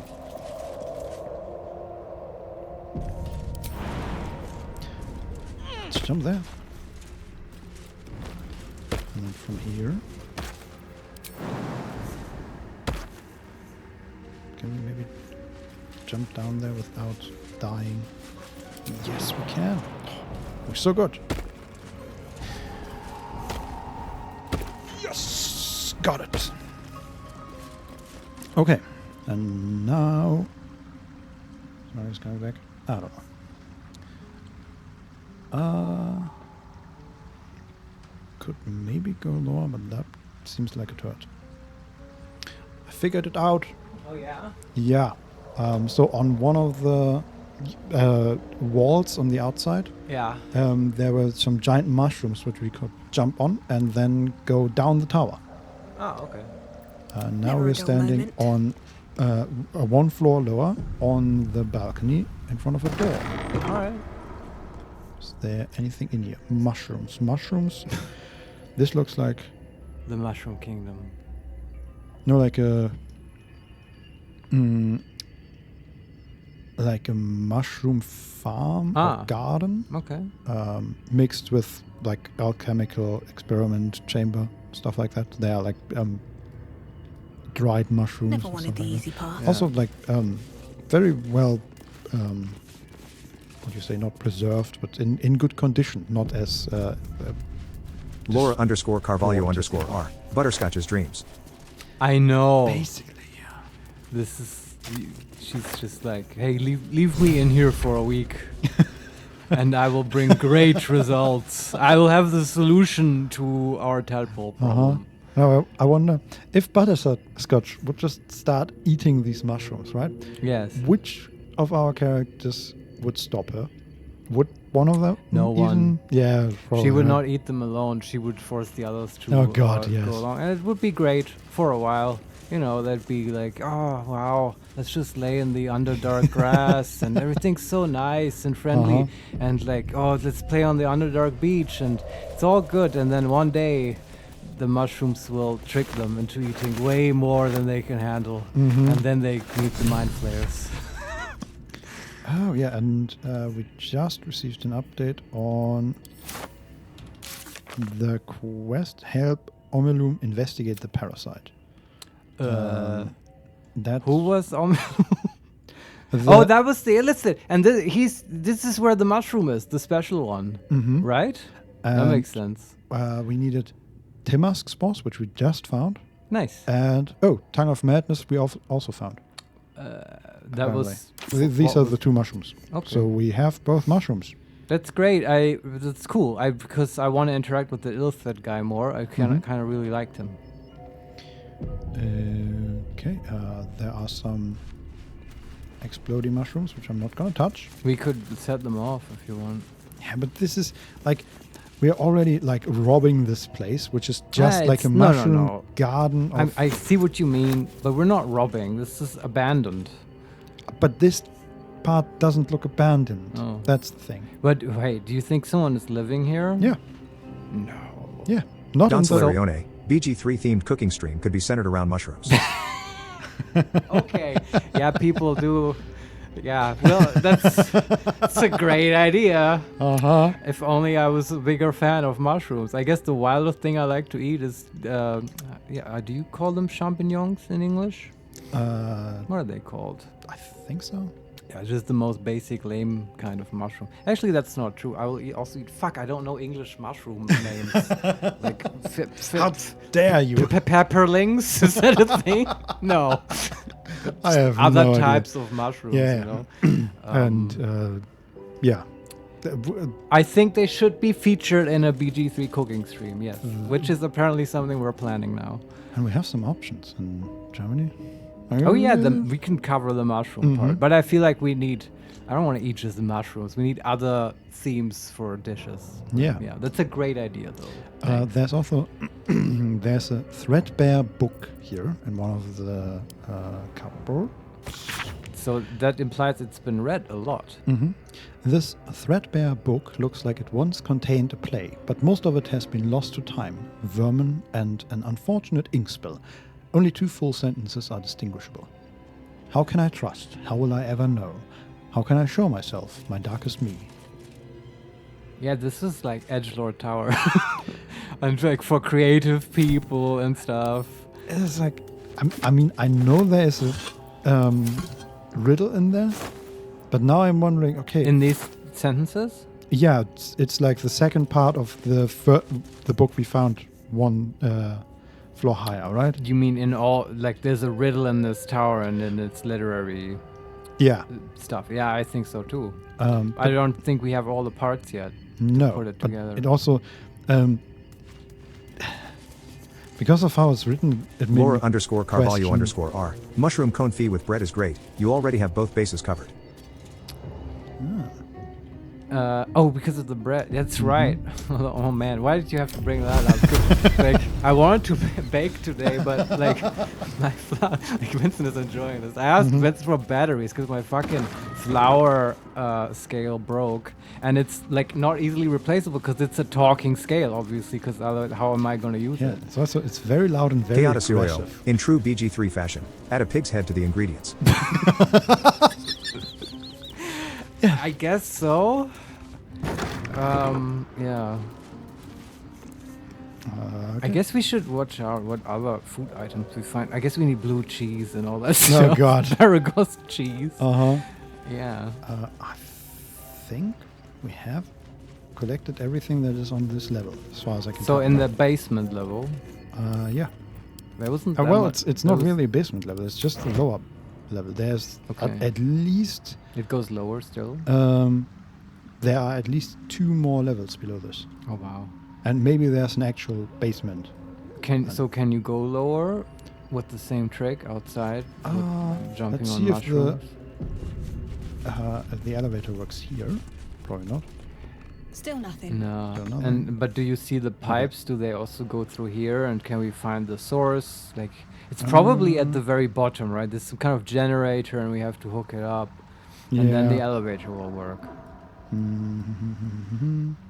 I don't see anything we can jump on from here, which is a shame. But remember, if you see an opportunity, we might do the feather fall thing, right? Where you just cast feather fall and then we just all fall down. I'd love to, thanks. Yeah. Okay, we could jump down there, but that's quite far. But that means... I'm just checking if there's a feather fall opportunity, certainly. I'm just checking if there is any other option. Could also go down there, but then there's... okay, that one highlights chasm when we mouse over, so probably not a good idea. But if it doesn't say you're gonna die, then it's probably not deadly to go down. But I don't know. We don't have to go down the chasm now, though. Can't give up let's now. just do featherfall. Okay. Sure. Do we have it prepared or? We have it in the spell book. I mean, it's so. Isn't it level 1? I think it's level 2. Yeah. Okay. We've got slots though. Do we have it? Where is it? No, it's level 1. You were correct. Oh, okay. Never mind then. I mean, it's we honestly. can take out mage armor because. Haven't we cast? Oh, Gale has cast. Yes, it on us, exactly. Yeah, we had to have it because there was some fuckery. Yeah, I remember. Okay, save. Featherfall on everybody. And then we jump and believe. And everybody else jumps. This is jumps. Like they all ate mushrooms and now they're like floating around. Yes. Guys, trust me, just jump. Yeah. Okay, Butterscotch. You have found Featherfall boots. Environmental storytelling. I know. They probably did this a lot. Right. Maybe this is just the natural way they traverse the tower. Like okay. For some reason, I remembered the boots as a scroll, and I didn't want to use the scroll, but if we have the boots, might as well. Oh, just to save the spell slot. Yeah, that makes sense. Doesn't I really thought of the boots actually. It didn't connect in my mind that also, would save resources. Featherfall is a ritual, so we didn't even use the. There you go. Yeah. Doesn't matter. It's just they give you the boots in case you don't have the spell, right? We found a hole in the wall, like one of these tiny druid holes. Like a burrow type thing. I think my Dark Urge character has to be druid. Because of this. Because of what? Because of the holes? Well, no, the holes and like animals and being an animal, talking to people. Just the druid has, I think, so many other interactions that we're not seeing in this playthrough. And it's kind of supposedly kind of the worst class. Okay. So that also makes me interested. Is that a question mark? No, okay. What's that noise? We are standing on the ground floor. Yeah. Next to this garden, if you want to call it that, and there is like a smaller version of that giant tree that had like glowing leaves. Yeah. This one looks more like a normal sized tree, and there are susur blooms below it, and they have the condition susur anti-magic field. Oh wow. This bright blue flower, picked from a budding susur tree, exudes a honey-sweet aroma, which turns foul and eventually fades away if the bloom is exposed to sunlight. Okay, can't carry this to the surface, I suppose. No. Susur blooms nullify nearby magic. Fuck, we could have used this on the we could have used the elemental earlier. On so many things. I suppose you're right. But we had that elemental earlier that said, like... Was it an elemental? Like, we had something that specifically mentioned anti-magic fields. Yeah. I forget what exactly, but probably this would have helped there. Definitely. Yeah. I don't remember either. But this, we can carry these, take them. It feels like my magic is getting drained. Maybe it's a bad idea. Susur tree flower is draining the characters of its magical energy, preventing it from casting spells. I guess Oh, I know. We put them in the chest of the mundane. Ha ha ha. Actually, then it might explode. Oh, wow. What happens then? I don't know, but I want to find out. But it's in camp. Also, can we just... Do we have, like, a normal chest? We have a ribcage. That's as good as any chest as I know. So what does this effect actually do, the draining magic? It just... Chill runs through you. Your magic, the fire that burns within, is fading. That's will. Yeah. I mean, what does that actually do, though? It says it prevents us from casting magic. Okay, yeah, thanks. We can... Put it on Karlach. I just did, and then for some reason, we are now in a dialogue with will. Okay. We can try to cast a simple cantrip.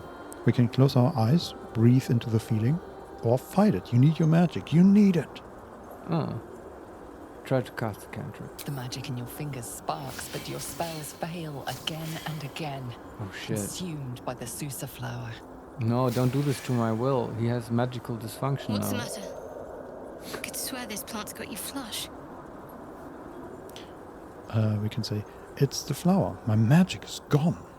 Or number 2, I'm fine. It's nothing. And number 3, mind your own damn business. Oh wow, touchy subject, huh? Mm-hmm. It's the flower, obviously. Chin up. I'll wager they'll come back as soon as we move away from here. I'm not worried. My powers will return if they are meant to. Number 2, I really hope you're right. Number 3, this is serious. I feel terrible. Is this empty? Will Yeah, this is saying empty. This is Will. This is empty. This is empty. Freudian. What would Will say? I guess he might say the corny number 1 option, right? My powers will return if they're so determined. Absolutely, yes. Yeah. It's also fun because his powers are granted to him by Mizora. Yeah, and if he is that a case of if they are not coming back, is that just a broken contract? Can he then just leave? He might be able to seek litigation against her, because she's not keeping up her side of the then contract. He has to, this might be his way out. Yeah, he just has to find a more important demon or as devil a judge. Yeah, as a judge. Yeah. Hey, Asmodeus, what are you doing on the weekend? Yes, take it all the way up to the Supreme Court with Asmodeus. That's a good idea. Yeah, and then she gave me horns, and I feel like that was a little bit much. Yeah, no justice like Asmodeus justice. Yes. So I'm not worried. My powers will return if they're meant to. Yeah. That's the spirit. Now let's get moving before anything else goes missing. Okay. We do have mithril ore. That's... we could make more. Yeah, I guess it just put in one instead of both. Anyway, open the ribcage, put the flower in there. Okay, it doesn't change anything. No. Anti-magic field goes through bone. Yeah, also, I would imagine the anti-magic field might affect the chest. Yeah, don't put it in the mundane chest. Or at least we can do that with a quick save, whatever. But can you just put the flower on Karlach? It shouldn't really harm her. That's curious. Yeah, but it's an AoE. Oh, really? Yes. Wow, that's strong. Also, there's a dirt mound. Oh. And a mushroom that looks from this specific angle like a question mark. You have to hit that with your head, and then other mushrooms come out, and you grow big. No. Scroll of Bestow Curse. Oh. Okay. It's a level 3 spell. An Archon Truffle. Used to make Potion of Animal Speaking. And not doing truffles, by the way, on the cooking stream. No, well, depends on how much our newly invented Patreon. That's right. If viewers want to send in truffles and caviar and I don't know, saffron strands, anything else super expensive for cooking, then sure, I'll eat it. Don't actually send if me. I have to. Don't send me expensive, disgusting food, please. More for me. Okay, we have 2 flowers. Right. What do we do with these flowers now, Vincent? Send them to camp, or I wonder if they are important in some way. No one said you had to eat what you make on the cooking stream. Huh. Then what, just take pictures? Is this Laura what underscore Carvalho underscore R. You have too much faith in your viewers' pockets. Well, I mean, I guess I do, but I kind of don't, because I don't actually want truffles, is the thing. Yeah. And I probably wouldn't want caviar either. I'm pretty happy eating bread that I can make for literally 70 cents. Yes. It's like actually really good. And it's good bread. What was the But I comment can before crack that? that Man, open. my mind is not working today. Low, short-term memory. We can't guide because Karlach is standing there. Karlach, get away Soldier. from us. Let's go. We don't actually have to eat what we cook. Was the comment Oh, before that's right. Which, and thanks, because I was gonna ask, is this No, what people never do on mind. cooking streams? Just cook food, then take I pictures of hope it as not. like food that? porn? Okay, there's one version where they gave it away to like homeless people or charities or whatever, and I feel like that's also. I I have mean, to that is think okay, about but that, also yeah. weird. But okay, It's weird to do that with Baldur's Gate 3 food. yes. 21. I'm just getting back into the tower. That's good. I feel like in my mind there are 3 separate strands going, just like weaves of magic. Mm-hmm. Baldur's Gate cooking stream, and just random comments about the dark elves. Okay, we found the basement. That much is certain. Can we fix Come on, the let's elevator?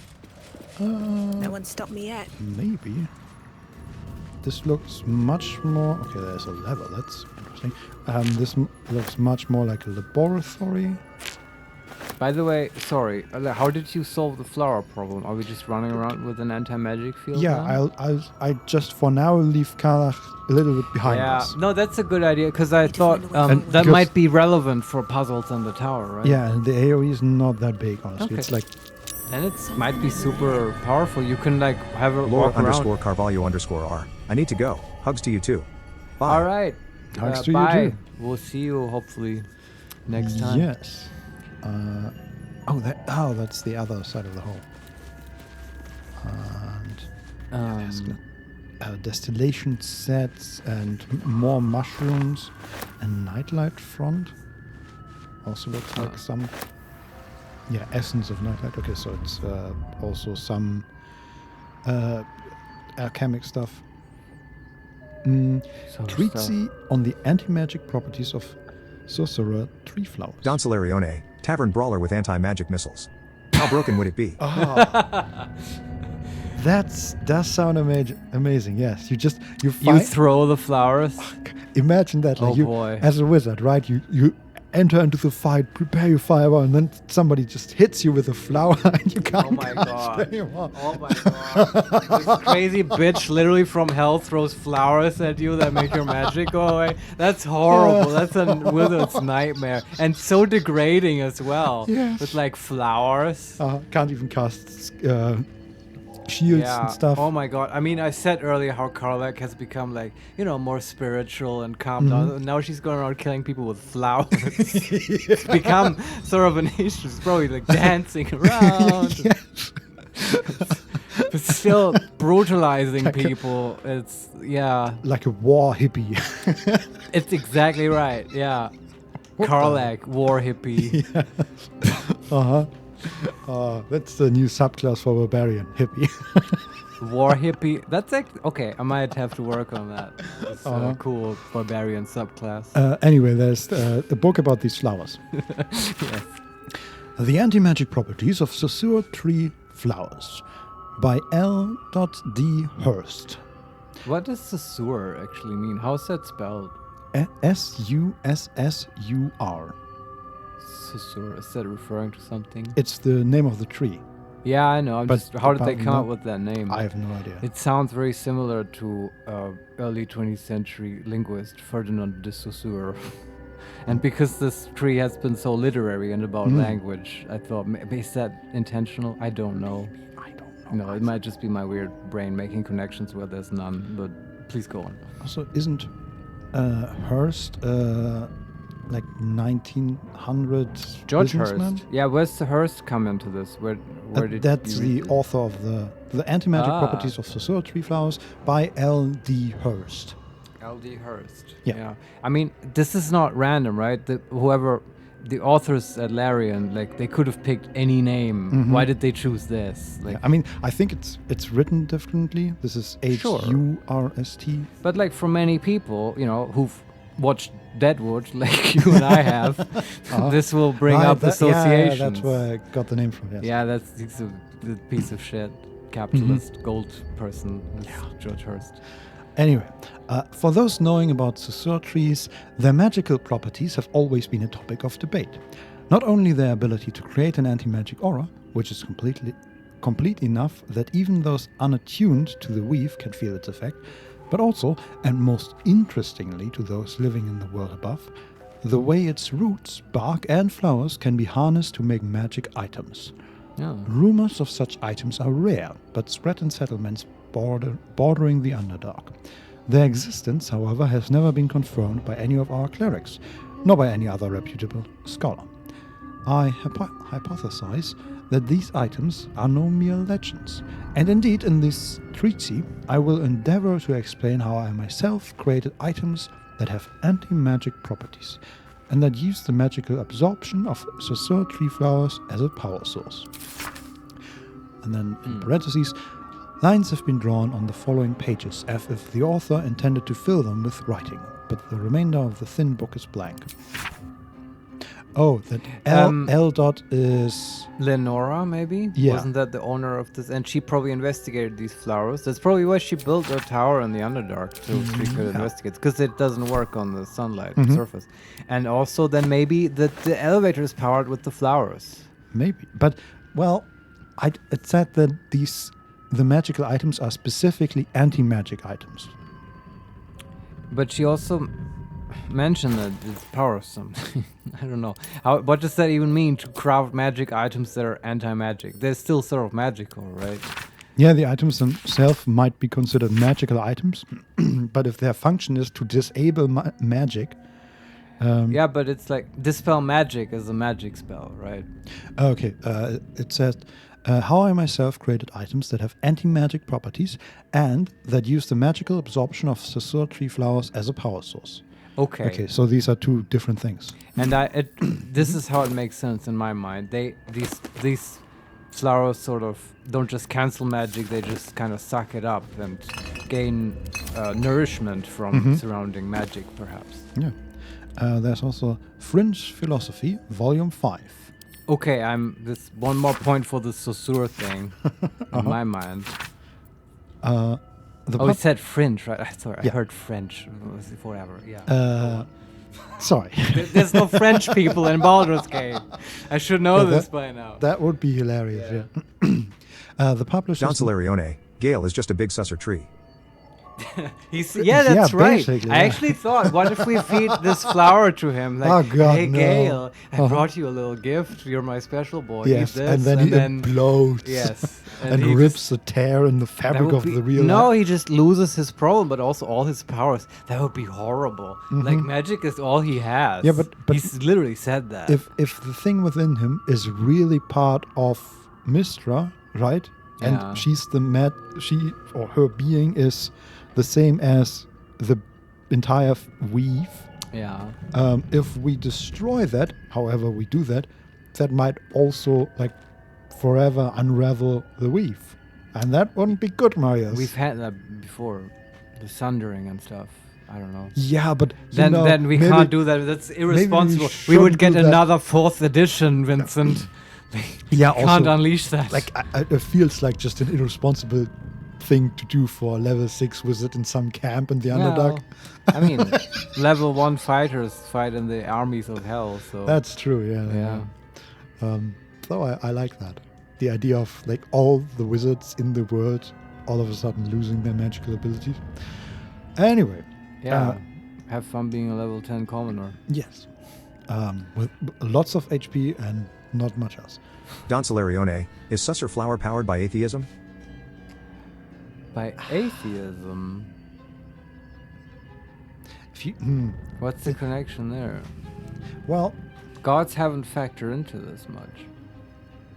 Well, yes, if you Is use this it about- like if it's the Is it a French antithesis to philosophy's flower? Is that the idea? no, if it's the antithesis to the god of magic, if you can Ah. destroy the god of magic with a flower, then Don it Salarione, might be. what about Mistra?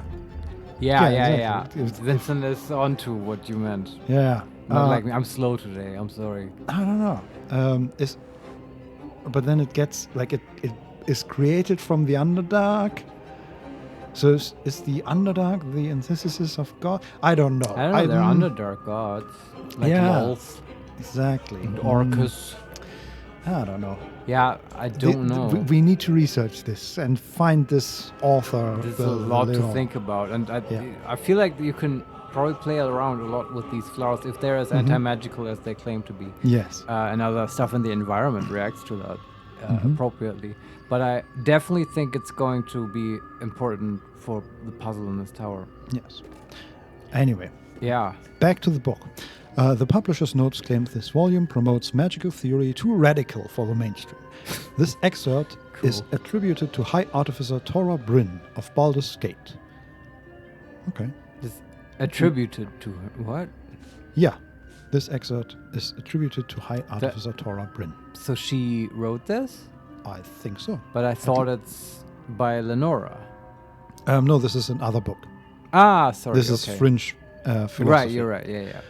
I suppose they seek to silence me, believing that an artificer of the High House would not stoop to publish in any volume outside of the great Gondolian journals that they so diligently guard. But they forget that I am not so grand. Before I lend my name and my knowledge to the High House of Wonders and all the marvels therein, I was naught but a lazy farm girl who liked to look up. And that was how I first saw them, the slow and serene earth modes, entire mountains migrating through the sky above. It was later I learned of their origins, of the ancient Netherese empire that fashioned them, of the residual magic so potent it sustained them still. The wizards of Netheril carved marvels out of the mundane, lifted the earth aloft for the industry, for sport. It was later still, after I earned my place at the High House, that I learned of the long shadow Netheril cast along the evolution of our craft. That their great flying cities fell in folly and flames does not diminish the wonders they wrought, and this stubborn aversion to studying them, to learning what they learned, is the very antithesis of Gon's teaching. Many of the catastrophes inflicted upon the centuries were fruit-born of meddling with Netherese seed. Yes, their last shining bastion fell into shadow, their lore twisted to stark and destructive design. And yes, I say again, whether the High House will sanction it or no, to study the very flame of creation is worth it, even should the fires consume us. All right. Okay, so I think we've heard about the Netherine flying cities before. I think in Gale's whole story. Could and be. the sundering of magic and stuff. I don't remember specifics. And this, like, just to get this is just a High Artificer saying, hey, I want to study them. Yeah. And the publisher says it's too radical for mainstream. Yeah. Okay. She's a French scientist. And apparently whoever was in this tower was interested in that, which makes sense. Yeah. And like I like this how she's a lazy farm girl and just I guess looks up and sees floating cities. She definitely took mushrooms, man. Yes. Yeah. There's also another Mrs. of Candlekeep. Do you know what that's doing here? Well, they might have had correspondence with Candlekeep. Yeah. Maybe. What does it say? It's just the same letter from Elminster. Oh, okay. Yeah. There are wizard blue petals on the ground. And then... this sounds disgusting. Are they actually doing anything? An exotic gossamer petal, faded in blue. It smells faintly of honey. Okay. I don't think it does anything. And then there is in the glass cylinder, there's a power generator. Ah, yes. There we go. Is there anything else here to explore? There's some crystals. Some candles. What's in here? Before we interact with the glass Yeah. environment. Sure, we take chemical supplies, and then there's like a slightly higher platform, but I don't think there is anything up there. Let's check. Yeah, no. There is nothing here, unless... Can we go down there? Path is interrupted. Why is the path interrupted? Okay, I don't think the game wants us down there. No, mind. I think there's a door to the basement, but we... No, okay, it wants us to interact with it. I don't know, something for another time. Let's talk to this generator. Talk to the generator, please. Interact. Okay, we have power generator, and it's asking for an item to combine with the power Oh, do I have the item for you, generator? Yeah, exactly. Come on in with your anti-magic shield. Yeah. I mean, I hope it's the correct item. Best idea that I have. Okay. Combine. 25 XP. And we're in this cutscene. And there's like a blue fire starting in the generator. Uh-huh.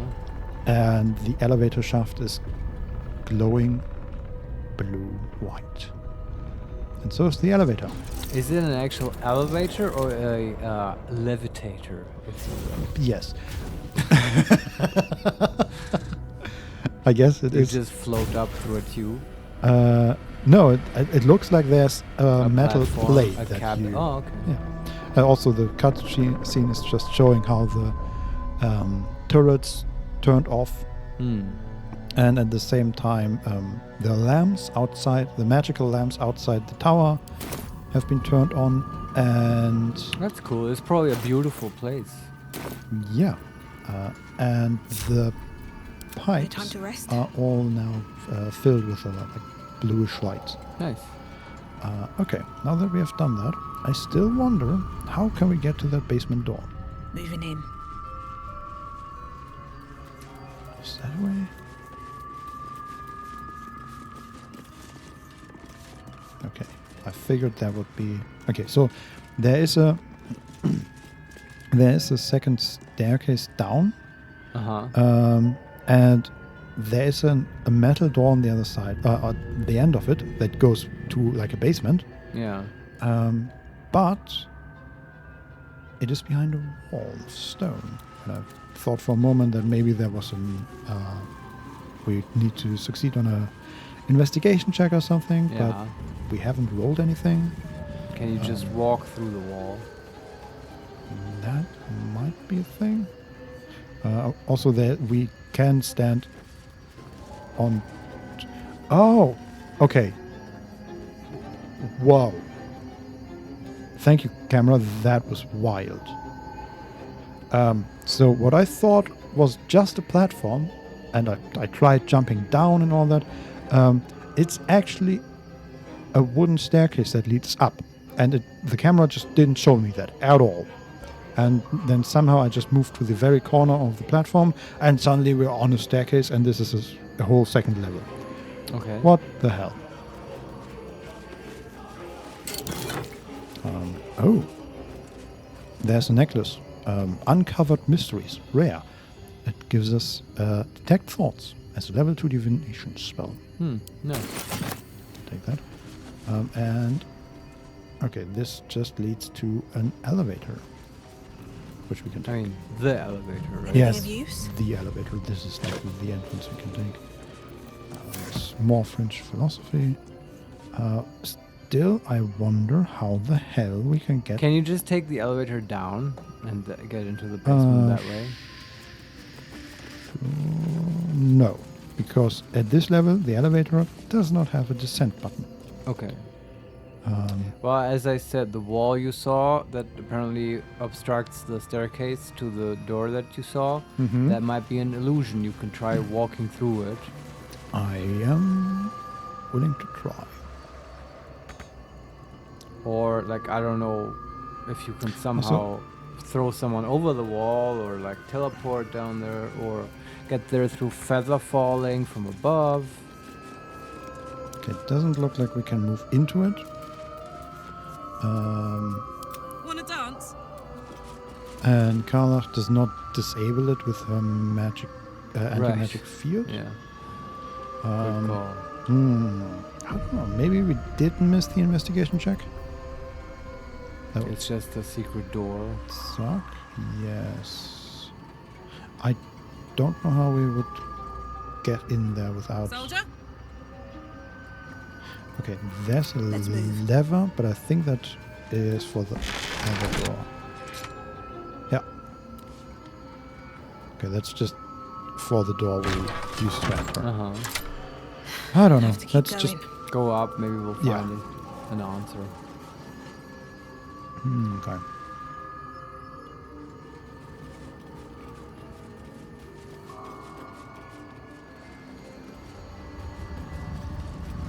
Man, this camera thing is so weird. Like, I can't actually. Okay. I have to walk to the very, very edge of the platform to even see the staircase. Okay. Let's ascend. Yeah. Oh, we just get teleported. Oh, it's just a teleporter. Okay. Okay, That's that's an fine. option. Yeah. Butterscotch picked up one undiscovered mystery. What? That was the necklace, right? Oh, yeah. I thought that was one of the, like, important die mysteries. And I Ah. was so confused. Yeah, those are prophecies. Yes. Okay, ascend again. Okay, now we are at the level where we entered. Yeah. Up again. And up again. Now we are above the level where we entered. This is new, right? Yes, this looks like living quarters. Like there's a bed and lots of books and a padded armchair in front of a huge desk. But this looks completely abandoned. Ah, yeah, not well taken care of. No, not at Huh. all. Like there is like huge amounts of rubble here.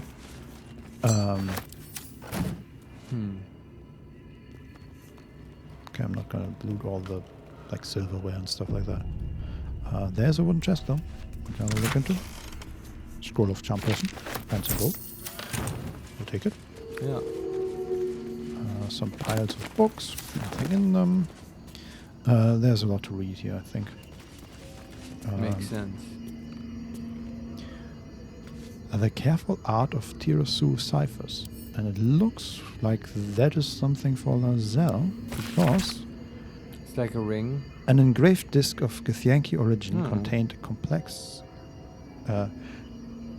complex cipher that can decrypt ancient Gith dialects. A useful discovery if one should encounter such archaic writing.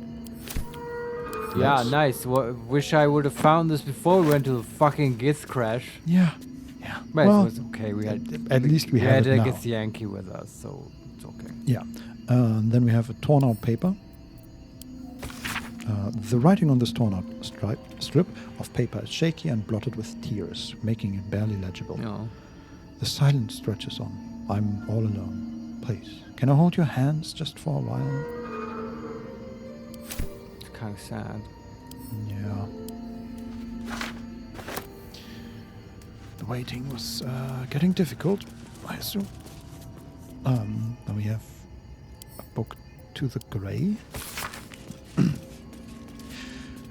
It's just a scroll, actually. From Barakui, we made our stand, meant to rule but led astray. By wicked tentacle and wicked hand, this world belongs to the grey. Orendol stole all we had, yet taught the weapons by which to slay. Forge your minds to ironclad, this world belongs to the grey. The exile freed us with his command to conquer what was taken away, crush every monument into finest sand. This world belongs to the grey. Trade your heart for steel intent, for with whip and mind we flay. Let them all hear of our descent. The world is nothing but grey. Is that? Play Dragon Age Origins now. Join the Grey Wardens. Yes. Yeah, but I think do you have any idea what this Grey is? Because I don't. I think this is written by a Mind Flayer. You think? And they have a thing for the Grey? For with whip and mind we flay. Sure, I thought of Mind Flayers as well, but it's sort of... And the rest doesn't check out. And Grey might just be them? I mean, I know they are more purple than Grey. That might be a name for their sort of psychic collective and stuff. Yeah. Like Grey matter is famously a thing, right? Yeah, you might be right. But it's like I didn't think that Mind Flayers do a lot of writing, right? Yeah. Also, I don't know. I felt at the beginning. I know there's by wicked tentacle and wicked hand. This world belongs to the Grey. It sounds very much like a Mind Flayer thing. Why would they call themselves wicked though? I don't know. Maybe someone wrote this about them. Maybe it's a literary piece that's supposed to be from their perspective. Maybe because I very much thought at the beginning this is about stole all we had, yet taught the weapons by which to slay. I thought that was about the Githyanki and their rebellion against the Mind Flayers. Yeah. So I don't know. Also, the exile freed us with his command, and I think that's the Githyanki. Yeah, it sounds very much like this Githyanki Jesus guy or whoever. Yeah, Orpheus. Right? That was him. Or someone else. I don't know. There's too many characters. What was this book called? To the Grey. To the Grey, yeah, okay. Well, we'll pick it up. Keep it in mind. Keep it in mind, yeah. There's another engraved Githyanki disc. Hey, it's very Githyanki focused. There's also oral histories of Faerun, Gith and Mind Flayers, The Road to Darkness, and then a handwritten letter. So it just seems like very, Gith and... Yeah, Mind Flayer. I bet Leonor would have been great for Butterscotch to chat with because she also knows about the invasion. The disc is formed from slate and engraved with Githyanki writing. You examine them closely, but can't make much sense of them. Using the cipher you found, you might be able to reveal the disc's meaning. So, what is it? We can command the disc to reveal its secrets, compare the disc to the one from the crash, use the cipher you found to decode the symbols. Number 4, investigation, seek a pattern in the writing. And number 5, stash the disc in your pack. I bet this is another volume of the story of Orpheus story. Sure. Yeah. Well, it kind of feels like just use the cipher as the obvious option. It kind of is, isn't it? Okay. A pattern forms as you gaze at the disc, and from within that pattern, a story emerges. The Prince of the Comet, Part 1. So it was that we were free from Gake shackles and turned our blades on each other. The heavens were shattered, and one great empire was divided in two. Gith traveled to the Hells to broker help for her people, her cause. Vlaakith would have you believe Mother Gith proclaimed her our queen. Lies. Gith made no such proclamation. Vlaakith seized the empire against the mother's wishes, but Gith had nurtured a son, Orpheus, Prince of the Comet, the true heir. He knew Vlaakith's treachery.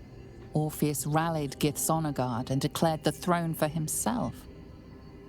The War of the Comet had begun. It's an intriguing tale, and a forbidden one, given how expertly it was encoded. Lae'zel will surely want to know of this. Oh, yeah. Mm-hmm. That's cool.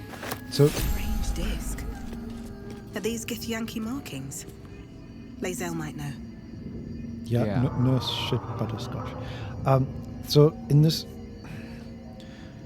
I still don't know who the mother is, and I also it's Mother Gith, right? Yes. She was apparently maybe the character who freed the Githyanki. Or she might be a goddess. Like Or maybe she became a god. But was that whole she went to the hells to get help, I guess? Maybe she brokered a deal. I think that was not the mother, that was the queen. The Vlaklis or whatever. Lucky. Yeah, okay. But I was also thinking, maybe she's maybe the mother is some sort of super powerful demon, but I don't think that's how they would address her then. But I don't know. I feel like I need a wiki page on the Githyanki. Yeah. Also, it said the Gith birthed Orpheus, but it didn't like it. Yeah, like she's his mother, right? But Yeah. is that literally the mother, or is it like, with Jesus and I'm the son of God and stuff? I don't know. Yeah. Quite weird. But still, I get the gist. There's a deep schism within the Githyanki people, going back to their origins and how they got free from the Mind Flayers, and there's a possible betrayal there by Vlakith. Yes. And she might not be all that she's cracked up to be, which supports our Guardian's tale and stuff. Yeah. And Should talk to Lizelle about that. Absolutely. We also found a scroll of sea invisibility, a scroll of dimension door, and Amap's memoir, the reflection of Paul Amaps, a halfling humanist whose writing advised fair and peaceful ends to vicious conflicts. See, halflings are like always, harmonious, good guys, peaceful, yeah. My life has been a long succession of pleasures. Nuts. I already like this guy. See what I mean about halflings? Totally, yeah. To see my town take to my ideas and cease legal discrimination of local orcs, to see my fights against horrid living conditions in city factories take off, to have the chance to see a new generation take to these ideas of a better, kinder, fairer, intelligent world and run with it to new reaches of the continent. Was this a Marxist halfling? That's what's going on here? I mean, that doesn't seem too far off for a halfling. It was not a life without struggle, however, and I shall regret its failures. My old friend Zwelto comes to mind, who adopted such cruel ideologies later in life. I will forever console myself in the idea that such a brilliant mind would only conceive such theories under the strain of exile and the promise of reinstatement, as she ultimately was. Now he's talking about his friend Lenin, who developed his theories in exile. Okay. Also, like Zwelto is like adopting cruel ideologies, and then she was reinstated. I don't know as what she was reinstated. It's probably not good to reinstate someone. I feel like we're lacking context, and historical background, and that's okay. It's just implying a lot of stuff. And I mean, am I too far off? I feel like if you're gonna cram in a bunch of references to like philosophy and political theory and all that, high-minded stuff, you're gonna put it into the Wither's Tower and the Underdark, right? Totally. So that's the appropriate place for the Larian authors to have some fun with that stuff. And then we have Oral Histories of Faerun, Gith and Mind Flayers. I feel like we've read that, but let's look at it. Don Solarione, Gith's story is told in Planscape Torment. It's described in Dock and Disc. She was Zerthime ally or STH. I think you're right. It's just I also remember there was a lot of Gith stuff in Planescape, but I played that so long ago I don't remember the specifics. Yeah, but is Gith a character? From what you just read earlier, absolutely, yeah. That I gather, and either a god or a person. I don't know exactly, but Gith is an entity of some sort, and Githyanki are like the people of Gith, right? That's probably what that means. That makes sense, yeah. Yeah, and can somebody explain to me? In my mind, there's also this whole idea of the Gith Tharai, written with Z, and where does that come from? Is that no longer a thing in D&D lore? That used to be a thing. I think in fucking was it Neverwinter Nights? Neverwinter Nights 2? That was all about the Gith Tharai? I have no idea. Didn't you play that game? I've played Neverwinter Nights 1, but that has had nothing to do with Githyanki or No, Gith but Tharai. Neverwinter Nights 1 had nothing to do with Neverwinter Nights 2, I think. Yeah, and I didn't play that one. Yeah, okay. Oh, that surprises me, Vincent. You're such a connoisseur of CRPGs. Well, yes, but then I played Neverwinter Nights 1. Yeah. And it made me so Yeah, angry I that know, I couldn't know. continue. Yeah, me too. And I played it. I mean, it had the whole multiplayer thing. That was awesome. But Neverwinter Nights 2 was actually sort of a good game. It was totally playable. I believe you. Yeah. Just the first one soured the Yeah, I understand. But anyway, man, I should read about the Gith, is the thing. And the thing with Planescape Torment, I remember that, but how much of that does still apply here? How much of that canon have they kept? Oh, I God, guess yes. all of it? I hope so. Maybe it's just, I don't know. I don't know. It's been like, 30 years since then? Oh, God. And the thing, I want to read up on this, and I would, but I also don't want to spoil myself. Yeah, and I feel like we'll get the story in parts that's in Baldur's right. Gate 3. It's just going slow. But Yeah. it's doing We it also well. tend to overanalyze everything. Yes. What? It's okay. Just because we have looked at 6 books in this entire 7-hour stream. Did you think that they intended the Wizard's Tower to take like 10 hours or whatever? Yeah, they are reading every book. So let's now consider Das Kapital. Counselor Ray, I believe that there was a split between Sir Thyman and Gith due to personal conflicts. That's how this whole thing started. Right, because that was my theory now, just in my mind, that you have the Yankee, who, like, oh, I get it, Yankees and okay, like the American Civil War, no, Revolution, no, Civil War actually. And anyway, don't mind me, my brain isn't working right. Focus. I was gonna say there's the Githyanki who go with the Vlakith. There's too many goddamn names. Yes. And then there's the Githzerai who go with Gith and Orpheus, but I don't know if that's true. Or is it the other way around? It's something like that, right? You have 2 parties. It's not that complicated. Yeah, but it is... Okay, I'm wondering, is that the split? Or is Vrakis and Orpheus entirely within the Githyanki? Yeah, I don't know. Oh, God. I don't know. I haven't heard any talk about Githzerai, so I tended to think that's no longer a thing. They have just deleted them from history. Oh, God. Yeah, I don't know. I mean, people make changes to lore and stuff. Yeah. It's okay. But I don't know. I agree with you. We'll probably find out all the relevant parts if we just keep playing the game. Yeah, we have there's the oral histories of Faerun, Gith and Mind Flayers. So we might learn something here. Sure, go ahead. This book comprises several chapters, one for each cited source. It claims to contain first-hand transcriptions of the oral histories of several storytellers throughout the realm. You're reading really fast. Yes, Go on. Chapter 4, Baldur the Swift. You're like my screen reader, Vincent. 700 years of age. Wood elf storyteller hailing from the wood of sharp-like teeth. Yeah. Very good. It took me several 10 days of quiet hibernation in the wood before the venerable Baldur felt comfortable revealing his presence to me. The longer I stayed, demonstrating I was no threat to his health and peace. Yeah, I remember we've read this, but you can go on if you want. Have we? What's the point? Okay, I'm just yeah, going to keep read going. it. It's fine. The more open he was to gentle inquiry. This tale, relayed to me on a chilly morning as we stroked a small fire between us, was like none I had heard before or since.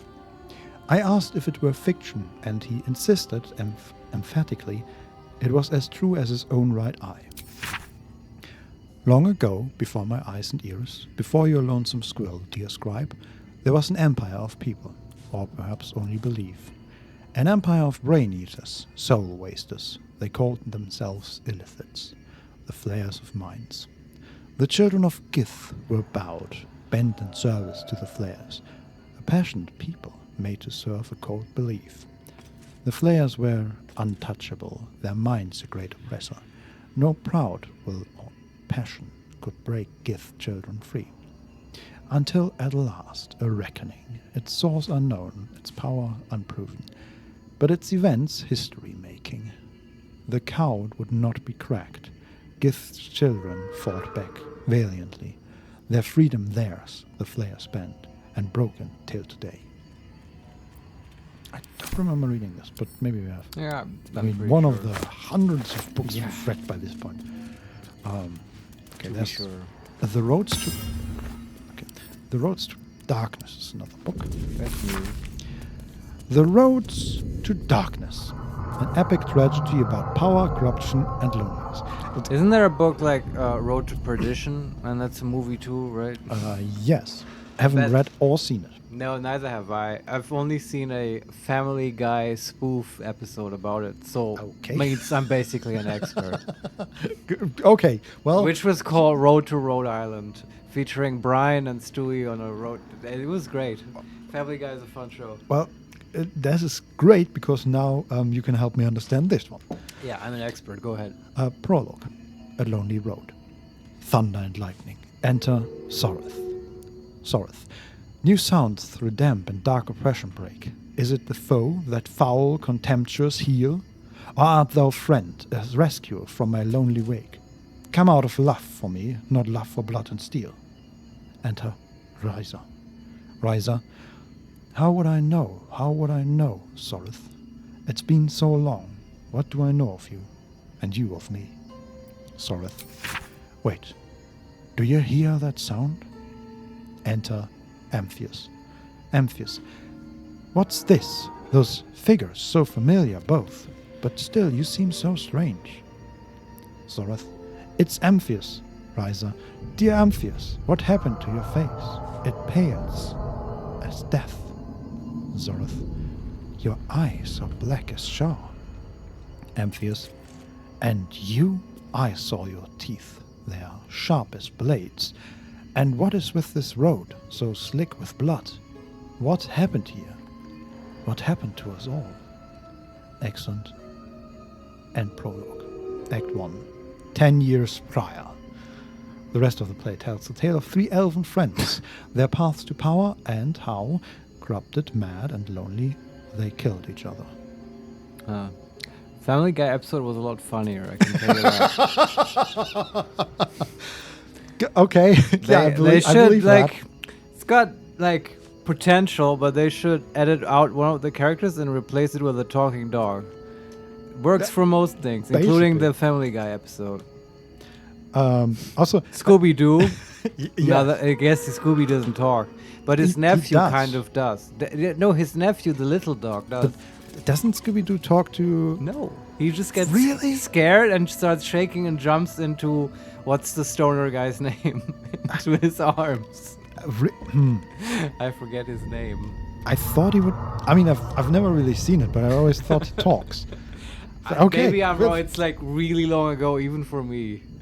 I was very young when I watched that. I believe you more than my unknowledge, basically. There's a really good Michelin Web sketch about Scooby-Doo, which, I don't know, I could show you. Oh, is that the one with the party?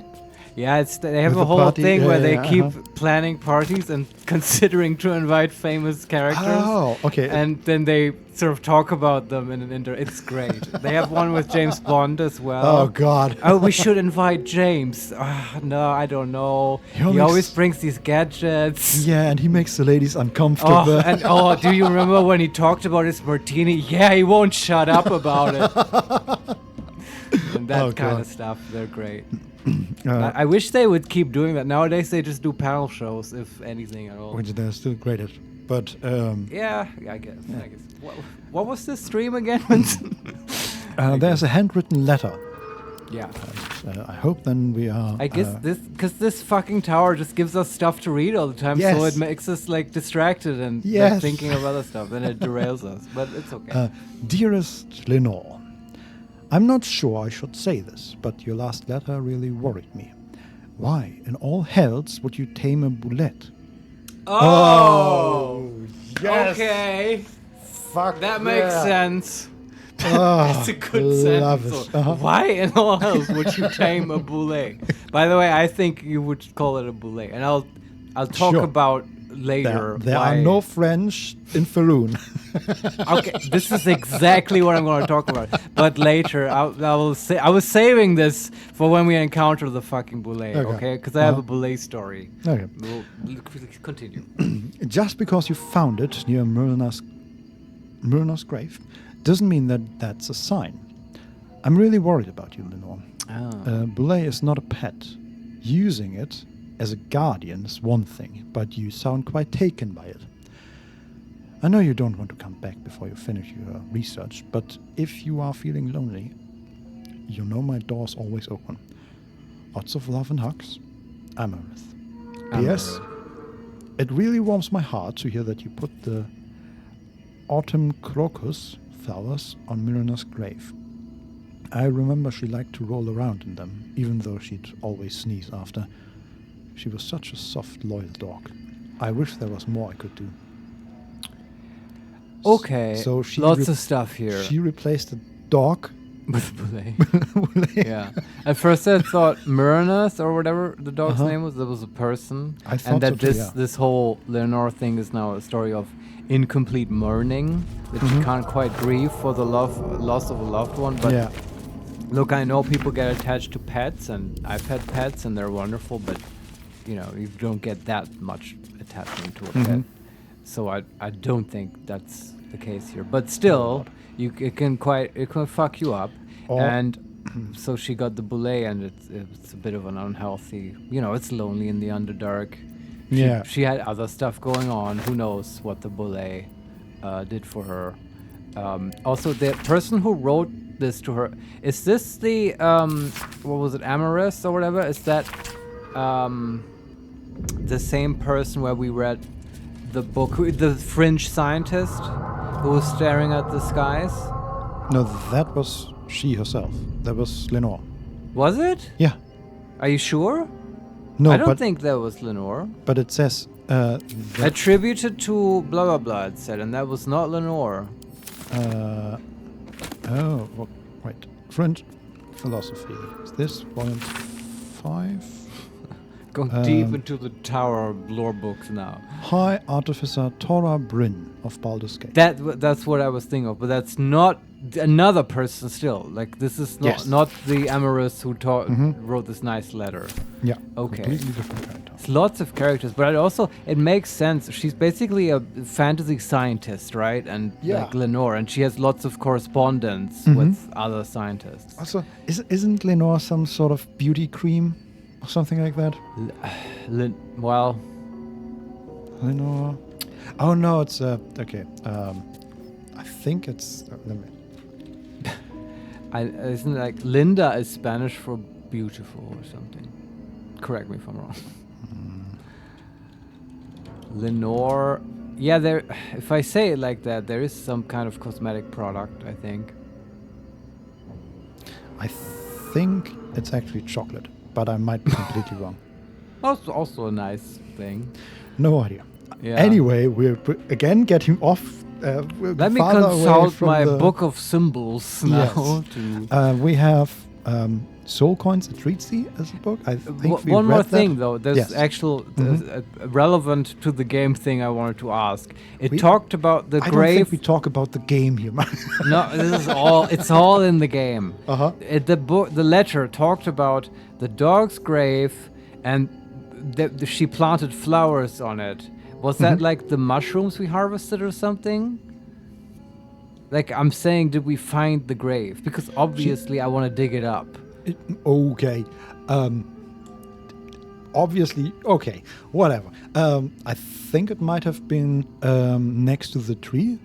There, right? Because there were two flowers just laying there. And one was at the root of the tree, but another flower was sort of at the back of that garden.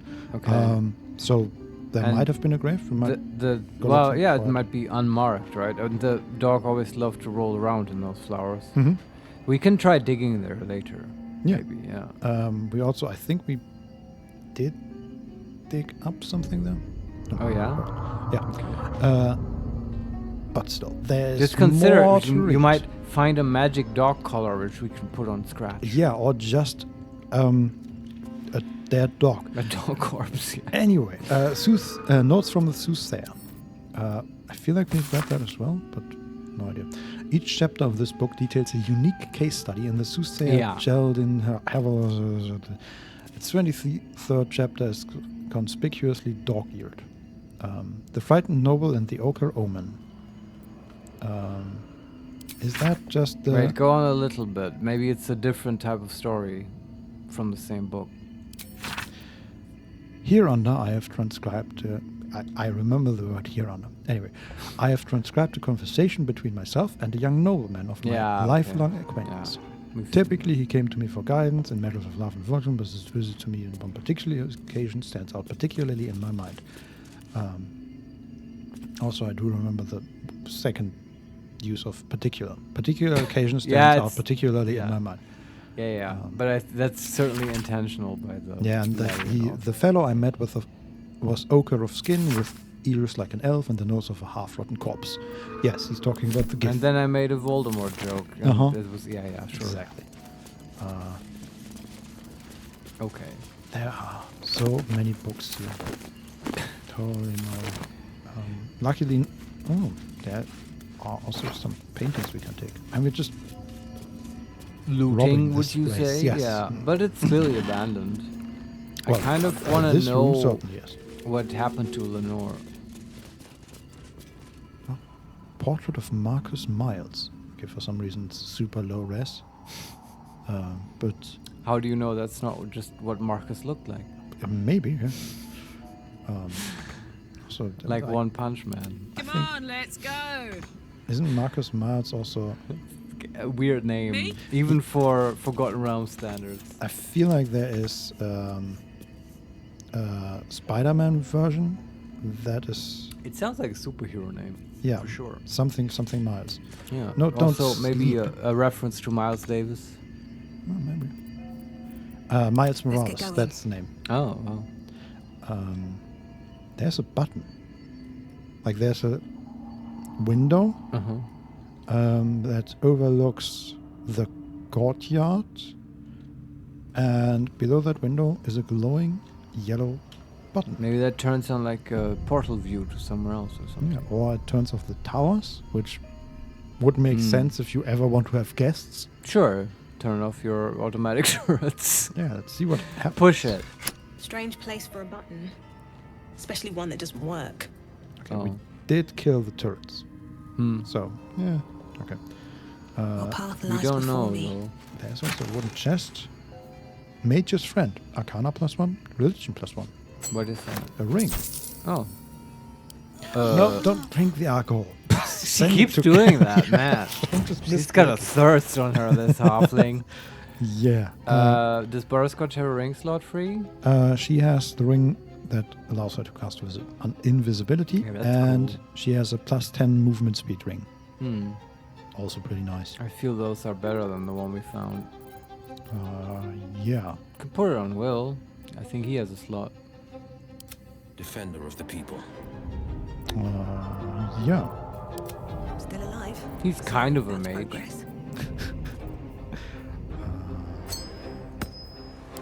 Does Shadowheart has one? No, Shadowheart is also. Yeah, but she's not a mage. She doesn't. I mean, get it. It's called Mage's Friend, but it gives bonus to religion and arcana. That's it. Yeah, both int skills. I guess she has the most intelligence, so sure, you can put her on her. Like, you know, after Butterscotch. Yeah, also because of her circle. And she probably has religion, right? Yeah. Yeah. So she has +7 to religion. No, that's good. Pride of the gate. Pride of the gate. Time to waste. Relaxed. Have a lot on my mind. And okay. if what not else? over, then There's through. a shabby wardrobe. A pleasurable deal. The shocking truth. Printed on cheap paper that nearly crumbles at the touch, this article promises the real story behind the work of Kingsley Harp. I remember reading this, if it's the same interview. Yeah, interviewer. What was the inspiration behind this, if I may be so bold? Entirely lewd piece of drum. Yeah, we've read that. This. Can't wait to meet Kingsley in Baldur's Gate. God, I think we're actually done on this level. Yeah. Bit of reading to be had here. A bit of reading, yes. Yes. Wonder if they give you an achievement for finding every book in Baldur's Gate. Oh, God. That's just... You know what you would call it, right? What? It's something cheesy, like bookworm. Obviously, yeah. Well read. Yes, yeah, you get it. Let's ascend one more time. Yes. Is this the highest level? You sound through lamp a dark oppression break. Is it the foe? That foul, contemptuous heel? You know these words. Yeah. They are from the opening stanza of a play you found in this very tower. Yeah. It is about 3 meter high, silvery golem. Golem? Yeah, that is called Bernard. Oh, that's Bernard. Yeah, she Yes. talked about that. Uh-huh. Yeah. And how he's not a good companion, which, yes, He's of course. a servant, yeah. And he's not the only golem in this room. Okay. We can say, or art thou friend, a rescue from my lonely wake? Shit. Number 2, out of my way, I'm not interested in riddles. Okay. Number 3, I'm a friend, I come in peace. Number 4, I'm not foul or contemptuous, but I am a foe. Number 5, attack it while it waits for an answer. And or art thou friend is the only quote. So I guess this is not as much a riddle as we thought. No, it's like I thought it was gonna right. You could do that. Give you 3 options, and they all sound like poetry. And now you have to remember. But that's also slightly annoying because you can't access your inventory from here. And and it just means I can just reload and then reread that stuff, and then. Well, what that means is that from then on in the game, you're gonna have to have a notepad next to you and write down every fucking piece of literature you find in case a puzzle like that comes back. Comes up again. Yes. So now it just solves it for you, right? We've read it, and so our character knows to say those lines and here. It fits that our mage character with her enormous noggin knows this. Yes, noggin is a nice word. Or art thou friend, a rescue from my lonely wake? Come out of love for me, not love for blood and steel. Looks so cool. Command as you see fit, my lord, my liege. Bend down. Also, it's like it's not a Bernard is made from metal, but it's not solid metal, but rather like an outer shell. But you can still see inside, and you can see like whirling mechanisms, and there's like a huge electrical or energy source in there. Might be magic, I don't know. And we can reply, how can I trust? How will I ever know? How can I show myself, my darkest me? Number 2, there's a light in every living thing. It's crawling towards the surface to survive. Number 3, the silence stretches on. I'm all alone. Please, can I hold your hand for just a while? Shit, now it is doing the thing that 1 moment ago I thought it wasn't going to do. Maybe? These are all quotes from stuff we found, right? Yes. Shit, is that all? We can also say, what is this place? Who are you? And leave. So, okay, what was the last thing he said? He said, come out of love for me, not love for blood and steel. Command as you see fit, my lord, my liege. That is not the first thing we found. So it's not there's light in every little thing, living thing. It's crawling towards the surface to survive. Come out of love for me, not love for blood and steel. That was from the Perdition, the Road to Darkness book. 100%. Come out of love for me, not love for blood and steel. Command as you see fit, my lord, my liege. So the options are: how can I trust? How will I ever know? How can I show myself, my darkest me? Which one of these is from the Perdition, the Darkness book? I mean, I don't know. This is the first option. Yeah. Okay. The second one is here is the light in every living thing. Yeah, that's not it. And the third one, the silence stretches on. I'm all alone. Please, can I hold your hand? That was from the one where she cried on. I think it's number 1. That's from the Darkness book. I'm fine with that. Let's just pick it. Feeding of the deepest secret show. Reveal the truth. Do what you wish to see. Hey, we're out of conversation. I guess that's good. I guess so, yes. And yeah, there are some animated armors standing around, and then there is Bernard, guardian of the enchanted tower. Ah. And apart from that, Okay, the sound are just these mechanical beings standing and moving around.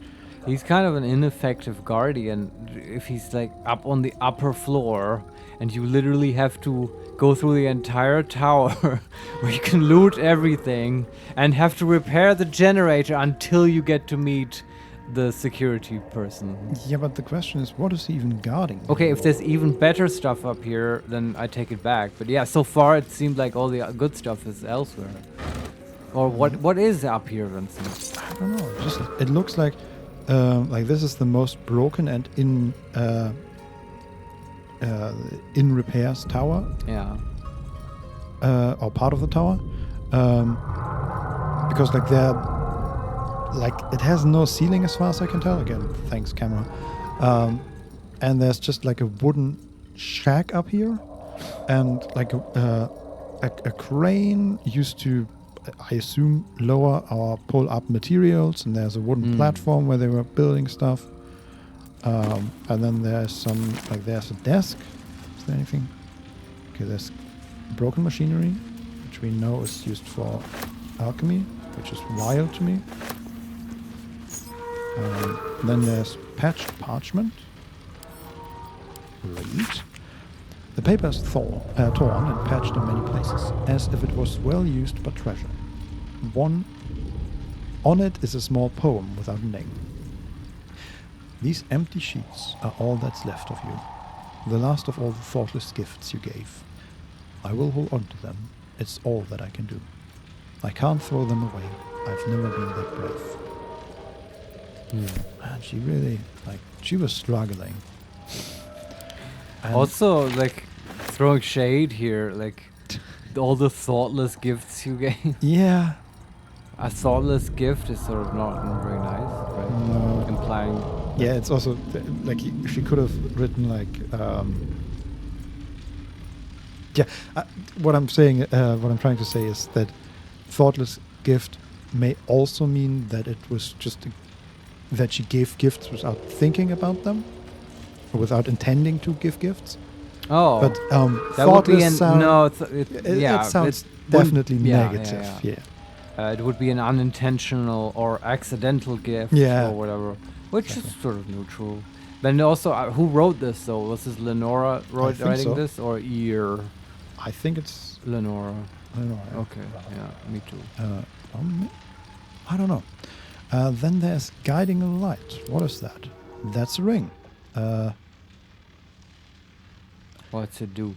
It is uncommon, but colored in the this is an important item orange.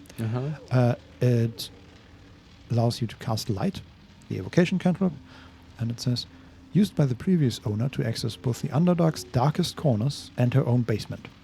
This ring seems to reflect light where there should be none. Cool. This goes on Shadowheart 100%. Just send a little message to her. Yeah. Also, I think that might be the way to get in the basement. There is work get to in do. the basement. What does she have? After shoving an enemy, the wearer gains +1 to their armor class until their next turn. Oh, she had that as a ring? Yeah. Oh, that's not that great. Let's replace this with light. At least for now. Yeah. She never shouts people. Okay, and I think that's about it. If the gods are watching there's me. a bit more broken machinery. Very impressive and important, of course. But there's not much to loot here, which I'm sort of fine with. We can talk to Bernard once more before we go down. Sure. I want to have a word. I do. Command as you see fit, my lord. My liege. What can we say? It's the same options we had as the last time he said that. These empty sheets are all that's left of you, the last of all the thoughtless gifts you gave. Oh no, that's new. That's new, yeah. There's a light in every living thing. It's crawling towards the surface to survive. And the silence stretches on. I'm all alone. Please, can I hold your hand for just a while? And we can also ask, what is this place and who are you? Just quick save. And then just ask him, what is this place? Yeah. An unbeknownst command that I cannot fulfill. Oh, he's like a shell. Okay. Yeah, and who are you is probably the same. Okay, now so do the other. He just responds to poetry. Poetry. There's light in every living thing, and it's crawling towards the surface to survive. Yeah. In its way, it tramples everything.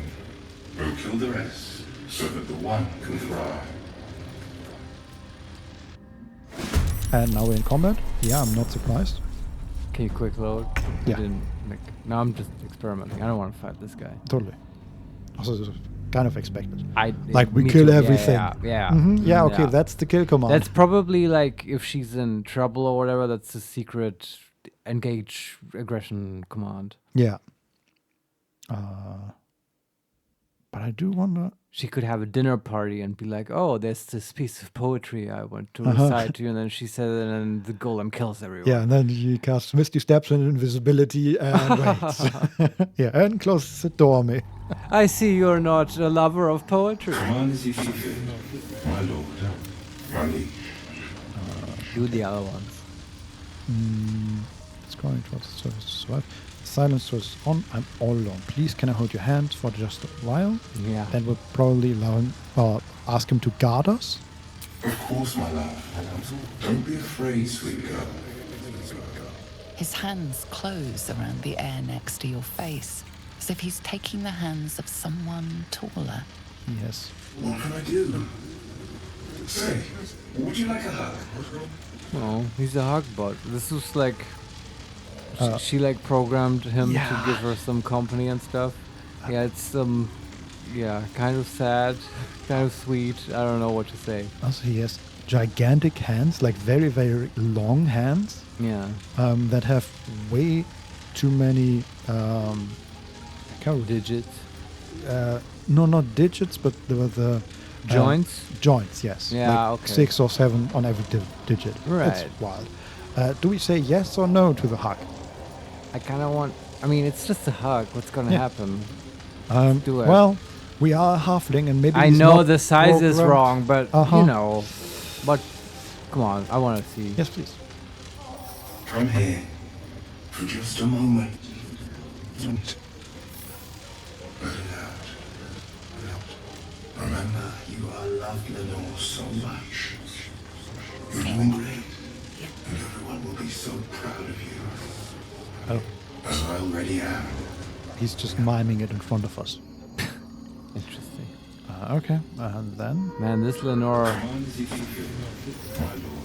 Also, it's this whole tower reference to that movie Ex Machina, which is great, but which I haven't seen.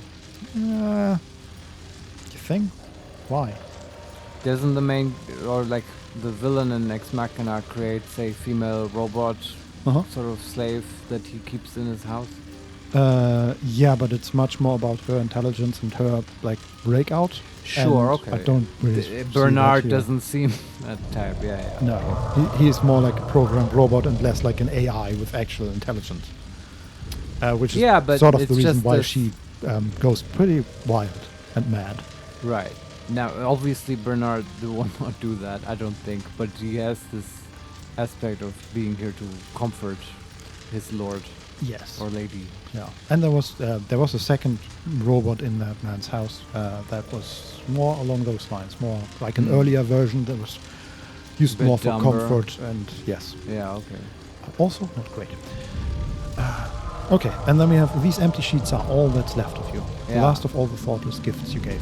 Yeah. I'll hold on to them. It's all that I can do. I can't throw them away. I've never been that brave.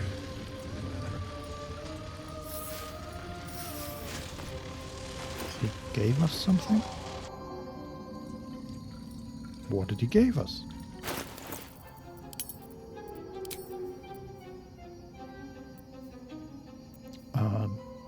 Patched parchment? Is that the thing we just picked up, or is it... Yeah, no, it's the... I don't know what he gave us. Can you just sort by recent items? Yeah, and the last item that we picked up is the poem from the table. Okay. If you look at it, that's just the poem. Yeah. Okay. No idea what that was about. I'm ready. Has anybody else got anything? No? Making me sweat. She still has the flower as last item, and he has Sword of Screams. I don't know. All right. What now? Maybe he just repeated it. Maybe I misinterpreted it, but I don't think so. No, I'm gonna talk to him again. Okay. Try it one more time. Command is defeated, my lord. Running. Okay, it's just like the kill everything command and the options where he doesn't interact with us. Huh, okay. That's Button. weird. Revealed thanks to this ring, no doubt. Ah, the ring did something? Yes, but which button are they referring to? Well, downstairs there was a button that did nothing, right? Yeah, no, they apparently there was a button just revealed, and I'm not sure which one they are talking about. You know what? I'm just going to reload, and okay. Because usually these things light up, and I was still focused on the conversation. And I don't want to miss it. You can't hit Alt to see stuff in the surroundings? Not everything. That's sort of like buttons and the like are inconsistent, I would say. Okay. So, for example, the ascend and descend button will show up, but whatever new button appeared. With haste. Oh. Yeah. Revealed thanks to this ring, no doubt. It's a basement button. Ah. Which I thought was just the ascend button, but it wasn't. Because we can't go any further. Yeah. We are in the basement now. Oh, you just teleported there? Yeah. By sort of cycling around, you go up into the basement. But now, Vincent... No, it's yeah, basically. Instead of the ascend button, this one had a basement button. Right. When did you quick load or save? Have you had the interaction now with the golem of the thoughtless gift line? Oh, I can go back to that. Just so we have, who knows what this will like enable or whatever. Yeah. I mean, do you want me to do that? Yeah, I would want to do that before we go into the basement. Okay, I think a quick save just before. Doesn't matter. We just do it again. Yeah, I mean, this also is a long shot. I don't know if we'll do anything. It's just. Also, it might just maybe the conversation goes different, or it's more obvious what happens.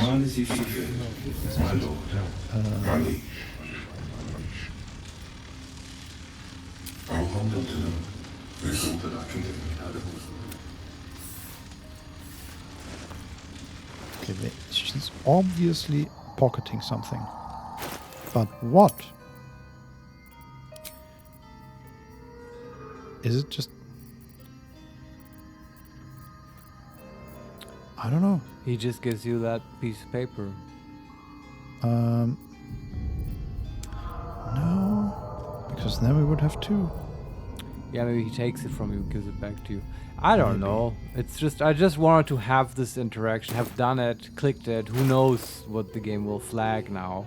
Yeah, okay. It might have been, but that would be weird. It might have just been a piece of broken machinery. But I don't know. Very well. Let's go out to the basement. Okay. Revealed thanks to this ring. I don't want to save again. Timusk's Force, yes. That is... So this is like carved into the cavern below the... Or into the stone below the tower. It's also... like in pretty good shape, mostly. I don't see any like big rubble or anything. There are some roots certainly that have burrowed into the room, but not as badly. And it's just like a laboratory, basically. Okay. Scroll of Web, Firebolt, and Featherform. We'll take those. And soul coins at Vixen. We don't need those. Still waiting for the North to pop up somewhere. Yeah, or some a explanation. skeleton. Yeah. Scroll of Empiric Touch, stick with that. Bone Shell. I really like scrolls. Yeah, it's a wizard scroll. It makes sense. Yeah, Scroll of Fly and Enlarge. Journey through the jungle. The adventures of one Baron von Baron and his goblin guide Jaw as they brave the thick jungles of Schalt. I think we've read that. I think I've read it, but it sounds fun. Might that be... The sun had just fallen below the horizon when I first heard its call. 1,000 reed pipes at once, whistling a single beautiful, terrible song. Uluk Talong, said Jaw. It's coming. Jaw dropped her pack and scurried up the nearest biter. With a bit more effort, I climbed a tree of my own, and the two of us surveyed the grassy ground beneath. Oh, that was again, above and beneath and all around, so close my skull vibrated from the sound. The ferns and foliage under me rippled and swayed. Jaw held a finger to her lips to demand my silence, and in one motion it snatched her. A vine? A tentacle? It hardly mattered. The hunter had found its prey. Jaw's screams swelled, then faded as Uluk Talong dragged her away. Oh no. I leapt down to give chase, but the creature had left no marks behind. The grass were untrampled, the shrubs unbroken. I had only the memory of that harrowing call to guide me. Yeah, we definitely read that before. But I enjoyed this very much. This is so much more exciting than the approachable travel guide. Uh-huh. Also, like, I guess this whole book series is about him and his goblin companion. Yes, and then they kill off the goblin companion on, like, the first page. No. This is like the typical adventure thing where the goblin companion gets dragged into a terrible situation and then the hero has to rescue them. Yeah, I agree, but it sounded pretty dire. How's he gonna come back from this? I need to read the rest of the story. God damn it. Oh no. There's also Basilisk Oil, which we can use to turn somebody back from being petrified. That's cool. Woohoo. Is there a statue here we can put it on? We'll see. Okay. We'll keep a lookout. There's a Staff of Arcane Blessing. What does that do? I don't know, but I'm gonna take it. Mistress Blessing. Bless grants an additional 1d4 to saving throws and weapon attack rolls, and an additional 2d4 to spell attack rolls. What the fuck? And one can use it to cast Bless. Oh shit! So it gives wait. 2d4 to saving throws and weapon attack rolls, Hold and 3d4 to spell attack rolls. This is stupid, man. Hold on. What So the hell? let's just say Butterscotch wields this staff, right? Yes. Then if Bless is active on her, the buff, then that means she gets 1d4 to attack rolls and saving throws as per normal Bless. And then on top of that, again, what does this staff do? Bless grants an additional 1d4 to saving throws and weapon attack rolls, and an additional 2d4 to spell attack rolls. And you can cast Bless. That's what you just said, right? Then spell attack rolls will have, what, in total 4d4 added to them? 3d4. Okay, I thought you get 1d4 from normal Bless, then an additional 1d4 as per the first line here, where it says on attack rolls and saving throws, right? Yeah, but weapon attack rolls. Oh, and that's okay. Yeah, you're right. Then no, that doesn't count. But still, I mean, 3d4 is still amazing. Is this just for the wearer of this staff, or is this? Yeah, I think so. I mean, you can still cast Bless on everyone else. Even that would be strong. Yeah. But the other two versions that I can imagine, that if you wear it, any form of Bless your party uses grants an additional 1d4 saving throws and attack rolls, and 2d4 from spell attack rolls for anyone. That would like break the game completely. I think it would be a bit stupid, but I think it would indicate in some way that it would be an aura effect or something. Probably. Is there like? Okay, no, it doesn't have a range or anything, so. Yes, no, there's absolutely no indication that it would affect anyone else except you. Yeah. As I read it. But it's still very strong. Really good, yeah. Yeah, and we use Bless a lot. Can Will wear staffs?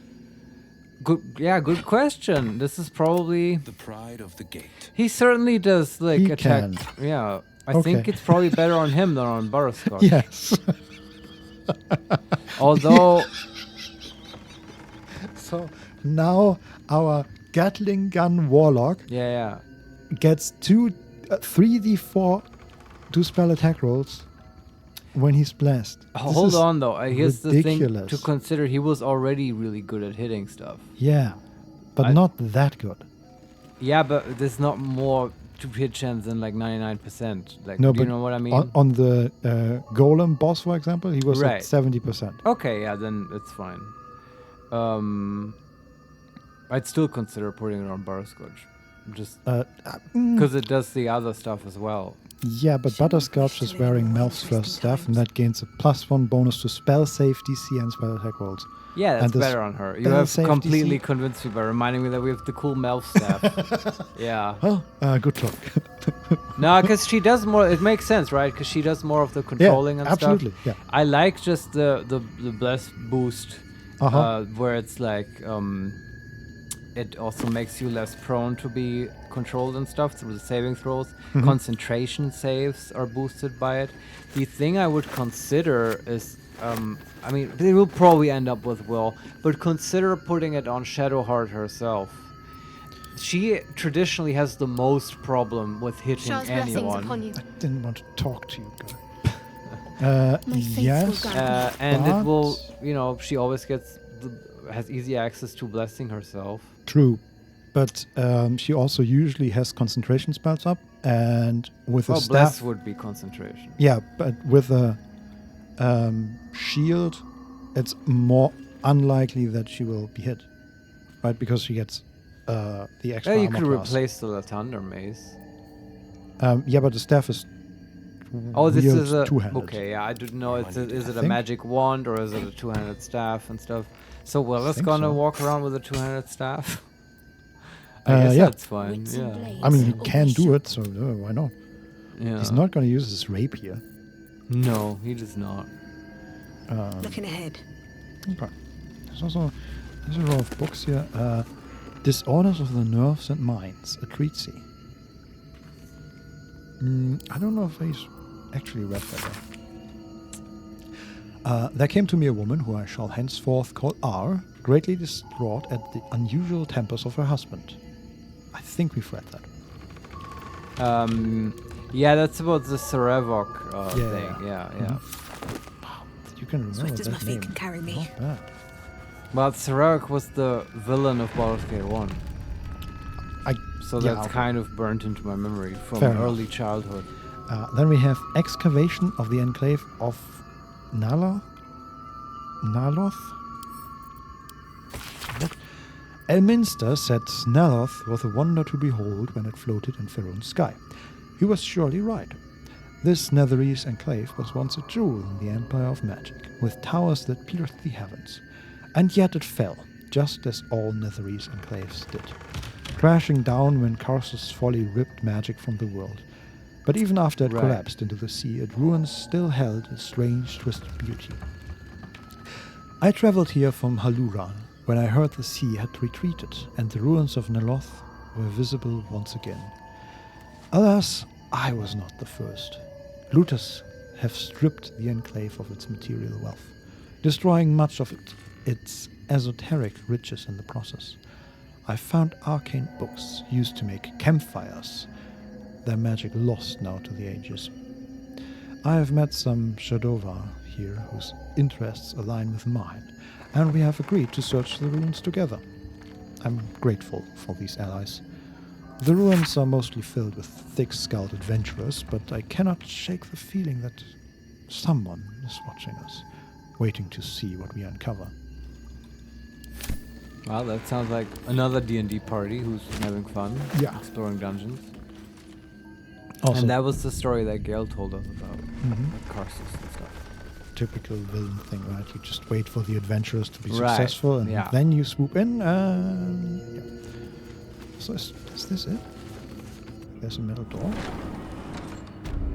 And now we are in the room next to the Oh, there's a lever. We are in the generator room again. That was like a lot just less than I thought. There was nothing else in the basement? I mean, there was a staff. That was nice, but... That's true, I guess. But I was hoping for more narrative payoff, you know? Yeah, me too. And maybe fighting the Belay. That, yes. Though that might just have escaped this tower and is now roaming the landscape outside. Wish I had a bag of Maybe. holding. I was also wondering if, like, maybe someone is awaiting us at the entrance or something. At the entrance to the tower? Yeah, games do that sometimes, where you just like finish the looting and then... Sure, yeah. There's one more thing though. Can you go back to the, I guess, third level? I don't know. The level before the top, where there was the window and the button that did nothing. Sure. I also I just looked into the garden and... Yeah, digging for the dog. We did dig there. Did we? Okay. But yeah, there was like a mound. Yeah, a mound with a chest. I don't. Okay. I might have not even mentioned it. I think actually you did. I just didn't know it was at that tower point. Okay. But just go through the other floors with Shadowheart's guiding light ring. Yeah. Still, like, even the music is way too exciting for what we found or not found. Wow, more poetry, man. Amazing. Unbelievable. Find some lewd plays that we can recite to the robot guy. Okay, now we're in the Mushroom Kingdom.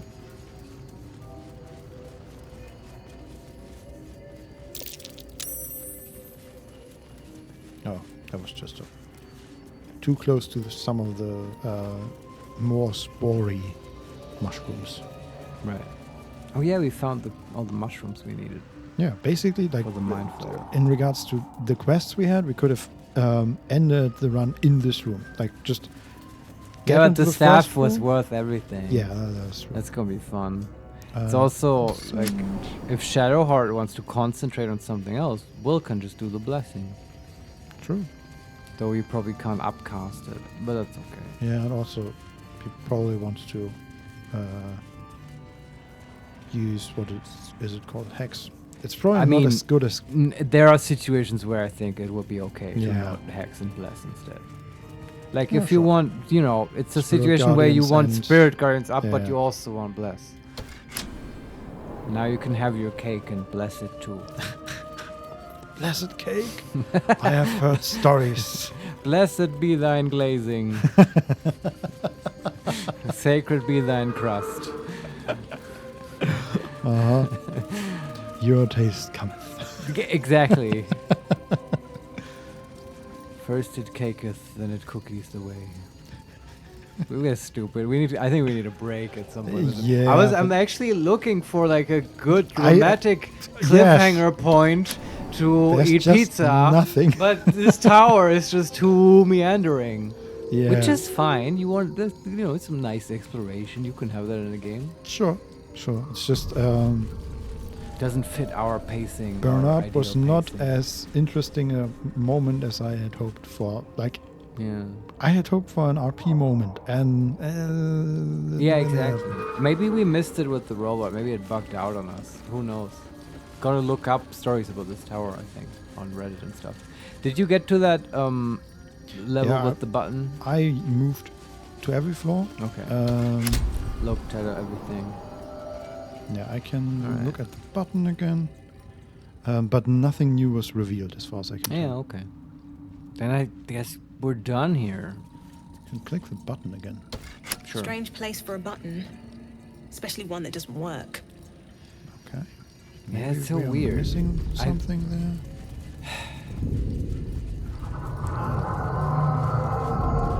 Yeah, I don't know. I feel like she wouldn't say that it doesn't work if we had just killed whatever it was trying to accomplish. Yeah. Don't know. I feel like we're missing something, but I also have no... That's interesting. There is now an arcane cannon in the like the ground. Don Solarione. Button's story will be told in a DLC. Yeah, like the what is the ultimate Stanley Parable? Yeah, This is the skip button that was not implemented in. Yeah. Yeah. What was about that cannon? There was one of the arcane cannons was maybe active, but maybe it was just a visual bug. I don't know. You just like it imagining cannons now everywhere. We failed a survival check. Something over there. Another dog mount. Maybe that's a dead dog. Yeah, I don't think we'll find that dog. Who's a good Zombo doggo? Yeah. A scroll of anime dead. Okay, we are prepared. No, then there's a war pick, but just into camp and 100 gold. Nice. Okay. Yeah, this looks to be about it. That's it. Alright. What do you say we take a pizza break? Yeah. And then are you up for a little bit more after that? Yeah, I think like not too much. We've been live for 8 hours. Yeah, it's fine. But there's a little bit of stuff that we can do today before tomorrow. Are you up for tomorrow? We can talk about that later. Yeah, okay, me too. But then we can like hand in some quests and stuff. Maybe find the boulet, that kind of thing. I would be very interested in. Find the dwarf. We might do that after the break. So when we might restart the game. There's also like a whole. We have explored about like 2/3 of this map. The Underdark. There's the whole southeastern part and the northwestern part that we can still explore. All right, yeah, there's probably cool stuff there. There's stuff to do. I want to see the whole Underdark. Yes, but let's. Let's go to a break. Did you save? You can restart the game. Right. Yeah. Even though I don't feel like that's necessary. I mean, it's cool that it's not been necessary. Maybe they fixed something. I don't know. But I don't think there was a patch in the meantime. None that I'm aware of. Very good. And as I have hinted at before, whoever is interested can now do something cool with this whole voiceover system we have.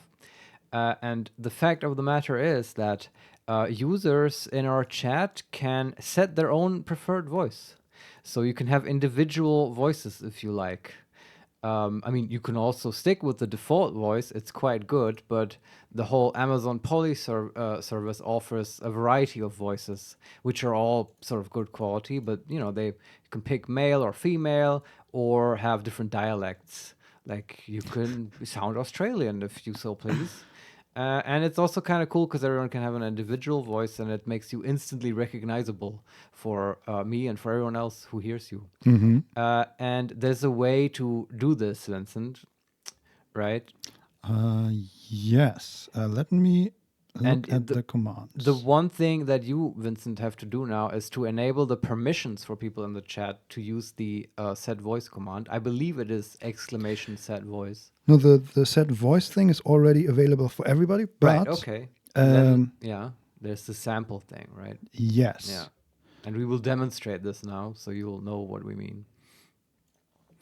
Okay. So everybody should have the !set voice, and you can just pick whatever voice you want and to figure out. And you just write that in the chat, but !set voice space, and then the voice you want. And of course, now you don't know what voices are available, and we will take care of that momentarily. Yeah, but I will also do cooldown. Oh yeah, normally by default the bot only lets you change your voice once every 10 minutes, and just for now and maybe in the future we'll remove the cooldown so you can experiment.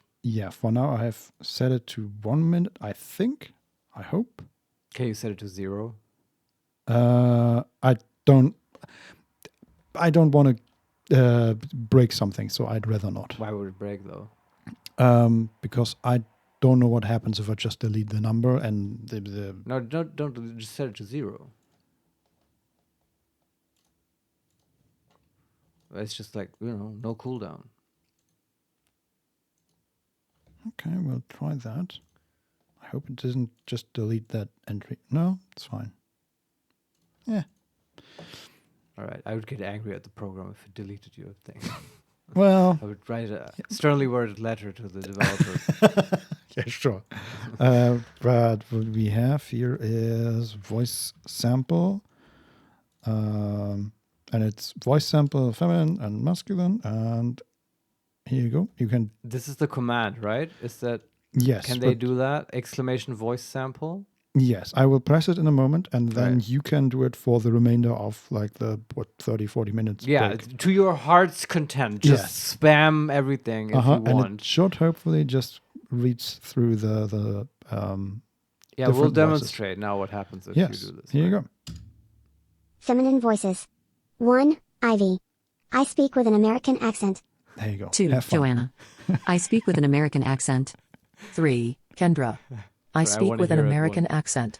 One time. 4. Kimberly. I speak with an American accent. 5. Sally. I speak with an American accent. 6. Ayanda. I speak with a South African accent. 7. Aria. I speak with a New Zealander accent. 8. Amy. I speak with a British accent. 9. Emma. I speak with a British accent. 10. Olivia. I speak with an Australian accent. HeMakesMePlay_live. Voice sample feminine. And then we have masculine, which are only 5. Masculine voices. 1. Joey. I speak with an American accent. 2. Justin. I speak with an American accent. That's a child. Yes. 3. Kevin. I speak with an American accent. That's a child. Why do they 4. have so many Matthew. masculine children? I speak with an American accent. 5. Brian. I speak with a British accent. Oh, actually, That's the guy we HeMakesMePlay_live. Voice sample masculine. I think we picked the American, right? As the default. Yeah, it's Matthew. Matthew. Matthew that's right, as yeah. the default. So that's probably good to know. Yeah, Matthew is already the default. Don Solarione, where is hardcore Russian accent? Yeah. I don't know. Maybe Well, we got removed for current political climate. Talk to Amazon about that. Yeah. But, I mean, you have a bit of selection. You know how Yeah. to activate the samples if you want to hear it again, and you can set whatever voice you want, and in the future as well. But, like, you know, if it's not a break, we'll probably enable the cooldown. Although, yeah, I think we won't have a problem with people spamming the chat just yet. Yes, well, we'll not see. yet. Yeah. That's true. Anyway, we're eating pizza now. We'll see you in half an hour if you're up for it. Also, do you want any music? Probably not. Yeah, within- normally I would, but Yeah, like now okay. for voice stuff. Good point. Yeah, if you want entertainment now, you'll have to make the thing talk and stuff. You can Yes, do have that fun. as much See you in a as bit. want. Yeah, we'll see you.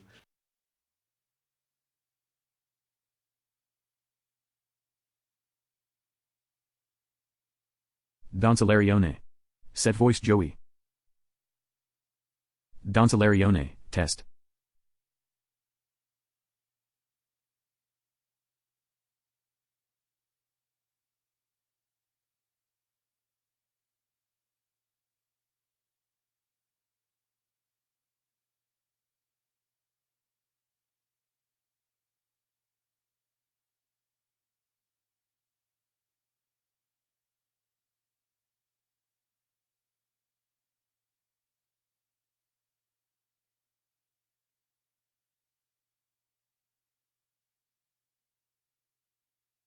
Chaoticilio.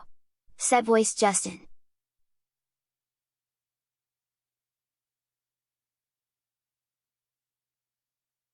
Chaoticilio. Testing the best Dragon Age Origins character is ever testing.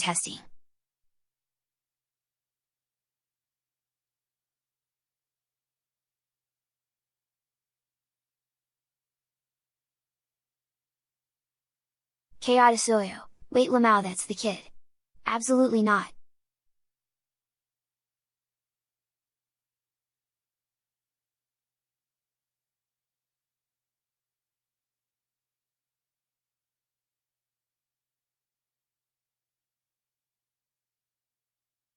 Don Solario? Set voice Brian.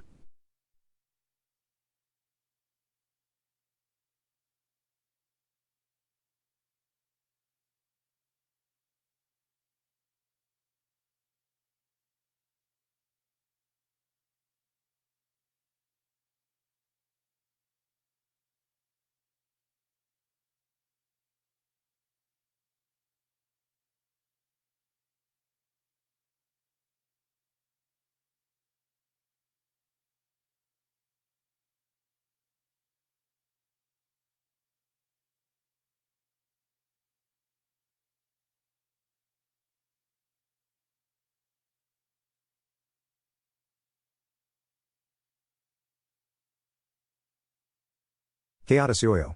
Set voice Matthew.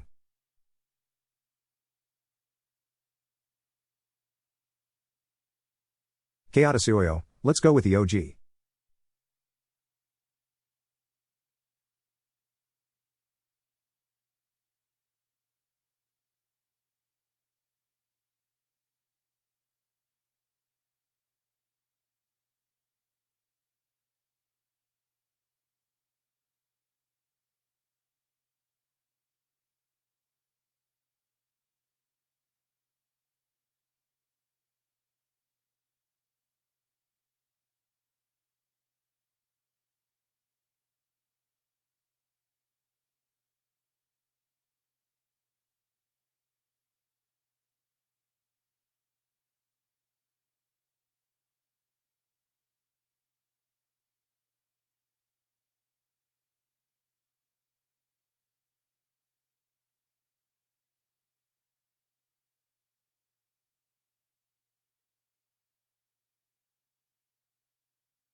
Chaotisueo.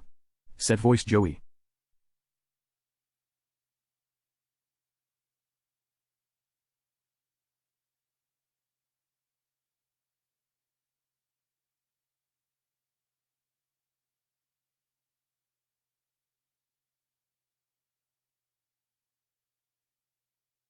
Chaotisueo. Set voice Matthew.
Valerione.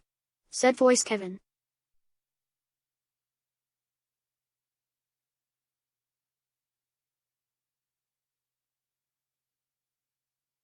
Valerione, oh god no.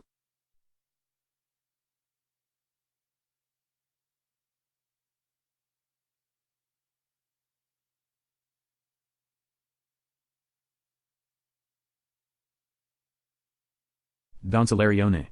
Set voice Joey.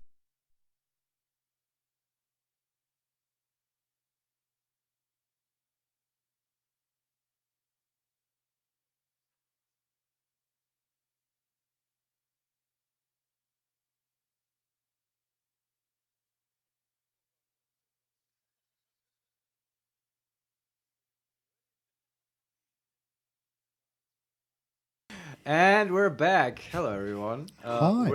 I was already laughing sitting down because Vincent was reading the chat to me, and it's all full of sad voice, sad voice, sad voice, and then one, oh no, sad voice. Which, yeah, some of those voices are nicer than others. We've also went through all of them and had a long discussion about which one to use as the default. But yeah, I hope you had fun setting your voices. Now we've had enough voice talk. Or at least talking about voices, and we'll go back to Baldur's Gate and the Underdark, because there's more to explore here.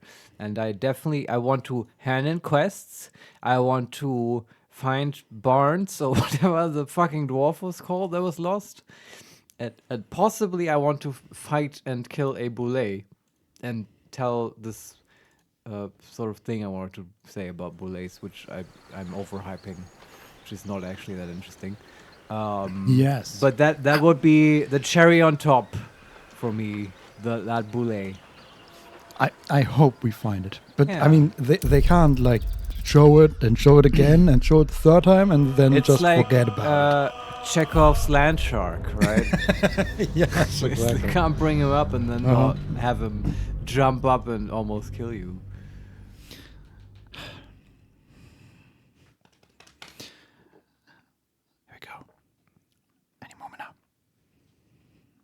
These title screens are just so great. This one is of the crashed ship.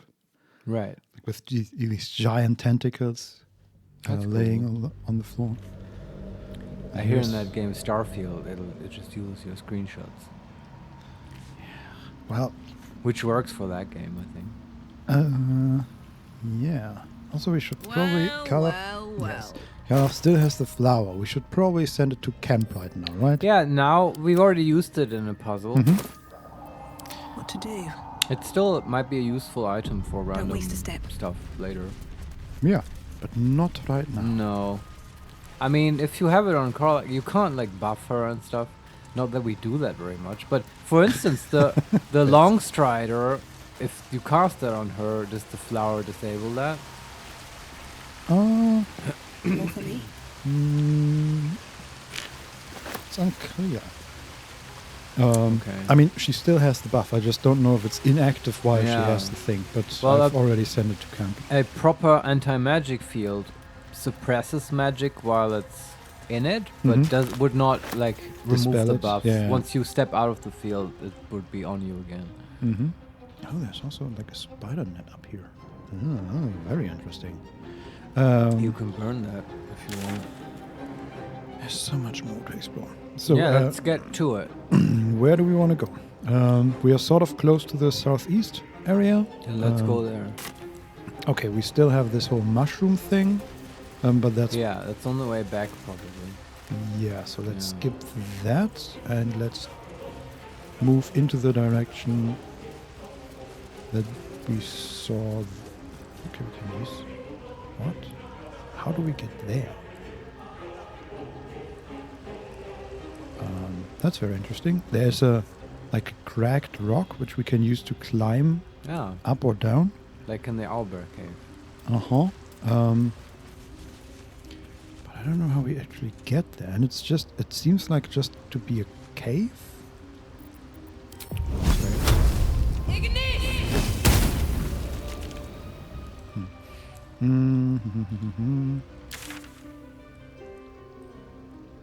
Let me see, how do we get there? Okay, maybe we can get there through another way. Not sure. So, this... there are two, actually. There's one that leads... there's a hole in the ground that Mouseover just calls it a chasm. And it's unclear where it leads. And on the other side of that, there's a cracked rock leading down. Okay. Right, but we would have to get there. We might be able to... When you, set someone to jump down the chasm, does it say you fall to your death? Wanna dance? Uh-huh. Let's see. Yeah. Okay. That's probably not safe then. But I mean, it's supposed to... jump down. No. But she can... Garth can just jump over. And she found a helmet of autonomy. Proficiency in wisdom saving throws. I don't know why that makes me laugh. The metal bolted to the helm's forehead is engraved with a faded script. Though the words have become unintelligible, their magic remains. It's like armor. This is like the medieval tinfoil hat armor. No, I'm autonomous. You will not mind control me. And to be fair, in the Underdark, totally. thing to have. Like in this world, all conspiracy theories are real. Mind flayers are real. Beholders are real. Like all that stuff. The Zentarum exist. Exactly. Right. So if we have the Magneto helmet, yes, it might be a good idea. And she can also climb down this cracked rock now. Let's see where this goes. Sure. Are all our people wearing helmets? The Festering Cove. What the hell is this? What? This game is so full of stuff, man. Where are what? Oh god. Is that Murlocs? Something like that. What is this? Oh my god. So this is... I was not expecting this. Me neither. This is like... these sounds... This is aggravating. So this seems... Okay, what are they? Is it my favorite? Kuo-toa, hunter. Kuo-toa? Yeah, these are like... How do you spell that? Kuo-toa. I don't know those monsters. That's a type of monster in yeah, D&D? it's like they're in the monster manual. They're pretty low level, and they are fish people. But there's like varieties of fish people already. What makes them special? Well, what differentiates them from the Sahagin, Vincent? They have literally fish heads. But the Sahagin all have... I guess the Sahagin have particularly shark heads. Yeah, this one has more like... These are more like guppies or something flounders like and stuff. Yes, I guess we basically. could have many fish peoples, depending on which fish. Yes, and they make funny noises. They are sort of... they have some... one guard, a Kuator hunter. It's level 2, by the way. And then there's... Oh, that's so cute. There's at least one of them with like a glowing like trident on the back. That's the shaman. Oh, the Probably. trident might be magical, right? Maybe. And that one, and maybe more, sort of out of our range, is standing in front of an altar. Okay. And then the rest of the cave is mostly just water. Makes sense. The question is, how do we get the rest of our group here? So, Karlak jumped over a chasm? Yes, and then climbed down. They can all climb down, right? That's not the problem. It's just the getting over the chasm? Yes. So, I mean, so Will and Baldur could teleport, and Shadowheart... I've got a long road ahead. Can't you jump? Let's see if Shadowheart might just have to jump? I don't know. Okay. Butterscotch can... Down to Larione, another cooking stream idea. Fish people. Oh boy. Yes, thank you. We've had a chat, Vincent and me, about that cooking stream in the break, and we're collecting ideas presently. I mean, so that's very helpful. I don't know if like killing fish people is the right, like it doesn't send the right message. That's the I feel title. like. Baldur's Gate 3, eating our enemies. Right, that's good. You can make like a Mind Flayer filet. No, we play, calamari. We just eat. I'm not doing that. Yeah, I see your point. It feels a bit wrong. Look, we're war criminals in fiction, not in real life. I'm not gonna eat my enemies. My but faith will guide good me. ideas, though. I appreciate it. Also, I noticed that voice. Nice pick. That's all I'm gonna say. I approve. Okay, Shadowheart is down there, but the other two are sort of trapped up here. Why can't they jump? Not that far. I'm just seeing They if can teleport. Oh, they can go there maybe? Okay. So they can jump, it's just they had to... Take a detour. Take a detour, exactly. Okay. Come on, Butterscotch, you can do it. Very good. Looking ahead. Also, this should be... We should be able to solve this with fly, right? You should be. It would allow you but that, right? Yeah, you know... It's a weird Baldur's Gate fly. Yeah. Okay, let's see if we can interact with these Kultur.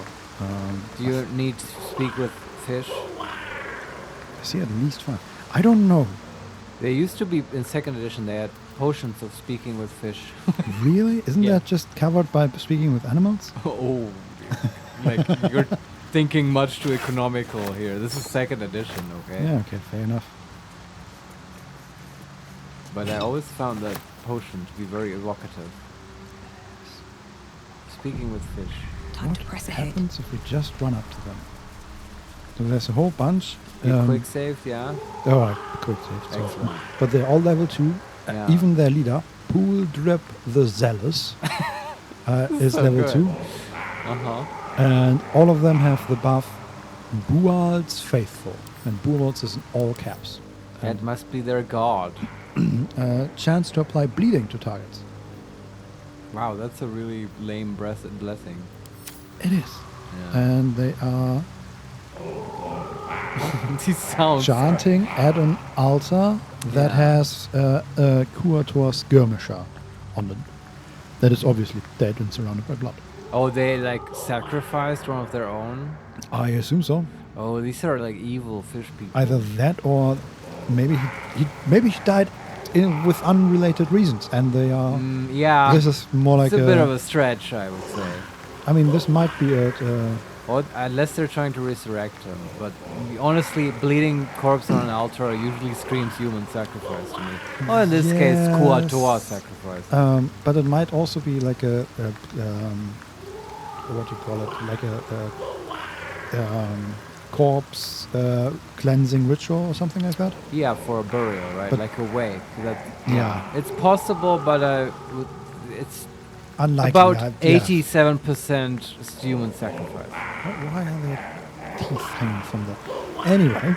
These sounds are driving me insane. Let's so talk we to need them. to talk to them, yeah. Will they react to us at all? Oh my god. Oh yeah, I basically... Blood to fill your oceans. Oh blessed Boal.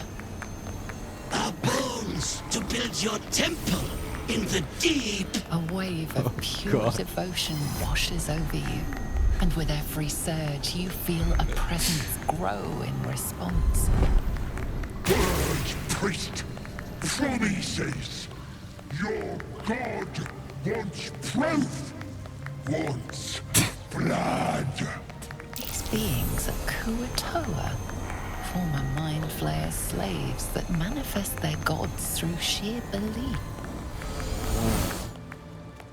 Oh my god, Vincent, this is...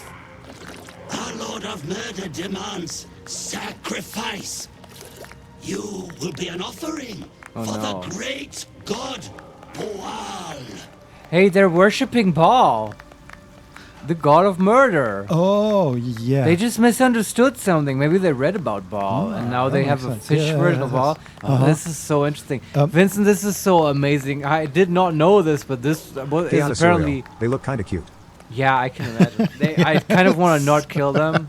And I was going to say, for some reason, this is exactly what I needed today. Encountering these weird fish people who are and making weird sounds. Yeah. Apparently, they're like weirdly clapping their floppy hands all and also, the time. this one has like a sort of beheaded, like, what are these? Pufferfish, I think they're called. He has a beheaded pufferfish on his head as a, like, some sort of talisman. weird head. I dig it, all of it. Yeah, also, that's wild. Beheaded Pufferfish, great band name. And yes. And one last thing. Yes. The god appeared, right? Yeah. What's he like? Does he look like the Gungan leader from Star Wars? Oh. You'll love it.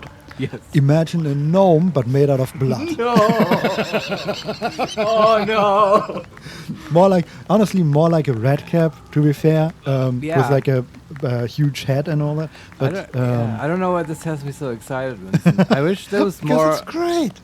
Because it's so intense and also campy, because we haven't talked to anybody in like 6 hours. Yeah, no, this is true. I noticed this earlier and thought about that I with the forge and stuff, and then also a little bit with the Wizard's Tower, I had this thought actually that, this is a lot of just like figuring out environmental mechanics puzzles and stuff. And I'm like, I like that in principle, but it's not the same as like all this like social encounters and stuff. I feel like I need characters to be involved, otherwise I'm not that interested. At least it doesn't hold my attention for as long. Yeah. And with these fucking fish people, for some reason, I'm immediately excited. It's also, I could just, if they could just kept throwing really intense, cliche, campy D&D encounters at me, I'd probably just be a very excited boy. Yeah. Keep it coming. So, let's solve these fish people's problems. I don't want to kill them. But I will if I have to. We have options. So, he said, you will be an offering to the great god Boal. And we can say, number one, you can give it a rest. Your god isn't real. Did we figure that out through a check? No, I don't think so. And also we just saw their god manifest in blood. Yeah, but the narrator said they are manifesting their god through their belief. Yeah, that is true. But that doesn't mean it's not real. But sure, I get the angle that that dialogue option would go for. Number two is Boal. Baal is the god of murder. Right. Number three, I'm no one's offering. Number four, investigation. Get your bearings. What have you stumbled in on? Number five, arcana. Try to determine who or what they're talking to. Or number six, attack. I think we go for arcana. Yeah. I don't know why I said that weirdly. Yes. Arcana. Magic stuff. Or arcana. Guidance. Gungans. God. No. DC 20. Yeah. Oh boy. Oh, cool. We can do it. This is our forte. Well, we rolled a 4. Inspiration, please. I know we're running out. Come on. I need this. I need it for the fish people. Come on. 6. God damn It's it. not Well, enough. sometimes the dice speak, you know. Yeah. We are a failure. Well placed. Blood wants a sacrifice. For all its blood. Come on, it has to give us another chance. Like this is 100% just a red cap bathed in blood. Maybe a red cap is impersonating their god. Maybe. We can say, wait, if it's blood you want, I can make another offer. Or we can attack. That's all? That's all. Okay, do the wait. Oh, what's that then? See, you got meat to spare. What you got for blessed Boar? Can say, you want me to sacrifice one of my friends? Number 2, persuasion. I have only one life, but I can kill many more in your name. In the name of Baal. Oh god, what is this with the dark urge? Number 3, the mercy of a quick death. Huh. Do the persuade. DC 20. 9. These are also tough, man. What's I mean, we going are on? talking to a god. Yeah, So allegedly. Don't worry. What did we roll? 14. We failed miserably. But you first. I guess Boar demands blood. blood for the blood god. Skulls for the skull thrones. Oh god, they're battle cries. I guess it's killing time now. We really tried. Like, honestly, but also DCs are also usually, they're much lower usually. This is just a stupid red cap. Fucking. Yeah, level 5 red cap. I know what you are. Sushi time. I feel kind of sorry, but Yeah, the dice have spoken. The dice have spoken, Yeah. yes. Holding back. Just throw a fireball and they all die. I mean, Yeah. We can hit. I mean, let's face it, these were never going to be contributing members to the Underdark Society. No, we can hit the 6 of them, including the High Priest and the God. Sounds good. Goodbye, friends.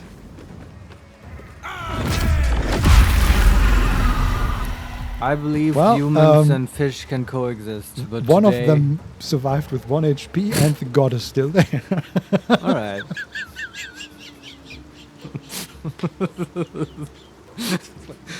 I will kill you. And just the entire village explodes. Praise Baal! Anyway, I don't even know what to say. Yeah, I have no jokes. I just feel sad. Yeah. For the fish people. Mhm. Like, But they escaped Mind Flayers, apparently. These are, like, traumatized I people. mean, if there's way of dealing with trauma is to attack other people, Okay. that's not okay. I hope we find some fish eggs and we can bring it to the Society of Brilliance to raise some fish people with Yes. like progressive ideals. You know? Yeah. That would bring me some comfort. What else? Avatar of Baal. The sight of a Kuatua servant dying fills Baal with bloodlust. It regains 3d8? No, 3d6 hit points when it kills a creature and can attack 3 times. Yeah, but good luck killing a creature. But it can attack 3 times. Yeah, sure. I'm sure there's some scenario in which this encounter is a challenge, Mhm. but not today. Not for us. But Mars, 3 times. Yeah. I'm gonna frost. I'm gonna ray of frost it. Yeah, sounds good. And you are slowed. We hit it for 12. How much HP does it have left? 16. Oh, okay. It had 100 to start with. This is the god? Yeah. The blade will not bend. Well. Boah. Oh, jump. Multi-attack on Karlach. First one is a miss. Second one is a 17. It's a 23 to hit. We can use important die. Do you want to? I kind of don't. No. Well, which one? The 10? The 1. We have apparently No. a 20, a 10, and a 1. Wow. Don Solarione. It's a good after all. 3 attacks seems right. Yeah. Yeah. Right? That's... God is apparently at the same level as like a what? Level 13 fighter or whatever? Yeah, or Lazelle if she's raging. Oh yeah. or hasted. Actually, hasting makes you a little bit better than a god. Yeah. Yeah. Yeah. Checks out. Good job, Larian. So do not react?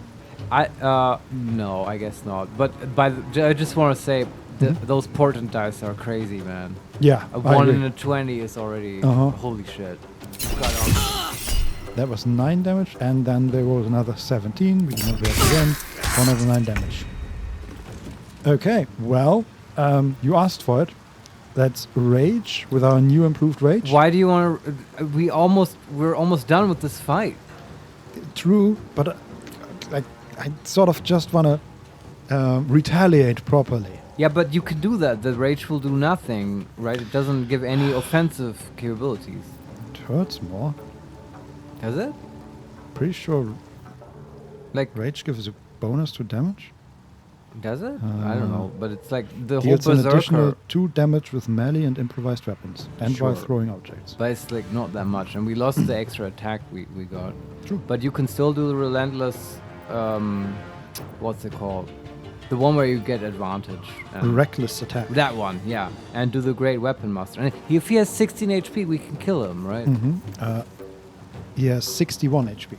Oh, I thought 16. No. Okay, I apologize. In that case, I think raging is appropriate. I take everything back. We can also use our colossal onslaught from our new sword. All right. And just Sure. there are only 4 of these Skuator remaining. 3 hunters that are in sort of elevated positions and are about to shoot us probably. Okay. I thought it was just the god and one guy. No. So the rage makes complete sense.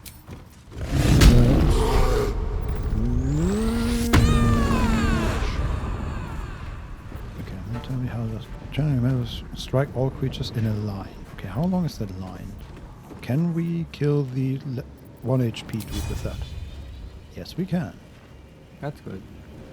That is indeed good. Big fan. Can you do that with great weapon master? I'm not sure. Yes, plus 10 great weapon master. Wow, okay. Yeah, the Kuatoa was hit for 27 slashing damage, Nice. which would have insta-killed him, and Boal was hit for 23. And then we can just hit him, I guess. Yeah, just hit him for 45% chance. Is that with reckless? No, with reckless it's 70. I would turn reckless on. You're raging after all. Yeah, also I think it's just every time I miss with an attack, it asks me if I want to attack with reckless. Oh, oh, you can do after the fact. Wow. Yeah. And then there is Shadow Heart. Right. And Boal has 11 HP left. She just... Yeah, I don't know. Cantrips him, take the flame. 65% chance with that one. Might get lucky. 50% with Sacred Flame. Let's hit him with Fireball. Yeah. Yeah, for 20. Acolyte, tipping the scales. Shadow Heart is inspired. There we For go. what? Killing a god? Yeah. That would please her. Uh-huh. Okay, let's see which of these... That one is running, and then... Don attack Solarione. will. Bale is dead. You did it, guys. Yeah. Good ending. Game over, guys. We kill a ball. Man, wow. I never knew this is how the saga ended. Well, it was only an avatar. Sorry. Also, Another ball spawn. Ranged attack on will, we do not use a bottom die, right? No. 4 damage. Oh shit. We surrender. It's okay. Oh, that's the bleeding. right? Yeah. He's bleeding now. Again, on Will. 3 damage. Karlach. Man, they're rolling well. Okay, she didn't take... She took 0 damage from that. Yeah, okay. Attack us again. 3 damage. Okay. And we're bleeding. And then all 4 of us go. Well, yeah, I have some unfortunate news. We just killed him. Yes.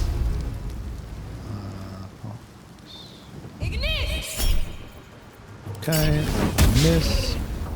Unfortunate.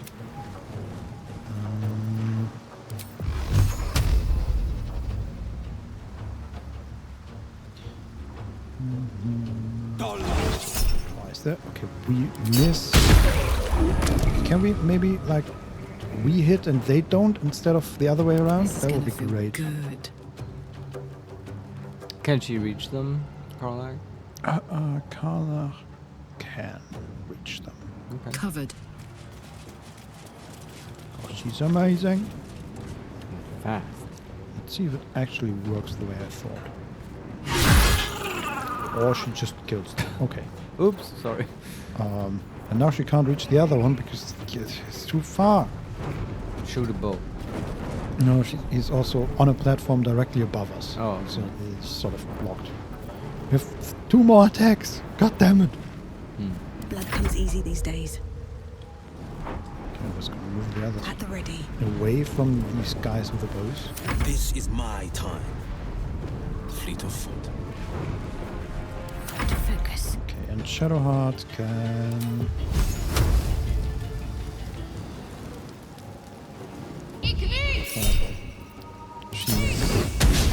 Man, we have missed so much. Yeah, I know. Do they have like super high armor class? These No, they have fish? AC 12. What is going on? That our team can't hit anyone because everyone's laughing so hard at the stupid ball god that they just killed. Yeah, also... It's a real side splitter, guys. I assume because we killed the avatar, Yeah. at least one of them is frightened. Sure. In the background, that stupid REM song plays again. Consider this. Ranged attack on Will. You can use a shield to block it. Oh, the shield, that's a spell. I mean, sure, why not? He gets his spell slots back. Unless it's the sorcerer spell slot, in which case, oh well. Huh? Okay. And range attack on Will, also miss, very good. And then the Koator Hunter moves down, so he's in range to Karlach and then shoots. Alright. And does another 1 damage. Ukuto. Alright, Karlach. It's go time. It is go time. Yeah. Hit them. Cry about it. Oh yeah, now she... Okay, so we missed, but it's asking us, hey, do you want a reckless attack? Nice. Okay. Still missed. Man. And then she critically hit her. Oops. That's fish fillet. Mm-hmm. Incoming. And... How does that... Keep fighting. Lots of fantasy games have fish people. It's just a thing. Do they? Well, I was just thinking about fish people, you know, and there's, at least in D&D, there's like 5 types, I'm sure. The Sahagin, the Koator, probably others, I can't think of. Then you have Star Wars, with the Gungans, at least. I feel like there's at least one more fish race. Like in KOTOR, Knights of the Old Republic, you go to an entire fish planet, which is actually one of the best planets in the game, like, you know, story-wise. It's just really good. It's some aquatic planet. And it's not Gungans. And then you have Zelda, which has the Zora as the fish people. Zora? Yeah, it's just a fish race. I don't know what else to tell you. They live in, like, you know, the water part of Hyrule. They have the water temple and stuff. I mean, it's not literally true, but they're in several of the games, and it's always, you know, they have water-based adventures around them. And they, you know, they have like gills, I guess you call them. Breathe Makes water. sense as a fish people, yes. Yeah, and in Ocarina of Time, you have to save the Zora princess out of the mouth of a whale, which has swallowed her, which is a really cool dungeon. Because the in the interior of the whale is like the dungeon. Yeah, it's cool. Also, interiors of whales. Is and sorry, like a common thing. I'm just sort of talking while I'm assuming you're just killing these fish people. Fast. Yeah, basically. There are just 2 left, and both of them are probably... No, that one is attacking Butterscotch with a 19. Alright. Do we shield that? No. Oh, shield? No, it's not even worth the spell slot. We'll do not react. 5 damage. And another... Okay, they rolled a 20, do not react. 9 damage. This is one of those cases where I would wish for morale rolls. I'd be really interested if someone would mod that into the game. They are not. I was wondering if they would take extra lightning damage. But I'm gonna kill this 2 HP Kuatoa hunter in melee with a shocking grasp. Yeah, that's great. Yep. That one's dead. Do you know what just occurred to me? What? That tower we were in. Yeah. That had sort of seeded this idea at the very start that there would be lightning stuff. Right? Because the guy was obsessed with researching that. Or her, I don't know. But we never quite found lightning stuff, right? Except maybe... Good job, by the way. Yeah, except such maybe... a hard fight. Yeah, no, after Fireball. the god, I sort of stopped paying attention. That's fair. Like, maybe the Bernard Golem, that was maybe lightning-based? I don't know. Sort of. Because inside of it, what was powering it, it made sparky sounds. Definitely. But other than that, I could not tell you that there was some big lightning stuff. Even the staff we found is not lightning based. No, but also that one was like he wasn't the person who was actually doing research there, right? She was, yeah, he was just that's right. The It way was her boyfriend or whatever was the lightning guy. Yeah. Okay. Maybe he was just trying to get her to get more invested in lightning. It was more like the Bitcoin of magic. Oh my god. Oh god. Lightning is the Bitcoin of magic. Is that the takeaway here? And he was like a Bitcoin person. Oh god. Yeah. Like a oh my god. There's like different versions of lightning, you know, and everyone comes up with their own sort of lightning. Oh, it's like, look, we gotta do alternating current. Yeah. That's all the rage right now. This type of lightning is totally safe. It'll take you to the moon. Oh god. Yeah. Been watching some of those crypto I'm not watching, but like I learned about that stuff from CoffeeZilla, which I can highly recommend on YouTube. His YouTube channel. He just deals with sort of crypto scams and investigates them all the time and makes very entertaining videos about it. So yeah, you just reminded me of that. There is actually something good in here. What? Are you implying that this wasn't good? Sorry. I was implying that we didn't get any good loot. It's true. But it's also like it was not good, but sort of pointless until now. Yeah. But the high priest had a sickle of Baal, which is a 2d4 slashing weapon. Okay. It's rare. I don't know. I believe that. I mean, I guess it's better than a rapier, like purely damage-wise, but probably not better than a rare What rapier. does it? I mean, it's twice as good as a normal sickle, I guess. Yes. Which does 1d4 damage. I feel like we should take this to Withers and tell him we found an artifact of your successor god, Withers. Oh, Withers, we dedicate this holy artifact what to you. What dost thou want me to do with this shit? This smells of fish. Curious. Yeah. Do you want maybe a hireling for it? Yeah. No, with us, we're good.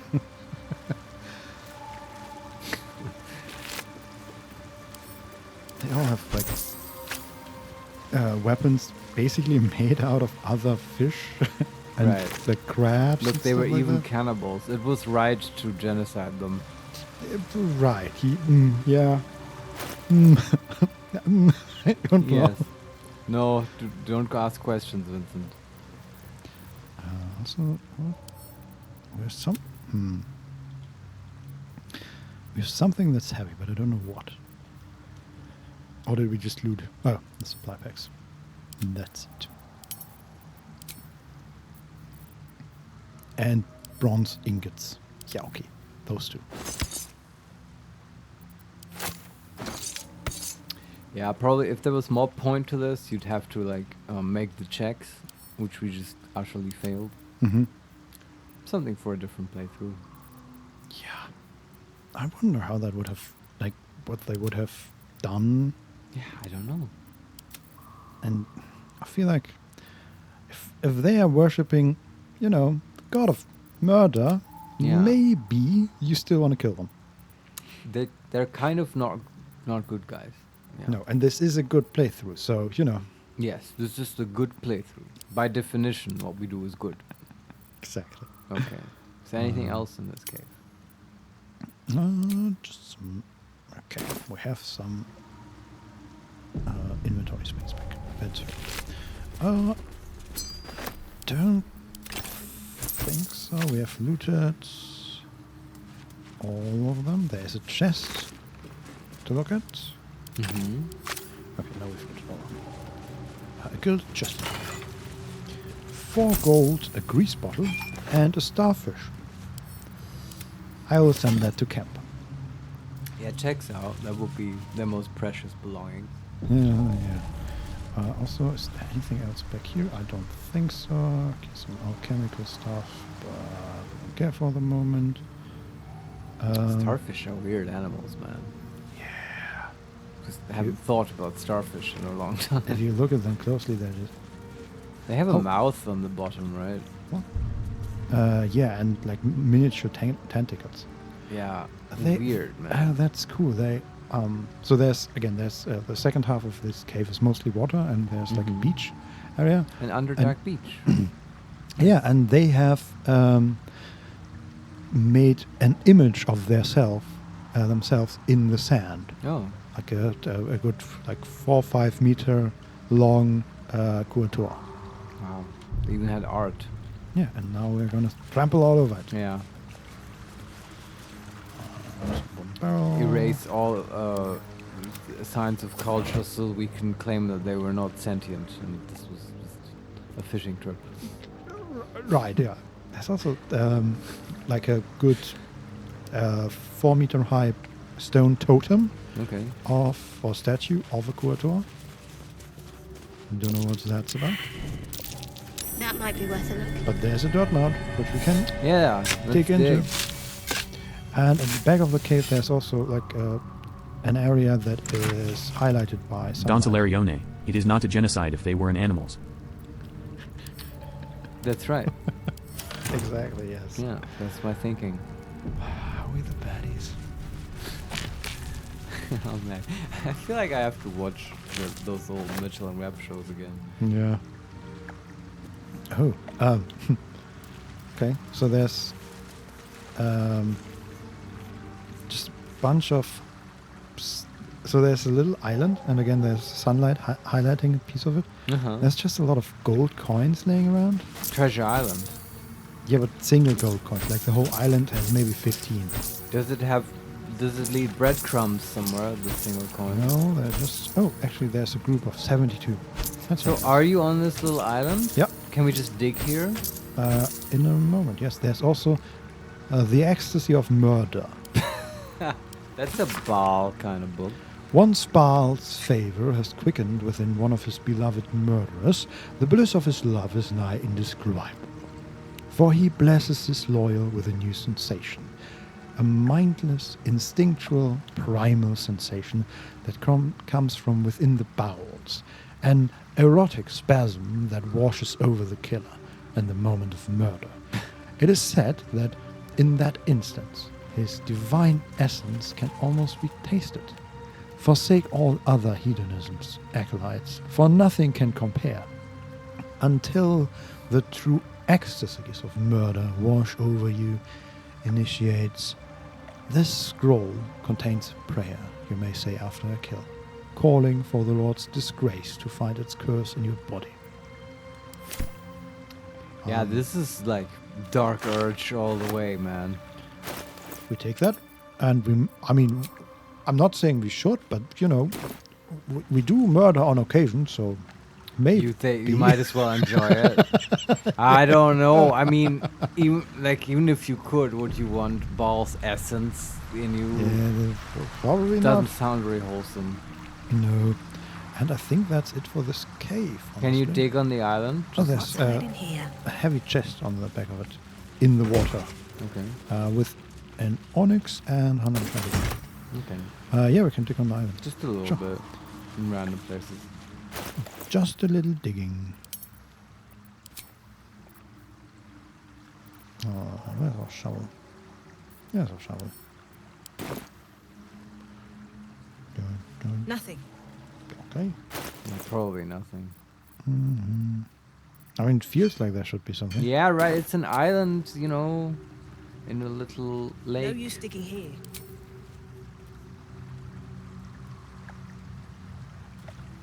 Nothing interesting buried here. Yeah, probably Doesn't nothing. look like That's it. okay. Nothing interesting buried here. Alright, let's get out of this cave. Yeah, I guess. And we already found something.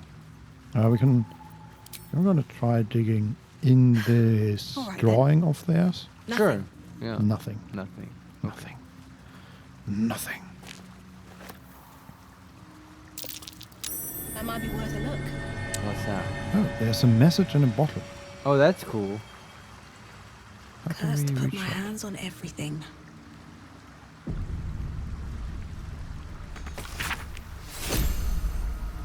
What was that? Dad, sorry I stopped writing. We ran out of paper on the road. I got this from the druids. Maybe that's why they're so mad at us. I hope this can find you. Zevlor says you got lost and that our old house is gone. But I read a book that says all rivers find their way into the Styx. When you get it, you can write me back in Baldur's Gate. Or maybe come visit. I'll write you when I can get more paper. Donnie. Huh. Wasn't Zevloth, isn't that the That's leader of the the tieflings? So this was his daughter or something? No, son? Donnie? No, I don't think he was related to Zevlor. I think. Didn't it start with like dear dad? Yes, he was talking to his dad. Yeah. But it says, I hope this can find you. Zevlor says you got lost and that our old house is gone. So he talked to Zevlor about his dad. Yeah, okay. Also, I don't want this bottle. Fuck off. Always room for more? I have some fish around. We can just grab. For the extra supplies, because we need so many supplies. Sure.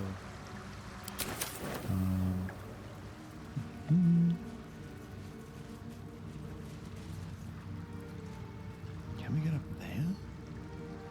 No. No, I'm like the longer we play and the more we jump, the more I start looking at places we can potentially jump up to. But I don't think this is one. No, probably. Sad. In like first-person games and stuff, I would always do something very obsessive and like just walk around sort of game geometry and try jumping on it. Do you know what I mean? Especially when you have natural terrain, you spend 20 minutes easily just jumping up a stupid cliff because you think, oh, there might be a way to get up here. Yeah, totally. And then it's not at all. But then there's always that one time where it does work and you find an Easter egg or whatever. And, just on little bits of game geometry, it's, sort of debilitating. At some point, they started putting in sort of invisible walls where it's just obvious, oh, okay, I cannot get up here.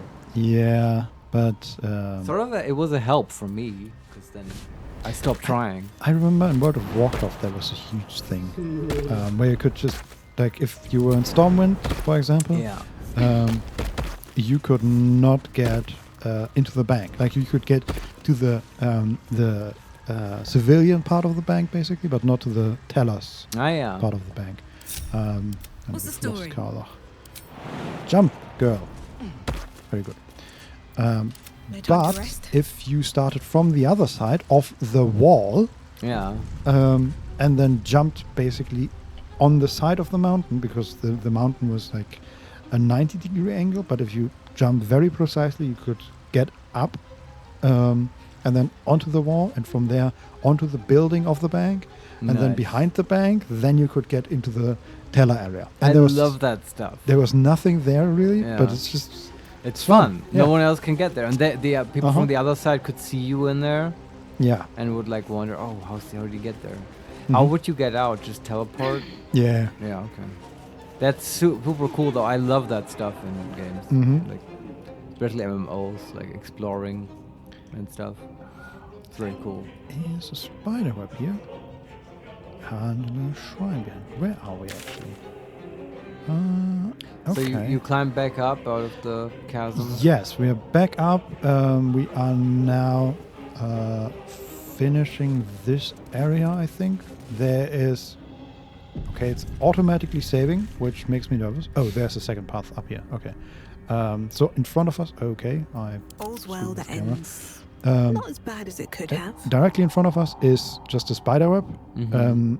That's like a good 7-8 meters tall. Wow. And we're getting knocked down by a bullet. Oh, there it is. Maybe we are in turn-based combat, but it's about to pop up. Can control knockdown. Okay. Blade at the ready. Yeah, cool. We don't have a target. 2 steps at a time. I wish this game had readying actions. Yeah. We can bless, maybe? I don't even know. Like, Butterscotch sounds good, sure. Butterscotch can do mirror image. Butterscotch can't do anything because she's knocked down. Okay. And she's... but why can't she do anything then? Because she's knocked down, which is prone and unconscious. Oh, yeah, that's a problem. She has no HP? No, she's just unconscious. Unconscious for the moment. But I also suspect that this will resolve in just a second, because she's currently basically on the mount where the bullet will... Can somebody drag her body out of there? The pride of the gate. Probably not. I don't know how that works. Not enough movement. Hey, good Carl, looking. what can you do? Can you help her? Yes, she can. Allow me. I feel like that's a good idea. Oh, no, okay. Now Karlach is knocked down as well. Oh. So if you get too close, you just get knocked down. Shit. You need to do it from a distance, but I don't think it's gonna happen. No, okay. Just bless, I guess. Shadow can bless everyone. Where's bless? There it is. Okay, I will to bless. Bless on you, and you, and you, and you. Very good. And then Will can do, I don't know, nothing really. Cast light on himself. He also has no... Well, he can do Armor of Agathis if you want. Yeah, he has no spell slots left. Oh, okay. Only his first level sorcerer stuff. Okay. But I guess we'll just see what this thing is. Yeah. Okay, it kicked the other two back. And there's the blood. Predator of the dark. Oh shit. It's just a big fat land shark. Oh yeah. Oh yeah. Cool. It's so beautiful. It has such a massive head. It's just muscles. Yeah, and they're like very thick armored hide. Yeah. Fantastic. That used to be a cool thing about them. You would kill them and get their hide and have armor made from it, and it would be very strong. Or a shield. Yeah. Okay. Awesome. Also, the story, which is completely lame, I now realize. It's not even a story, but it's just this factoid that the way they came up with this monster is that, you know how you call it, a bullet. It's just they just thought, oh, we should make a monster that looks like a bullet, but then they thought it would be funny to sort of use a fake French pronunciation of it. I don't know why. I think there's a story how some French person criticized Gary Gygax and then he did that to retaliate. Makes sense. I don't know. I have to research the story more, but I'd love these. Many of the very iconic monsters in D&D have these completely banal stories behind them. Like how the Rust monster was just like, it was just some Chinese toy that Gary Gygax had lying around that just looked exactly like that with the antennas and stuff, and they just sort of made shit up.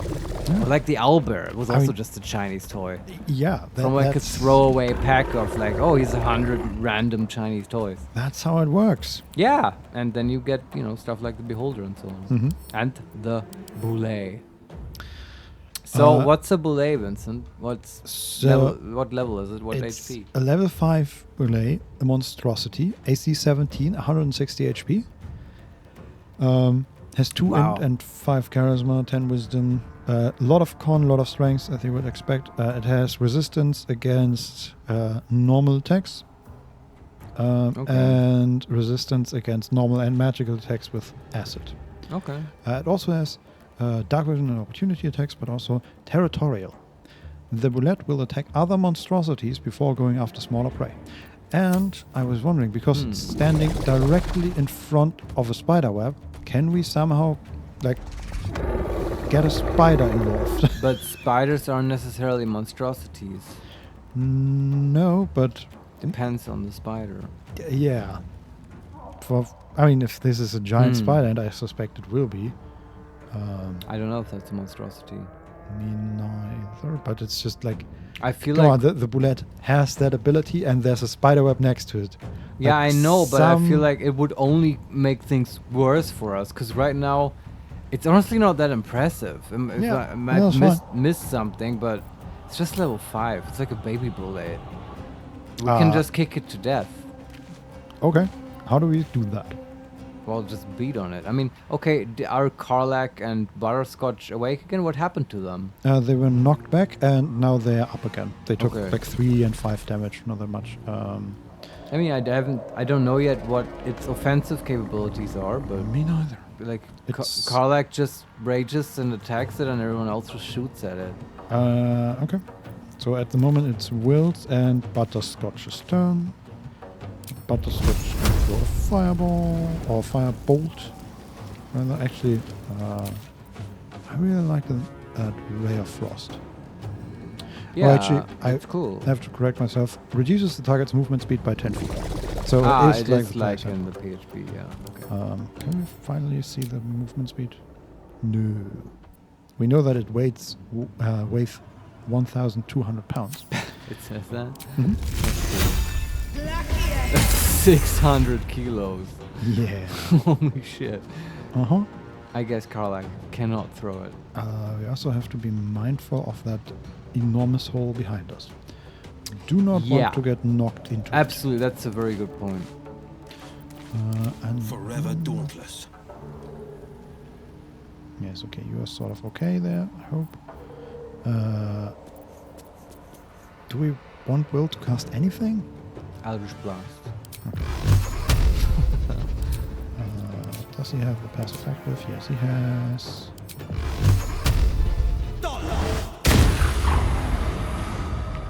And maybe I should have repositioned, so might have been thrown into the spiderweb. Don't know. Let's see what it does. Still breathing, despite everything.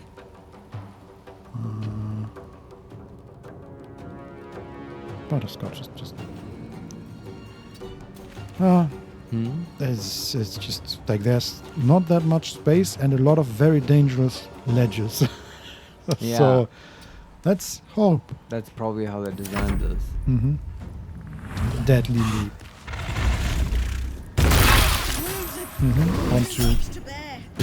Onto Karlach, onto Butterscotch, onto Shadowheart. Butterscotch is at 5 HP, Karlach is at 20. And Bullet uses Corrosive Plagen on Karlach. needs 15 to save. They roll 12. Do we want to use the portent die? What does it do? 2d8 plus 3 acid damage. Expectorate on a target. Okay. I mean, spitting stuff out. And she will have acid for 3 turns, minus 2 AC.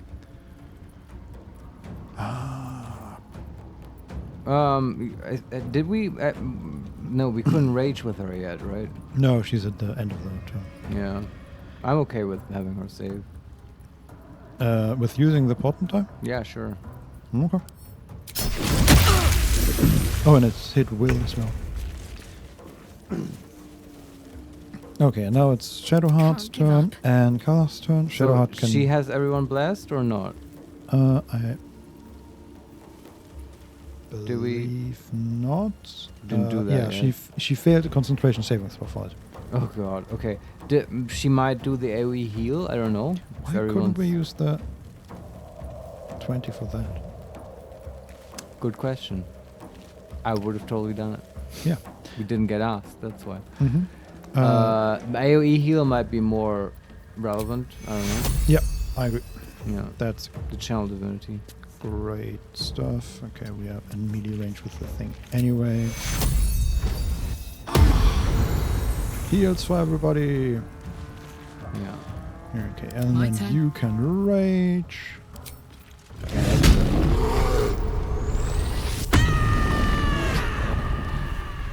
Love it. Yeah. 30% with reckless, it's 51% to hit. Wow. Yeah. Do we want to activate? I would say no, because it's not easy enough to hit this thing. Okay. So we are at 55, and with reckless we are at 80% chance to hit. Let's do it. I'm going to enjoy this. 15 damage. And actually we can... It's a con save, but still we can lacerate, just to add some extra damage potentially. Sure. Even though it's unlikely. It's bleeding. Don't know how it failed the saving throw. Okay, it only has a +5 con modifier. Oh. Yeah, you would expect more from a Boulay, right? Yeah. But I guess not. Finish this. Okay. I don't want to off. And then we have Butterscotch, and Butterscotch can properly move back now. That's very nice. Okay. So what would be a good thing for her to do? Do you think it would be vulnerable to hypnotic pattern? Or even fear? Maybe. It said nothing about it being immune to fear, right? But it never says anything about immunities against stuff, right? That's true. Unless but they have like a special fear condition. Against frightened, that I think we've seen that. Yeah, you're right. The Duragar had abilities against hypnotic pattern. Oh yeah. Which is why we have not. Yeah, they did, right? Yeah, we didn't. That's why we didn't use it on them and stuff. So, but we have Fear learned. It's a good spell. The Boulay obviously doesn't have weapons to drop, but it can still be afraid and have to run away. It's worth a shot, I'd say. Yeah. Just to try and fear it. On a quick save here. Sure. Because I believe it cannot hit our allies. Oh, it can. I mean, Nope, you mean from the fear is. It's not friendly fire? Nope, it has no friendly fire. Oh, I didn't know that. That's not how I would rule it in the PHB, Vincent. Me neither. Yeah, but makes it... That's a big buff to the spell, because it makes the placement much easier. Yeah, and to be honest, like, the placement is difficult enough. Yeah, I agree. So yeah. It's good. Yeah. The bullet is feared. Okay. It has so far failed every saving throw. I mean, I believe that it doesn't have a big wisdom save, right? No. But let's blast it, I guess. And in this case, actually, we probably... If it is gonna run away, we do not want to use Repelling Blast, because that way it will get attacks of opportunities. For 29 damage. Okay, that's not bad. pretty good. Yeah. And then it goes. Time to push my luck again. What did it do? What? Is it?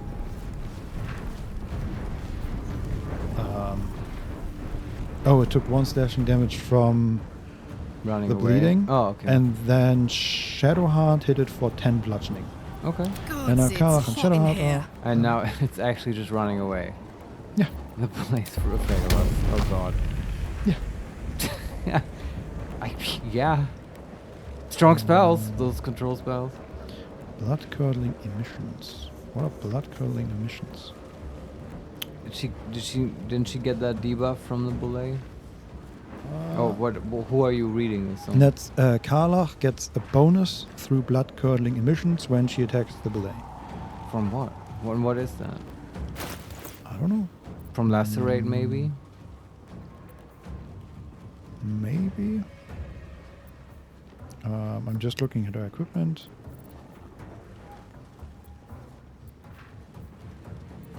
And what does it actually do? Oh, her bow gives her on a hit, possibly inflict frightened. Gain a +4, plus 1d4 bonus to attack and damage against frightened creatures. Okay, but we're not going to do that.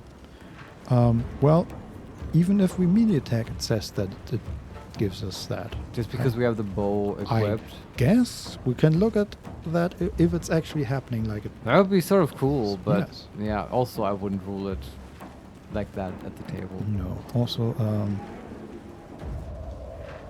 oh, right, we're not blessed anymore. I was trying to see if Will actually gets the proper bonuses for being blessed. Right.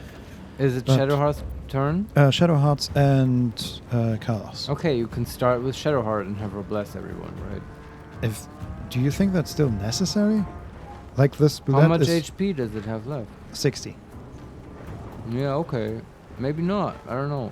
And if you can keep it feared for one more turn. It still has fear for one turn, and all 4 of us are going to go before that turn comes. Okay, then we'll just beat on it. Yep.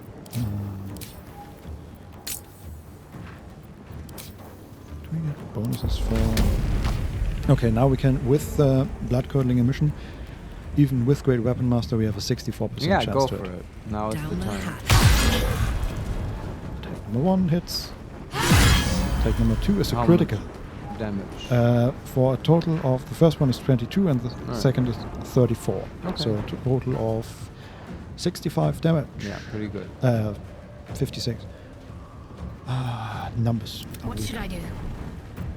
And then Shadowheart's turn. This thing has 7 HP left. Sacred Flame. Actually, the highest chance to it is her mace. Oh, yeah, okay. Let's do this. She killed it with the mace, man. Shadowheart. Cool. Wow, you'll never hear the end of this story. She never kills anything, and then she's going, "Hey guys, remember that boule?" Yeah, that one. Who killed that, huh? Where you were jumped on, lost your bless, and then kicked it to death while everybody else already smited it with Lathander's mace. Yeah. Okay, we have some useless stuff like a bucket and some. The bones. boule was carrying a bucket. Probably somewhere. Maybe he had eaten one. Yes, but it also has blood guzzler garb, uncommon clothing, armor class 10, grievous retribution. When an enemy damages the wearer gains wrath for 1 turn. And it says, no sooner does blood spec the armor than it's absorbed, as if sustaining something within. And wrath is adrenaline courses through your veins. You have a +1 bonus to damage with melee weapons. Is this just clothes? Can Karlach wear this under her armor? Not under her armor. This is armor. Armor, yes. Okay. But it's clothing as in it's not even light armor. It's just in the same slot. Yeah, I don't know who would want to wear that. Some maybe who cannot wear armor? Butterscotch. Butterscotch, yes, but who cannot wear armor and wants to attack? Larione. Maybe it's a reassurance bucket from Stanley Parable. Maybe. Yeah, that's right. I will take it. In that case, I'll take it. The bucket. You never know when you need a bucket. Oh yeah. Never let go of it. I don't think anyone wants to wear that bucket. No, that's fine. One day I'll catch a break. We have a spider web to destroy here. Sure. And I think we have the perfect fire for bomb. Yeah, go do it. I was really expecting a bit more from this Boule. Me too. Yeah. Though I will say it wasn't an easy fight positioning wise. No, and I can see the AoE abilities were cool, and if you're not careful, it will probably push you down the chasm. Yes. And all that stuff. Also, I do wonder what happens if you run into this spiderweb. Yeah, is it sticky? Do you get stuck? Yeah, or does it trigger a spider? There was this one more one. Is this it? I'm just going to reload real quick and run with Butterscotch into the spiderweb. Okay.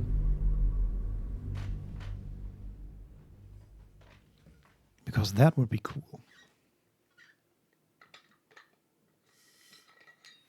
And if not, I expected more from you, Larian. You can't tease this monster and then it's just we kick it to death, even if we are. But you mean tease because there's spider webs? No, the bullet. Oh, okay. Okay, we can. Wait, are we still in the fight? Yeah, I specifically saved for this moment. Wait, so okay, I don't know what you're trying to do here. I'm just trying to run into the spiderweb. In the fight? Yeah. Okay. With haste. Just to see what happens. Okay, we can't actually... Okay, we can't actually run into it. Oh, that's interesting.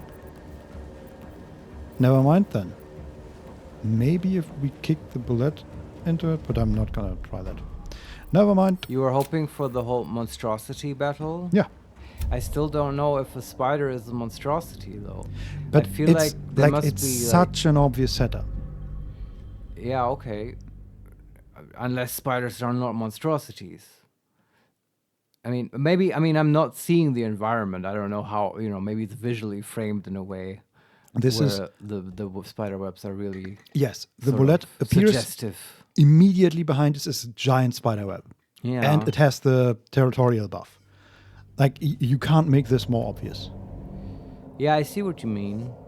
I don't have the answer. Maybe we'll see more bullets, and it's just maybe that sort of qualities in all of them, and it's just they come up later. I was thinking that I don't know. Maybe you can also. I'm wondering if the Boule encounter is restricted to that area, because we've seen the earth rumble everywhere and stuff, and I'm wondering if it's like random where it pops up, and then only in some cases that monstrosity thing might be relevant, because I think that, for instance, minotaurs, which we've met, those I believe are monstrosities, if I'm not mistaken. That might be. And then you would have a battle between the minotaurs and the Boule, and maybe there's other stuff around as well. Yeah, it's just, again, it was so obvious that there's a famous way to call a monster, basically not necessarily a monstrosity, but a monster, and there's this other monster that is territorial directly in front of it. But I don't know. It's also, true. I guess I just have strong opinions on spiders being beasts. Yes. There we are in this part just beyond the spiderweb. And it's just a small alcove, and there are spider silk cocoons and spider eggs. Oh, wonderful. Those go to the Society of Brilliance. Can we actually take them? We can highlight them. Can we destroy them? Yes, I think that's the only option. It's a little bit belligerent, but they're spiders. Yes, but before we do that, there's a book on educating the faithful. Sure. An excerpt from a lengthy speech by Grand Matron Terre, first delivered in Mesoberasian and recorded by a Seldarin spy. More drow stuff. Praise be to Lolth, mother of all drow. Her web binds us, body and soul, strangles the unworthy before they can draw breath. Those who stand before me have proven their worth. You shall educate all new converts to Lolth laws, using any means necessary. Many of them fear the goddess, as they should, but their faith is not yet true. Their minds are simple and should be treated accordingly. They must follow the order of every priestess, like a sacred decree. They must never cover their eyes and insult Lolth's gift. They must honor the house that raised them from their pathetic, treasonous origins. They must keep our secrets upon pain of death. Ensure that death is public, should the time ever come. Lolth smiles on those who are creative in matters of torture. Right. Okay. And yeah, I guess this teaches you the whole Drow legend a little bit. It's basically a Lolth's shrine. Yeah, I mean it's spiders and stuff. That makes sense. Yeah. Also, did you know? Do you want to hear some Drow facts? Sure. I'm gonna pick a chapter sometime. What's past this? The word Drow, in as I believe in D&D lore, is actually Elvish for traitor. Because the entire idea of the Drow is that they used to be buddies with the normal elves. Empty boxes and spider webs. Guess Lolth's cultists haven't been back here in a while. Just empty boxes? I mean, I wouldn't say that. There's not empty. Basilisk oil, antidote. Oh wow. Drow-studded leather armor. Oh, that's cool. Which is a rare light armor plus 1 stealth. That might be nice for Will. Might also look really cool. Yeah, and also creased page, a one scrap of paper folded tightly. Okay. What's it say? Dark Mother, Weaver of Destiny, offer us a blessing to slay your foes. May they be strangled by the threats of fate and dyed red in your image. Lolth be praised. Sure. What kind of armor is needed? The spider silk armor. Which is spider exactly the same, except it also gives advantage on Constitution saving throws. But okay, it also has a +1. Yeah, it's the same armor class, +1 to stealthy. Okay. I think it's really exactly the same. Mind. But better. Is it? Better because of con saves. This is. Yeah, okay. It's just written differently. And so his armor is 12th armor class, same as the Drow-studded leather armor. And the Drow-studded leather armor has stealth +1, and Will's has stealthy. Gain a +1 bonus to stealth checks. Right. And then advantage on Constitution saving throws checks. Yeah, okay. It's the same armor.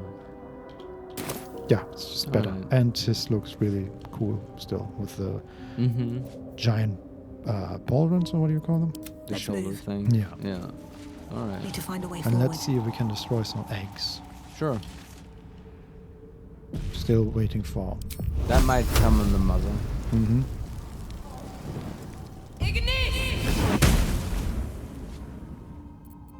No.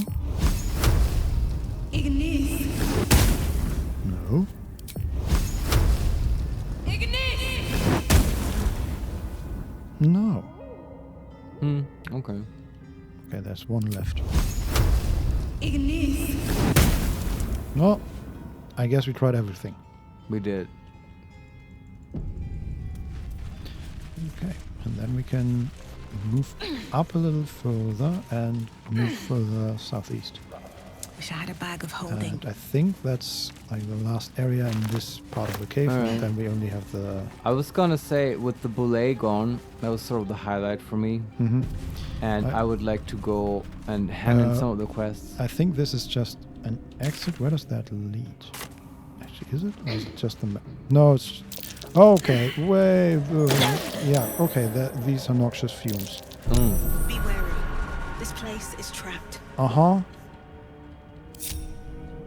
Okay, everybody stop. You stay down there. This is fine. There are some petrified drow ahead of us. Oh, some shit. Dead drow. Are there like basilisks around here? Oh, fuck, now the game has me interested. Yeah, I don't know. Where does that... okay. Unstone those drow, man. We have basilisk oil. Mm-hmm. There's a vent. Does he have anything big enough to block a vent? Fuck, we need a child again. Yeah. damn it. Every time you need a child, you don't have one at hand. I know. We have the caravan strongbox. Before you say that sounds weird, we mean dead or alive, okay? Right. Do we? Just a joke.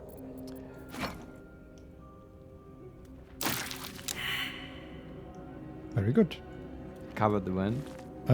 Yes, with the precious caravan strong box that we definitely need to bring to Baldur's Gate. What the fuck, man? You can't use that! I mean, for now I can. Looks like a trap. Don't do that, Vincent. We're just gonna forget about it and then... No, I'm gonna switch it right now. I promise. Like, you should just keep that in camp. Can we just use the red cap body here? Yeah, that sounds good. And then you can... Nope, that doesn't work. Now everybody takes poison damage. This team of people, man. No time to dally. What do we have? Fire wine barrel. This seems like a bad idea. Sharp as ever. Fire wine barrel. This also seems like a bad idea. I have a barrel of water. Is that good?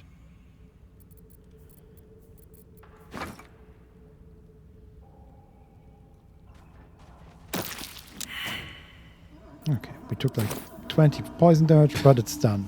Alright. Okay.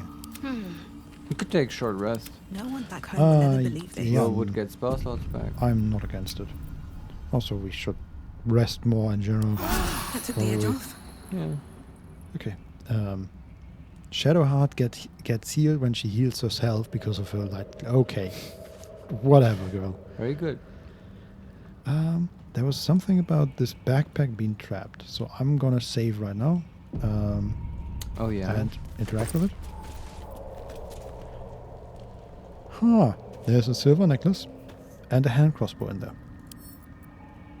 Send that. Oh yeah. Okay. It is trapped. Yeah. These boots have seen everything. No, don't talk to Will. Oh, fuck's sake. Every time. Leave. So what happened? I think the issue was that it was blocking a vent. Ah, they had put that on a vent. Yes. But why did it matter that we took stuff out of it? Was it just not heavy enough all of a sudden? Maybe that's what the other draw was talking about. Backpack too light. Maybe. When he threw it, tried to cover vents and stuff. Yeah. Huh. Interesting.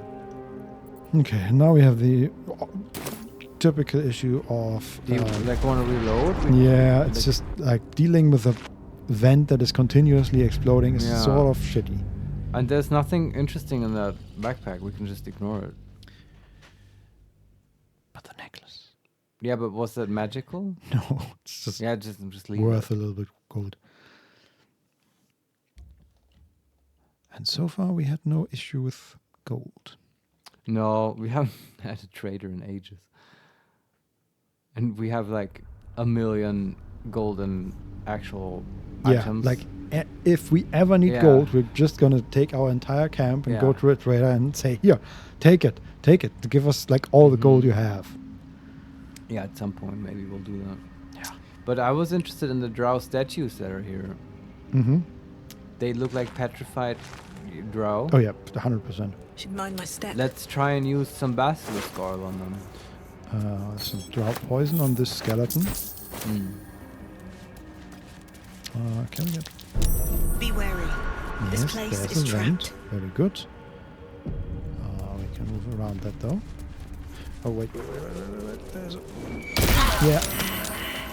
That's what I meant. There was an exploding mushroom and it just didn't Shouldn't look for have that. wished to live in more But interesting we're fine, times. I think. How does that... Oh, that's just another path? Okay, there's a second path to get where we are right now. There's a petrified drow right in front of us. And there are a bunch more further up. No sign of a basilisk though. Right. But, okay, there's a building up there. Looks like part of the temple, maybe? Or a temple? So much stuff here. Yeah. I don't know if I want to explore all that tonight, but I do know I want to unpetrify a drow. Sure. And maybe they can tell us stuff. This is a good idea, right? Yeah. Is one of them female? Like, I feel like I would, if I had the chance, I would take a female drow. Why? I mean, I'm not against it, but why? Just because I expect more information from a female drow than from a non-female Yeah, drow. but remember, male drows are subservient and can be more easily bullied into submission. True, but if they know nothing, then it doesn't help us that they are subservient. Yeah, that's a good point. And we also, I don't think we've met a female drow, except Minthara, whom we never talked to, so I'd like to talk to a female drow. Yeah. All the other ones we met were male. Let's use basilisk oil on the first drow we see. Okay. Administer butterscotch? No. Do we want to throw it? Oh yeah, we might have to. Okay, he's no longer petrified. Okay, we're in a It worked. cutscene. We're looking at some petrified drow. And now we are moving through them. Okay. There's just like a whole bunch of statues of petrified drow. We're standing in front of a crystal. And we're turning around. Something is moving behind the crystal. That is the beholder. What? It's what the I was not expecting that. Me neither. What the fuck? The hell? Dude, I just want to go to bed and like unpetrify a drow, but now we're fighting a beholder, I guess. What the hell is it doing? What is happening? What is happening? Okay, so we are surprised, obviously. Yeah, I am surprised. Okay. Correct. Okay, now we are in combat. This beholder is actually a spectator, level 5. Oh wow. Okay. The first act it did is turn around and dash. shoot an unpetrified ray on another drow. Oh. So now we have Doran, level 4, initiate of the living library, who finally... Oh, he's charmed by the spectator. Okay, that makes more sense. Because, funnily enough, he is aggressive to us, but the drow we freed is not. Yeah. And because of the charm. Yes. The other drow cast darkness on us, or we can just move out. Yeah. Like on my feet? Get out of there. Why is the other drow also aggressive towards us? No, just there's one that is charmed that tries to kill us, and then one that we freed that is not aggressive to us. Yes, which one cast darkness? The one that is charmed. Yeah, okay. The other one just shot at the spectator of Okay. Hamstrom. Okay, what the hell do we do? What is the spectator? How much HP? 100. It's just level 5. 145. Yeah. No notable features except dark vision and opportunity attacks. Okay. AC 14, 8 strength. Well, it will have its raise, right? Beholder raise. Aberration, level 5 beholder. No, that's about it. Yeah. Just expect nasty shit. Mhm. Whose turn is it? Butterscotch's. And she Okay. moved out. She could just fear this guy. Can she fear the beholder and the drow, the evil drow? No, the drow is on a cliff above us, but he also only has 20 HP. Okay. And the spectator is immediately in front of us. You want to just try fear the spectator? Sure. I don't think we're going to be able to counterspell this guy, right? He'll No. just use his He raise. has no magic, I would assume. Yeah. Butterscotch casts fear on spectator. Doncelarione, it looks terrifying. That moving eye. Yes, it's like it's so like something that I think TTRPGs don't do very well is show you just how large these monsters are. And this one is enormous. Like his body is 90% mill-eye, and then the other 10 are basically mouth that has like multiple rows of teeth within them. It's incredible. I can really envision that because it's true. Many RPGs in general don't do scale very well. Yeah. For probably a variety of reasons, many of which are technical, but I can see how this game nailed it, like so many other things. Yes, like for example, the tentacles or the eye stalks of this beast are about as thick as butterscotch is. So cool. Which is a problem. Yeah, but she's now gonna strike terror into the heart of this thing, right? Yes. The spectator rolled a 20, a critical success. Pretty good. Can we change that, Vincent? Yes. How about a 10? Can I interest you in a 10? Do we still have the 1? Yes, but the 10 is enough. 10. We shall use the 10. Good. This is the really fuck you DM option, by the way. This is a total divination wizard bullshit in full force now. Yeah. Oh, your spectator saved, huh? Well, no, it didn't. Not on my watch. No. And then just away from that cliff, please. Very good. Yeah, just make sure the spectator can still see Butterscotch, right? Yeah, I mean, there's darkness, right? So, in theory... It has dark vision. It can see in darkness. But darkness is magical darkness. Oh, didn't it have special dark vision? I don't know. We'll see. Well, then don't put Butterscotch in there. Oh no, okay, it's running away from us. Alright, good. And now it's Carlos' turn. Yeah, rage and go for this thing.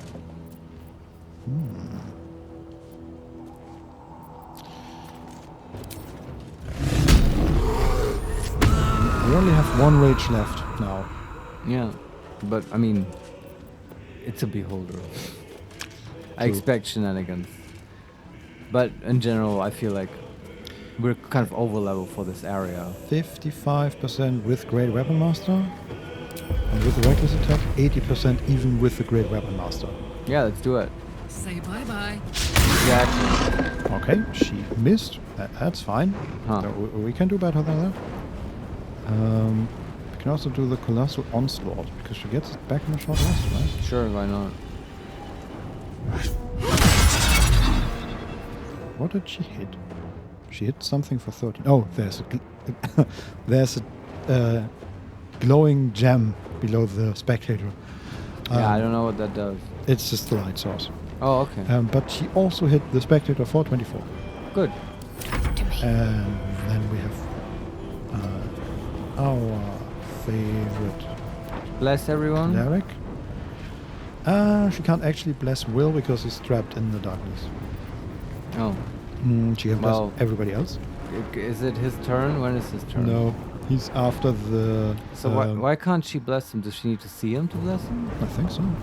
Why, though? Check. Isn't it just AoE? No, you pick the target. Yeah, target is out of sight. Oh, you pick each target? Okay. Yeah, okay, that makes sense. We could also just, like, firebolt the spectator or something. Can you? I'm not letting the bless go, because he has these cool bless buffs now. True. Can you pick someone if you stand next to them? Could she walk into the darkness and then bless him? Maybe. Try. I don't know. I know it's a long shot, but... I mean, in that case, she can only bless him, though, right? Yeah, you're right. God damn it. We'll have to bless him next turn, then. And, yeah, he's still out of sight, even if she's immediately next to him. Okay, it's at least good to know. And now I guess she can move back out and just Sacred Flame the spectator or whatever. Yeah, she could also... Or how about Guiding Bolt? Is there any way... I'm just thinking, okay, what we could do is, and this is... Even that, it's unlucky. I'm just thinking, can we break the concentration on the ground? Yeah, but that's I right. don't think we can. We could summon, like, yeah, we could summon a spiritual weapon. Yeah, it's a long shot. But spiritual weapon doesn't go on her turn, so it's yeah. Unlikely that it's gonna go. So yeah, just Guiding Bolt. That seems good, yeah. Miss. Yeah. Okay. Okay. Shadowheart is just classic Shadow. Shadowheart is just bad at hitting. Yeah. Scorching Ray on 3 targets from the stupid drow. Drow, yeah. Do we counterspell that? Just to mess up his day, maybe, but also not. So yeah, it's our last 3rd level spell. It's just 2d6 for everyone. So yeah.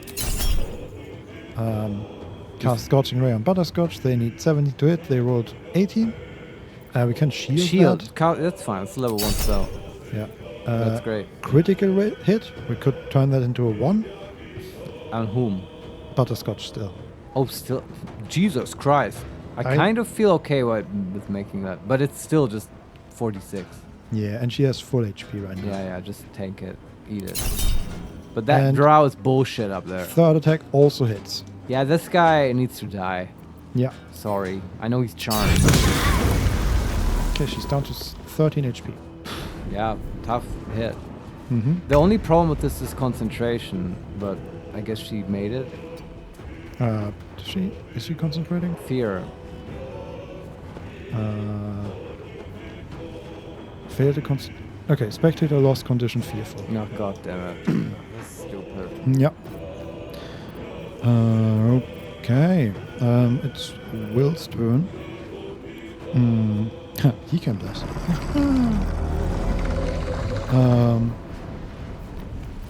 But we probably want to hex and then just Eldritch Blast, right? Yeah. Can he just kill the drow up there? I'm angry at that guy now. Sure. I know just what to do.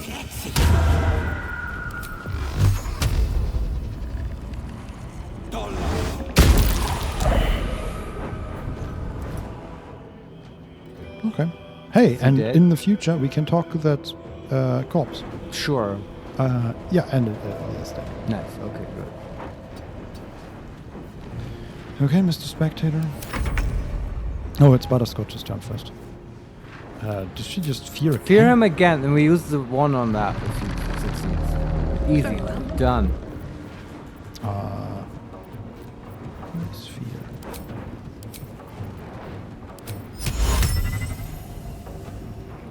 Oh, and the other drow now is also angry at us. Oh, because we killed his friend? That's really stupid. It was self-defense. Well, okay, then we fear them both. Yeah, but then, I don't know. I was hoping to have a conversation with them afterwards, but I guess we won't. And also, these are drow. And, you know, our track record shows... do you... yeah, I don't know. No, I mean, this is just what happens. Yeah. I fear them both. Spectator, roll to 21. Yeah, he gets a 1. And the drow is also feared. Okay, good. Wonderful. And that spec.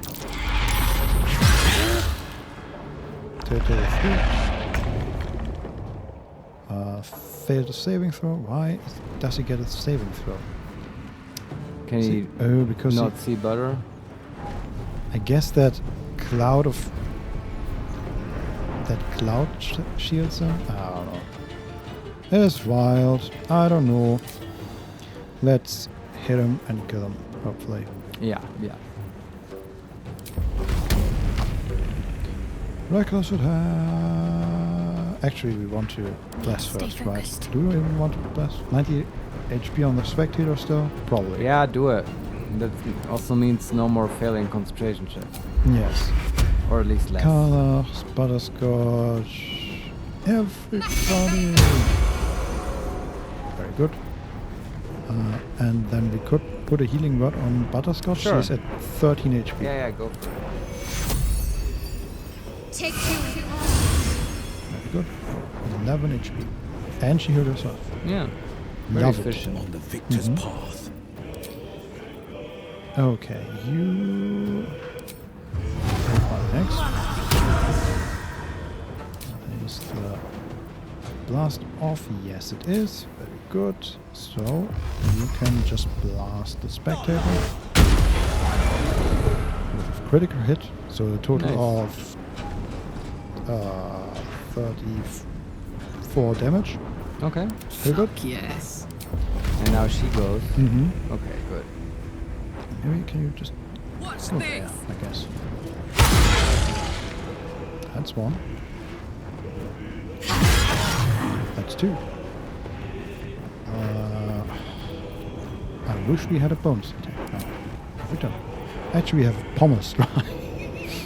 I mean, sure.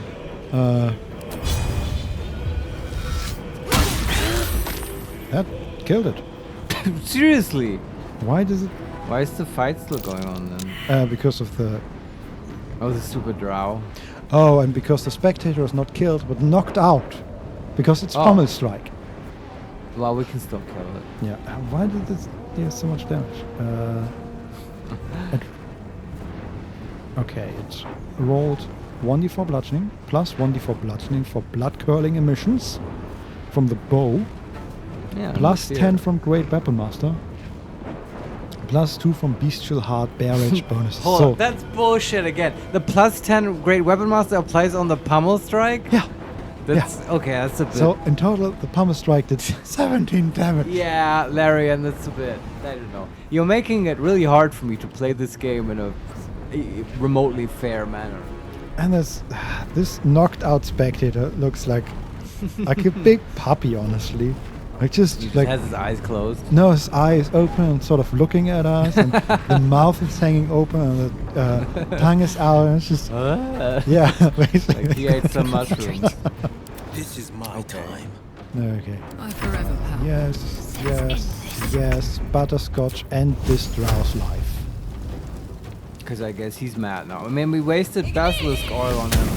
Yeah. Well, Petrification that was ray. it. Wow. Someone addled that spectator. Addled? What's addled? Made him sort of insane. But I don't quite know what she means. No, me neither. It's like she's implying that otherwise spectators are like harmless and behave rationally. Oh, no, I think what she said was a petrification ray. Someone addled that spectator. So maybe not... With haste. It just changed him? I'm exhausted. Better find somewhere to camp soon. I don't know. I don't know either, but let's loot the spectator. I'm sure he must have good stuff. Do we want to kill him first, maybe? I mean, yeah. That's okay. Oh. Sorry. Whoa, okay. Again, physics of corpses are wild. This one, like, we hit it while it was on the ground, right? And it jumped around a bit, and then, like, jumped up a good, like, 4 or 5 meters, just floated there for a bit, and then came slowly levitating down again. What is this, a Bethesda game? Apparently, yeah. Yeah. Ooh, the spectator's eyes. Very rare. That's a necklace. Hey, doesn't the Illithid also look for this? Does he? I don't know. A beholder, eye stalks?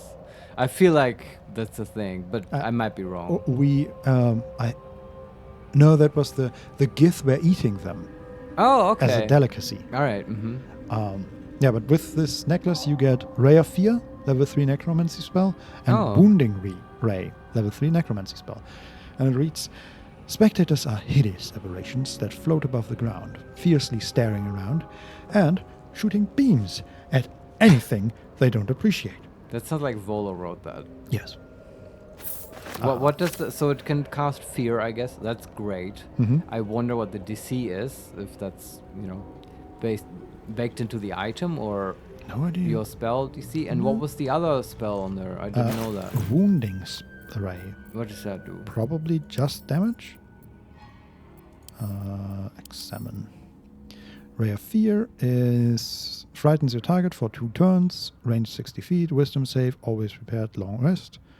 And Wounding Ray is 2d8 necrotic. It's a con save, once per long rest. On save, target still takes half damage. That's not great. No. And it's a necklace. Sharp as ever. Yep. Yeah. And we cannot talk to the spectator. That is a shame. So we can talk to this guy up there. You might have to disguise well. Can also, if there are other drow around, we can try unpetrifying another one. Mm. Yes. Also, yeah, there's definitely a temple area up here. Okay. And, oh, I know where we are. Yeah. Yeah, when we remember when we first entered the Underdark. Yeah. We had the option to go down towards the Myconid colony and this battle arena where we chain exploded everything, or we could have gone to the like sort of left, and there were like fortifications and blood splatter, and this is where we are now. Okay. That's sort of on the other side of the temple, and we are approaching it from the back now. Okay. Don Solarione, it's too bad that our mushroom friend is dead. We could resurrect the spectator with spores. Oh god, Holy yes. shit, That yeah. would be fantastic. Oh, good point, yeah. Just casually walk into Baldur's Gate with a spectator. Oh yeah, Well, you can't leave What? the Underdark, but you could then kill everything in the Underdark with the spectator as a pet. Like the Boulay and the Durgar. That would be fun. Yeah, Oh, for that was another playthrough. Yeah, there was another exploding mushroom. Alright. Okay. Let's cast Speak with Death. Okay. Before that, we can shapeshift into A dwarf. No, you hated the dwarf look, right? Uh, No, you hated the half-orc. What have we not done yet? Let's do a female dwarf. Okay. I feel like we have had a lack of female dwarfs. I'm sure. This one's sort of okay. Alright. It's funny that she's still like using the same staff that Will was using, and it's just immensely oversized for her. Wonderful.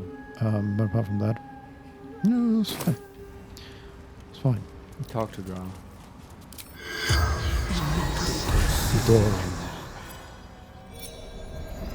The corpse regards you lifelessly. The corpse regards you lifelessly. We can say, who are you? How were you petrified? Do you carry anything valuable? Where are you from? What were you doing here? How were you petrified? And why the fuck did you attack us? We were on your side. I mean, that one was charmed. Okay, still, I'm angry about it. Yeah, that's fair. How were you petrified? Sargrim. Argument. Summoned spectator. What is it? Were they arguing so loud? It's like their neighbor, the spectator, got angry. Either that or Zagrim summoned the spectator. Like literally Yeah. summoned him. How do you do that? I don't know. Okay. Maybe he just dreamed very hard. Yeah, they're usually sort of dream related. We have one new question. Why did you argue with Zagrim? Yeah. He wanted memory shard. Huh. This doesn't explain. What is the memory? You just raise more questions. Yes. God damn it. Okay. How do I use this memory shard? What does this memory shard do? Are the two new questions. Wow. Yeah, ask about memory shard. What does this memory shard do? Mm-hmm. Shows way to adamantine forge. Huh. Wow, okay. Bit late, mate. Bit Yeah, late. yeah. So I guess we do not need to ask how do I use this memory shard because, you know. I kind of want to know, but, you know. Yeah, for future memory shards Exactly. maybe, but. And what else is he going to talk about? I don't know. Don't Do you let carry this- anything valuable? Yeah, memory okay. shard. God damn it. I should have known. You can also ask, what can you tell me about this forge? But that's also sort of pointless. Yeah. What were you doing here? Probably looking for a memory shard. Where are you from? From the Drow lands, I assume. And who are you? A Drow. Okay. Miller. So what do you... How do you use a memory shard? True title. Activates. Dawn. Lord Archmage. This guy is the Lord Archmage? Are you kidding No, me? you need to name the title of the Archmage or whatever. Yeah, but he said To activate. Dorn, Lord Archmage, and his name is Dorn. Oh, you think this? But this guy was like level what? 5, 4 Level something. He had like 20 HP. I don't think this is that. I mean, not of Menzoberranzan. Maybe drow men are just really weak. Like through the ball. It's like, oh, you can cast Fairy Fire. You're the Archmage now. Yes. Good job. And then you have like... Come on, Matron's Lap. Yeah. Good boy. You have the priestesses that can regularly cast wish and stuff like that. Oh, sure. Yeah. Meteor Swarm. Yeah. Yeah. Oh, how quaint. Yeah, I don't know. More questions. Who are you? Do you carry anything valuable? Where are you from? What are you doing here? What can you tell me about this forge? What interests you? What are you thinking about? Who are you? That might clear the Archmage. Okay. Dawn. House. Bottle. Graven Hollow. Scholar. The spell's power wavers. He didn't say Archmage. You can ask no more questions. Yeah. So maybe you just I'm need still puzzled though. Maybe you just need to say that you're an archmage. Just say the title. So that's progress. I don't know. Oh, he has a memory shard. There we go.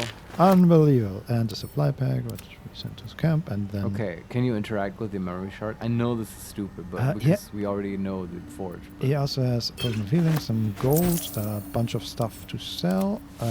The blast pendant. Oh, what is that? That lets us use Lightning Blast as a class action. It's a bonus action. Focus the electricity in your veins to strengthen your next lightning spell or cantrip. Your next lightning spell or cantrip deals an additional lightning damage equal to your remaining lightning charges. Okay, this is on hit. All of your lightning charges are consumed. Okay. It returns on a long rest. I think I just figured out what was the whole deal with that wizard's tower.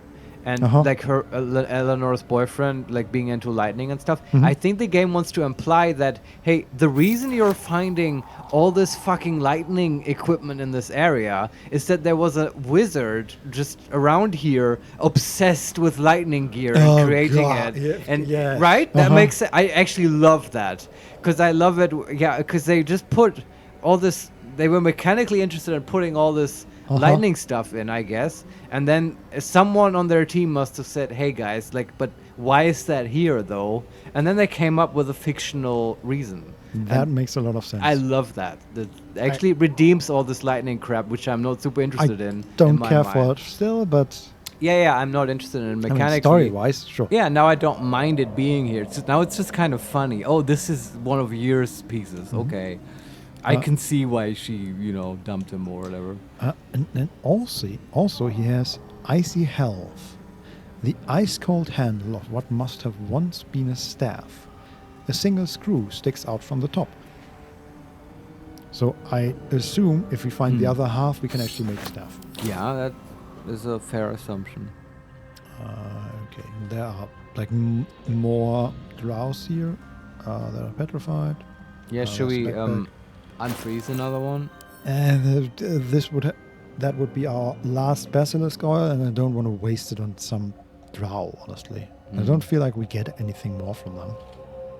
Yeah, you're probably right. Memory shard, that was the one we wanted to look at. Use. The crystal shines only faintly. A memory shard, the wizard had called it. It's like flickering, but I don't know if that's part of the game's engine bugging out or if it's just the actual memory shard. Also, have you seen the... I don't know what the name of it is, but there's an old Superman movie where he has a Fortress of Solitude or something at the North Pole or South Pole. I have not seen it.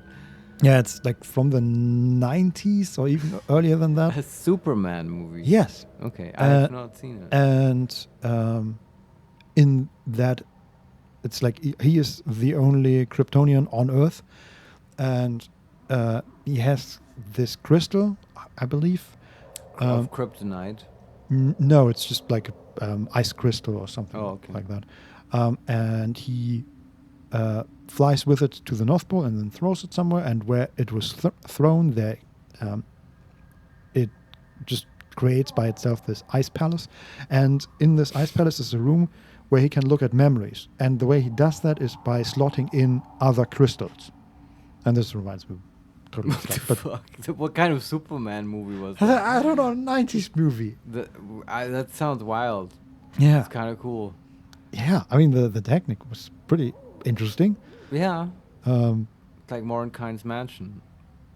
Plus sure. Superman. Like, yeah, Mordecai's Mansion, but Actually, more not- like Elsa. Yeah.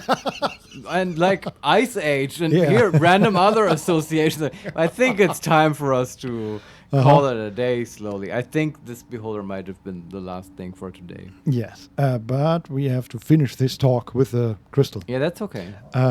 We can, number 1, Arcana, gently probe the thoughts within. Sure. And number 2, speak the past phrase. I mean, if we can do that. Right? Yeah, because we learned it from the Yeah. dude, right? Speak the passphrase. The crystal's glow swells, drawing you into its depths. You are transported somewhere deep, loud, and hot as the hells themselves. Within the Underdark's bowels, beyond an ancient stronghold, hovers a giant hammer, waiting to fall. An echoing clang, and you're back to yourself, left only with a firm sense of a place, a grand forge. Don Solarione, it's like a spoiler, but reversed. Yeah, I know. A Reliops, if you will. Yeah. Sorry, that's stupid.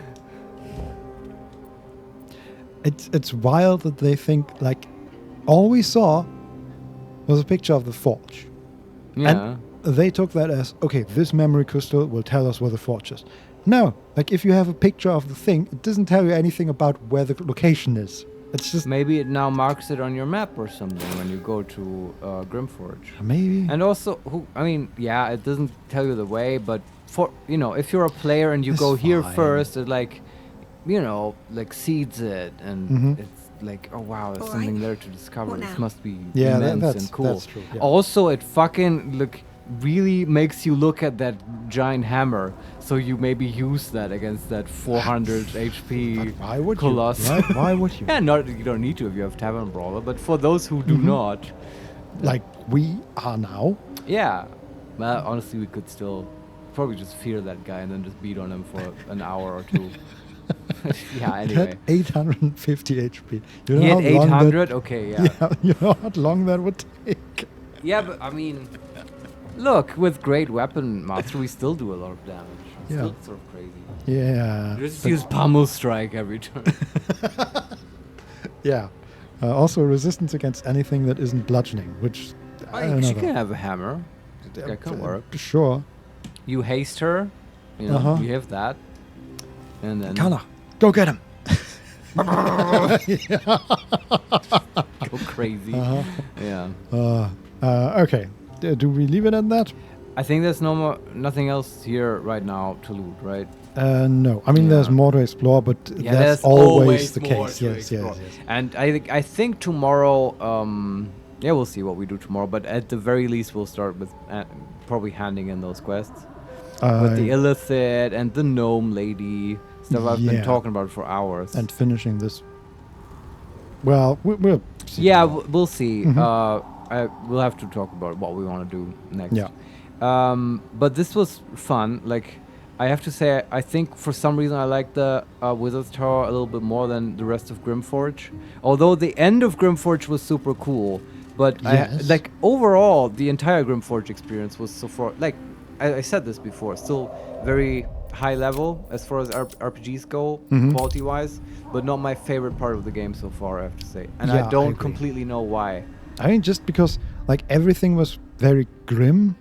There is and that. Also, I feel like, I mean, we talked about this at the end of the last episode, but not a proper villain. Yeah, this lacks the character stuff.